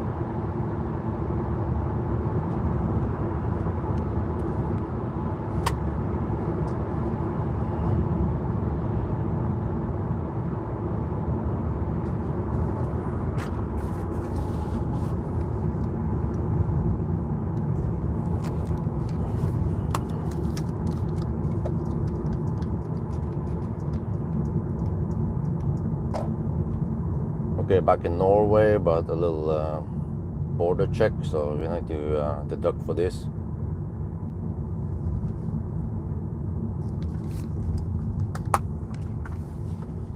Yeah, there's no one there, they just have it open, and I don't know.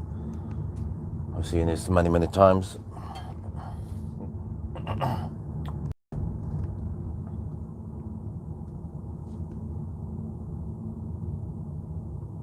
Like a 1 minute delay or something, versus when it's wide open. Okay, whatever, we're fine. That was it. And then aus. I remember in post-COVID 2021, I think it was, when we were just hungry for just going to Sweden. Dude, like we were stuck in the COVID queue for was it 2 or 3 or 4 hours? I don't remember, man. I'm not sure how we did it with peeing. And then we had to queue up to do the COVID test just to get inside the country again. Holy macaroni.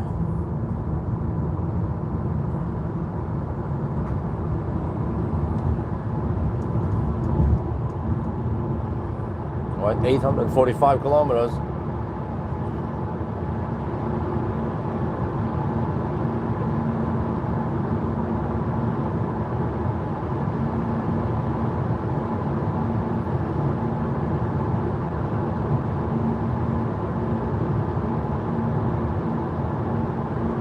Wow, 390 watt-hour per kilometer. This is like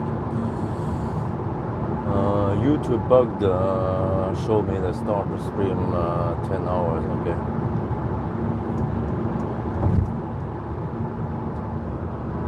Yeah, guten Morgen. So it should be fairly empty for now on the road. Yeah, I can kind of feel it in my butt cheeks. But people are still not up and driving yet.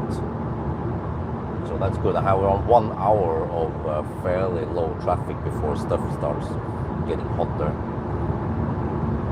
But then I should be past Oslo in about an hour. So yeah.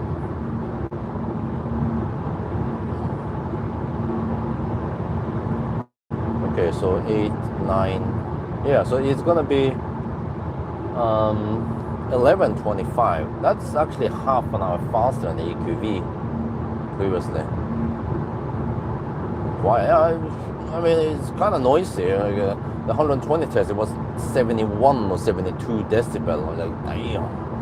It's been a while since I had over 70 decibel at the 120 test. And it actually goes in the same group as the first gen Model 3, which was also quite loud. I remember MC Hammer, I was getting fed up with the noise there. And I got, I think in the beginning I had 20 inch, or was it 19 inch? Man, they were noisy. And also I got the soundproofing, but I'm not sure how much it helps. So will I ever buy back MC Hammer? Well, first Mill and the Falcon in the same order, and then Optimus Prime one day. They are special because there was a referral price. And then MC Hammer, okay, maybe if I'm a rich bastard, not just a bastard like I am now.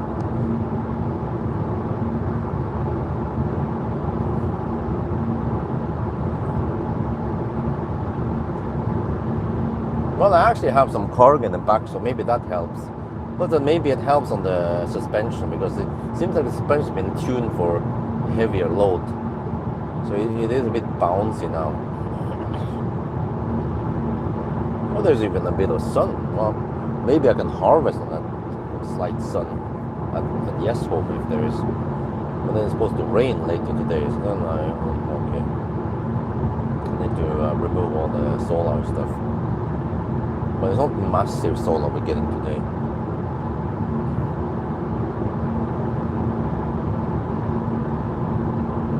I'm just gonna put it up there and leave it there for several hours. Good.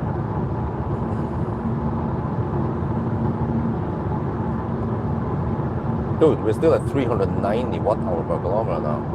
Are we even gonna make it back, or there's in a rare case we must actually top up slightly before we finish. Like, I don't know, cleavage or somewhere, right? Or maybe a Bergen cleavage if you find out on the outside. But I think in that case it would actually be better to just drive a little bit slower. But then you literally need to crawl over to the fast charger and top up there and then go home. But since the car is already kind of low on juice, I could try to do a 0 mile test tonight. Just keep it low, like 5% low or something like that. And then I don't have to drive too far until it's dead tonight. Well, I could do that because the kids, when they go to bed, it's usually around 8 something, right? Which means that it's still kind of not pitch dark yet, and I could just bring the extra lights with me, and then we can see how it goes, right? I kind of want to know how deep is your buffer.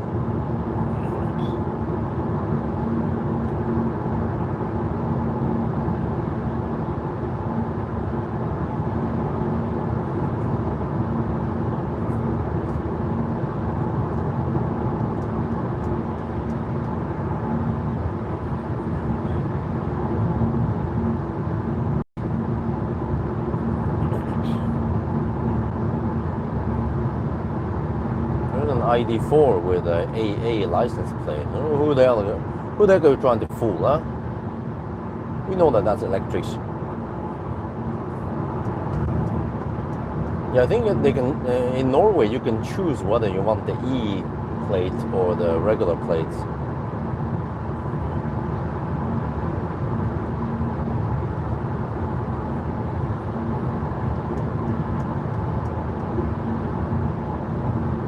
It started in a really weird order because it initially started with the EL, which lasted for a really long time, and then EK.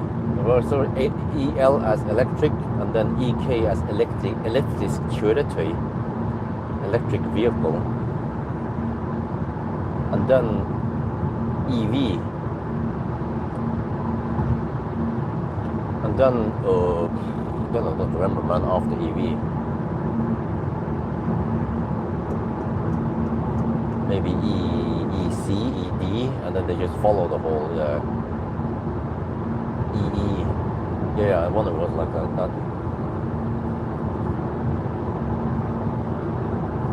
But I think the E set is not a valid combo.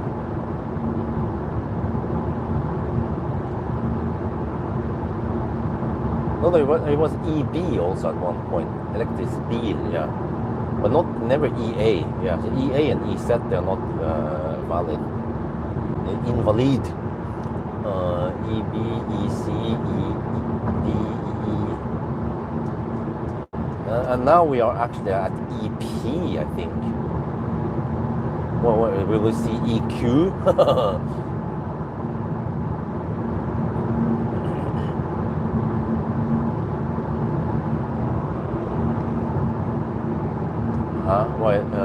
IX3 OBD port is at identical place, left side of arm. Okay, but there I'll probably find it because then it's visible. But here, I poked under, I couldn't find it, man. No matter how much I tried, I couldn't find the charge port, the OBD port, so okay, whatever.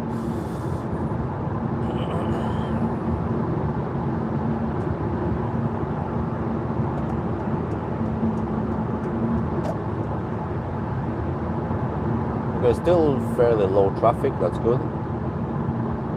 Wow, 380 watt-hour per kilometer. Damn. Oh.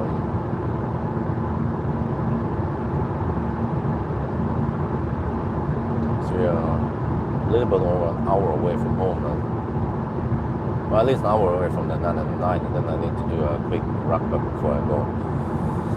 And then my friend will pick up the Model S 10:30. Come to my home. Not sure what we're going to chat a little bit, maybe. Maybe he wants a sushi before he leaves.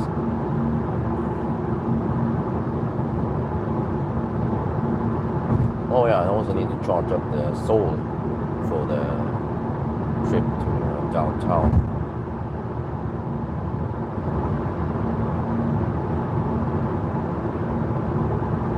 But I'm not gonna bother. Well, I thought I can make a video, but as soon as people see Kia Soul, whatever they're out, skip.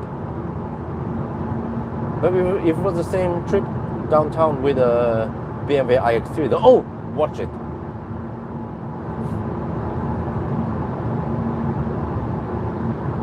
So I should actually maybe make a video just picking up the iX3. Just milk on the hype.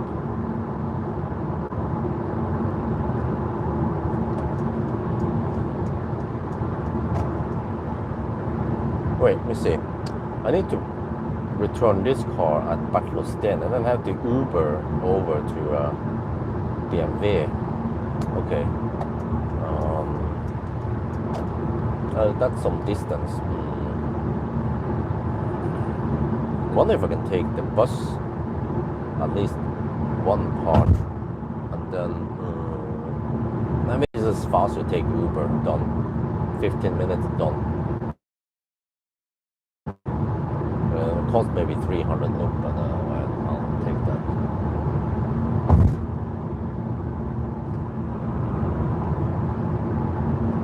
Yeah, you should. I should what?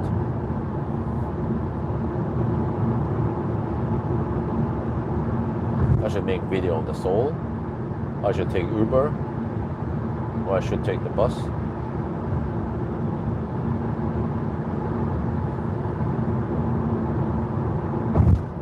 damn, those bridge gaps. You can really feel it on this van. Make a bit pick up the X3, okay. Well, let me see. What will it be? It will start from at home. And okay, here we have the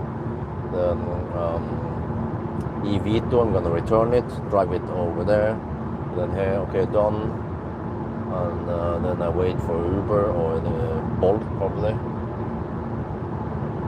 And then complain about that public transportation is so damn slow, but cheap. And then the Uber is a bit expensive, and I take it on the company expense.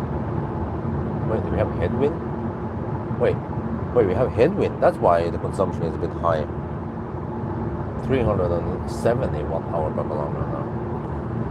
Okay, but I was gambling on 320, right? The hard limit should be 350-ish.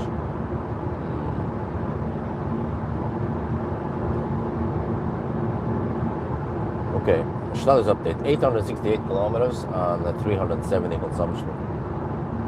Ready for driving. Yes, it's just boiled down to money right now. No, not driving test.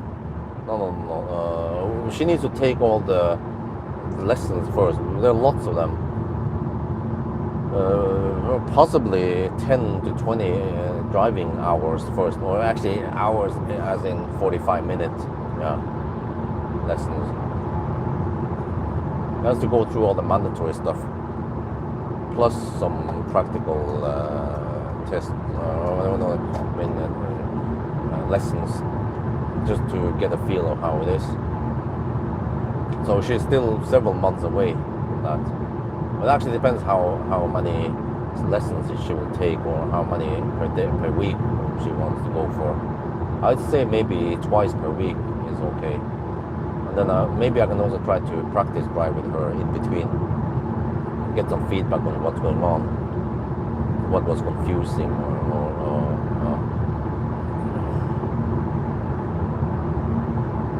I can do that in the Soul, for example. How about that? And then he was eager in doing some kind of sponsored stuff. Okay, if I can get some discount, that'd be great. And I'll always make a vlog or something, and people might be interested in that. Finally, explain why you can't just use a Thai driver's license in Norway and stuff like that. That driving education in Norway is quite extensive.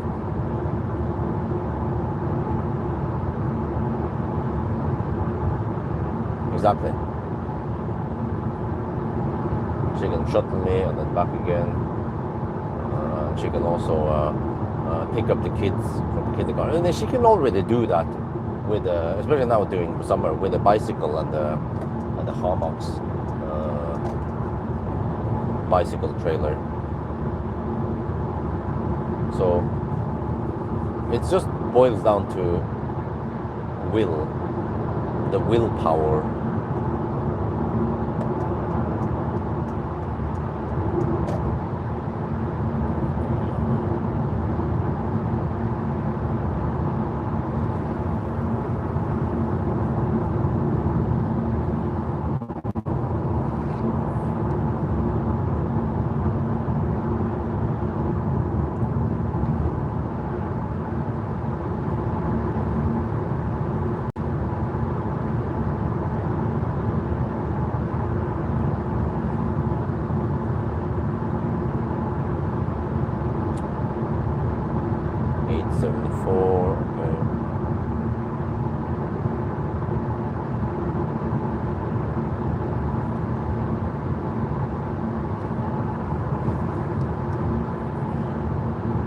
Celsius, wow.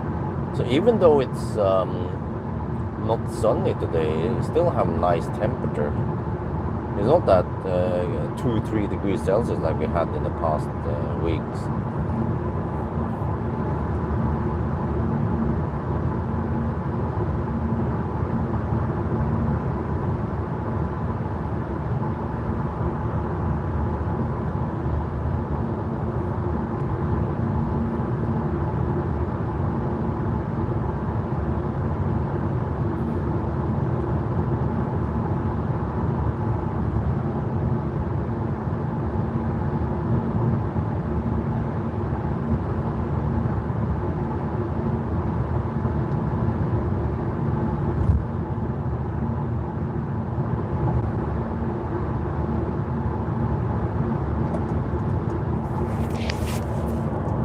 Well, Seoul used to be a charging powerhouse. Now it's more like meh. Not many people want to stop here, or it depends.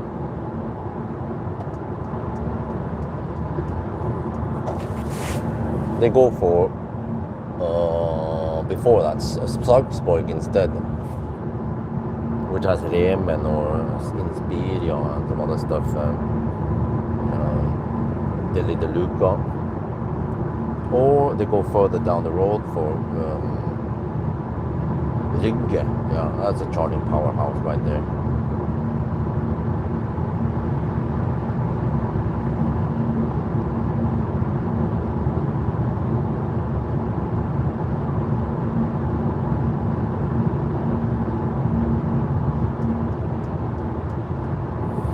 Okay, this is possibly a diesel gate driving behind.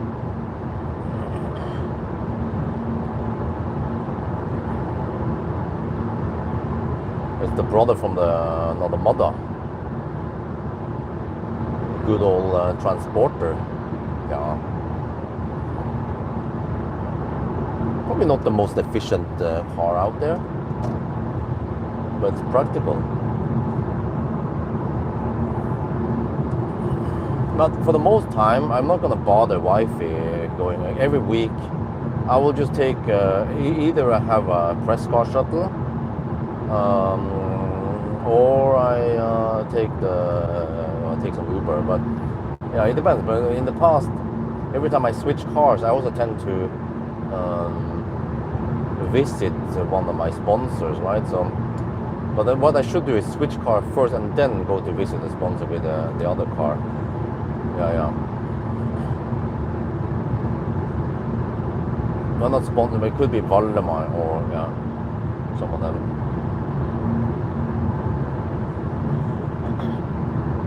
Saves me a bit of time. But from Gjesholm to Oslo is around 25 minutes if I hammer it. If there are not too many left lane huggers.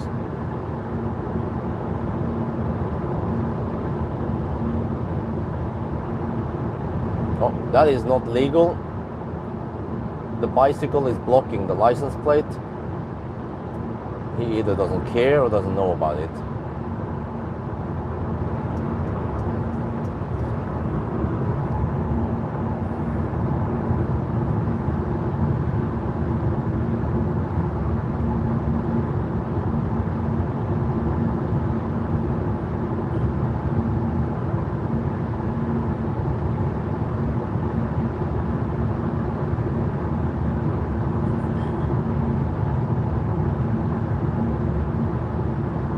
I guess in most cases it would be more practical to have a press car shuttle. It's going to be a cheap one. We'll see. And then for now, maybe I'll just keep the Falcon as the press car. I mean, as a family car until the economy improves.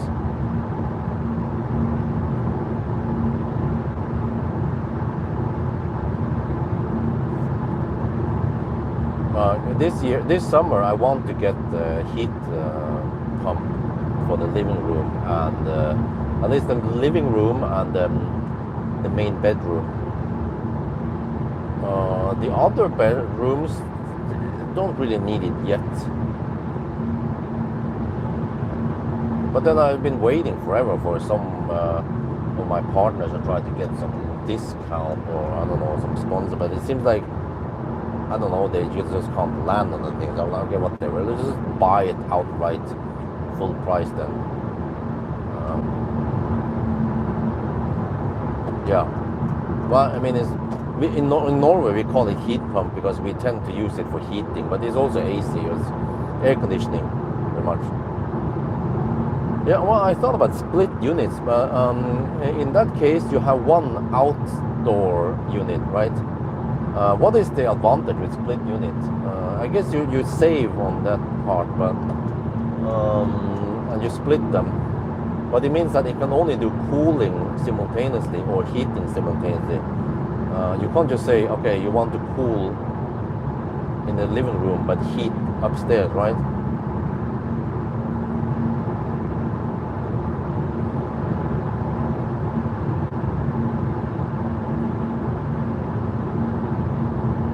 Well, if you want a good heat pump, you might have to pay 15, 20k just on the hardware on each location, plus the installation. So it's like 50k. Like, okay, if I can get some 10, 20% discount, that'd be great.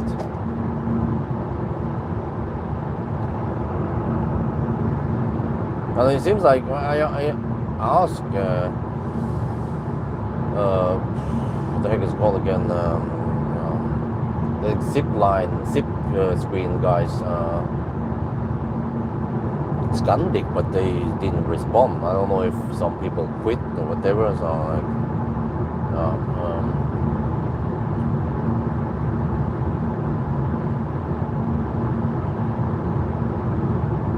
they were kind of convincing me that we should get the Norwegian product and it's more durable. Okay, but what about those cheaper stuff from China? I mean, as long as they work good enough and the price is just a fraction, then why not? I mean, there's still warranty on that shit, right? As long as there's 10-year warranty at least, or I don't know how long. I think stuff like zip screen, there should still be a 10-year of reclamation anyway on them.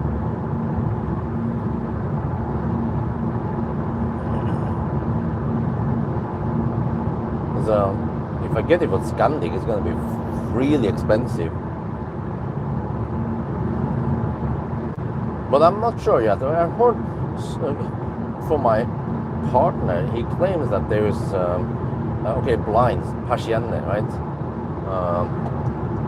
But solar, I'm like, huh? Really?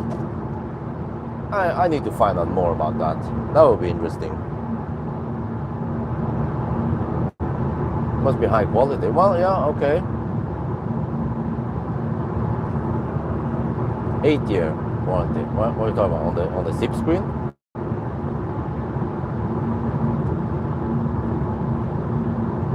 Because I wonder if there's a zip screen that is like half the price of the expensive solar. No, what it's called again. I don't remember, man. Yeah. Most home AC being sit unit dual means 2 indoor units per 1 outdoor.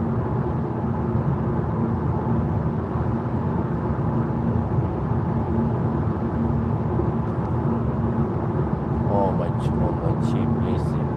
What are your cheap AC? Price? Warranty? I think in Norway, AC should have a 10-year reclamation, not just 5 years.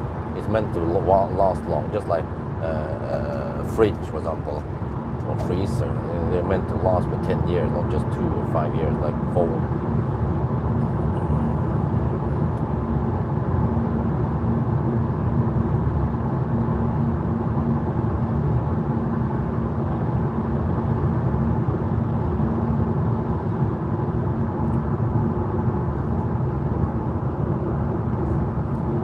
So, we'll see. But the whole idea is that I don't need a super powerful heating unit for the AC.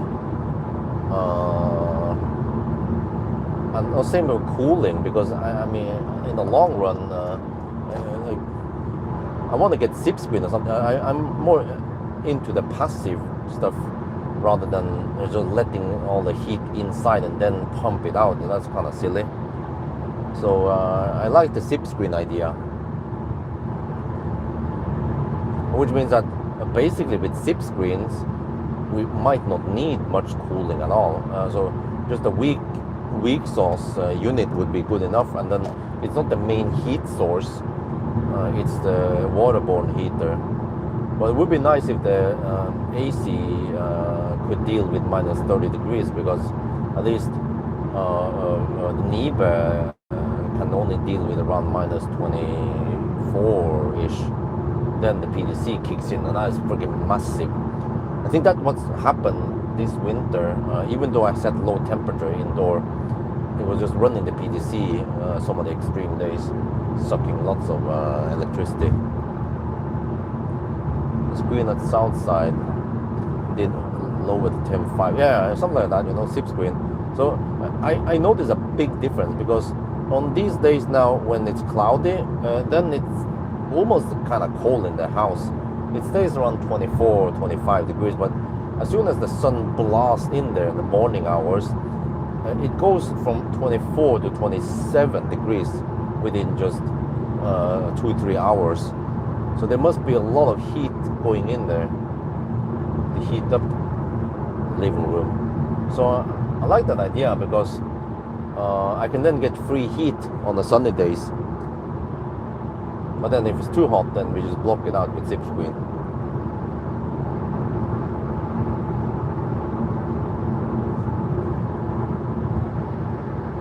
And then when it comes to heating, I haven't felt the need for heating up the living room during winter. And in the main bedroom, we just have a cheap PTC resistive heater. It works great. It's not the main heating source anyway.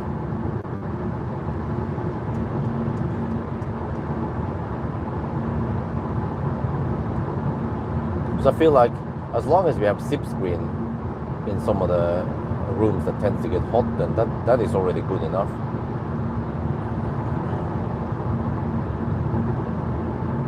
And what's good about SIP screen is that it's just install and forget. Whereas the heat pump, it has a high investment cost, but also a running cost. So I don't know if 5 kilowatt, or let's say 5 kilowatt blast in the morning, then maybe we need to spend 1 kilowatt pumping out the heat again.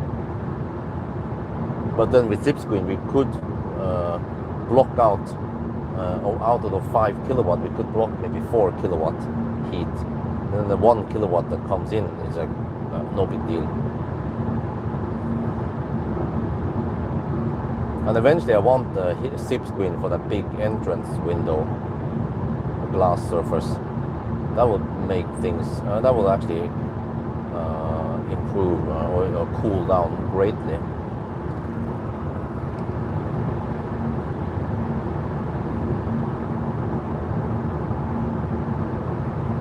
Mitsubishi, yeah, I think, wait, I wonder if it's Mitsubishi that Valdemar has in at Mech.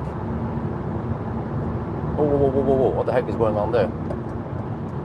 Oh wow, is that Unfall?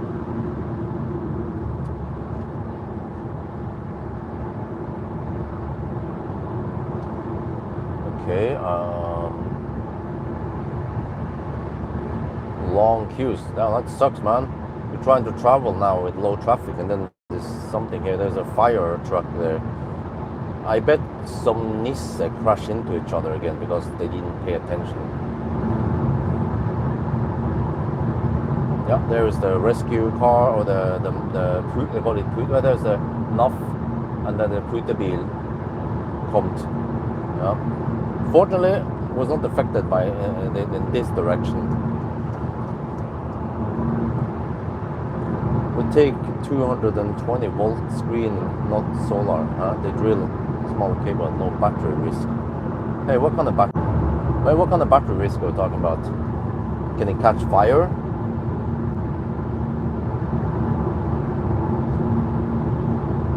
Well, the entrance, west side entrance, they wanna wire it up anyway.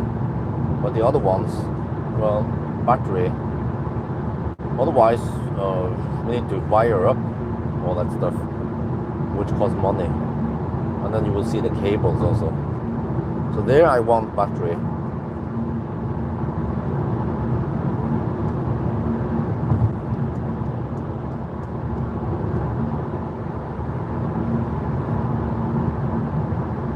And solar.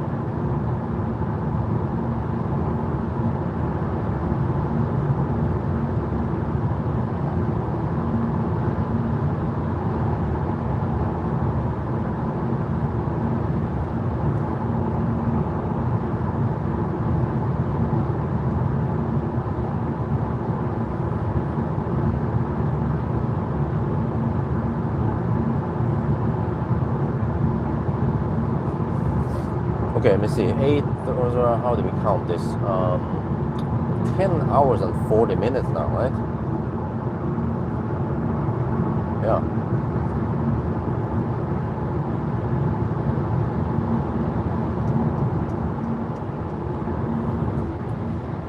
And we should finish within 45 minutes.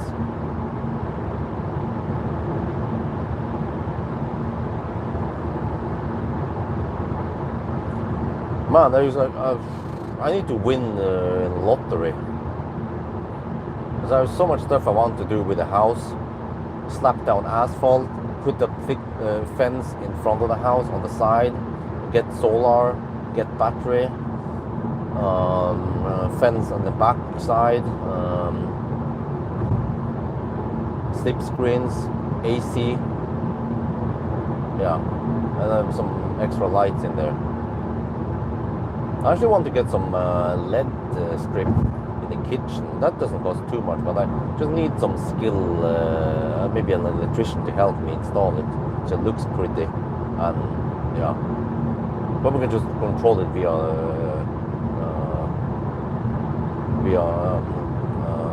IKEA's ecosystem anyway.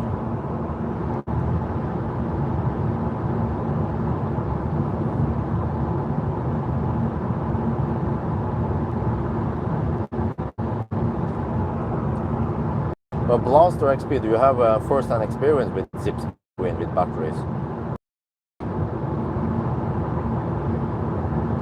Or is it just based on assumptions?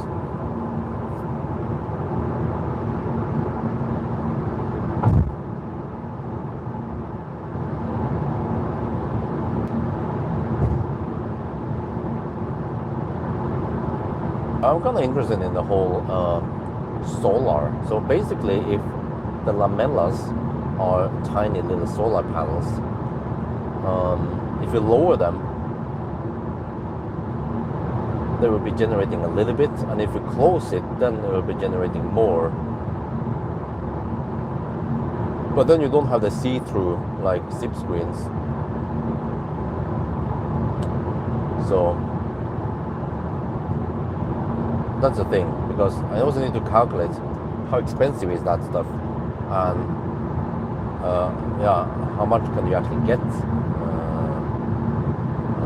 Because actually, in some rooms, I might want to close it completely down to get full surface in sunny days, but also maybe in cloudy days.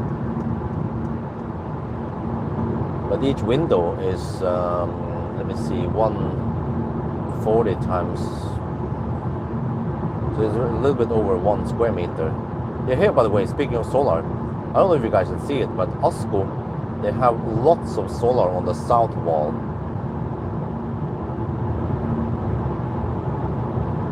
It's freaking massive, man. Like, are we talking about 100 kilowatt they have here? And also they have on the east wall. Yeah, so they have south and the east wall. No, sorry, south and the west wall, which makes sense. Yeah, lots on the south wall. I think they figured that the south wall is good, but I don't know if they have also on the east wall. Probably not. Or well, actually, then they should also east. But also, okay, east should be better than west, right?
wonder if they remove the 60 zone and replace it with 70 zone, or if that's going slower. Because this is a 110 now. This is a summer speed limit.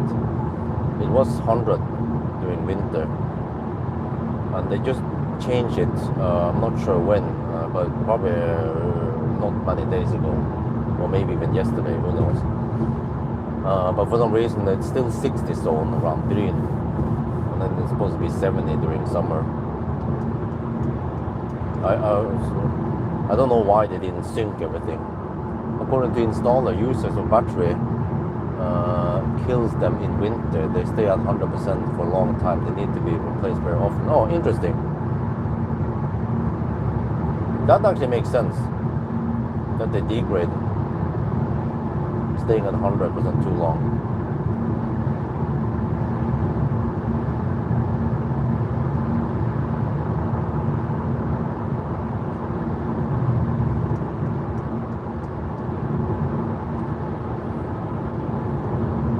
I wish there was a way to, yeah, you see, this is the problem.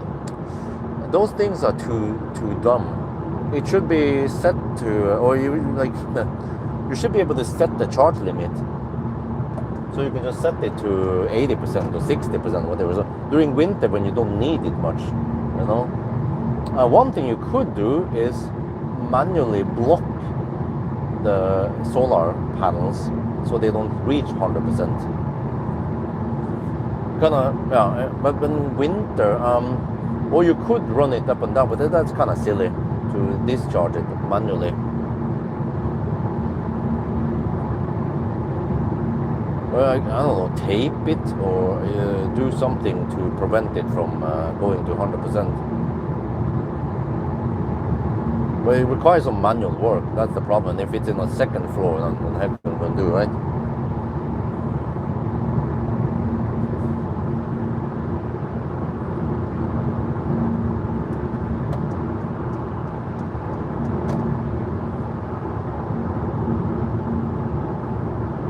So ideally, the software should be better. Just a simple thing as setting charge limit.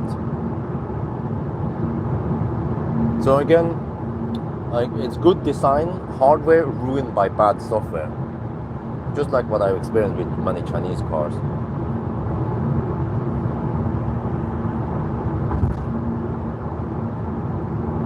Because it's brilliant. Batteries are cheap, solar is cheap, and you don't need to wire that stuff.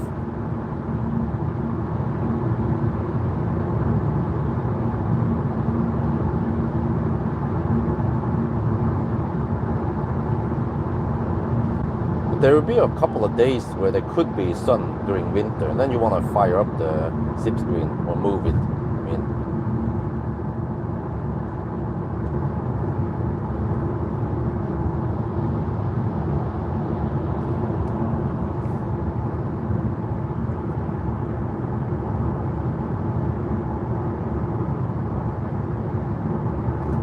what intermittent solar charging may destroy or receive money, huh? What does it mean, intermittent solar charging? Does it mean that it starts and stops charging, start and stop charging all the time, or?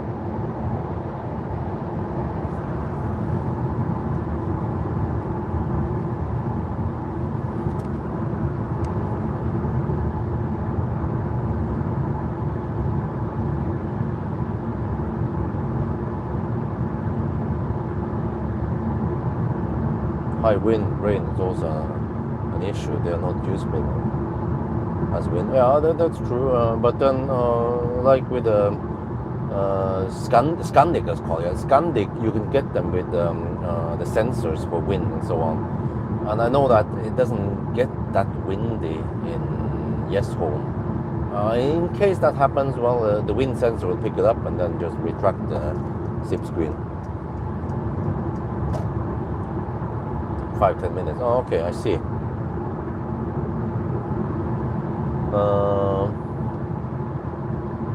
On and off like that. Well, how else can you do it? Then you need some kind of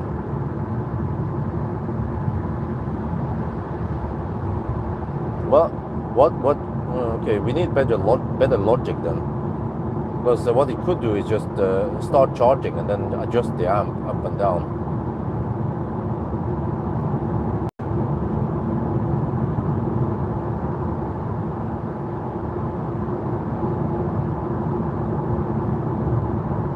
So it's not designed for many start-stop, right?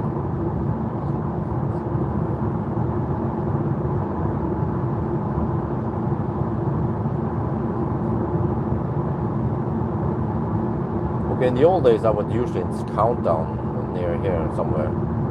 OBC was not planned for, yeah, okay.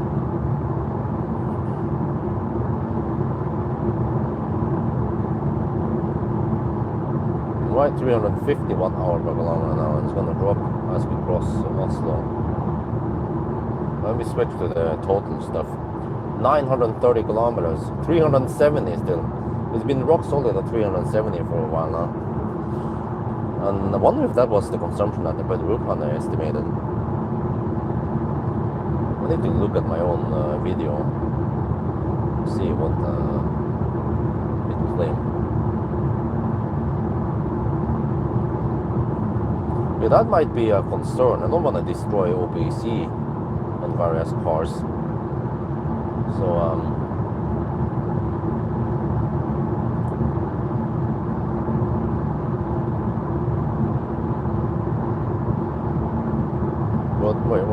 what can we do then? If there's solar, well, you need to charge it. We need to charge a battery then.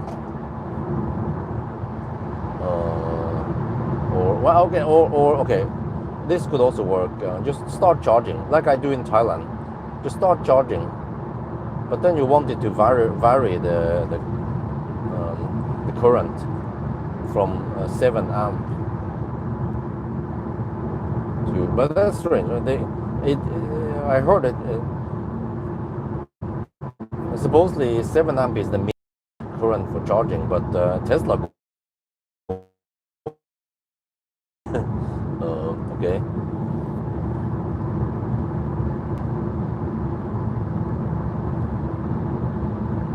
It's okay as long as there is some sun or at least enough solar, then I could just run it on 7 amps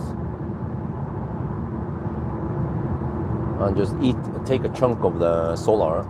And sometimes I might actually have excess solar, and sometimes I might not. Well, actually, ideally, it should just vary the thing. I set the start and then it will vary current for me, but not stop charging.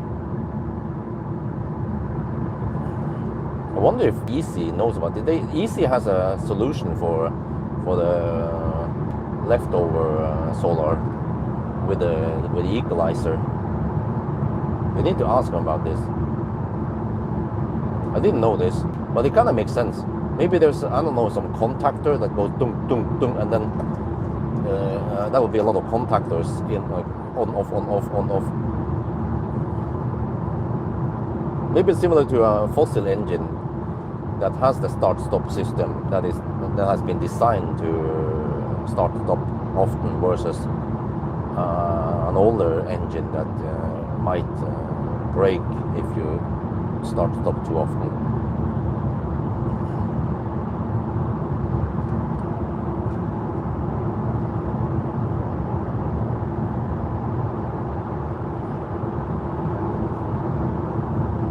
So, but in Thailand, I do this manually, and it kind of works with, even if I don't manually, I could just start charging once there's enough solar at one point, right? Start charging at 10 usually, and then ends charging at 3 or 4 in the afternoon, and then I will take maybe a chunk of that, and I could manually also adjust from time to time. Some steps, or I could just leave it there at low current and it'll be slowly slurping in some juice. And then if it's cloudy, there's a couple of clouds and no big deal, I'll be importing.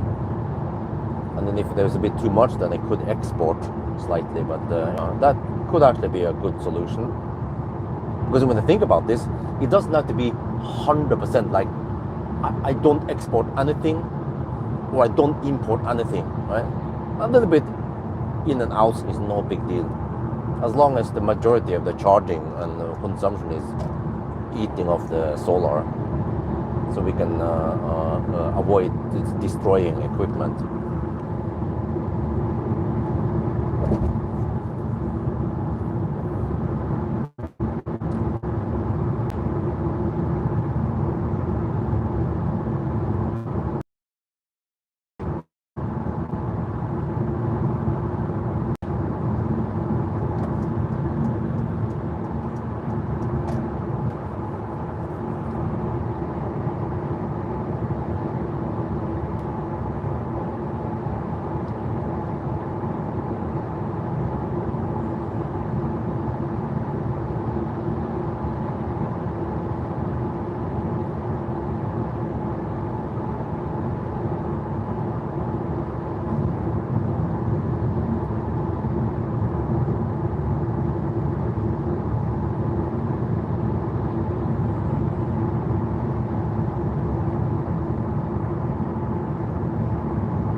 Oh, the traffic is increasing now, which means the traffic out of Oslo will be greater once we pass Alnabru. 940, 56 kilometers left.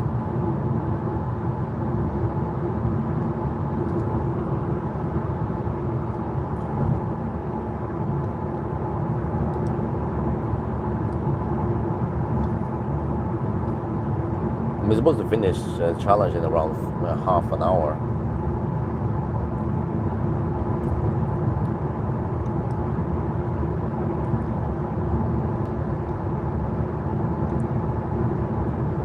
At least for now, I haven't run into any major delays.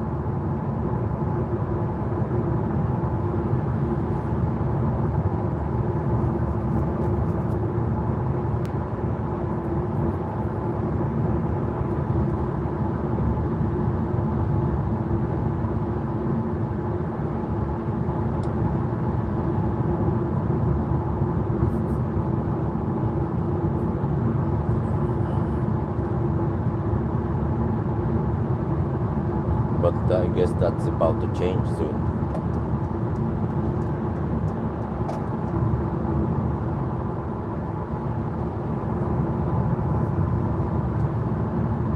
But it's Saturdays, I can use the bus lane at some locations.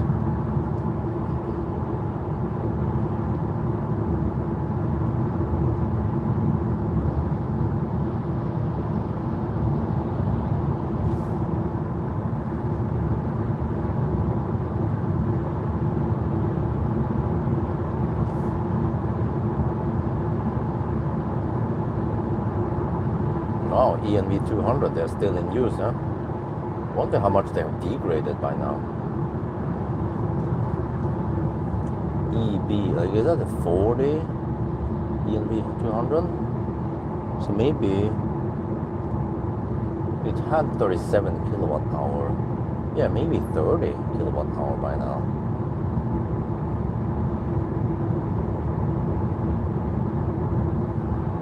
This guy actually going as fast as me. Okay. Are they boring EVs to drive? I guess.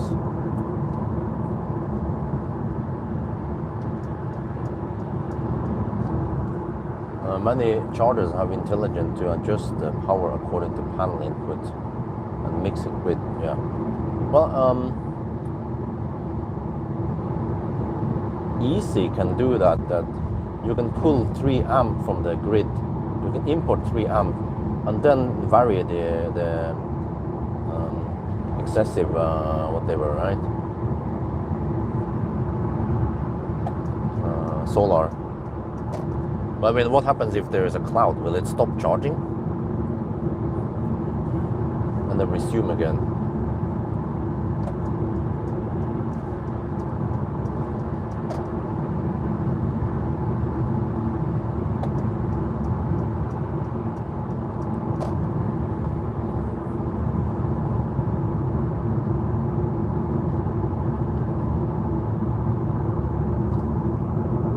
That'd be interesting to explore.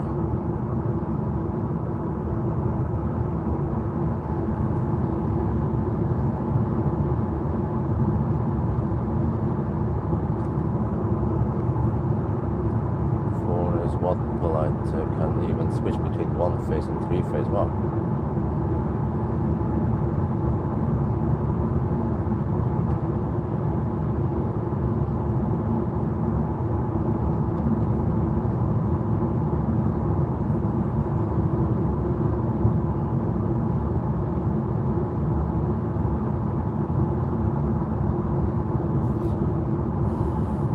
This was one of the longer 1,000 kilometer challenges. Yeah, fortunately, most other cars I test nowadays, they will do it in around 10 and a half, not much later than 11. So this is one of the slower, 11:40, 11:25, plus the regular slowdowns in the Baustelle stuff.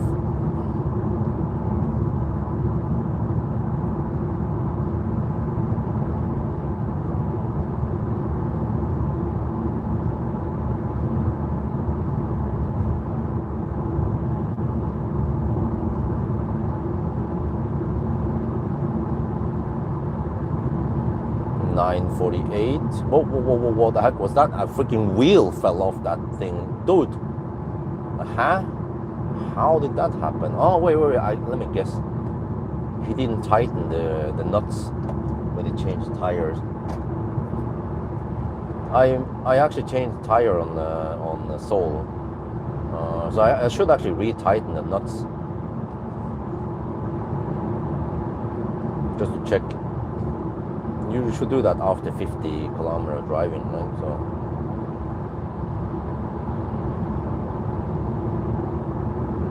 check it maybe in the garage or outside, yeah. This is weird. After I change to summer tires, I have this weird clicking sound. Look, something. Sounds like something is rotating and rubbing into something. Brake caliper or something. I suspect that the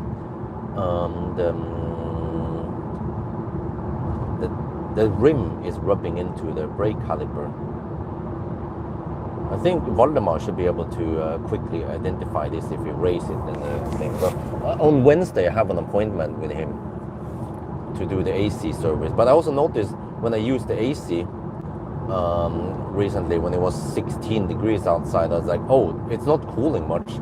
Usually you can feel that the AC is blowing maybe 5-6 degrees Celsius, but it was blowing like, only fans like 15 degrees. I was like, huh? But when I do heating seems to work okay. So yeah, not sure how that works, but it's probably not running on PDC heater only, or actually not sure what's going on there. Okay, here we'll see here. Normally here it would be 70 zone. Maybe they updated it last night. Nope, it's still 60. So they update this kind of slow.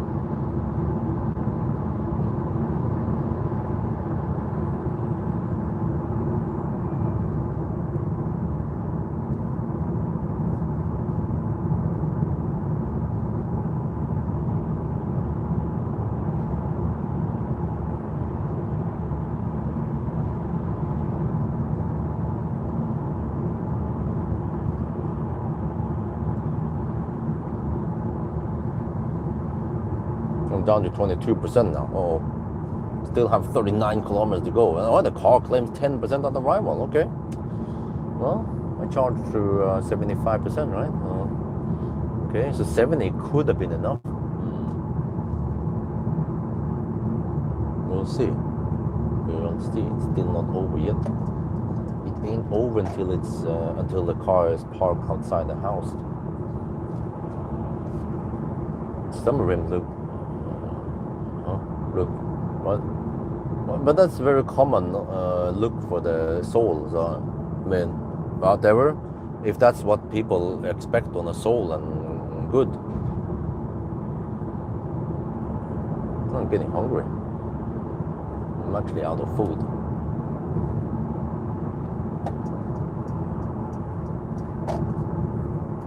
So my friend wants to test drive the eVito, okay? By the time he arrives, maybe I can charge it to around 20%. Just to pump it up on the AC.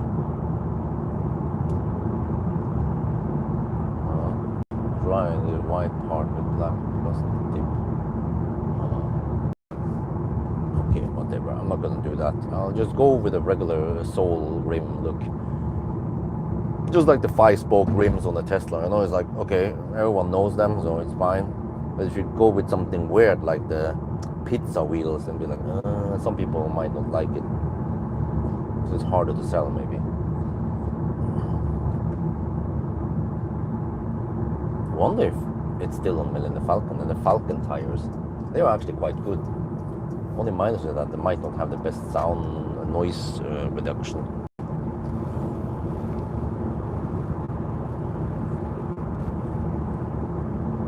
$955.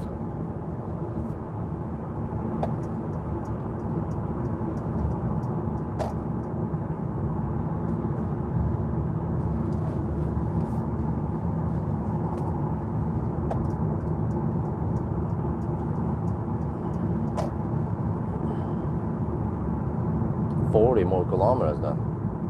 Yeah, I have to drive slightly past Yes Home as usual.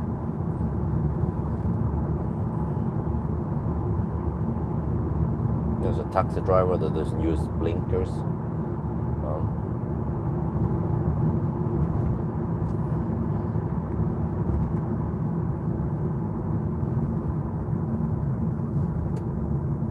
EL6.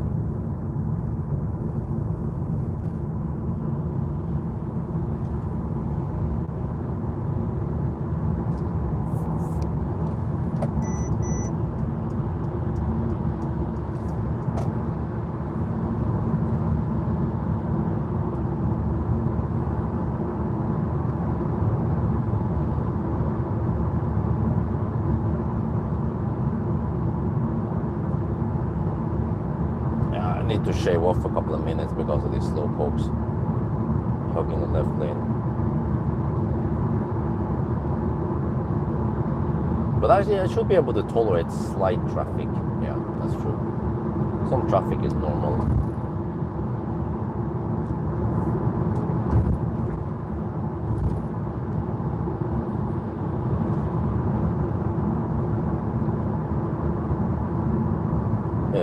Normally you don't see Alnabru this empty. Man, there's so much traffic around Alnabru and the constant noise you can hear it in the old house.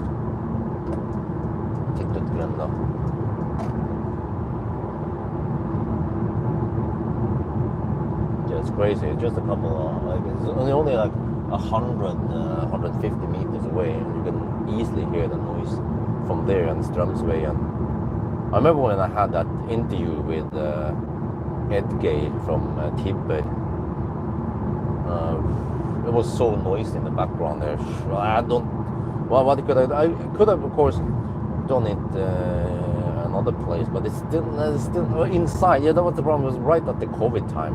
Dude, why the heck did the Volvo dude get in the leftmost lane? Could at least hug the middle lane like I do and be a Nisse.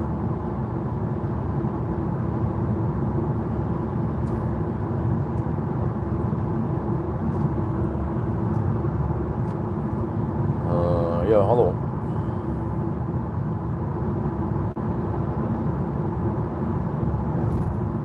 Man, there are so many chargers everywhere now. But it's interesting how it has evolved here at Furuset, because in the beginning, it was a very long time ago, almost 10 years ago, it was Circle K. I mean, actually, it was Grønn Kontakt. Yeah, I remember those shitty Grønn Kontakt chargers. Tritium, yeah. In the old videos, you can see me charging it. And I think in the really old days, Circle K, they had their own CPO, and then they just like, fuck that shit, and then they switched over to Grønn Kontakt for a bit. Then they took it back. 50 kilowatt, unreliable shit, and then they upgraded. eventually to the ABB, but then they were plagued with problems, cooling shit, and yeah, reduced speed to 37 kilowatt, and then they were like, fuck that shit.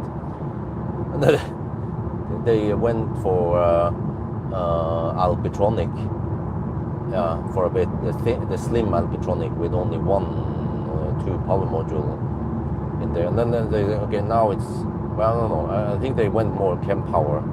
They'd be like, oh, this is good shit. Yeah. Slightly high investment cost, but probably better profit in the long run and more happy customers.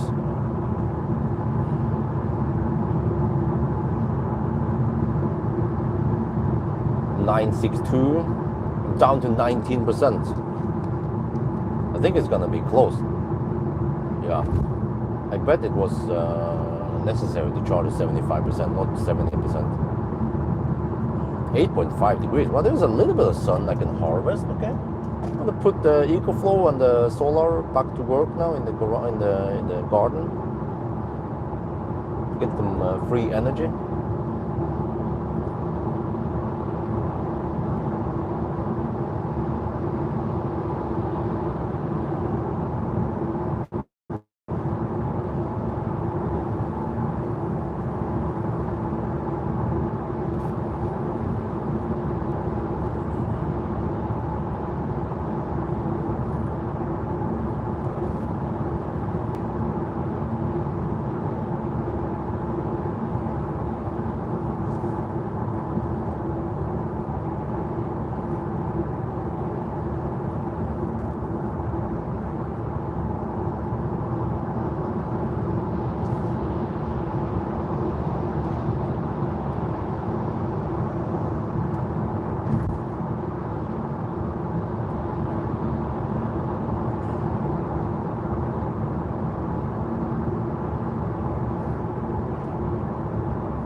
$964.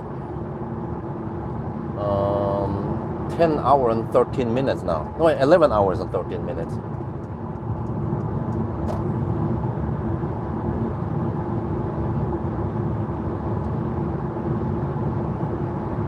So, plus 2 hours and 10 minutes on the current time. What will happen in the next 10 years? 1 millivolt, the standard for chargers. Well, you're not going to charge much 1 millivolt. In 10 years, from 50 kilowatt to 400 kilowatt. Yeah.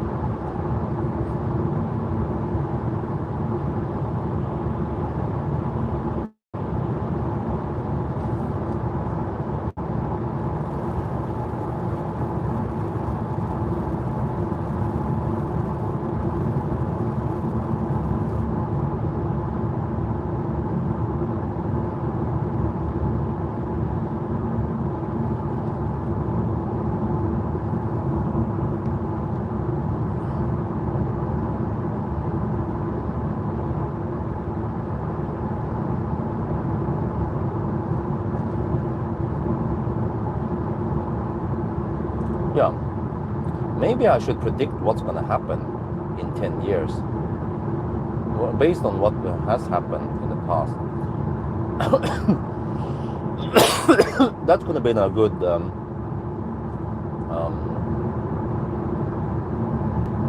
Sunday drive, what do you call it, topic. 4K podcast. But I'm running out of time today. No, seriously.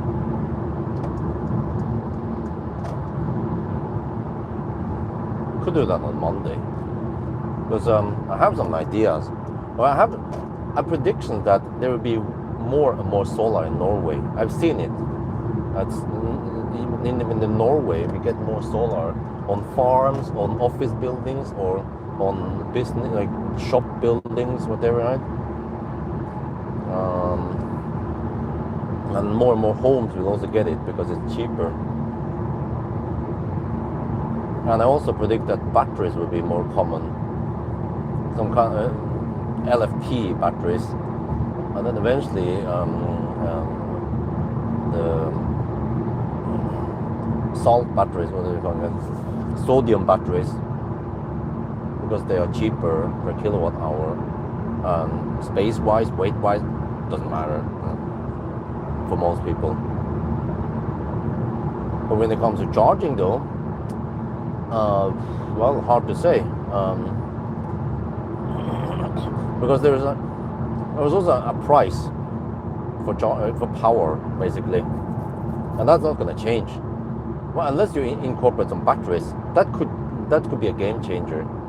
On-site LFP or some sodium batteries, but yeah, a higher power in general means higher cost, because the equipment needs to be able to deal with that power. So thicker cables or cooling something, not dry cable, which requires more maintenance or high investment cost, and so on. So I still believe that what we have reached now, around 200 to 400 kilowatt, is sufficient for most cars, and many cars can't even take 400 kilowatt anyway, and they are happy to just take around 100, 200 kilowatt. So the whole megawatt chargers, I'm not sure how common they will be and how important they will be, because most people, they don't really need it. Like swap, you know, like if swap was so wonderful and everyone wanted it, then the popularity on Neo would explode, but it didn't. Which means that for most people, around 20 to 30 minute charging stop is already good enough for them.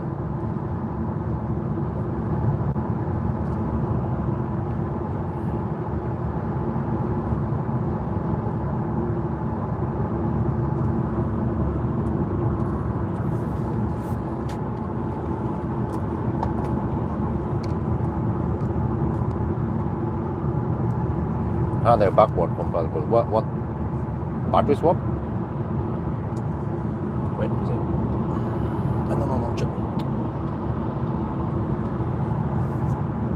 Okay, as usual, there's some traffic, some left lane huggers, so I'll just round it down a couple of minutes. Yeah, like the freaking bus, man, he wants to just camp in the left lane. Yeah, but we're almost done now.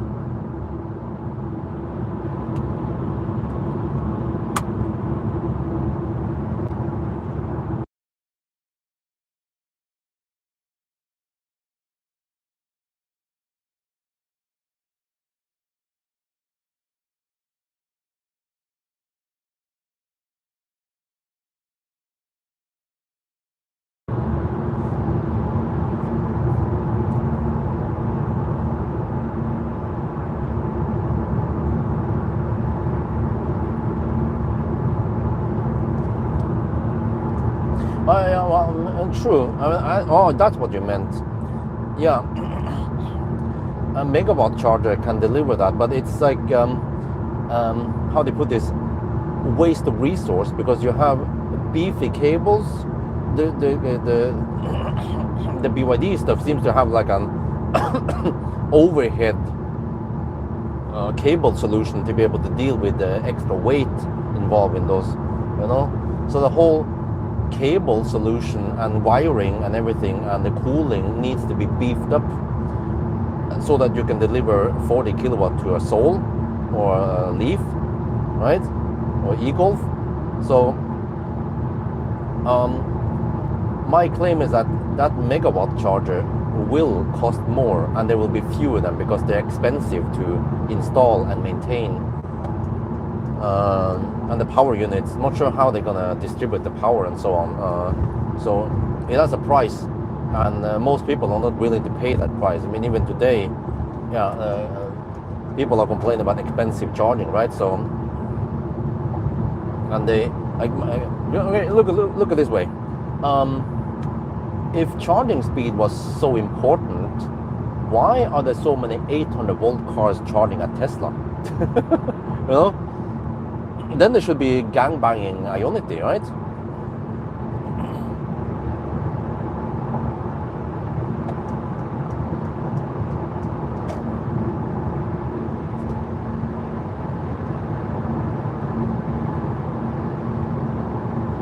Oh, I'm down to 13%.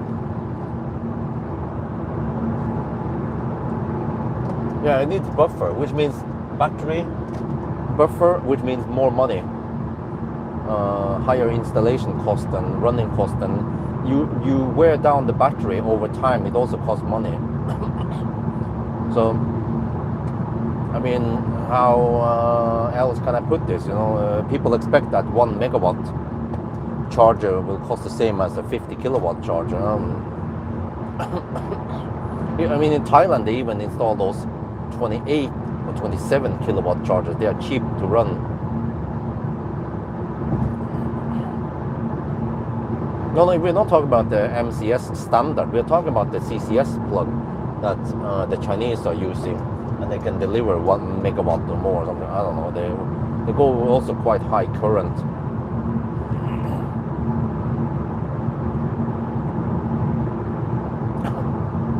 I mean, Tesla has already proven it, but people just don't realize it, that as long as the car is efficient, like a classic Ioniq, or that's pretty much one of the few legacy automakers that are efficient, or Tesla, many of the Teslas, as long as the car is efficient, then you don't need crazy high charging speeds.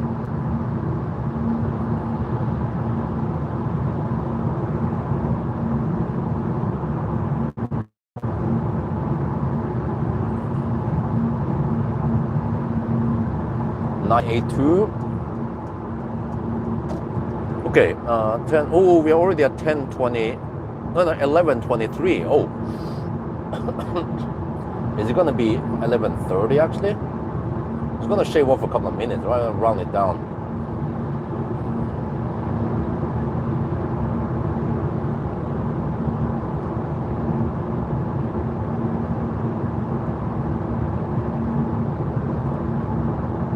Still 370 watt hour.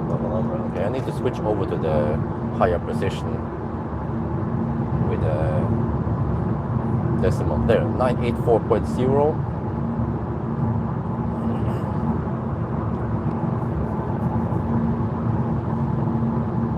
So I don't know if you guys saw it, but yeah, they had some kind of charging event in Belgium, I think. I was not invited. Possibly they know that Bjorn is busy with the small children. We don't even bother inviting him. But yeah, and the Densa or whatever they are charging there, they were using the CCS2 standard that all the cars in Europe use. So they probably just bump up the current and the voltage to make it schnell enough.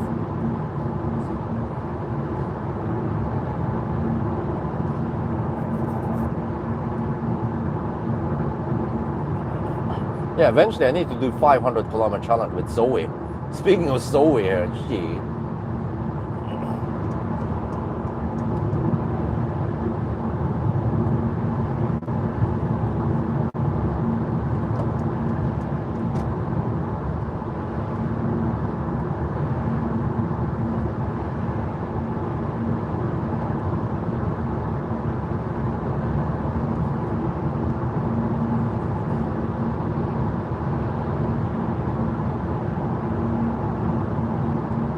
.987 kilometers.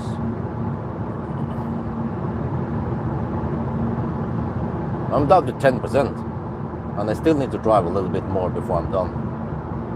So yeah, it was good. I charge enough then.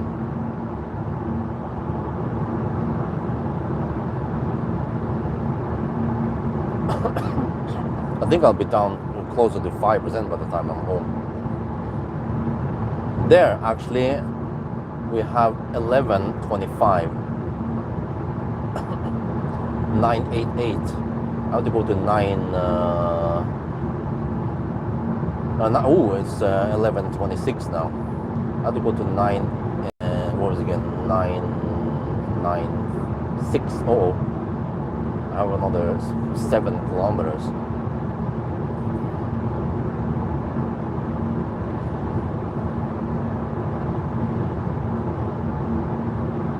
But it's close enough. 11:25. With Ruplan, I predicted 11:30 or something, or close to 11:27. It was super accurate. It's like unbelievable how I managed to match it based on the parameters I gave. And I was also driving consistent, like I always do.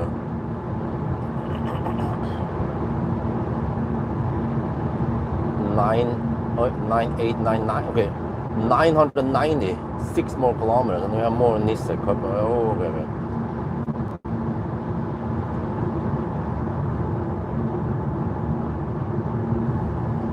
More Nisse hugging the left lane.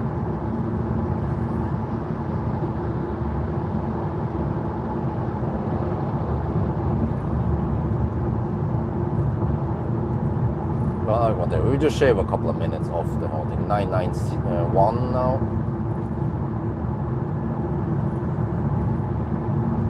But it's already 27. Okay, we're gonna round it down to 25 anyway.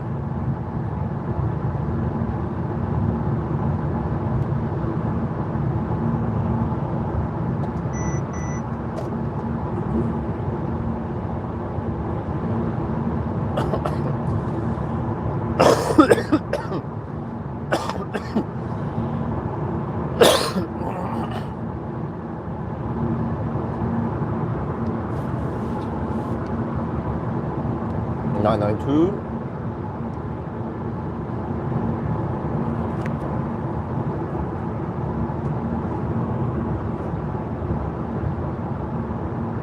This or the ID buses? What is that a question?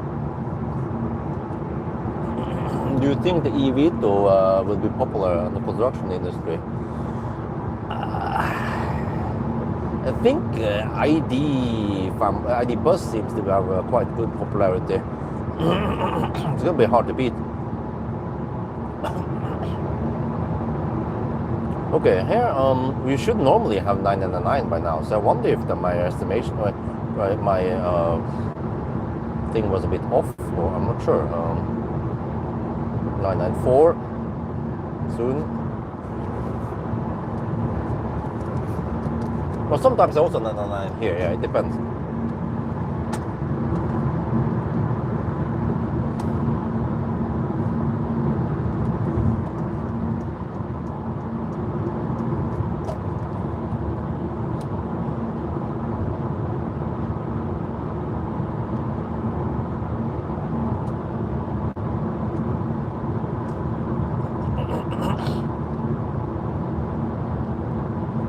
Alright, as always with the Mercedes flickering screen, we're gonna 999 or yeah, countdown.